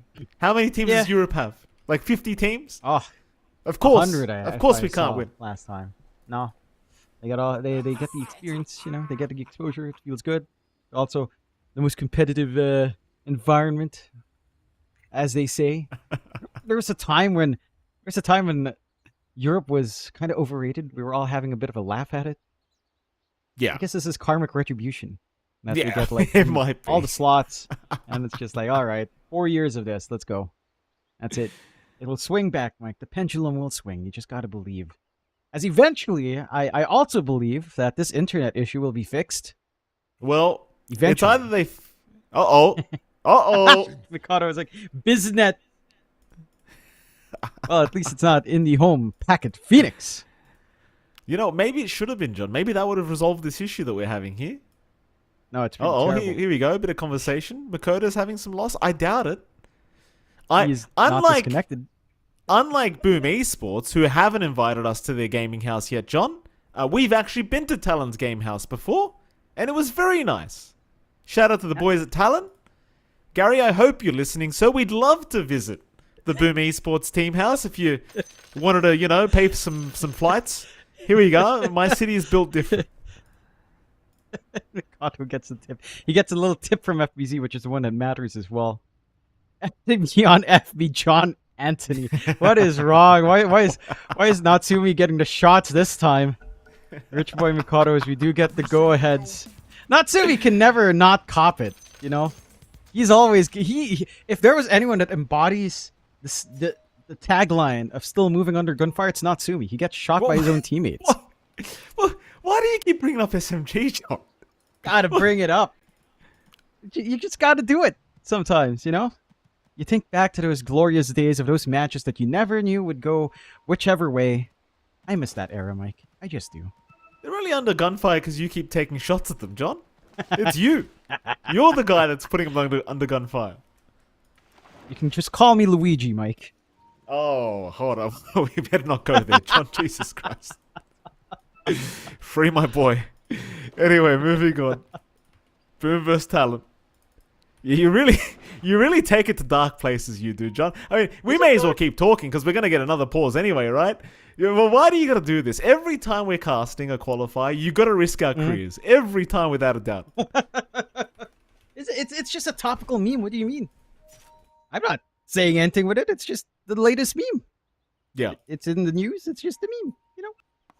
It's all over. This year's probably going to be very memey, John. Yeah. Especially in about 3 days from now, Australian time. Oh, yeah. It's probably going to be a very memey year. It's been spectacular. I've been... It's hard to keep up because there's just so many evolutions in the meme market.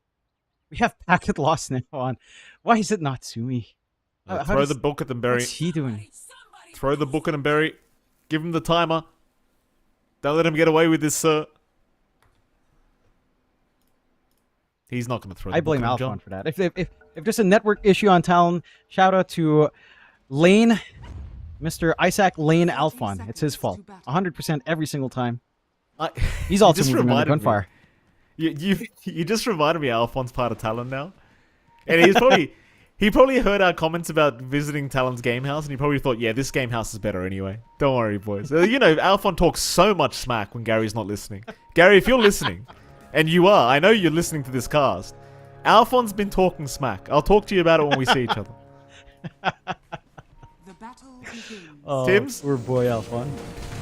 Cog's going to lock him in. Tims, finding out the hard way why you don't want to play Pulse 4 Gyrocopter, John. Tims is probably just dead. Natsumi off to a brilliant start with the first blood on the bristleback. And they somehow get away with 3 bounty runes as well on Talon, so they get a little bit of a bonus for themselves to kick things off. A nice, strong start. Not the kind of start you'd want to see if you're a Boom fan, but it's the kind of start you'll have to settle with. At the very least, we can see these lanes start to break out. You do have Mikado on that Lena matchup up against Mac, and it's like you said there, Mikey, in the draft. You have the tree grab, you have the cleave, you can try to control the lane. But Mikado's not really going to care too much. Maybe level 1 is still mildly annoying. Level 2, you have a Fiery Soul to help trade. By level 3 with level 2 Dragon Slave, you're pretty happy in that lane. So you're not really going to be minding too much as Mikado, especially once the tree does disappear. Rune control is a pretty big aspect for these two. And that is something that I don't think Boom has the best presence in rotating for Rune Secure. Like, Batrider and Gyrocopter don't necessarily have the biggest presence overall in comparison to, say, the Clockwork and CM. That could be where the challenges arise later on here for Boom into, say, the 6-minute rune at the very least. Well, how's the top lane going? You've got Cuckoo, you've got Natsumi. Of course, Natsumi, as we talked about, had an amazing start with that first blood bonus going his way. Wave is a bit far forward, so FBZ is going to have a good enough time just farming this creep wave. But again, I feel like this Natsumi lane is going to be pretty good. Like, if you get the skill back into the tier 1 tower, sure, things can change pretty fast. They are poking and prodding at Natsumi as well.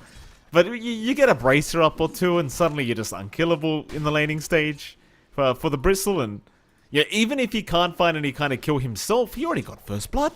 He's not going to mind. And if Tim's is ever out of position, he's just basically as good as dead. Natsumi. Well, they were looking for a skewer. They won't catch him. Bottom lane, Joe Cam and WS going to be up against Zhao and Jackie.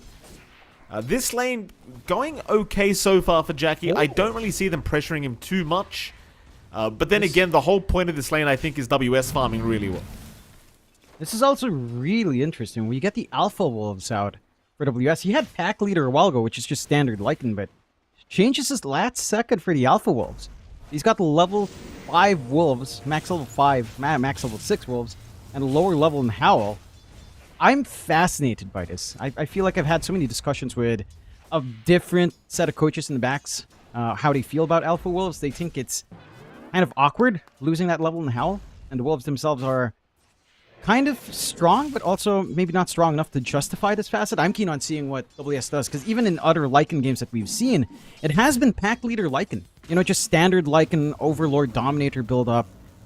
This is where it gets a little bit different. So I'm wondering what WS has in mind.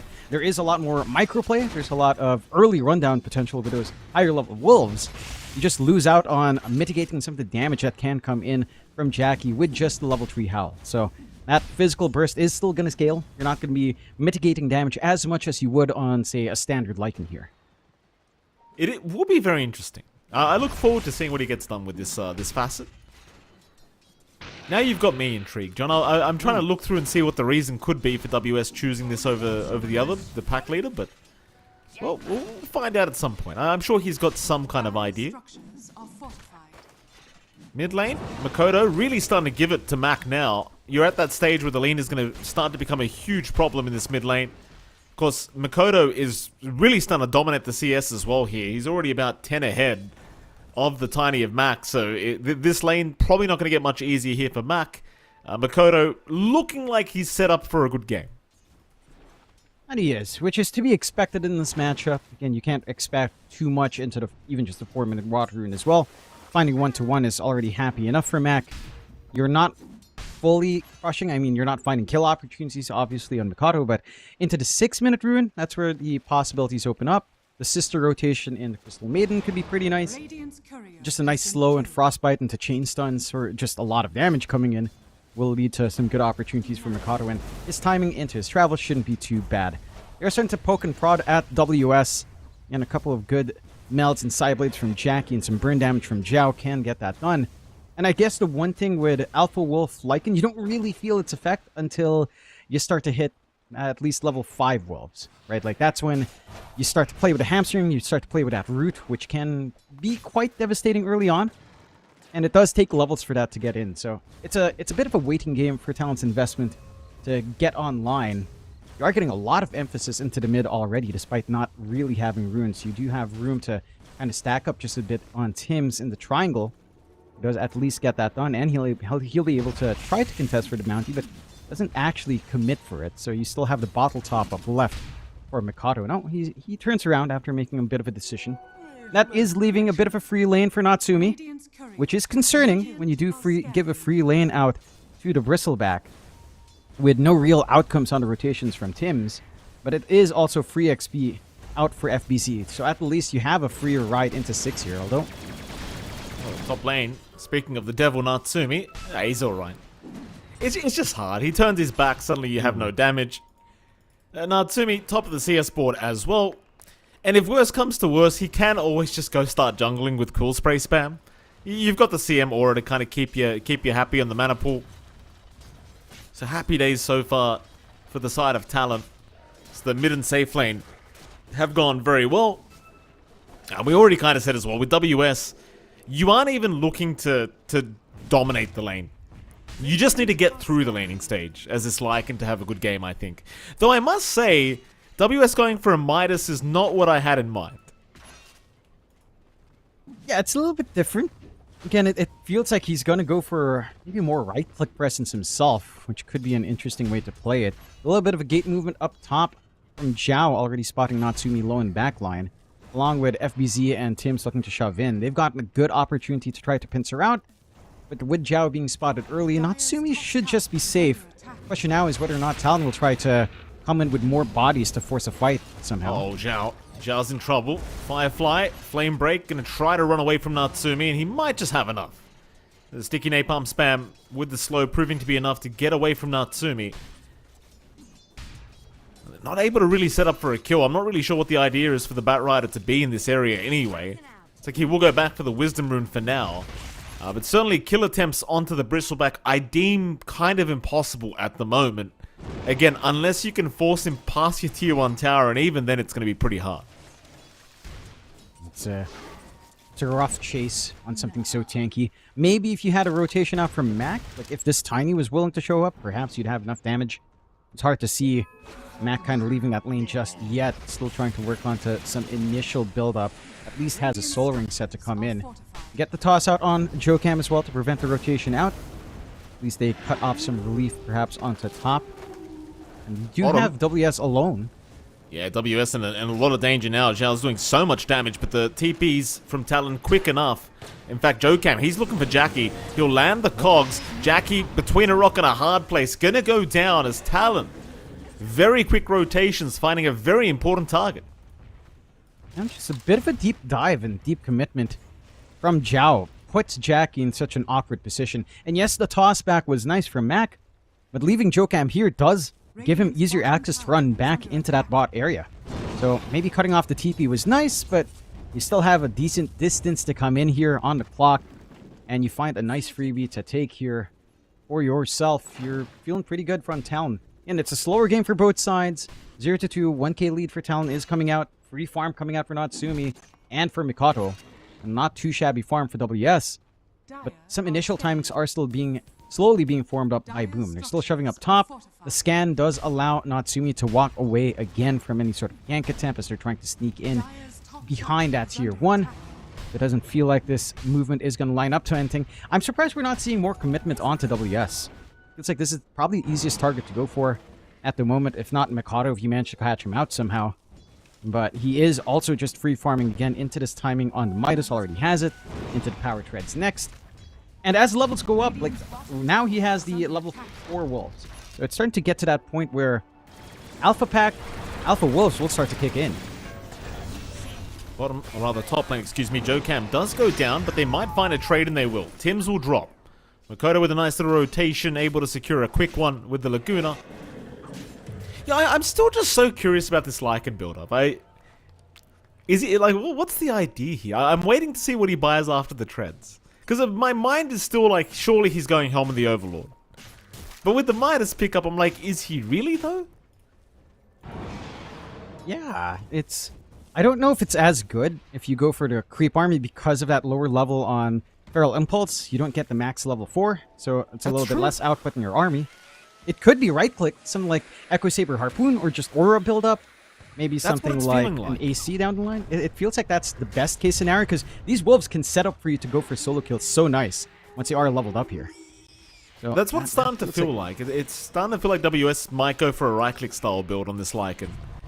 I mean, I'd like to see it. I don't think right-click build on Lycan's bad by any stretch. It can be actually quite hard to go up against. We'll wait and see. He hasn't queued up any extra items yet, so we won't know. Unless, you know, we saw something really crazy like an Ags Rush. You know, just give Wolfbite to... I mean, the thing is, they've got a really strong mid-game timing. Like, imagine just Wolfbiting Natsumi. Like, you can't kite the Bristle anymore. Don't get me excited, Mike. Yeah, that's something I'd love to see.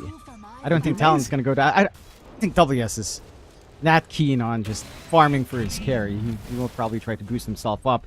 You are starting to see Jackie have a field day down bot, though, every single time he's landing this max meld onto WS. Not a great time for the Lycan in that solo lane, regardless. But they are keeping equilibrium here on Talon. Look, there's no opportunity for the side of Boom to push. Same thing kind of goes for Talon. For WS, like, he's not able to shove in onto the tier 1. He hasn't really done damage onto that bot tier 1. Mid and top are also very healthy on the side of Boom. So, again, this honestly, Mike, this is pretty on brand for Talon with, again, a different roster. This almost reminds me of Talon from 2 years ago or 3 years ago. It's eerily similar, Mr. Michael Phoenix. Let's not insult the current Talon, Jonathan. My goodness. Don't be like that. We're only 12 minutes into the game. John, give us a break. So, I mean, look, we're 1-3. There's some people looking for double-digit kills on the board. Might be starting to get a little tense, you know? They want some action. Maybe this will lead to some action. A bit of a smoke out here. They get the amp damage rune on Mac. Maybe not. No need. I'm telling you, John. It's really the 20-minute mark where I think things start to get really crazy. Is WS? Lasso's going to connect. He got the wolf form off in time, so chances are he could probably just get up. The flame break does connect and the toss is there. Very nice. That's an important kill to secure. WS will go down. I think in about 5 to 10 minutes, this game will be very chaotic. As it should be. Like, you reach the point where Mikado starts to get his Ags online at that point. Ags online for Natsumi at that point as well. And it is a right-click Lycan. He is going for Echo Saber into Yasha Manta. Okay. So we will get that up. Max still on the chase. I like seeing this out from our Tiny. Just willing to look for those burst plays in stark contrast to what we've seen from past Tiny games. Some early activities certainly helps, especially as you start to max out that Avatos. Blink not too far off from Max, so getting these moves out shouldn't be too hard to see down the line. And again, with that kill earlier, Bloom taking the tier 1, have more room for themselves. Clearing out some stacks in the Ancients. WS is keeping track with the Wolves, but doesn't really have the damage to do that solo. He does have the level 5 Wolves up. So they do have that, what do you call it? The hamstring. They have a hamstring. I believe it's called cripple now, John. Hookshot is in. Jackie is going to go down. I mean, it's a quick kill. He's actually clapping while this is happening because he can't do anything about it. And of course, this Batrider of Zhao could not really help out either. Just a flame break thrown out as the bottom tier 1 tower now going to be under siege by Talon. Radiant structures are fortified. Well, we'll get away with this quite fast. I'm keen on seeing how much this hamstring does. It is a new ability on the Alpha Wolves. Like, the cripple is still there, but you do have the hamstring. A little bit of a root, 8-second cooldown. It does not pierce debuff immunity at the very least, but it is annoying. I guess there you go. Mac gets bit by a wolf. There it is. Gets annoyed. Radiant's bottom tower has Well, that is kind of annoying, isn't it, It's John? something. And it is. I'm curious to see how Hightail does as well. A bit of an active. So, a lot of intense micro for you to maximize here on WS once that's up. But he is reaching that point. And again, 2 to 4, despite that death on WS, you're buying free space for Natsumi. There's no target painted on Mikado's back. Ags is still lining up for these two heroes quite nicely. Heck, Natsumi's, I believe, is already flying out now. Straight into a Voodoo Mask, into his Bloodstone later on. Okay, that's Your legit timings are annoying. lining up here. That's legitimately annoying. Like, hamstring, like, it's a 0.5 second root. But then 50 damage bonus for all the creeps hitting? Like, what the hell is that?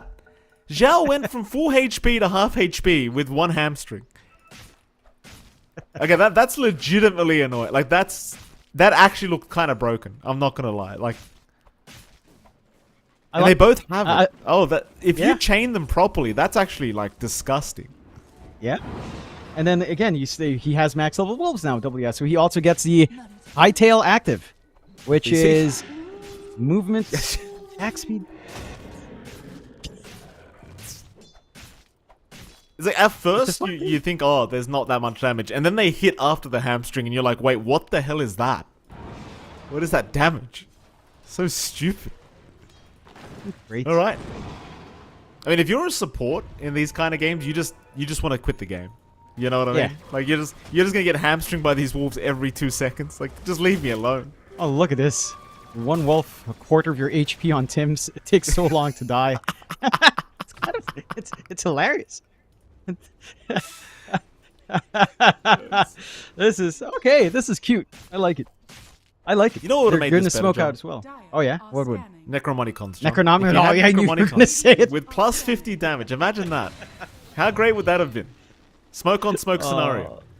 Wolves seeing nothing so far. Meanwhile, other side, Mac trying to secure the regen room, but it has been caught out by Joe Cam. Here comes the help, but it's not going to be quick enough. The Laguna will take him out. As now Oh my god! Damage! Oh my god! Oh my god! Tower is under attack. And you know the worst part, something I didn't think about, John, is Natsumi's going to have nasal goo to minus armor. Once you have shards up, the hairball, it's going to apply 2 stacks immediately, and then the wolves can just delete you. Oh, this is beautiful. This is beautiful. I didn't have any expectations for this. I thought the Tim's. Look at that. Oh my god! What is this? Somebody help This Tim! is just. Oh my god. He's going to blink in. He's like, hold on a minute. He's actually dying. I believe this is what you Australians would call a little bit of a dingo problem, Mike. They're out of control out there. You have some problems. They're grabbing the babies, Mike. The babies. Oh, that's amazing. They'll get the tier 1 mid tower. This is. Tim's is being chased again, the poor guy. Leave Tim's alone. He's had enough. Here we go. Oh my lord. This is. Oh my lord. This is unbelievable! If Jackie wasn't there, he was just gonna die. Oh, he can't actually kill him. They've got too much HP. This is just ridiculous. Oh, this is just too much. You get the level 15 plus 350 wolves health as well. If that's the route WS will go. I mean, look, okay. It's not like we haven't seen right-click Lycan, Tim's. right? Oh, he's alright. Oh, no. Oh, Tim's, be careful. Oh. That Nighttail is actually broken as 100% evasion on the Nighttail on the wolves, so you can't kill him quick enough. Like Jackie couldn't kill them. Oh, Tim's is okay. They can't see him. He's alright. I feel like these values are not acceptable. 8 seconds, 100% evasion. I mean, sure, That's you can melt crazy. them with spells, but if you can't, you know, that is crazy. That is just crazy that a spell like that exists, and no one's been using this. No one's been really popping the alpha wolves, right? I think we've seen it in other qualifiers in other regions, but like 1 or 2 games, and it maybe doesn't get maximized in the way you'd expect. This is peak from WS, I have to say. Hats off to him brilliant. for bringing this tech out. He's got the Echo, he's got the Yasha, we've got the smoke out from the side of Talons. They're on the hunt, and these wolves are just on the hunt for Tims. He has not had rest, this man. Tim's is actually just not playing a game. Zhao's gonna die. This is unbelievable.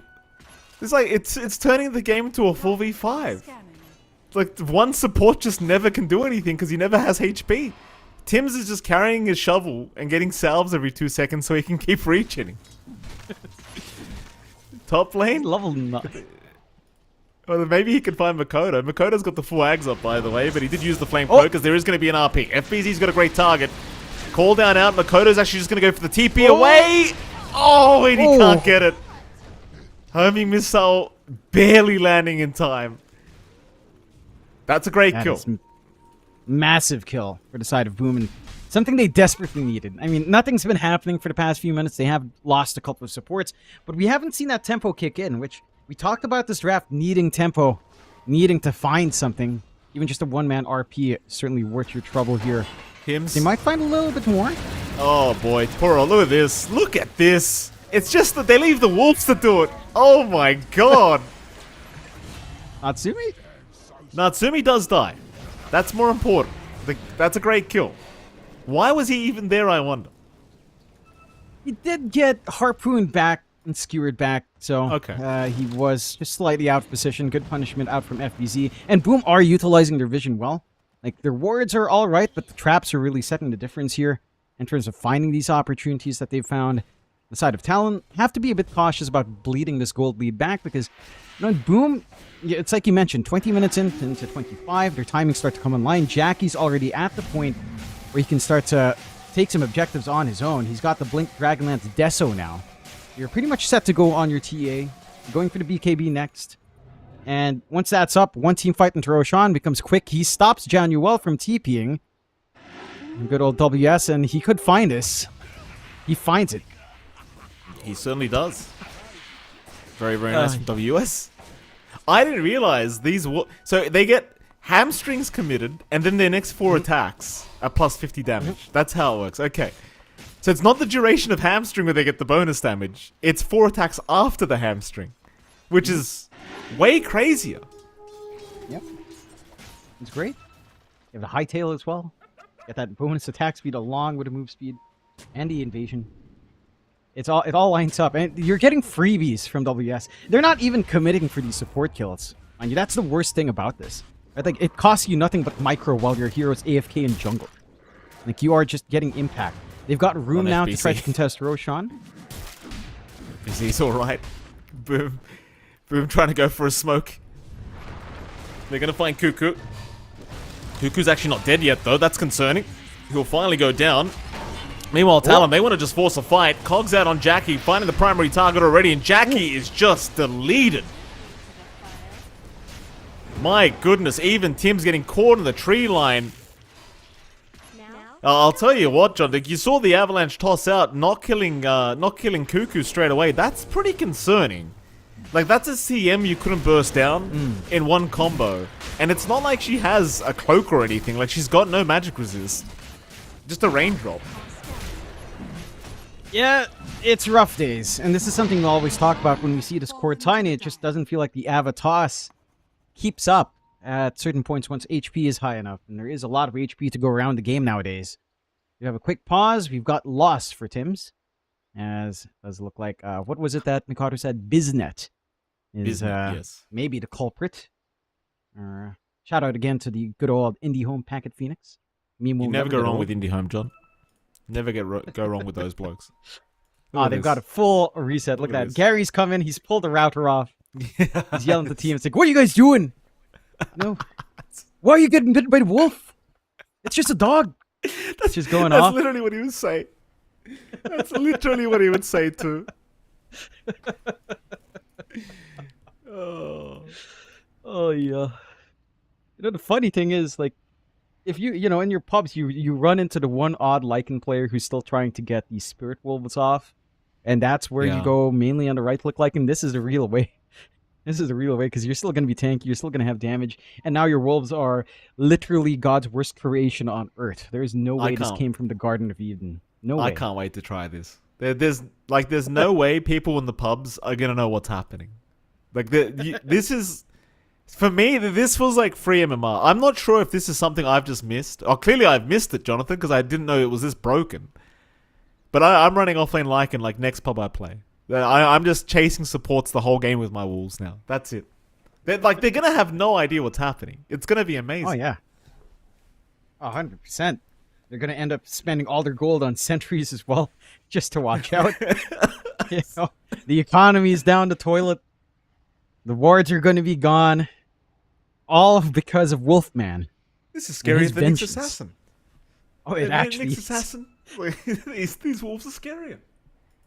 I mean, look, Vendetta has a cooldown, right? Like, your uptime on the wolves is just stupid. 30-second cooldown, 50-second duration. You're always going to have wolves running around, ready to rip your targets apart. I want to see level 25. Maybe that's why he bought. Maybe that's why he bought the Midas, because he wants to hit level 25. No, think about it, John. This is the one time I want Talon to drag out the game, so I can see how stupid 4 wolves look. That is fair. I don't think they're going to be as tanky, however. I mean, to be fair, 100% evasion. It doesn't matter what your HP is.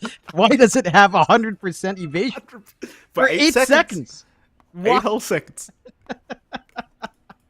What's the 100%. At At least a 50-second cooldown on the high tail. You know, I thought maybe there'd be like 100% uptime or something just to make it worse, but there's not. I mean, the wolves only last 50 seconds, Mikey. So Mac Teasy. Mac Teasy. All right, Natsumi. 4 is life here. I have no clue what he means by that, Mac. You're speaking English, and I don't even understand it. No. I'd actually prefer him to just type something in Filipino as we do get the go-ahead. Gary's done yelling about dogs. Ironically, you probably wouldn't understand if they did talk Filipino, John. Let's be honest. I'll get the grasp, little hints on the edge of the conversation, you know? That's all I'll have. And they've got the security set up on Talon. Secondary life for Natsumi, going into the Bloodstone next, into a little bit of armor. Perhaps looking for the AC for himself if wanted, or a Shivas to just slow them down and catch them in. You're almost at the point where WS gets his full harpoon. And quite literally, WS, outside of maybe 1 or 2 team fights where he shapeshifts in, has done nothing but micro his wolves while he AFKs in jungle. So you gotta enjoy that gameplay, as he is just A-clicking into camps, micros the wolves, turns on hightail, and just, again, AFKs in camps. This is a surprising amount of actions per minute for WS. Some intense gameplay. This is the pinnacle of the library strat. Hear me out, John. If it happens. Support Lycan is the new thing. I'm calling it right now. Support Lycan, Ags Rush, and just go for this facet. This is the thing. The crazy thing is, I think I had Coach JL once, slightly joking but not fully, saying that he thinks support Lycan could be a possibility if you're really good with like denying area. It's a slow progress into Ags, but you know what? It is somewhat feasible if you can get away with a little bit of a greedier lineup. Well, he does jungle really fast. Even as a support, you jungle really quick with the innate. I don't know. Yeah. And you just eat heroes for free. You just farm those supports. Farm that poor Crystal Maiden on the enemy side. Here's Tims. Slow it up. Here comes the wolf. One of them at least. Tims runs at Tims. He's gone. Natsumi's got him. That was Natsumi's damage. That was not the wolf. I can understand if you got confused though. It's Natsumi. No. It's just so much minus armor as well coming out from Natsumi. Like the goose plopping on with the hairball. It's surprising. He went to minus 19 in no time at all. From 13 to minus 19 on that. It's just a dumb amount of damage. At the very least, they are split pushing on the side of Boom nicely, right? Like they're shoving top. They're forcing Talon to kind of rotate around. Natsumi is just kind of playing solo, which could be punished. I mean, he does have Aegis, but there's no backup for him if he overstays his welcome. We're not really looking to push the envelope too hard on the side of Boom. You do have that blink on Zhao, so blink lasso, along with a blink skewer back, along with a blink toss, all available. It's just deleted. I mean, I said it was going to be a chaotic game, John. We're not even seeing team fights here. It's just Talon's picking off everybody. Boom have got no gameplay, John. Like right now, they've got nothing. They really don't. And again, it feels dreadful to have that kind of situation when you've got triple blinks online. Like Magnus, Tiny, along with even the Bat Riders, they lasso. They're going to find Joe Cam, but he's got a Ghost Scepter. Here comes Natsumi to back him up. Tims? No, they want Jackie. Natsumi right on top. Jackie just trying to get away. Oh, it's too much. Oh, and Natsumi's the lowest farmed core on his team. Like, WS wasn't even there. Doesn't have to be there, Mikey. It just needs the Wolves to be up front, give vision, get that root, hightail it. Hightailing it out. It's so silly. 6-14, 10k lead for Talon. Age is still up for a minute. Not too much time left here for Natsumi. But they have done a great job of shrinking the map a little bit. I mean, Tier 2 still stand. So they still need to get work done on these objectives to really choke out the side of Boom. But you're applying a ton of pressure out in Jackie. You're ensuring that the blink timings aren't really lining up too much. You're making sure Tims hates his life. For whatever reason, it's always Tims. You are making sure he hates his life. Not that he's having fun anyway, having to play pause for Gyrocopter, which just isn't the ideal, especially for a player like Tims and what he can do in a position 4. So maybe a little bit of that flex on Boom backfiring just a tad. I would really like to see Boom just make a rotation as Tree. or even 2. Like Batrider +1, either the Tiny or the Magnus, and you just Tim's and is try to literally get just some work dying. done. Look, Tim's Yeah. dead? No, he's alright. Meanwhile, top lane, Makoto, he gets lasso. Can they cannot. Ooh. They cannot. Makoto literally just one-shot him. My Jeez. goodness gracious me. This is What was the lasso even for?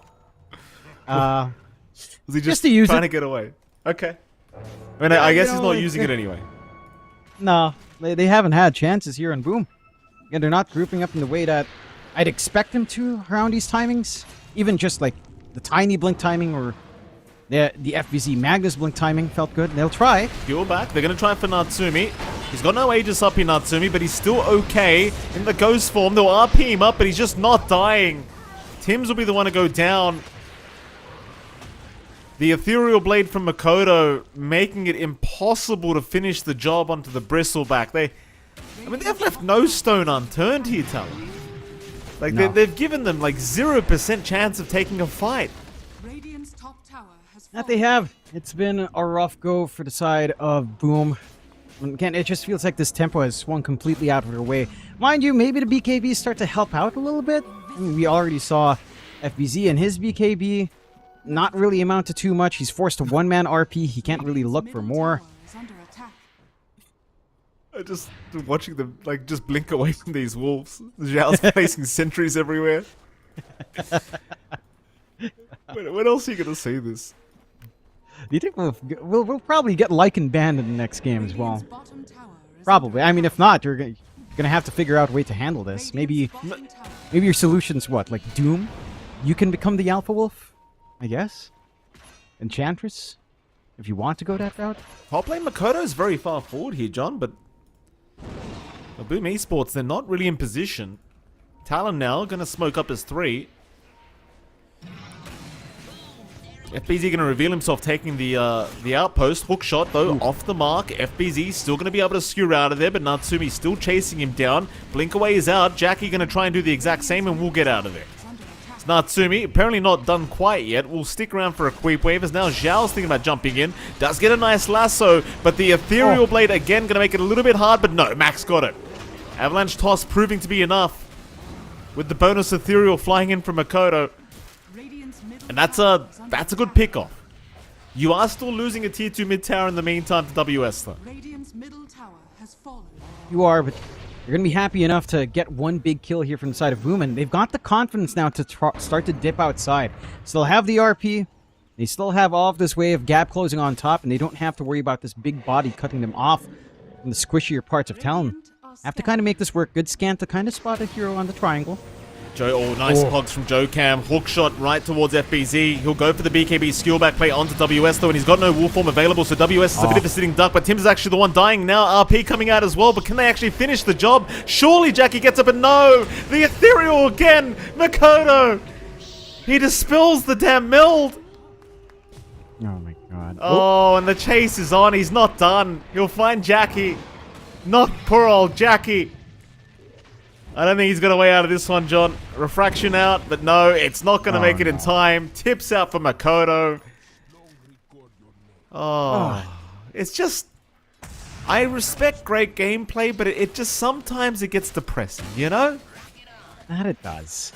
That it does. Just everything going badly for Boom. The hesitation to play off the scan instantly. Getting their smoke broken to the low ground by Jokam.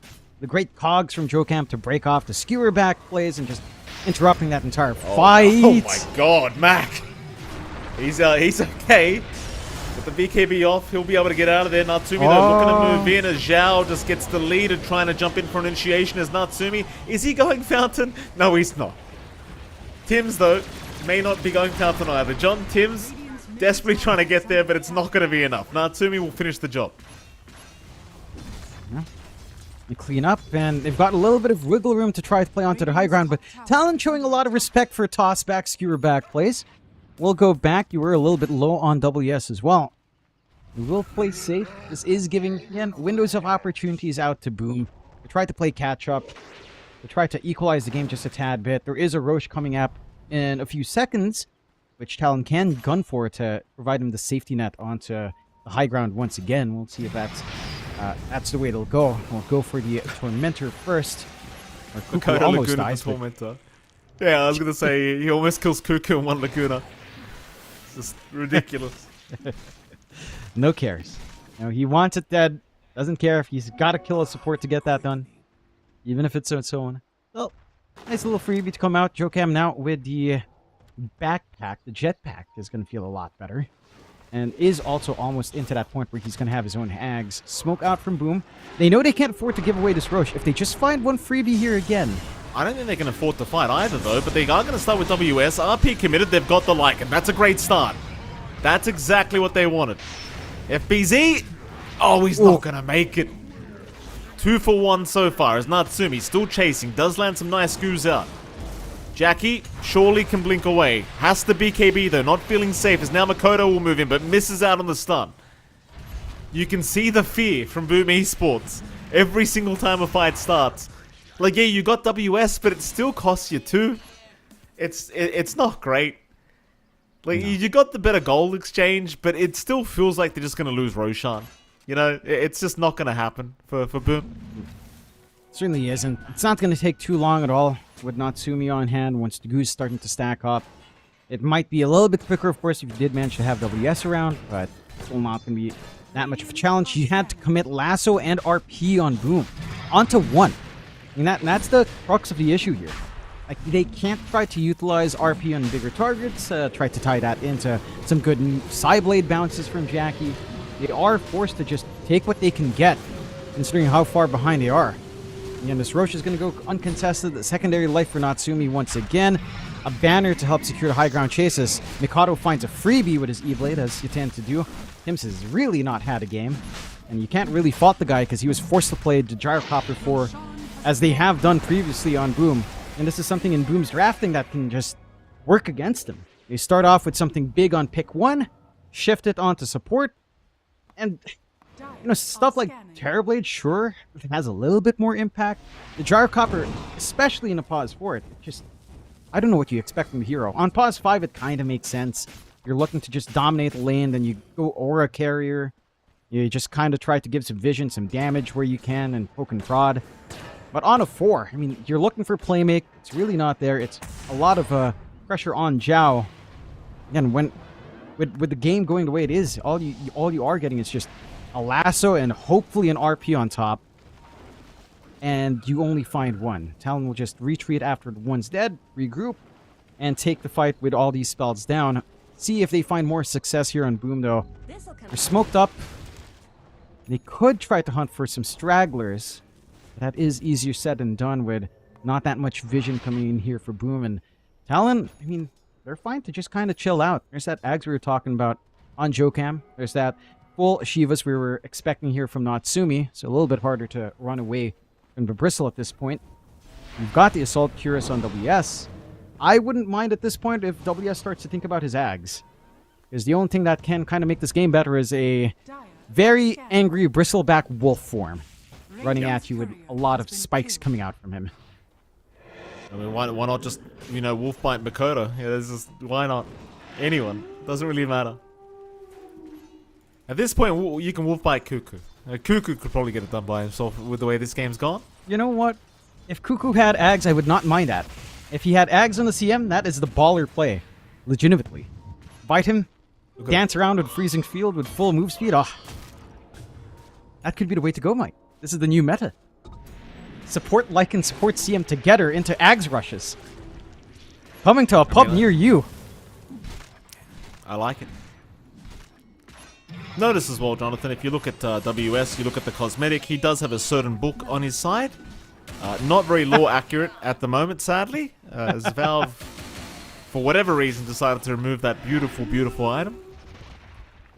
To keep it alive in spirit, the Book of the Dead is it's dead, Nah, Mike. it's not the same. It's I mean, dead. that's quite It's dead, literally Mike. it, isn't it? That's why they brought it. It's like just letting us know that they killed the poor book. Tim's, he'll be okay, I think. He's got to go use the Shadow Amulet.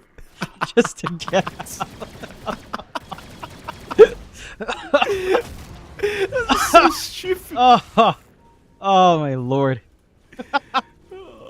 I wish I could hear the voice comms of Boom Esports this game. I really do. I can only imagine what they're saying about how this game's going. So we are 37 minutes in, 25k advantage. I mean, Talon is so far in the lead. There's not really much to say here, is there, John? Nope. Like, one team fight could turn the game, but it's gonna be a great team fight. Yeah, and again, they have the potential to get those comeback plays. Lasso into toss into skewer back. There's so many ways to punish Talon for their hubris if they were to overstep their bounds. Then again, they just sat through most of this Aegis without really achieving much. Could have taken the risk a little bit, but are happy enough to just sit back and farm. Got the blink delivered out to Natsumi at the very least, so good look to blink out and force a play. We've got Sight of Vice on Mikoto for some counter control in. WS just staying empty on whatever he'd want next. Mikoto, 7 hunt around. Mac's gonna actually move in. They might try for this kill. Mikoto's kind of by himself right now, but they can't find him. They can't find him. Now Natsumi's here. He'll happily jump in with the shivers. He's gonna find poor old Tims. Hook shot off the mark. It won't matter. Tims is down. Poor Tims. You know, you get given gyrocopter. He probably didn't want to play it. Knowing Tims, it's just low skill hero I have to play, and here we are. Just, it is a low skill hero, John. These support gyrocopters. There's no skill to it. Let's be honest. No, really Mac? isn't. Don't clear out the creep. Oh no! Oh no! Oh, Mac. There He you go. saw That's how Mikoto you for a open it. good second as well. Before he did He that. did. He has chose no buyback to. as well. That was a And choice. he has buyback now. That was a choice. At the least, he has buyback to kind of cover it. They also had a secondary gem in his stash, so they're not losing too much. Talon don't have that much time on Aegis. In fact, it's expired now. So the safety net for the high ground isn't really there, but at some point you gotta risk it for the biscuit. You have to hit the Ancient to win. And it won't get started slowly but surely. And some kidnapping plays can kick in if you're brave here on Boom. It's just blinks constantly cancel out by Jokam. Does make it a little bit troublesome to look for that angle. Tier 3 towers. No, they're just going down. Like, there's no commitment necessary. This high tail evasion is so stupid. It's actually so dumb. Like, you have 8 seconds where you can hit the racks and they can't do anything but throw spells out. Oh, Lasso. They've caught at least one. Jokam is in the base now, but he has the Ghost Scepter and Zhao will drop to boot. They do get a 1-for-1 though. So now Tim's in danger. Tim's is destroyed. WS takes care of him as Natsumi just jumping the fountain with the Bloodstone. FBZ forced the BKB, looking for maybe a skewer. Gets an RP, but there's no damage. Oh, Lord. The fountain's doing nothing. This fountain's from Temu, John. It's not doing anything. Yeah, it is. It's just getting freebies for the bristleback as well. Natsumi maybe getting a little bit cheeky, trying to jump up, but just don't have the punish. One more set of racks to go. Buyback forced out on FBZ. We need to find some way to stop this, but just doesn't feel like there's anything Talon's scared of at this point. One more set of racks. We have all the spells available on Mikoto to try to burst. And again, there's some kidnapping plays that can kick in. A skewer back and a toss back, but you have to be perfect about this, and it just doesn't feel like you want that to be Natsumi you kind of take there. It's again. Oh, Mikoto. Oh. Nice flick away. He's okay. Everything's alright. Mikoto probably could have just started with the Scythe of Vice in fairness to avoid that happening, but sometimes you just want to one-shot people. Zhao going to get a nice drag back with a lasso onto the bristle, trying to burst down Natsumi, and they've got him. A great start, but WS just casually jumped in. He could not give a crap. He just wants to fight himself, as Mac might actually just die, but no, he'll barely make it out. FBZ, however, will go down. He's got no buyback here on FBZ. Oh, that's a dieback. Bought back earlier to try to defend. I mean, the kidnap play does work, but it's just not enough. Have to deal with mega creeps and Natsumi's back hole. Yeah, jump in for more. Jokam, beautiful hook shot. Tims is down. Jackie just bought back, but he's going to die back, and GG is called. Game 1 will go the way of Talon in quite decisive fashion, Jonathan. Boom Esports, I don't know what they're going to change up. Talon, they made that look way, way, way too easy. That they did. And again, it's off the back of this Alpha Wolf Lycan that we don't really see too often. Again, I was a little bit surprised when we went into the game. I was checking WS and I saw green because on the pick screen for a long time, he was just stuck on pack leader. Standard Lycan gameplay. I wasn't expecting anything too exciting, but the Alpha Wolves made this game hellish. Mind you, I think a couple of things in Boom's draft did not help. The fact that they first picked Gyrocopter and were forced to give it onto Tim's was really one part that made this very difficult. There was just no impact coming out from Tim's. And he's a very high impact player, right? Like he's the kind of guy you can rely on to make some plays. You can rely on to stall the game out in big ways.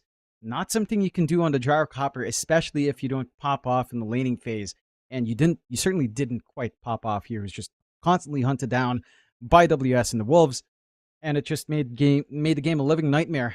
Also allowing Trudas Lina is pretty big, along with a Bristleback. I think these have been consistent top-tier cores to ban. So I want Boom to look back and kind of reconsider what they're prioritizing on these bans. Because if Talon's allowed to pick up the cream of the crop in Meta Heroes, then you're just kind of asking for trouble. And that leaves Talon so far at a 6-0 to Boom across 3 series at this point. Boom, for their part, I'm sure they're very hungry to try to break the streak. Yeah, I'm sure they are, Jonathan. We'll see if they can break the streak here as we do go to a break, and right after that break, we'll be back with Game 2 between Boom Esports and Talon. We'll see you then. We must begin to rise. It's now do or die. Raise the sirens now before it's too late. Break the silence now before it's too late.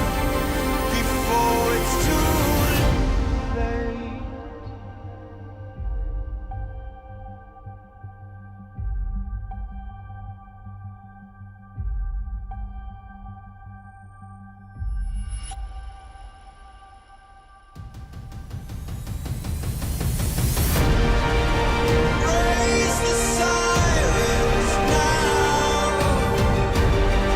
before it's too late.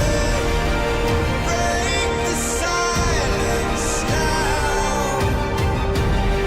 before it's too late. Raise the sirens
I can feel it in my blood, through my veins like a melody.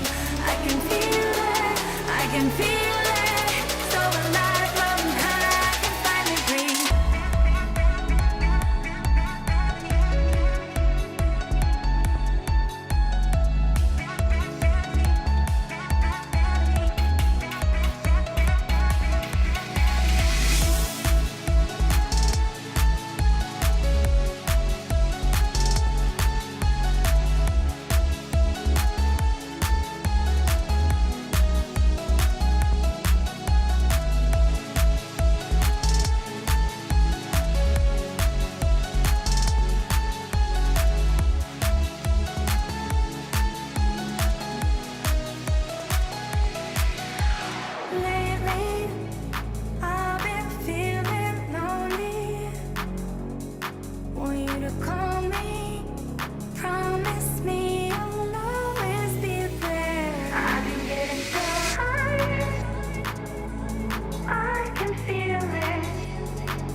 feel the gravity is pulling me away, pulling me away.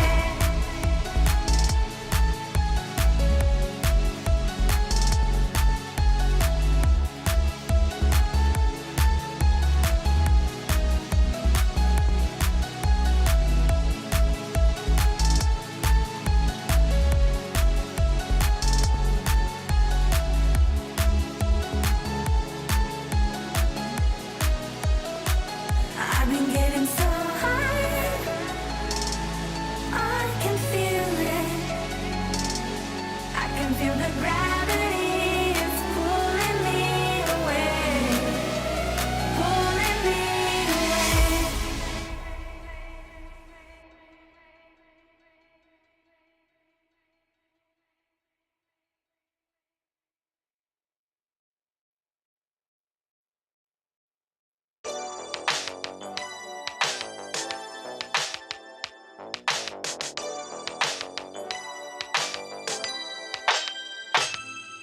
Ooh, the day that boy walked my way. Won't forget his pretty face. It was like we both had something to say. Yeah, but as soon as I saw him, his fine ass was gone. Think I should have fallen at home. Or put my number into his phone.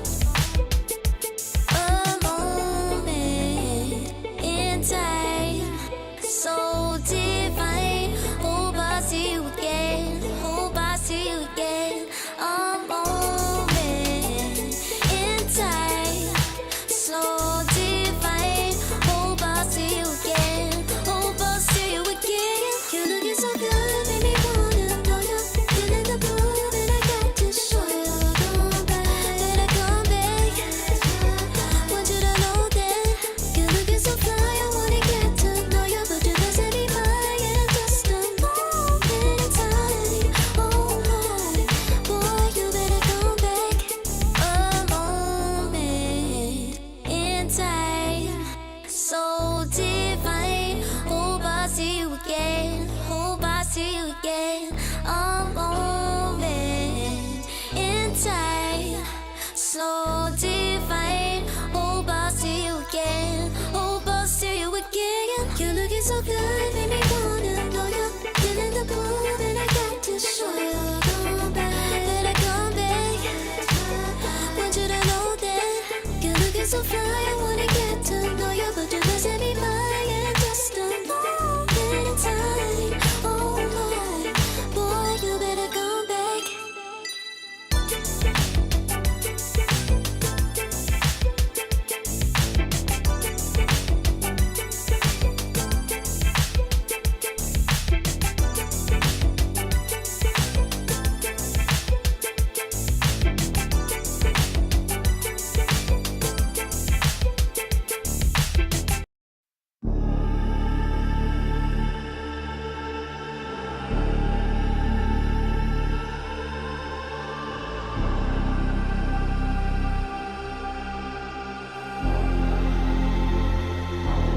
You'll be free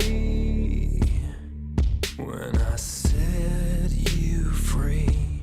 I breathe you in, but all your sins won't disappear. You can see it's true that I want only you when we'll break free. Together, you and me. Take me in your arms and let us rise high up to the stars where we can fly. So come with me and pray. I want you to play my games. Welcome back, ladies and gentlemen. We are here for what could be our final game of the night, and maybe not. We could be going to a game 3. It is game 2 between Boom Esports and Talon, and it is MLP Dota and Dronix Fire joining you here for, hopefully, not the last game, Jonathan. Hopefully, the second last game of the night. But I gotta tell you, game 1 was pretty rough. If you're Boom Esports, you're probably feeling a little bit defeated after that first game. It was you know, not even close, very, very one-sided, and quite frankly, Talon just looked like they had their number. Jonathan, as the Talon ambassador himself, would you mind sharing some polite advice to Boom Esports? Get good, perhaps, is the most polite way to do it. I had to take that opportunity. I mean, look, the gyrocopter first pick, giving it to Tim's, a player of that caliber. What are you doing with this guy? Why are you giving him gyrocopter? Like, you should not be doing this. I think that's one thing that they have to rectify here on Boom, as we do actually fail to connect. It's been a while since we've had this one, so we're going to take a little bit of time to get back into the draft. We'll see. Hopefully it doesn't take us too long. But I think Boom has to avoid going for these very forced, flexible picks and say the gyrocopter. I think other heroes they do it on is stuff like Terrorblade. I think they have to, again, be very careful about what they allow through. I mean, to be fair, it was a very targeted first phase ban. They banned out Terrorblade, they banned out Doom, they banned out some of the specials anyhow. But this Lycan pick just looked like an insanely strong pick to let go of, along with Alina. I think that was a couple of the issues there for Boom. They had no easy way to mitigate this tempo coming out for Mikado, and giving Mac Tiny as well after the Tiny performances we've seen on Pause 1 and 2 just did not look great. So I think they need to change up their draft, change up their ideas here on the side of Boom Esports, and try to bring something different out to Talon. Mind you, these guys have played a lot of series up against each other in our Wallahia qualifiers, in, of course, the Dream League Season 25 qualifiers as well. So they've had a lot of opportunities to kind of test the waters with each other, and I feel like they should have a few ideas as to how to crack the shell open. Again, they've done it before. They did it in Dream League Season 25 C-Close qualifiers, and I'm sure a team with a caliber of Boom Esports can do it again. They just need to figure out how. 5 seconds. Well, we'll see what the idea is going to be here. So we get through these bans. I wonder if they actually do go ahead and respect ban out Lycan. They'll get rid of the gyrocopter themselves, which I kind of like. You know, I'm tired of seeing gyro. We've seen it too many times in these past couple of days. See, do you ban the Lina as well? Because Makoto really popped off on that Lina, and they've got first pick again on Talon. And as we know very well, John Lina is certainly first pick material every single time you get the opportunity, if you want it. Dire team ban. They're going to have to pick their poison. I mean, they ban out almost the same things outside of the gyrocopter here from the side of Boom. They ban out Doom, Terrorblade. Gyro is a bit of a different one. Talon take care of the clockwork themselves, not wanting to have to play against it, perhaps, along with a Beastmaster, showing some targeted bans out onto the off lane of FBZ. Do you allow true Morphling, DK, Alk, and Lina? Like, there's so many things to worry about. Dawnbreaker as well. Nyx Assassin has been top tier if you're allowed to pick Nyx into Dawnbreaker, and they will just take care of that Lina, as frankly, it's a little bit too much. I respect that from Boom Esports. Don't want to have to play against that insane amount of damage coming in. And Talon's going to have to look for something different here for Mikado. Mind you, they have changed one thing. They did not ban out Sniper, and I do believe that Mikado has still been running his mid-sniper up against Boom Esports, so that could be something they lean into as well. There goes the Nyx we were talking about, as it is left alone, and they will just steal it on Talon. Boom Esports now, again, picking Dawnbreaker into Nyx is a little bit awkward, but you might have to do it. Otherwise, you're going to have to waste the ban on it as well. So I'm curious to see which way Boom will want to go. They have stuff like Lycan, they have stuff like Shadow Demon available. If they don't want to show anything too revealing of what they have in plan with their draft, they have some safety nets to fall back to as well.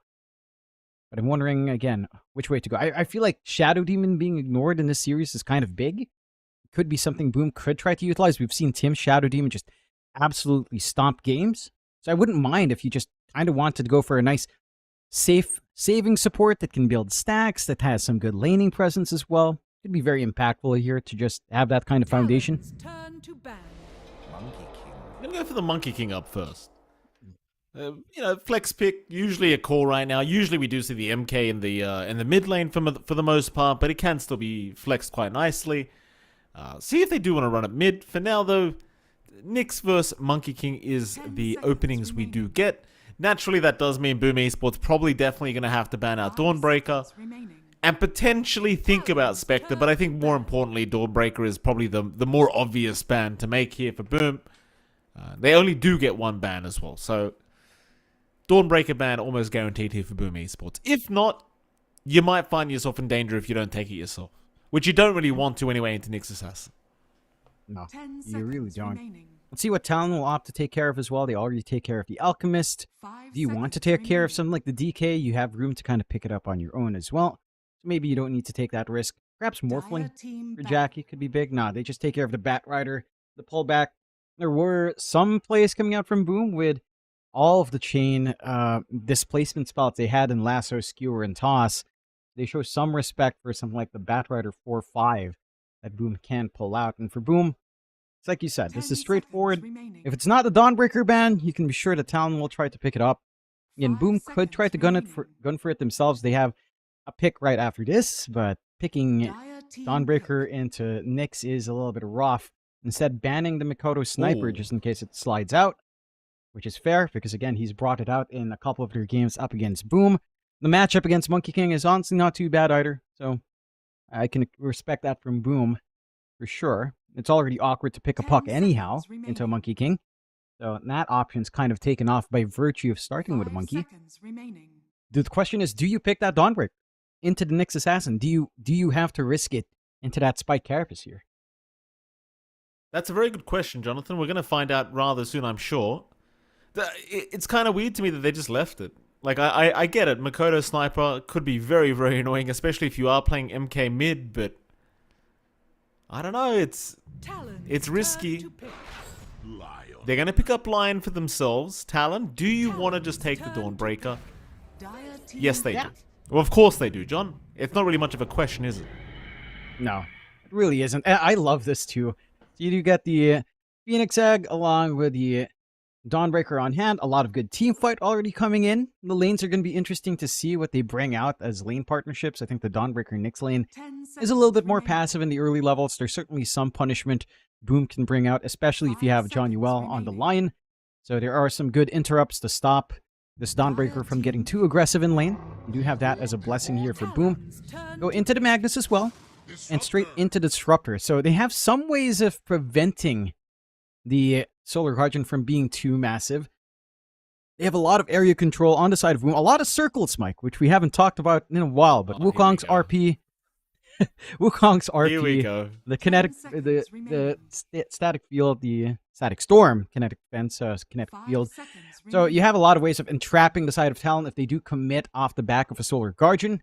At the same time, you can just kind of delete these heroes anyway from the side of Boom. I'm curious to see which way they go.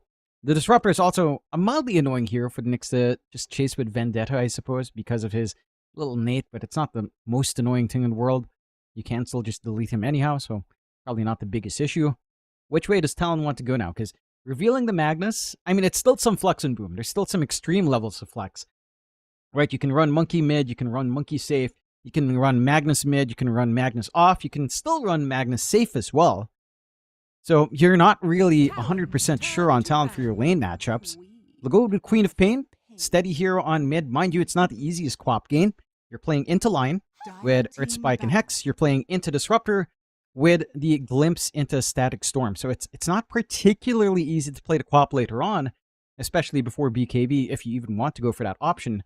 But it can manage the mid lane nicely against the Monkey King and to an extent the Magnus. However, we have seen the Monkey versus 10 Monkey King seconds matchup, remaining. the Quap versus Monkey King matchup, and it has felt like 5 seconds almost similar remaining. to a Puck matchup, right? Where Blink's cooldown for the Quap to Dire team get out of back. trouble is pretty long, and a Monkey King with Wraith Band and Brown Boots up can still chase down a Queen of Pain. So I would say if you still keep this Monkey King mid for Mac, chances are you're not going to have as rough of a time as you did as the Tiny in the last game.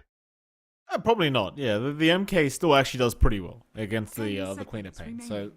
nice to see here for Boom Esports. 5 seconds remaining. Still a little bit concerned about the way they gave this Nyx Assassin Dawnbreaker away, I'll be frank with you, John. I think that combination is very, very nasty, and at the very least, Boom, don't make it worse for themselves. They banned Spectre, which I think is definitely a very smart choice to make. Question is, what are they thinking now for position ones? Like, what do Talon want to really follow up with here for their own carry? I wonder. 5 seconds remaining. The most popular option we've seen once these top tier picks are gone Actually, DK is still in the pool if you wanted that. It's fairly straightforward. We've seen Natsumi DK do pretty damn well all the way back as times in like Blacklist when they were still around. So I wouldn't mind it for the side of town. You can just kind of ride through everything. You can go for Mage Slayer if you're really worried about the magical damage. With a BKB and SNY, you're kind of set. Then you go Daedalus. You're pretty happy overall. You can play off of the healing of Dawnbreaker well. You can play off of the healing of the Phoenix well with something tankly like the DK. I wouldn't mind seeing that for Talon. Let's see if that's the way they'll go. Yes, they will. DK it is. Makes sense in this draft. Boom Esports. I mean, Talon are apparently expecting a mid. So maybe just expecting Monkey to go safe with Magnus on offlane. Which again, I think Boom, if you are going to flex, this is the place where you go for a Mac Monkey. Just go for it. You can crush the Quap lane. You have the Magnus to empower you any way down the line. You can pick a big win condition for Jackie. One thing I'm seeing is maybe something like Medusa isn't too awful. You don't have anything to worry about in terms of melting mana. Nyx Assassin going for mana burn is really not the thing. In the few games we've seen it, it's not amazing. Losing access to Scuttle. So I wouldn't mind Medusa if you wanted to go on. Yes, it's a little bit greedy, but there's enough tempo from a Monkey King and a Mag with a Blink. I think that you can kind of just go that route anyhow. Let's see. Still got about 50 seconds left to make this choice for Boom Esports.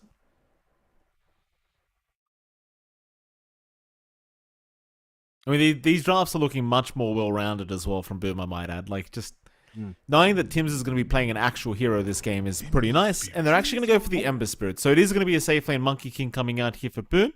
Mac's going to take his Ember. FBZ back on the Magnus.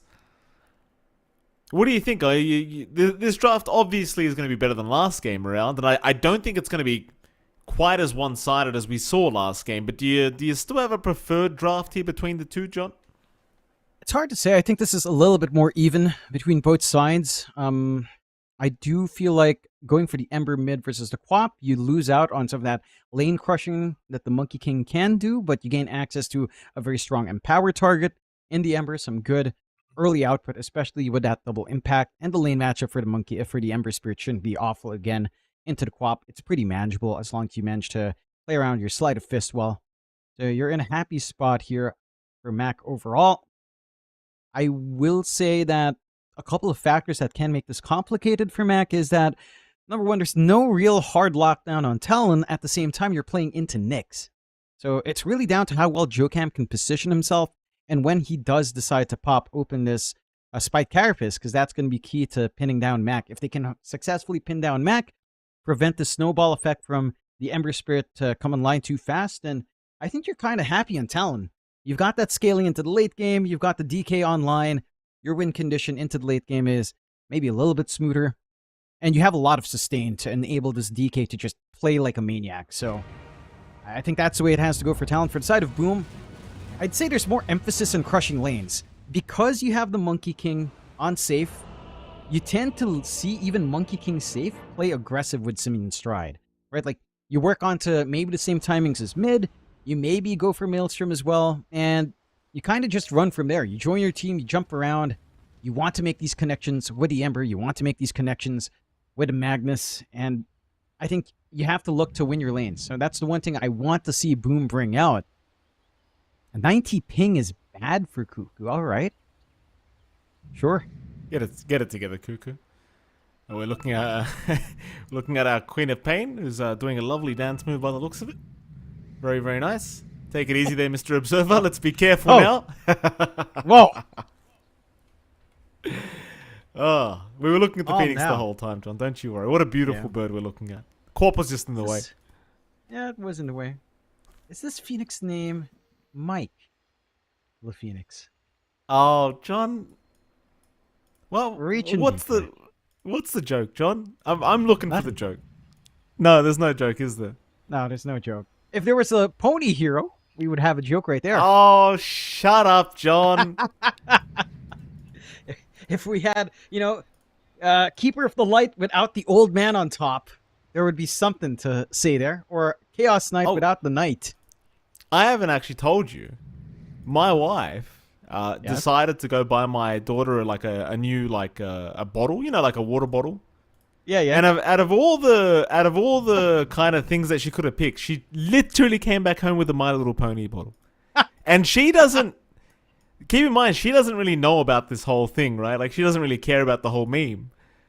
She actually just unironically went and bought a My Little Pony bottle, and now my daughter loves it. It's her favorite bottle. Absolutely loves it. So I have to see this crap all the time in my own home now. John, how great's that? She's gonna start watching the show. You're gonna have to start buying the merchandise. We're gonna have to restart Cuckoo's router as Talon isn't completely in the boot camp. So this is just a Cuckoo problem right now. Cuckoo's fault, as we like to say. Certainly is. So we will have to wait a little bit more. Onto the stuff, like the My Little Pony stuff. I know you were trying hard to not integrate that in the family life. Unfortunate, man. You can only dodge MLP for so long. MLP. You know, the thing is, I used to make the joke that one day you'll Google MLP and you'll see my face instead of the ponies, and it kind of has happened, surprisingly enough. If you Google MLP, you'll find me mixed in with the stupid pony cartoons. So there you go, Jonathan. I'm traumatizing kids everywhere. It's great. Yeah, they're looking for their favorite character. They suddenly see a bearded guy smiling, and they're like, "What the heck is this?" They scroll past, you know. I'm gonna get sued one day. I can feel it. There's gonna be a court case for sure. Nah, look, technically you're MLP Dota, all right? If there's anything, true, you could be sued by two entities. Valve could sue you along with the My Little Pony Corporation. So it's not just one lawsuit you're in for, Mikey. You know? That's a good point. If the My Little Pony studio ever took me to court, I'd take them up on the battle. I'm not gonna lie. I would claim that I'm the victim in all of this. Right? The judge would agree. The jury would agree, I'm sure. I'd fight them, John. I'd do it for the people. Do it for humanity. Here we go. We ready? There we go. Game number 2 underway. Get into it and see if Boom can come out with his strong lanes. Again, always a bit of a joy for me as well to watch Tim's online. His line has been pretty on point the last time we saw. I think the last time we saw his line in an impressive performance was probably on his time in Blacklist, which was a while back now, but he knows how to swing around that here. He knows how to point his finger out, Mike. I'm looking forward to that one. It should be a little bit of a treat. He does go for Essence Eater, as Tim's tends to do. But, Fist of Death is kind of rare nowadays, so what can you do? Just don't have fun nobody anymore. picks it, John. Nobody takes fun. it. Don't Great. say it's rare as if it's picked up, somewhat often. It's not. It's fun. It's great. 30 seconds to battle. You guys just don't like fun. As we have a smoke, that could be fun for Talon if it pans out. Lions are being drawn for a little bit of a flank, but Tim's is ready to break the smoke, so they are aware of some shenanigans that can come in. They've got the ward early on as well to spot smoke breaks in the back. They're in prime position to just maybe get some punishment out. In fact, WS already breaks the smoke in the low ground anyhow. Doesn't seem like we'll be getting too much action early on here. Surprisingly, Jokam should be able to get away with the top rune as well. Uh-oh, WS is going to get caught by an Earth Spike, but they don't really have much follow-up in terms of disables. Zhao's trying to find the glimpse back, but he just can't get the vision. Had they got the glimpse, maybe you would have had a chance at that, but without it, without the vision, WS will still get away just fine, and what ensures he's not going to have a bad start to his game. As we do look at the mid lane where you are going to see Makoto against Mac. We've seen this before, like the Quap does have the harass potential, but Mac can also kind of give it back with that sleight of fist with the double impact. Yeah, it's not too bad of a lane for Mac, especially once you hit, say, a Blades of Attack plus an Blightstone. That can start to feel pretty high impact on Mac. Makoto's going to have to watch himself a little bit.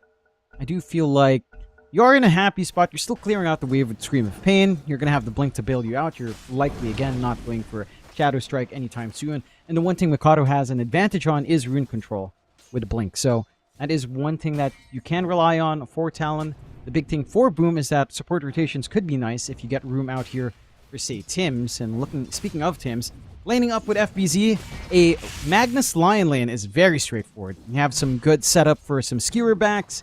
You have some good ways of trying to play some burst, some decent magic damage to pump out onto Natsumi on that DK. There is some threat here, but at the same time, this is a DK lane. Natsumi is just going to be farming back. Cuckoo's always there with the Fire Spirits to try to harass out. And as long as Natsumi's farming out, you don't really care too much. I mean, there's only so much you can do to actually stop the farm of a DK. It's just DK. It's tanky. He has some regen on hand. He's got some cleave later on with a value point on Worm's Rat, and he's happy enough to just sit there and take a passive lane. Absolutely. Top lane's not so passive. Jackie has been kind of being jumped by WS multiple times already. Does have a shower by him. You've always got the glimpse back play into the Dawnbreaker, so even if they do close the gap, unless it's onto the Disruptor, chances are that you won't see too many kills here. And of course, Jocam's not going to stick around here anyway. He's going to rotate constantly, just mind flaring creeps, securing runes. Does pick up a water rune for himself. Top lane, they are trying. In fact, Makoto's in a bit of danger in the mid lane, but he's probably going to be okay. The chase still continues from Mac.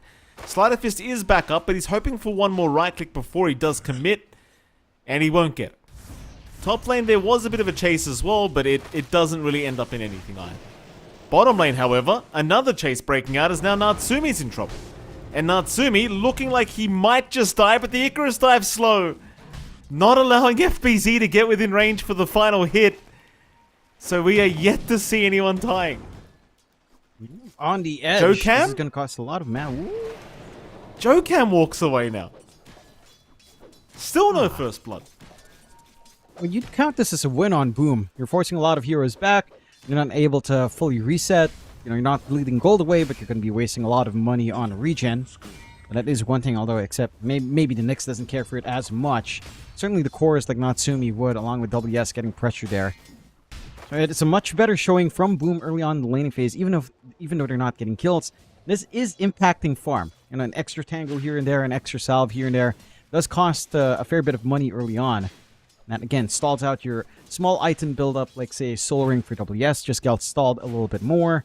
Because of that, your supports are also tied into the side lanes, so no one can really come in on mid to try to relieve Mac or try to help Mikoto find a bigger advantage. So you cut off that axis. At least there is a bottle top-up now from Jocam. You will have at least that small advantage for Mikoto to play with. But he is still working that lane well, 19-7. Again, a little bit slower for Ember at 15-2 for Mac.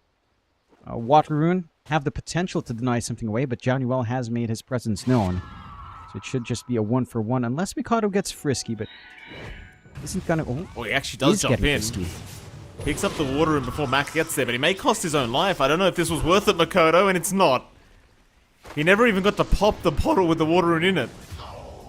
Even Jocam now going down. A very interesting jump in. Certainly not what I was anticipating.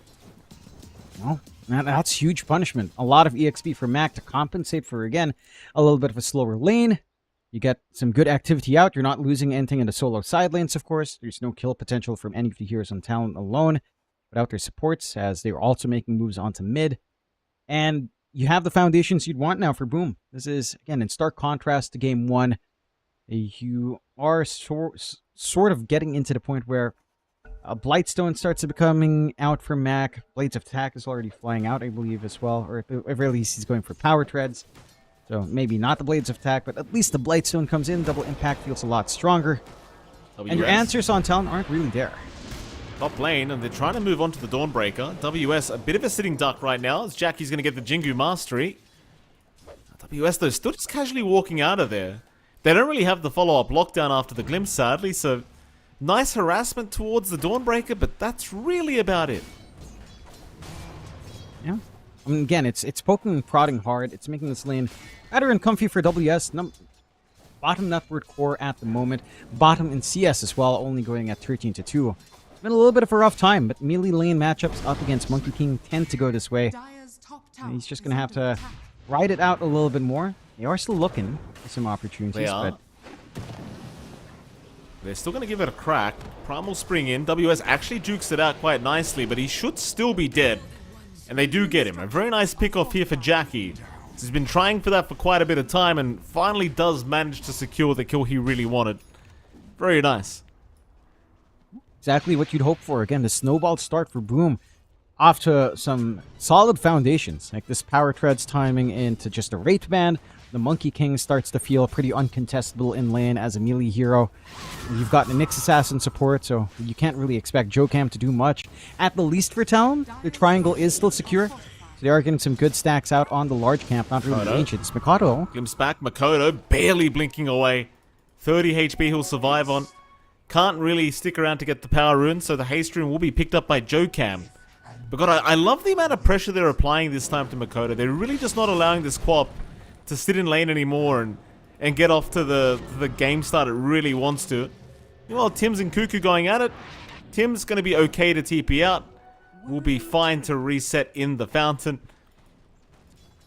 But yeah, it's so far so good for Boomer. I like the start of this game much more than I liked last game. And this is going to be pretty tough for Talon to kind of try to ride momentum into the 10-minute mark, right? Like, you always have Solar Guardian whenever that comes up, but considering the slight net worth advantages you're building up, the slight EXP advantage Boom is having, this aggressive cores can just start playing early. Like, they're already lining up trying to contest for the 7-minute Wisdom Rune as well, and I mean, even Max showing in, Jackie already moving through the tree line. Trying for that Wisdom Rune, but Jokam still manages to swipe it away. They will at least secure his life, and again, Boom Esports being very aggressive with their own draft. Just a lot of rotations already flying out. But Mac leaving that lane earlier than I would have anticipated. I mean, he's really got no big items up, but as soon as he hits that level 6 mark, he starts making the plays across the map, and so far it's paying off. Yeah, I mean, again, just the casual Blightstone is pretty damn painful coming out from the Ember anyhow.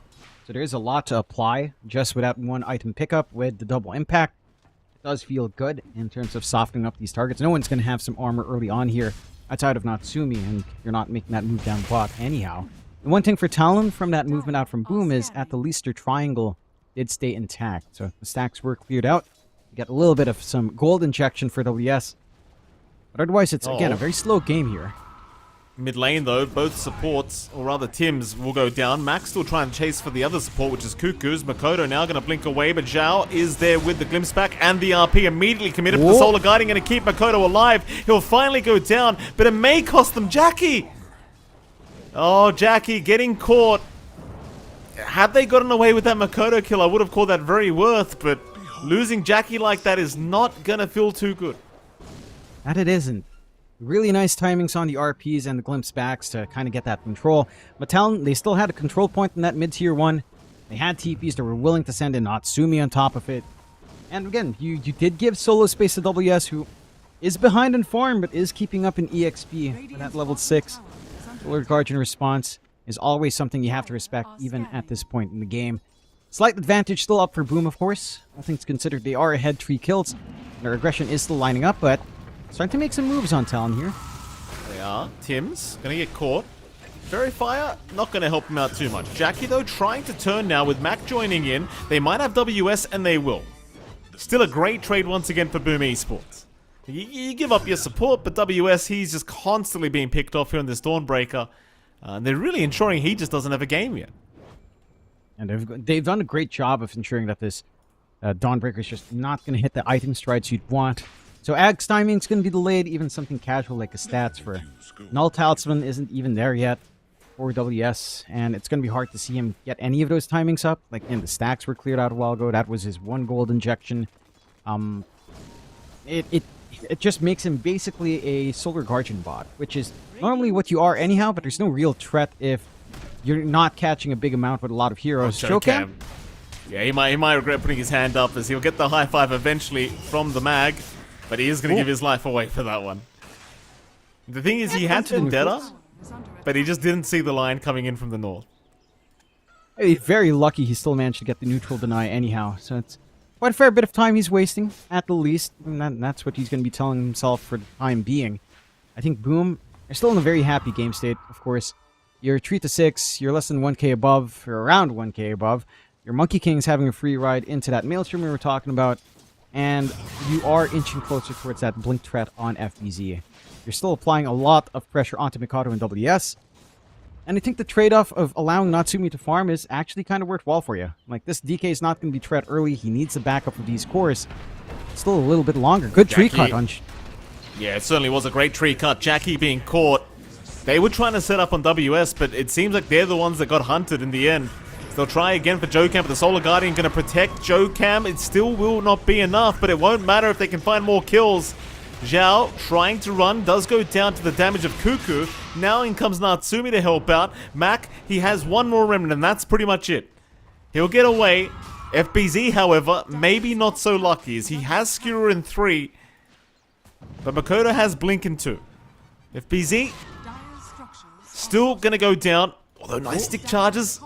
Survive just a little bit longer, as Makoto being forced to dive real deep for this.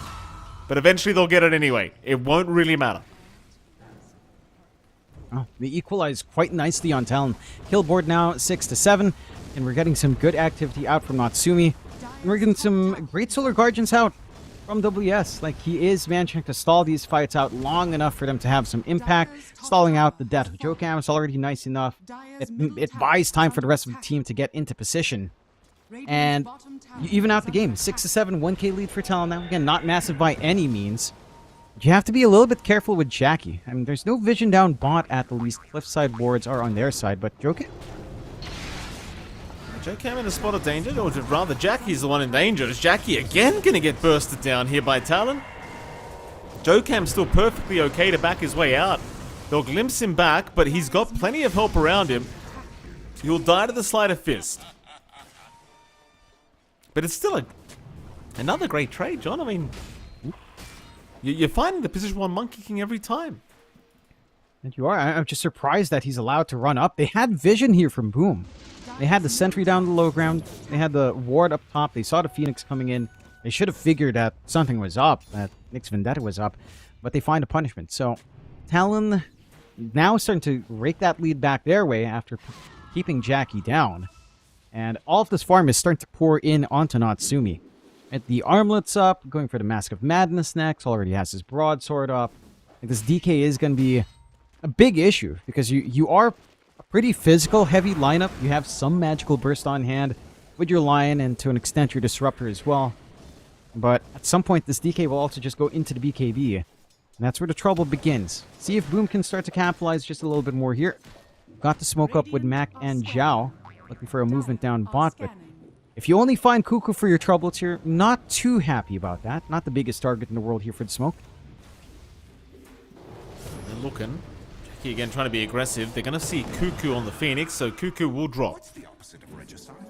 It'll allow them to look towards that bottom tier 1 tower finally. I don't think we're going to see Talon rotating back down bottom to try and defend that tier 1, but I suppose you never know. Seems like for now they'll probably just let the side of Boom take it. They're more than happy anyway, Johnny. They've got a 4k advantage, 13.5 minutes in. They already found the opposing tier 1 top tower. There's no reason to really force this. Especially considering, like, your DK, Natsumi, he's having a grand old time. His farm is escalating more and more, and you know, with the facet, he's not going to have a slow farm time either. It's just not slowing down. That he certainly won't. And again, Mask of Madness and Armlet up. Arming pace kicks through the roof. They are starting to TP down bot now with Makoto on a flank. Tim's going to try and go back in onto Cuckoo. They will take out Tim. Solar Guardian going to protect Cuckoo, so he gets the egg off, and Jackie again going to be in trouble. Turns out they were coming, John. They let the tier 1 tower go down, but they were coming. It's FBZ now in danger. RP committed. He'll buy himself a little bit of time, but the chase will probably continue here from Makoto. He's got the blink back up if he wants to. The Mac's going to move in now. Try to save the day here for FBZ. It's like Jokam will get caught. Impale probably not going to be enough to survive. Though Spike Carapace is there, but it's still not enough. That allows FBZ the blink dagger timing, which he finally gets. You still have a little bit of a window for Talon to not be worried about too much. Static Storm is a fairly low cooldown. Wukong's as well, but RP is a little bit longer here. And you do know, and you should feel safe to kind of clump up and try to make a play off the back of that. Some nice kills for Talon. Again, trading a support for 2 kills on Jackie and on Zhao, on Tim's. And you're starting to snowball out of control. This all happens while Natsumi's just busy farming elsewhere. You're buying space for that DK on the opposite side of the map. You've fully recovered now on WS. He is overtaking the farm on FBZ, and this is a Magnus with max level and power. Not the smoothest of rides for Boom to transition out of a pretty decent laning phase, as we are at the 15-minute mark. And for Boom Esports, I think the key thing they have to be wary about is just going into this mid-game into a DK. I think Natsumi, again, already has his Sanj up. Could go S and Y, could opt for a BKB right after that build-up. And once that's up, he really has no concerns. Even the RP, the follow-through damage just doesn't feel like it's going to be coming out anytime soon. You've got your coverage ready on Mikato. He's got his Dagon to counteract the Masochist negative effects as well. You are at the Echo Saber point for WS into his Shard, so he's going to have a bit of a better time to try to line up these Starbreakers. He's got a lot of damage output and durability now on the Dawnbreaker as well, and he could start to opt for that Ags build-up if he'd want. We do have room to siege onto mid. Not trying. Static Storm was dropped. Mac dropping low, needs to remnant away, does get away with it. The T1 tower going to be perfectly fine as Boom still just not really finding the fight they can actually take. Maybe they try again. Mac's still got an amp damage rune for half its duration. They'll move on to Natsumi, but that's going to be a pretty challenging target to hope to aim down. Of course, Natsumi just literally standing his ground. They'll glimpse him back. Still perfectly fine to just fly his way out, and yeah, nothing comes out of all this poking. They're forced to commit down the Static Storm as well. So, one less cooldown to worry about. Although, again, not the longest cooldown in the world. It's not like Talon is instantly going to find an opportunity to just continue this time to keep farming up. WS, again, going for the Ags, going for the Shard as well. You've got the Yule's almost done in Mikado, so he's got a safety net for himself in case he is caught out in a tight spot, which can make all the difference in the world here. We aren't really seeing the cheekiest Vendetta into Solar Guardian plays yet, although we have seen a couple already pan out quite nicely. Let's see if they can start to find it here. Lane, they've got FBZ, that's for sure. Tim's is going to try to retreat. Zhao will try to help him out. They've even brought Mac in. In fact, they're bringing in Jackie to boot. They want to try and force this fight, but I don't know if it's really well advised. They'll move on to the Dawnbreaker. Still surviving for now. Cuckoo, they'll finally take WS down, but Jackie, he's in the middle of all of this. This is what I'm saying. It's just wishful thinking. Like, you're forcing a fight, you find one target, but what's it going to cost you? You're just too far behind right now to force these fights. I'm a little bit surprised that they're constantly making these moves a man down. And again, Talon, they get that combination we were talking about, that you love to talk about here, Mikey. They got the Vendetta into the Solar Conjure lined up. Sure, WS dies, but you really don't care. You're keeping that tempo from Boom, that high tempo from an aggressive Monkey King, tying in with his combination on your Ember Mag, away from finding any results. 9k lead for Talon already up. BKB for Natsumi is coming out next as the Sanjin Yash is finished up here. And you have problems. Like, especially once these BKBs come in. Mikato? They do at least find a pretty nice quad kill. This is what they really need, is those quick solo pickoffs, especially if they can find a core. I mean, it's easier said than done, in fairness. Talon are rotating very, very fast every single time, but this time they'll get away with a quad kill. They'll move into the mid lane. Looks like Jackie's going to have a quick pause. If you can keep finding those, you might be in a happy position. I just feel like they really can't keep bringing Jackie into these fights because he's just nowhere near farmed enough to try and fight this DK. And you saw it. He was man-fighting Natsumi in his own Wukongs, and Natsumi took literally 0 damage. And he did. You have to remember as well, with that kill in Mikado, it cost him RP. Like, they have to use that one big lockdown spell. It feels like they're not able to really get Tim's on the action he needs to be, although he's not too far off from the blink. So that could start to remove some of that pressure on FBZ to pop a big spell for that one big pickoff. You can start to play off the back of his line at that point. That should start to simplify this game a tad bit more. 13-12, Talon still in a comfy spot despite that loss on Mikato. And I don't know, I feel like it's not even Mikado that's going to be the problem scaling on. It does feel like it's really just going to be WS, as we have a mouse issue from Jackie. All right, yeah, of course you heard him, mouse. Yeah. That better be a real life mouse, John, because I'll tell you what, it's not that hard to fix these the mice these days. I mean, how's technology getting so advanced, but we still have these problems? That's my question. How is it? Can we not get AI to take over or something? Can AI not fix this problem yet? No, you're way too big on. Yeah, no, it can't. It's down to Physical hardware has to have a physical interface until you get AI-powered robots, Mikey. It's still human bodies that have to get that done. That Oh, and, what a shame. you know, a lot of issues are Windows-related. I want to give a shout-out. Windows debugs just make me so angry. You know, fixing stuff. It's always Windows. It's always drivers. It's always I some never dumb thought- stuff like that. I never thought I'd say this, but I actually look forward to the day Windows dies and something takes over. I'll be honest. Dude, I would enjoy seeing you work Linux if you think Windows is crazy. I would enjoy that. Tims, Legitimately. I tried it once, John. It didn't work out too well for me. I mean, it's either that or Linux, man. You know, you pick your poison. Convenience or this nightmare is oh, Mac. Well, this is a nightmare for Mac right now, but he's got a remnant to throw out if he needs to. We'll commit it. We'll have another one soon. There'll be no chase. Just a tier 1 mid tower for Natsumi to focus down. Dire's middle They just don't make Windows like they used to, John. You know, back in the Windows 2000, Windows XP era, rather. Those were the good old days. They were I mean, great. it's down to just feature creep, isn't it? Like, technology gets more advanced, coding requirements get more advanced. We expect more from our applications. I refuse to say apps on desktop on desktop applications. It just feels wrong. But, you know, FBZ. requirements get more complicated. FBZ's going to die. Solar Guardian as well. He knew that Makoto could be in danger. Makoto still needs a way out, and he's not going to find it.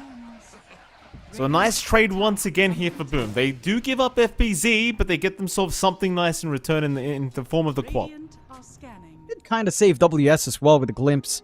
Maybe not necessary to Yes. drag that Dawnbreaker away. Could have been a nice freebie. I'm sure WS is... he's not going to be asking questions about that one, but you are seeing where Boom can find success. Just some overextensions, single target pickoffs is where this lineup can shine. And they are keeping this net worth lead tied at 8k. It's not like it's growing any bigger for Talon. So at some point, if the game keeps dragging on, 8k just means less and less, as long as you're keeping parity. There is still Tim's a light at the end here. Tim's going to die. At least he does get a finger stack before he does go down as Cuckoo. Gonna get the egg off in time. Surely they've got enough to... No, they don't. Okay. Cuckoo. What now, sir? He's got Icarus Dive available. He's gonna commit it back towards Zhao, understanding he's probably not getting out of this. And that's gonna be another successful fight here for Boom Esports. Yeah, they're just finding talent and going for these really crazy plays pretty far out, away from Natsumi. Mind you, the investment on Natsumi is still paying off. 14k network on this DK, BKB not too far off, straight into the Daedalus.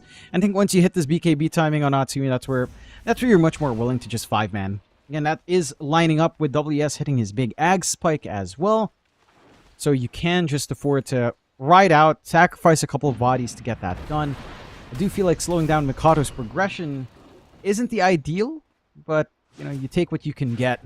As Boom, for their part, and they're also starting to approach their own BKB timing on Jackie.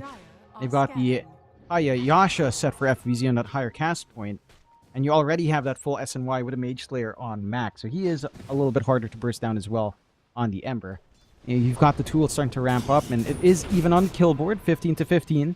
The main difference has just been this DK for the most part. Talon is starting on Roche, though. The side of Boom seems to have a rough idea as they do go out for a little bit of a smoke with Tims and FBZ. And FBZ is running in the right direction here to spot this out, but you do have the Vendetta up for Jocam to scout around, so going to be able to give themselves some nice information in case some action does break out here. Absolutely. Here we go. Move in. Mac getting stunned up there for a moment with Jocam. Roshan is down. Jocam has lost his life. Meanwhile, Makoto, though, finding a 3-man Sonic Wave. Zhao looking to just retreat, and so will the rest of Boom, not wanting to fight into this Natsumi Dragon Knight. Jocam, though, gonna buy back. But this buyback, it's not really gonna amount to too much. Like, they'll find Tims. That's all they're gonna get out of this. In fact, maybe they get Mac. Never mind. Mac? Yeah, he's gone. No mana for the Remnant. In fairness, you didn't really need to commit buyback for those, but, you know, nonetheless, it makes enough sense. They'll secure 2 for basically one buyback here from our Nyx Assassin. It's a great fight once again for Talon, and they'll get away with an Aegis, of course, for Natsumi, who didn't really need it, but he's got it. Yeah, and the secondary life bit of a boon for Natsumi, allows him to play hyper-aggressive with his fresh BKB flying out on him. So you can afford to take risks if he so wishes. 17 to 16. Again, Boom, they're really not losing map space. Like, yes, the network lead is bouncing around a little bit more into 9K, but it's still not the end of the world. You've got that fresh BKB on Jackie. You've got RP ready to go on FBZ. They are looking for an angle out. This could be enough to take care of 2 lives on Natsumi if he's not careful here. If they find a flank, that is. It's a big if. Well, Makoto would be a nice target. RP's going to be committed. Immediate Wukong's out from Jackie, and they've got a great target now in Makoto. Natsumi already rushing towards them, though, feeling invincible in this DK. So they are going to have to maybe settle for Tim's. Mac trying to help out, but he'll get stunned up as well. Mac sticking around, taking a lot of damage. He'll back off, though. He's okay, but he almost dies to one more projectile. Meanwhile, Jackie, though, being left behind, he'll be saved here by FBZ. He'll pop his BKB and try to run, but Natsumi's on the chase, and Jackie really cannot sustain himself through this damage output. He's down. Even just the rundown from Natsumi proves to be enough. It's still not the worst fight in the world here for Boom Esports. They do at least find a couple, so you could probably call that a win. It's just you had to commit the buyback on Tim's, and losing your carry again, it never feels very good. And it doesn't. It's also a little bit awkward for Jackie. Like, he died because he forgot to toggle off his Boundless with his shard. So he ended up jumping forward into the egg, and that just placed him in the firing line of Natsumi. It's also a little bit awkward for Natsumi to try to chase down without his blink. But again, he is opting for damage first, so he couldn't just instantly try to back up Mikado. Mikado, for his part, needs to find a way to prevent just being blown up. I wouldn't mind something like an Aeon Disc for him if he wants to go for that direction after the Shivas, as it does feel like Boom is painting a target on his back and just ensuring that the Quap is taken out of the equation. The burst damage is gone. The high mobility hero who can poke and prod, just deleted before the wider fight breaks out, is making things a little bit tougher here for the side of Talon. Something defensive for the Quap would be a little bit of a godsend. A small smoke coming out from Talon, but it doesn't look like they're really willing to do too much with it, as Mikado is just scouting elsewhere. Kuku is just backing up Natsumi, who still has a lot of time in that Aegis, a minute 40, with a BKB set to come back in a few seconds in the backpack. They're not too unhappy about the circumstances here just yet on the side of Talon. We'll find a tier 2 further troubles. 2 tier 2 still stand for Boom, considering the game state.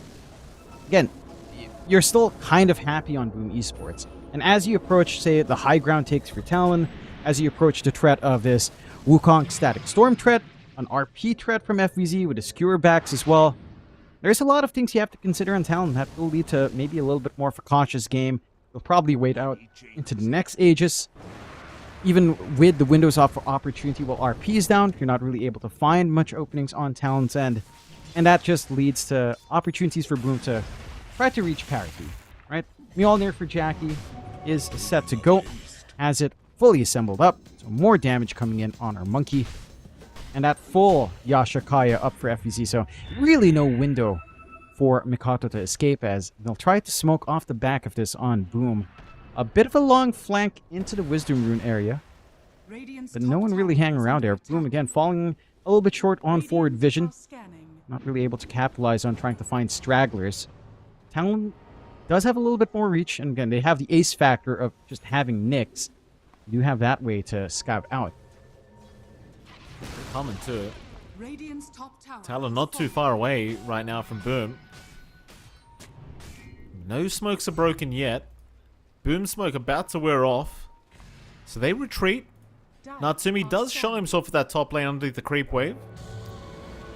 Aegis is also going to expire, so this is not the worst time to think about going for another attempt at a smoke.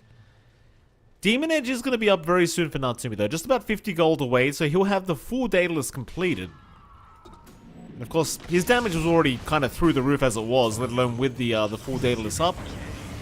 Mac trying to move in, seeing if he can secure an easy kill into Joe-Cam, but the Sunray is making it hard as now Natsumi looks to cut them off. Finger will get it done from Tim's.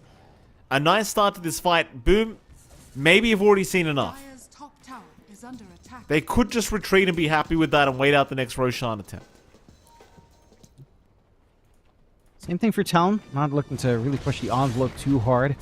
Did pop Dragon Form relatively early here on Natsumi.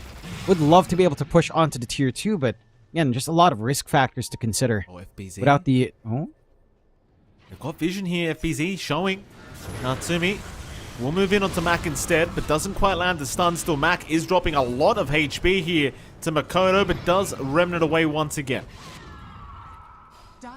Chases on for FBZ, but they don't really catch out the Mag either. So even with the Knicks down, they just want to fight here, Talon. They understand the DK is kind of uncontestable right now. It is. They don't really find the targets they'd want, and for Boom, very happy that these kills do not lead onto anything in the tier 2. So top tier 2 will hold, bot tier 2 again, not under pressure whatsoever. And for the side of Talon, again, it's just a matter of find another angle in. You have Jokam kind of scattering around, keeping track on good old Jackie, but I don't know if they really have the full follow-through to take care of Jackie +1 in John Uwell just yet. Oh, Zhao. He's just dead. Makoto will pick him up. Yeah, the next Roshan going to be the main objective for both these sides, of course. This next Roshan, you definitely can't afford to really let go if you are Boom. Because it is definitely going to be in high ground. Like, you do have Magnus and Monkey King and Ember for that matter. Like, you've got some great high ground defense. And you do have great ways of kind of dragging them back and putting them in awkward positions. But it's still not really advised to let the Aegis go for free. I don't think. No, definitely not. I mean, you do have some good ways to fight in now. And BKB for FBZ is already done. You've got a BKB already up again on Jackie. Down to 8 seconds, but you've got 2 heroes that can just play into the front line. For Talon, their key BKB on Mikado isn't quite up. And even with that BKB, again, we've seen the RP has tended to be enough to lock in the squap and look for that burst play anyhow. And will still find a tier 2 for themselves at the least down bot, so a little bit of compensation coming in. And Roshan, seeing the timer how long it'll be now, it is going to be 1:20, and not the longest in the world, not the shortest either. There's time to try to balance out these waves on both sides. The side of Talon, I feel like you can't afford to really sacrifice too much. I think you have to be cautious with kind of putting your supports in the firing line before this Roshan happens, because it is a high-risk moment now as Boom looking to make a play out with a smoke. Let's see if maybe Jokam breaks this. Would be massive if he does. It makes it awkward into the Rosh here, even if your Nyx dies, and he does manage to break max smoke. Instant pings out. That's already a little bit of a loss for Boom. See if Talon can try to capitalize on a broken smoke, though. Mac, he gets hit by the Impale. Do they have enough control? Mac, still okay. We'll be able to remnant out of there. You just see how much damage gets pumped out in that short amount of time, but without a bit extra, Mac is still going to be okay to retreat out. There's now a bit of a wraparound here from Boom. They've got Zhao, Jackie, and Tim's having a look for WS, but WS knew they were coming. Roshan's up in 10 seconds, by the way, so a nice short timer. Boom. They might be the first ones to scout this out, because they are going through the twin gates to see if they can find it. Natsumi is around the area, though, with Cuckoo. So it could be a little bit risky to try and force it. I think Boom is setting up for a nice fight before that. Patching out Cuckoo, taking care of the egg, along with a Sunray, could be big in and of itself. You don't have the ward to fully spot. They have the forward ward that sees Mac coming in, so they should know something's up in that position. A lot of patience. They're going to find Jokam. That's a quick burst down on Jokam. He's got buyback if he needs it. Meanwhile, Mac, he's going to find Natsumi. But again, this is a target where they don't even know they can deal with right now. I mean, they're getting there. Mac, Natsumi, half HP so far. Be dragged back into the Wukong's command, but Natsumi now looking for the man fight against Jackie, and Jackie is not winning the man fight at all. Jackie needs to get out of there. It's not safe. An RP though, Lord. FBZ, it's still not enough. Natsumi's just taking no damage. No damage. Oh, that well, where's was just... the damage? The egg just mitigated it. You had the shard up in Cuckoo. They were RP'd on top of Sunray. Like there's no way you stop that. You didn't have the skewer as well from FBZ, or at the very least, he didn't want to use it. And it cost them a full team wipe. They're not even going for Roshan and Talon. They want that high ground. They're going to start digging into those objectives. You've got the damage here. with Mikato, and you don't have anything to worry about. Even with these buybacks available for Boom, there's no RP, there's no play, there's no Wukongs, there's no Static Storm. There's really nothing to worry about, and Talon will just get to work. One tier 3 gone. Mid still being shoved in by Mikado as well, keeping these range creeps alive to go through the back door. No Fortify available as well. Will be refreshed now at least, but the racks are just gone. And Talon could now look for that Roche fight. It's down to how Boom decided to play that. It's down to Boom popping a bit too much just for Jokam. I think you were fine with just Finger. Static Storm was a little bit excessive. Going in for more, they're not done. They want to put a lid on this game. They could secure their grand final spot with one more good team fight because there's no real buybacks left here, apart from Tim's. But instead, they don't see the opening. Roshan is available, don't forget, so it might be about time to just take the Tormentor and rush for the Roshan pit. The Makoto will get his free shards up now. It's hard as well, because like, all this time, like, if you don't address Cuckoo, he's providing so much mischance with all these spells. So like, you're not able to hit Natsumi. Even, like, you don't have an MKB, you don't have anything like that, so the evasion, it gets a little bit ridiculous. And it does. And again, it's just RPing them to group them up all together for the Sunray was a bit of a boon for Cuckoo. It just allowed the egg to really have its mass impact. 25k advantage still standing for Talon here as Boom starting to slip away. They have to be so disciplined with how they stack these spells. You can't just throw Static Storm for the next. Yes, you're stopping the Spike Carapace, you're ensuring that Jokam can't stall out the fight, but you lose a key aspect of your own team fight, right? You end up with just the RP and Wukongs, which is nice, but you know, trying to burst down a DK at this point doesn't feel quick enough. Trying to burst down true Solar Guardian just isn't really there. Talon just get access into that Roche. Banner ready to be taken. Aegis was well on hand. You do have some forward wards from the side of Boom, but nothing reaching into the pit. It's going to be a little bit tricky for them to even hope to try to contest and maybe just try to hold out on the high ground defense. Like you mentioned earlier, Mike, they do have ways of making this high ground hellish for Talon. With a well-landed RP, Static Storm on top with Wukongs. That combination can still destroy you if you're not careful in Talon. What is up with any Roshan team Natsumi's on leaving the banner? No, Right, the courier he's gonna can't send see. the courier in. Okay, but there he you can't go. see it. Cuckoo will take. Okay. No, the courier's got. I mean, Cuckoo's got no space in fairness. Like, Cuckoo's actually nine items right now. So is Natsumi. Natsumi actually threw his treads away just for the sake of being able to keep the blink to go into the swift blink. Yeah, I think that's fair. I think that's a decent enough trade for the item slot. Looks a little bit better. No way you're taking a high outside fight right now for Boom. All you can do is shove in lanes where you can. Mac doing a great job on the mid. Jackie taking care down bot. But you have to get something happening on this high ground. And we have to see the combo kick in. You've got to hope for a big one from FBZ to set up for Zhao and Jack to follow through on. FBZ trying to move in. Oh, no. They have the gem. No. They forgot they gave the gem away. FBZ gets tipped. Uh-oh. Who was Buyback at least, right?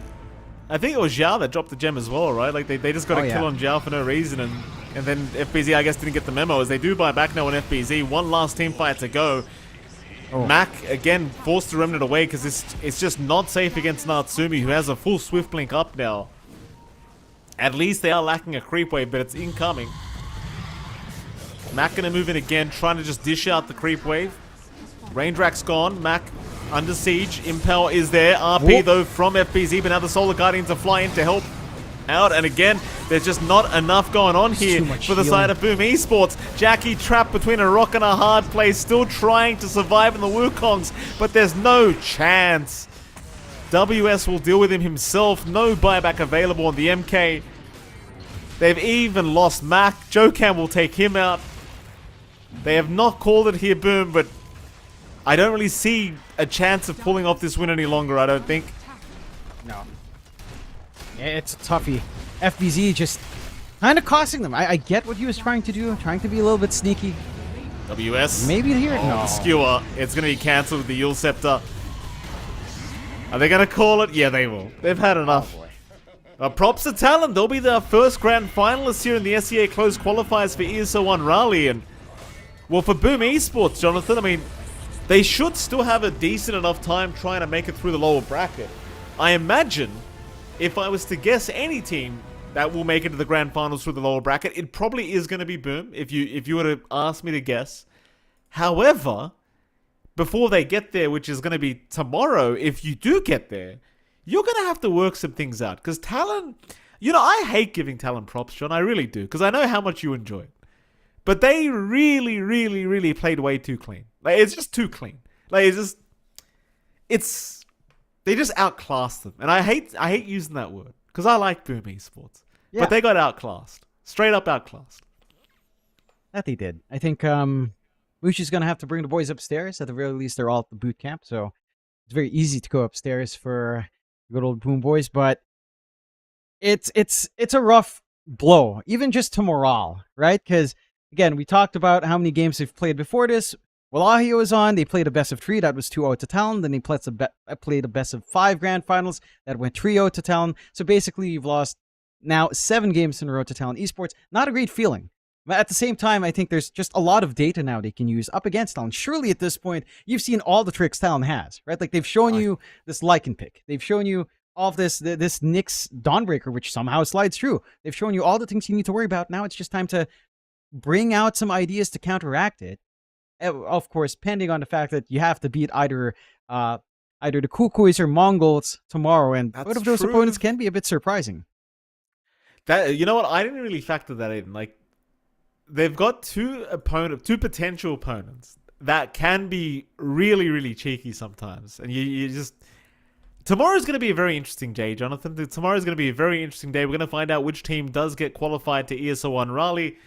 Till then, though, it is MLP Dota. It's John X Fire. It's been a pleasure. We'll see you all again tomorrow for Finals Day. We'll see you then. Angel energy, let you sit with me. Angel energy, angel energy. We got sympathy. Angel energy, angel energy. Angel energy, let you sit with me. Angel energy, angel energy. We got sympathy. Angel energy, angel energy.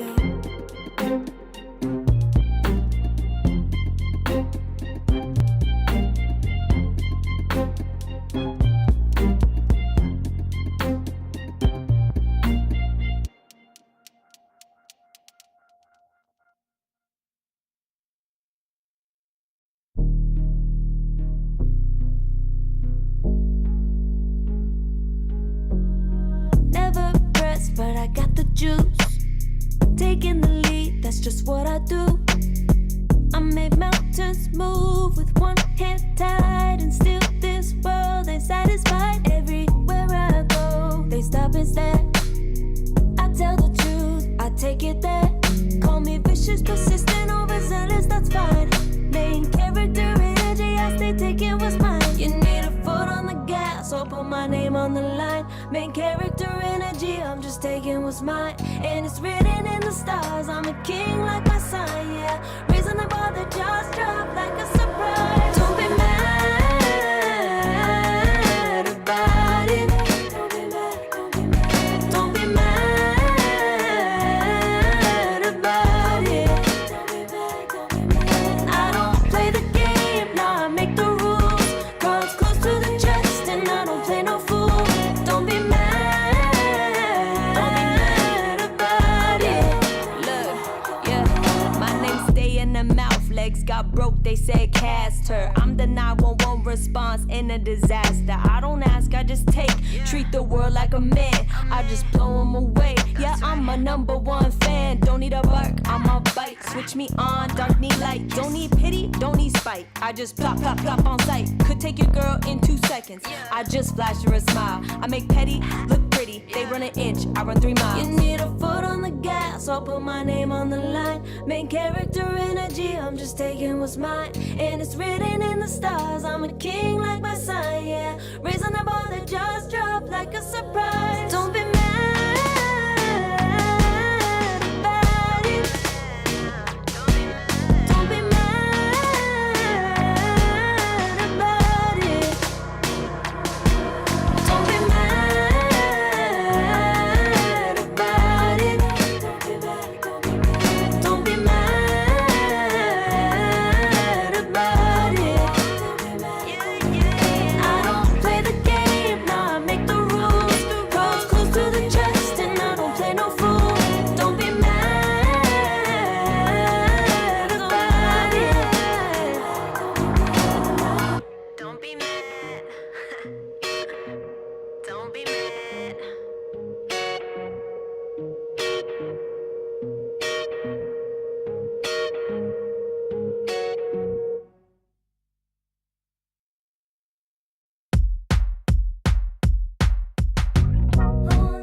to be greatest days coming in waves. And no, I ain't no stranger to the fire, burning up all my desire to be great. I gotta just open the gate. All I need is saving from hitting the pavement, understanding when I'm impatient, that only I give to me. All I need is a little love in lonely places, the strength to stand fear in the face, that only I give to me. All I need, all I need, understanding when I'm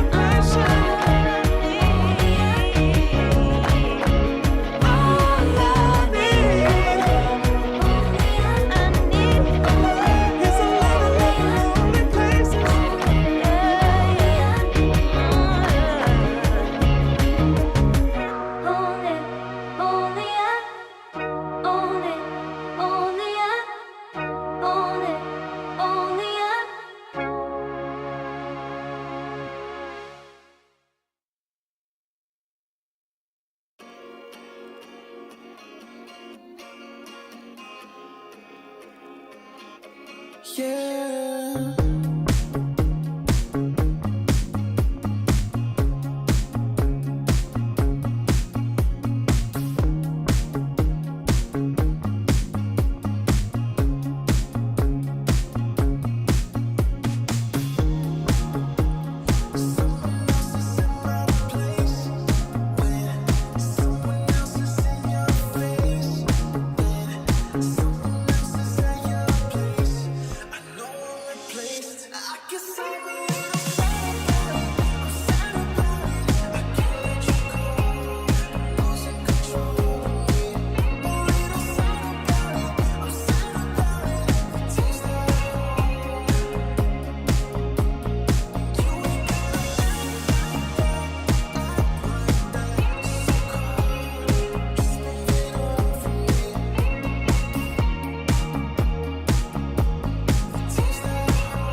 I pack my suitcase, headed out the door. I keep my shoes laced. 2,000 miles away from home. A couple dollars in my pocket, never stopped the boy before.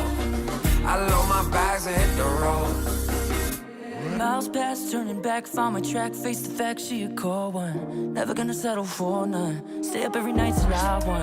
Don't want a slow rise now. I'm confident opulence isn't a long ride out. When I look back now, I'm astounded. A quiet boy from old age, but always felt the world was a stage, yeah. I celebrate one last late night, my old life, they stay. I pack my suitcase, suitcase. Headed out the door, I keep my shoes laced. 2,000 miles away from home, a couple dollars in my pocket, never stopped the boy before. I load my bags and hit the road. I'm headed to LA. I'm headed on my way. I'm headed on my way to LA. Headed on my way soon.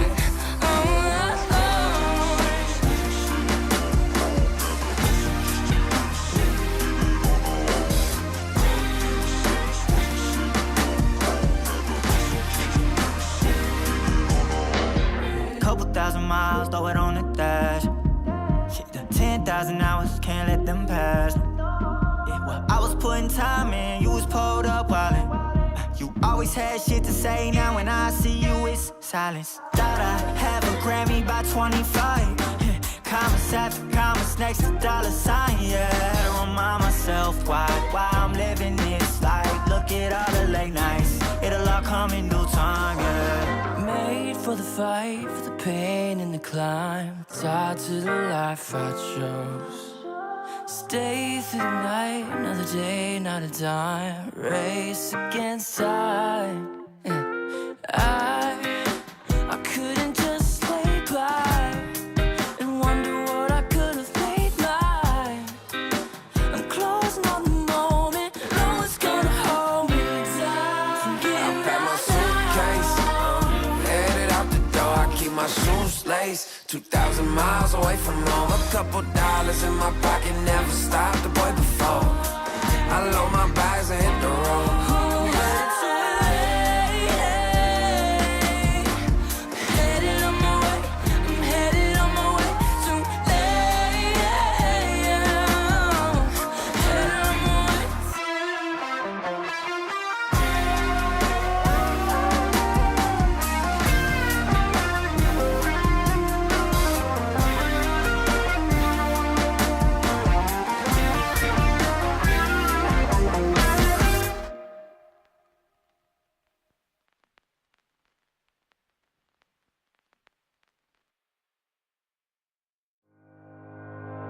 Think about it every night when I close my eyes. You're on my mind. I try to quit a million times, but it takes me high. Like you're so divine. You give me everything. Don't know what's happening. I need you like medicine. You're my everything, everything.